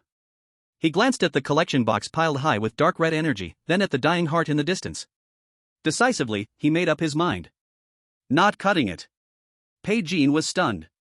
Having known Zhou Zimo for so long, this was the first time she saw him, the stingy man, willingly give up meat in front of him. Is 573 enough? Weren't you trying to reach the full level reward of 1,800? Full level my ass. Zhou Zimo cursed irritably. When scraping the 7th round just now, the live flesh area collapsed. It wasn't the stomach wall that fell, but the buffer layer. This layer of old god's rotten meat is actually the golden membrane sound insulation pad. If I scrape further, it's like personally removing the seal for that ancestor. He turned to Bai Qianqian, eyes showing for the first time unhidden caution. If we lose our lives, even if we earn a mountain of gold, what use is it down there? Bai Qianqian looked at him deeply. Rarely did this money-worshipping capitalist speak human words, and today he finally did. So how do we use this 573? Bai Qianqian returned to the main point. Zhou Zimo pulled out the data panel, fingers sliding rapidly. The heart promised, loosen to the 7th chain and it will open the door. Earlier we fed 170 to loosen the first chain, then it increases, calculating by arithmetic sequence. Altogether it's a little over 1,000, Bai Qianqian continued. We have only 743 in total. Zhou Zimo tapped the screen frame. Still short by over 300. Bai Qianqian's head peeked from the partition window. Then we won't have enough to pay the final amount? Not enough? Then negotiate. Zhou Zimo didn't even look up, his tone arrogantly justified. I give it 743, it loosens as many chains as it can. The gap for opening the door, we offset with the 10 crystals it promised us. Wait, Bai Qianqian frowned. Aren't the crystals its payment for labor? What's wrong with labor payment? It supports buyback. Zhou Zimo's mouth twitched, showing the capitalist's standard smile. Client can't pay final payment, use contractor's commission to fill the hole, perfectly normal. This is called debt restructuring. Bai Qianqian. Bai Qianqian. Debt restructuring, my ass. In an 8,000-meter deep evil god's stomach, playing financial hedging with an ancient living fossil? The capitalist's abacus beads were about to hit the old god's face. Go. Zhou Zimo patted the workbench. Pack this 573 and go settle the account with it. Bai Qianqian pressed the accelerator. The battle vehicle roared, turned, and slowly drove out of the funnel area toward the heart. Passing the edge of the funnel, Zhou Zimo forced himself to control. Do not look. Do not touch. Absolutely give the patrol no excuse. But the moment the vehicle just passed directly over the funnel, Bai Qianqian froze as if struck by lightning. Zimo. Her voice was as light as a silk thread. That thing below just smiled at me a moment ago. Zhou Zimo's fingers instantly hovered over the panel. Are you sure? It wasn't the face smiling, it was the emotion. Bai Qianqian clutched the safety belt tightly, knuckles white. It sent a very short emotion like it was saying. She swallowed hard, eyes full of terror. It's okay, play slowly, anyway you will come back. The temperature in the cabin didn't change, but the three felt a coldness rush along their spines to their heads. Zhou Zimo was silent for a long time. He slowly lowered his head, looking at the black iron tag rehung at his waist. The tag was completely cold. But the blood letters on the surface hadn't faded, instead squeezing out a new line. This time it wasn't dark red. It was gold. Exactly the same gold as the strange runes on the sealing membrane. Countdown, 6 hours 17 minutes. Zhou Zimo stared at the golden letters, his gaze gradually turning cold. Bai Qianqian. Here. 6 hours. His voice was flat to the extreme, not like someone trapped in a deadly abyss at all. This is our final deadline to leave here. He paused for a second, voice dropping to freezing point. Also the countdown for that thing to fully wake. The war vehicle rolled over the charred edge of the scarred area. The tires ruthlessly crushed a layer of dry, cracked rotten flesh, making a grating sound that made one's teeth ache. Zhou Zimo sat in the passenger seat, his right hand tightly gripping the data panel, his left hand resting motionlessly on his thigh, like a cold-blooded statue. The numbers on the panel were clear at a glance. High-purity biological energy, 573 units, unpaid. Delivered, 170 units. Heart chain status, July 8, 1 broken. Black iron badge countdown, 6 hours 11 minutes and 42 seconds. Just over 6 hours. He pushed the panel toward Bai Qianqian. Bai Qianqian glanced at it, said nothing, and kept the vehicle steadily moving at a constant speed of 15 miles per hour, controlling the 18-ton steel beast toward the heart. The cockpit was silent for about half a minute. Boss. Bai Qianqian spoke first. Speak. How much of what Bai Qianqian said about the smile do you believe? 100%. Zhou Zimo's tone was flat, as if reading a menu. Her mental power is 30, and her emotional sensing has never dropped the chain. Bai Qianqian's fingers lightly tapped twice on the steering wheel. Then why are you still heading toward the heart? If not toward the heart, where else should we go? You tell me the way. Bai Qianqian fell silent. There was no way to go. Above them was the 50-meter-thick alloy gate they had blown open, behind them was a collapsed dead zone. Beneath their feet was the gold membrane seal, and all around them were the living stomach walls of the old gods writhing. The only road to heaven was in the hands of the heart in front of them. To be precise, they had to wait for it to release the 7th chain and tear open the crustal fissure. Have you figured out the gap? Zhou Zimo didn't look up. Bai Qianqian nodded. According to the exchange rate it gave, releasing the 2nd chain costs 220, the 3rd 270, and each subsequent one adds 50. Releasing all 7 costs 1330. Subtracting the 170 delivered, we still owe 1160. We only have 573. The gap is 587. Bai Qianqian reported this despairing number. Zhou Zimo stared at the panel and snorted coldly. That's not how the account is calculated. A calculating cold light flashed in his eyes. It promised to give me 10 high-energy crystals as payment. Bai Qianqian's hand froze. You want to use the payment to fill the balance? Why not? Zhou Zimo retorted, his tone so reasonable it was infuriating. The money is what it owes, the debt is what it owes. Left hand to right hand, I'm helping it save the middleman's markup. Do you understand the big picture? Bai Qianqian was speechless, even feeling like her CPU was overheating. 10 crystals, estimated purity based on the patrol's crystal, one is worth 60 to 80 high purity units. 10 crystals make 700. She quickly sorted out the logic. Add the 573, totaling 1273. Still 57 short. How will you fill this 57 gap? Zhou Zimo didn't answer, instead he reached down and took off the cold black iron badge from his waist, flipping it to the back. The golden countdown was still mercilessly ticking away. 6 hours 9 minutes and 18 seconds. The bloody warning still stung. You are too noisy. Zhou Zimo stared at the text, tugging at the corner of his mouth. Only 57 units, let it figure out a way. You're not joking? Bai Qianqian, look clearly. Zhou Zimo shook the iron badge. This thing expires in 6 hours. Do you think when the time comes, who will want to die the most? Bai Qianqian's pupils contracted slightly. The heart. Exactly. Zhou Zimo tapped the center console.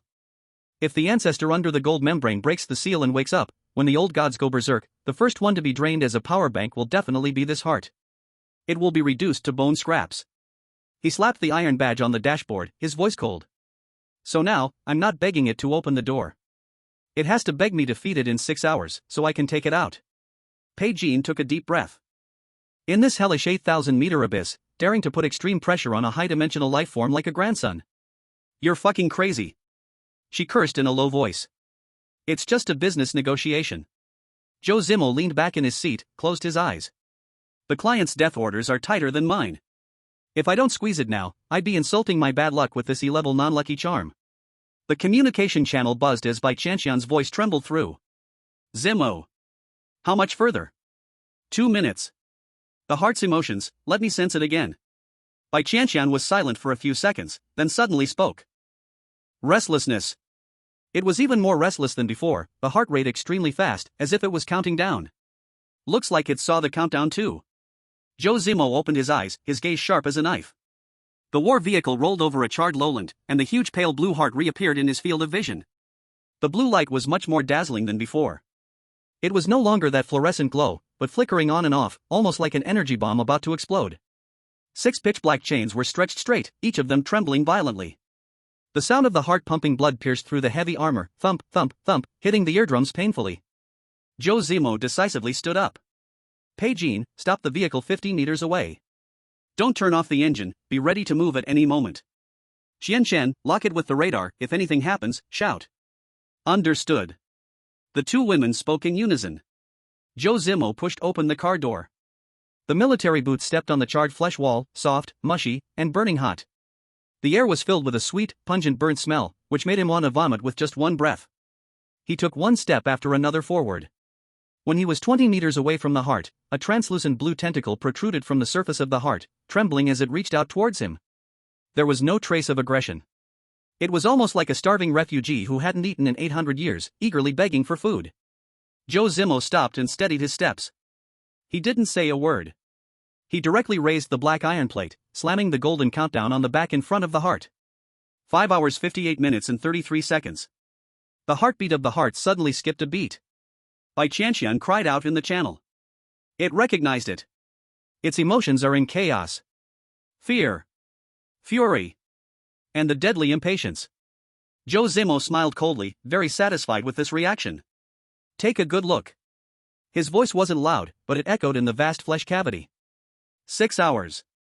The consequences, you understand better than I do. The blue light on the surface of the heart flickered wildly. In midair, 2 big blue words slowly formed with great difficulty. Energy. Fast. It couldn't even form a complete sentence. This high-dimensional creature had truly broken its defense. Zhou Zimo leisurely hung the iron plate back on his waist and stuffed his hands into his pockets. I have energy, 573 units of high purity. The blue light flickered, and the words changed. Not enough. I know it's not enough, that's why I came to help you with your debt restructuring. Zhou Zimo said seriously, babbling nonsense. You offered 1330, I have 573. The gap is 587. You promised me 10 crystals, right? The light words flickered weakly, that was the reward. Now it's the balance. Zhou Zimo pronounced each word clearly, as if the abacus beads were about to slam into the heart's face. 10 crystals equals 700 energy. 573 plus 700 equals 1273. Still short by 57. The heart froze. Bai Qianqian weakly reported the alarm. It seems like your shamelessness choked it. Zhou Zimo generously gave it 5 seconds to recover. This 57-unit shortfall. He extended 5 fingers, opening them wide. You digest it yourself. The blue light suddenly exploded in brightness. I'm already being drained dry. Where would the 57 come from? Even dust can hide a spark. You ancient thing, you can't even squeeze out 2 drops of oil? Zhou Zimo remained calm and unflinching. Your body is still connected to the old god's pipes, so there's still some oil left. Squeeze it, 57 is nothing, it won't cost you your life. The heartbeat of the heart went completely wild. Zimo! Bai Qianqian was almost crying in panic. It's really weak. The fire of life is like a match that's almost burned out. The match isn't burnt out, it can still give off some light. Zhou Zimo didn't even glance at her.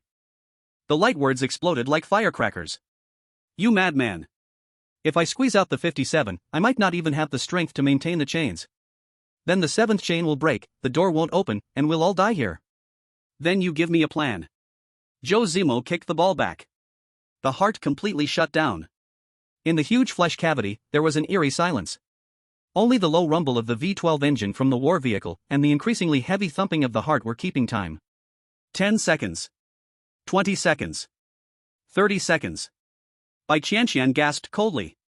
Its emotions changed. Her voice was barely audible. It has accepted its fate. The light in Zhou Zimo's eyes surged greatly. This purebred fool, in the end, was completely controlled by the capitalist. In midair, the blue glowing text reappeared, slightly smaller this time. It gave off a weak aura. 44. Zhou Zimo frowned. I can squeeze out at most 44. One more drop, I won't even last to the 7th break. 44? Still 13 short. Figure out the 13 yourself. Looking at the 3 furious exclamation marks, Zhou Zimo glanced down at his feet. He squatted, pressing his right hand directly on a piece of charred rotten meat. Activated, decompose everything. A faint blue data stream flashed by. Obtained, low purity biological energy x 0.3. Zhou Zimo looked around. Within 50 meters, the land he had scraped before was now all broken fragments of residue. To gather 13 high purity units, it would take hundreds of decompositions. Pure physical labor. Deal. Zhou Zimo stood, brushing off the dust, quick and decisive. I give 573, crystals count as payment, plus your 44, I cover the remaining 13. Within 6 hours, I'll feed you, break 7 chains, we can part peacefully. The heart fell into an eerie silence. After a moment, it squeezed out 2 words. Feed first. Pay first. Zhou Zimo did not yield. Bai Qianqian reported in despair, Boss, its anger now could spawn 8 Sadako on Earth. Zhou Zimo twisted the corner of his mouth, tell it, if it kills me, it won't even see this 573. After 4 seconds of deathly silence, the thick meat layer of the heart cracked open violently. A crisp ding sound. A thumb-sized, crystal-clear pale blue crystal rolled onto the charred meat. Then the second, the third. Zhou Zimo, like an old landlord collecting rent, strolled over and picked them up one by one into his pocket. By the 4th, the color began to darken. By the 7th, the crystal had turned gray.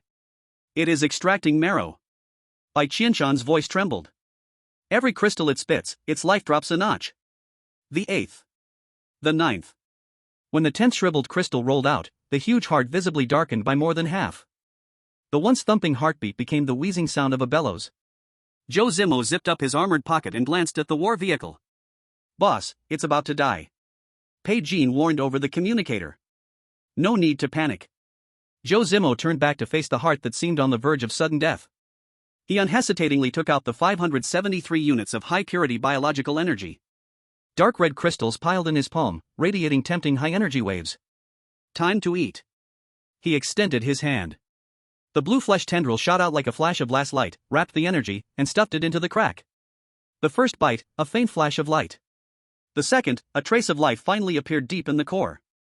Zhou Zimo controlled the feeding precisely, like a heartless dispenser, handing out piece by piece. It's alive. Its emotion is skyrocketing. Bai Qianqian shouted. 100 units. The second black chain began violently shaking. 200 units. Spider-web-like cracks appeared on the chain's surface. 220 units. Crack bang. The second chain broke in half. Iron fragments embedded like shrapnel into the distant stomach wall. The heart's blue light suddenly jumped an entire level. Zhou Zimo stole a glance at the iron plate. 5 hours 22 minutes and 7 seconds. Plenty of time. Keep feeding. The third chain shattered at 390 units. The fourth chain broke at 460 units. Only 113 units of energy left in hand, but 3 chains ahead remained unmoved. Zhou Zimo put all remaining stock on the line. Blue light surged, fully absorbed. Brightness recovered to 70 to 80%, but the last 3 chains still held tight. In midair, large characters flashed. Crystals. Why rush? Spit out your 44 first. Bai Qianqian, it is cursing you madly. Zhou Zimo opened his palm. Lying there were the 10 crystals just extorted, light and dark intertwined. One hand pays, one hand delivers. No trickery. The heart held for a full 8 seconds. Then, the entire giant body convulsed wildly. Blinding blue light forced itself out from within. Ugh, Bai Qianqian painfully covered her head. It hurts so much. It feels like it's cutting its own flesh with a knife. A mass of blue solid energy, condensed almost to a sticky state, was forcibly vomited out from the crack. Exactly 44 units. Without saying a word, Zhou Zimo flung 10 crystals over. The meat tendrils caught them like lightning. At the same time, Zhou Zimo threw himself to the ground, kneeling on the scalding burnt flesh, starting a crazy trash-picking mode. Decompose. Decompose. Decompose. 0.3. 0.6. 3. Even the smallest meat scraps turned into pure energy under the domineering rule of decomposition. Car lights shone. Peijin silently provided illumination for this man who was rubbing his knees like hell for 13 energy units. 5 minutes. 10 minutes. 13 high-purity units, complete. Zhou Zimo stood up, his knee armor all blackened, palms burned red. He pressed the last 57 units he pieced together, plus the heart's own 44, onto the meat tendrils. Swallow. 1 second. 3 seconds. 5 seconds. Boom. Blinding white-blue light shot straight out from the heart's core. As if a ghostly blue sun exploded 8,000 meters underground. The 5th chain. Broken. The 6th chain. Broken. 2 consecutive thunderous explosions, shattered fragments with sonic booms cut over Zhou Zimo's head, violently embedding into the flesh walls. He suddenly lifted his head. Only 1 chain left. The 7th chain, covered with dark golden runes, was still taut, but visible cracks had spread all over it. In the pure white-blue light, a huge line of glowing characters violently formed. Run! Zhou Zimo's eyelids twitched. Zimo! Get in the car! Bai Qianqian's sharp, mournful scream exploded in the comm channel, breaking the sound. What's happening? It woke up. That thing below really woke up. Not just moving. The golden membrane cracked. The ground sank without warning. No violent earthquake, just the endless flesh beneath their feet, like a heart. Thumped heavily once. Just this once. The black iron tag on Zhou Zimo's waist instantly became hot as if it would melt his armor. He looked down sharply. The golden countdown and blood-red warning on the back of the iron tag all disappeared completely. In their place, a line of pitch-black death words, as if absorbing all light, appeared. Seal integrity, 94%. No buffer at all. The numbers beneath his eyelids started plummeting wildly. 93%. 92%. Chapter 100 seal drops below 80%. I am forced to refund the heart. 91%. Zhou Zimo stared hard at the blackened numbers on the iron tag. Every number drop made the flesh ground beneath thump heavily. Not an earthquake. It was a heartbeat. But absolutely not from this blue heart in front. It came from the monster sealed in the golden membrane below it. Get in the car. Zhou Zimo didn't even bother scraping up the energy remnants and turned to run back. Military boots made sticky sizzling sounds on burnt flesh, and the temperature underfoot rose like crazy. 30 degrees, 40, 50. 8,000 meters underground had become like a boiling pressure cooker. Bai Qianqian. Engine. Already preheated. Bai Qianqian's voice hit through the calm sharply. The tank's V12 fusion engine roared, the ghostly blue exhaust illuminating the dim flesh chamber pale white. Zhou Zimo rushed to the door and yanked open the hatch. Half his body wasn't even inside, and the ground underfoot thudded heavily again. This time the force doubled, making his knees weak, nearly collapsing him. "Boss, hurry." Bai Qianqian leaned out from the life cabin, gripping his protective suit collar with all her strength, pulling him inside desperately. The hatch slammed shut. "Go!" Bai Qianqian stomped the throttle to the floor. The 18-ton steel beast shot forward, 8 special tires crushing burnt meat and charcoal, making a teeth-grinding cracking sound. 89%. It's still dropping. Bai Qianqian stared at the iron tag in Zhou Zimo's hand, her voice trembling. "I'm not blind." Zhou Zimo slapped the iron tag on the dashboard and dove into the passenger seat. Bai Qianqian, drive directly above the heart. It said, break the 7th chain, and you can tear open a road straight to the surface. I know the location. Bai Qianqian tore the steering wheel by hand, the war vehicle carving a furious arc through the flesh cavity. The problem is the 7th chain isn't broken yet. Zhou Zimo suddenly turned his head to check the rear monitor. Through the tactical camera, the huge blue heart was pounding like mad. The blue light spraying from the surface crack flickered, like a kerosene lamp about to burn out. The 7th chain. The thickest iron chain, carved with dark golden runes, remained stretched straight. Although the surface was full of cracks, it just wouldn't break. It's out of strength. Bai Qianqian's voice trembled violently. I can feel it struggling desperately, but what? That chain, it's regenerating. Zhou Zimo stared at the screen. Sure enough, the crack just torn on the 7th chain was closing at a visible speed. The dark golden runes lit up and went out repeatedly, suppressing the blue light of the heart. To break the 5th and 6th chains, the heart had overexerted. The remaining strength was not enough to finish the final kill. Damn it! Zhou Zimo slammed his fist on the metal console. 87%. The seal integrity evaporated by 2 more points. The pulsing underfoot grew faster. From once per second to once every half second. The external temperature warning on the console turned red, reading almost 78 degrees. Zimo. Bai Qianqian suddenly grabbed his sleeve. Speak. The heart, it just communicated with me. Zhou Zimo turned. Bai Qianqian's face was pale as paper, but her eyes were strangely clear. What did it say? It said. Bai Qianqian took a deep breath. Give me back the crystals. Silence in the cockpit, like death. Bai Qianqian's gaze cut through the rearview mirror, meeting Zhou Zimo's eyes. Those 10 crystals. Just now, Zhou Zimo had forced the heart to the limit, almost squeezing it dry to extort the high-energy crystals. Now they lay comfortably in his armored pocket zipper. It means. Bai Qianqian even lightened her breathing. Feed the crystals back, and it will have enough strength to break the last one. Think you can get it for free? No way. Zhou Zimo blurted out. This is my labor fee. Boss. Bai Qianqian's voice changed with panic. The seal is down to the 80s. I know. Zhou Zimo gritted his back teeth. His hand pressed hard against the armored pocket, feeling the icy touch of the 10 crystals through the fabric. These were the essence of a higher dimensional being. The blood and sweat he earned after kneeling hundreds of times to pick up trash, wearing out his knee pads. Zimo. Bai Qianqian's nails dug into his forearm. Do you want your life or the money? Kids make choices, I want it all. You want what? Bai Qianqian rarely swore, sparks flying from the steering wheel. If the seal drops further, and the ancestor below comes out, you plan to smash it with the crystals? 84%. The war vehicle jolted violently, another fierce pulse. This time not just the feet, the entire flesh cavity resonated. On the surrounding carbonized black stomach walls, dead blood vessels swelled again, dark red mucus slowly flowing. They were reviving. Qianqian. Zhou Zimo took a deep breath, forcing his voice calm. Are you sure about the heart's mood? Feeding it back will definitely break the chain? Absolutely sure.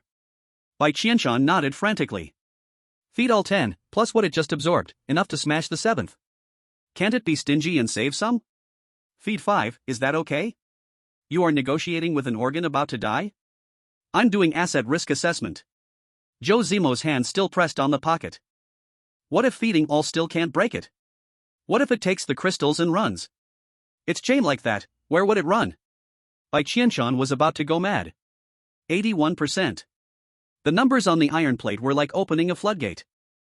Pigeon shut his mouth and directly pushed the car's speed to the limit. The battle vehicle swerved, coming to a halt directly above the heart, less than 40 meters from the massive blue light orb. Through the camera, the cracks on the seventh chain were spreading again, but the momentum had clearly been suppressed. The heart was struggling desperately. But its blue light, irreversibly, started to fade. Zmo. Bai Qianqian's eyes were red and swollen. What nonsense did it say again? It didn't speak. Bai Qianqian's voice was choked with sobs. It just feels a lot of pain. Zhou Zimo closed his eyes, his temples throbbing. Damn. He quickly unzipped. 10 crystals were clutched in his hand.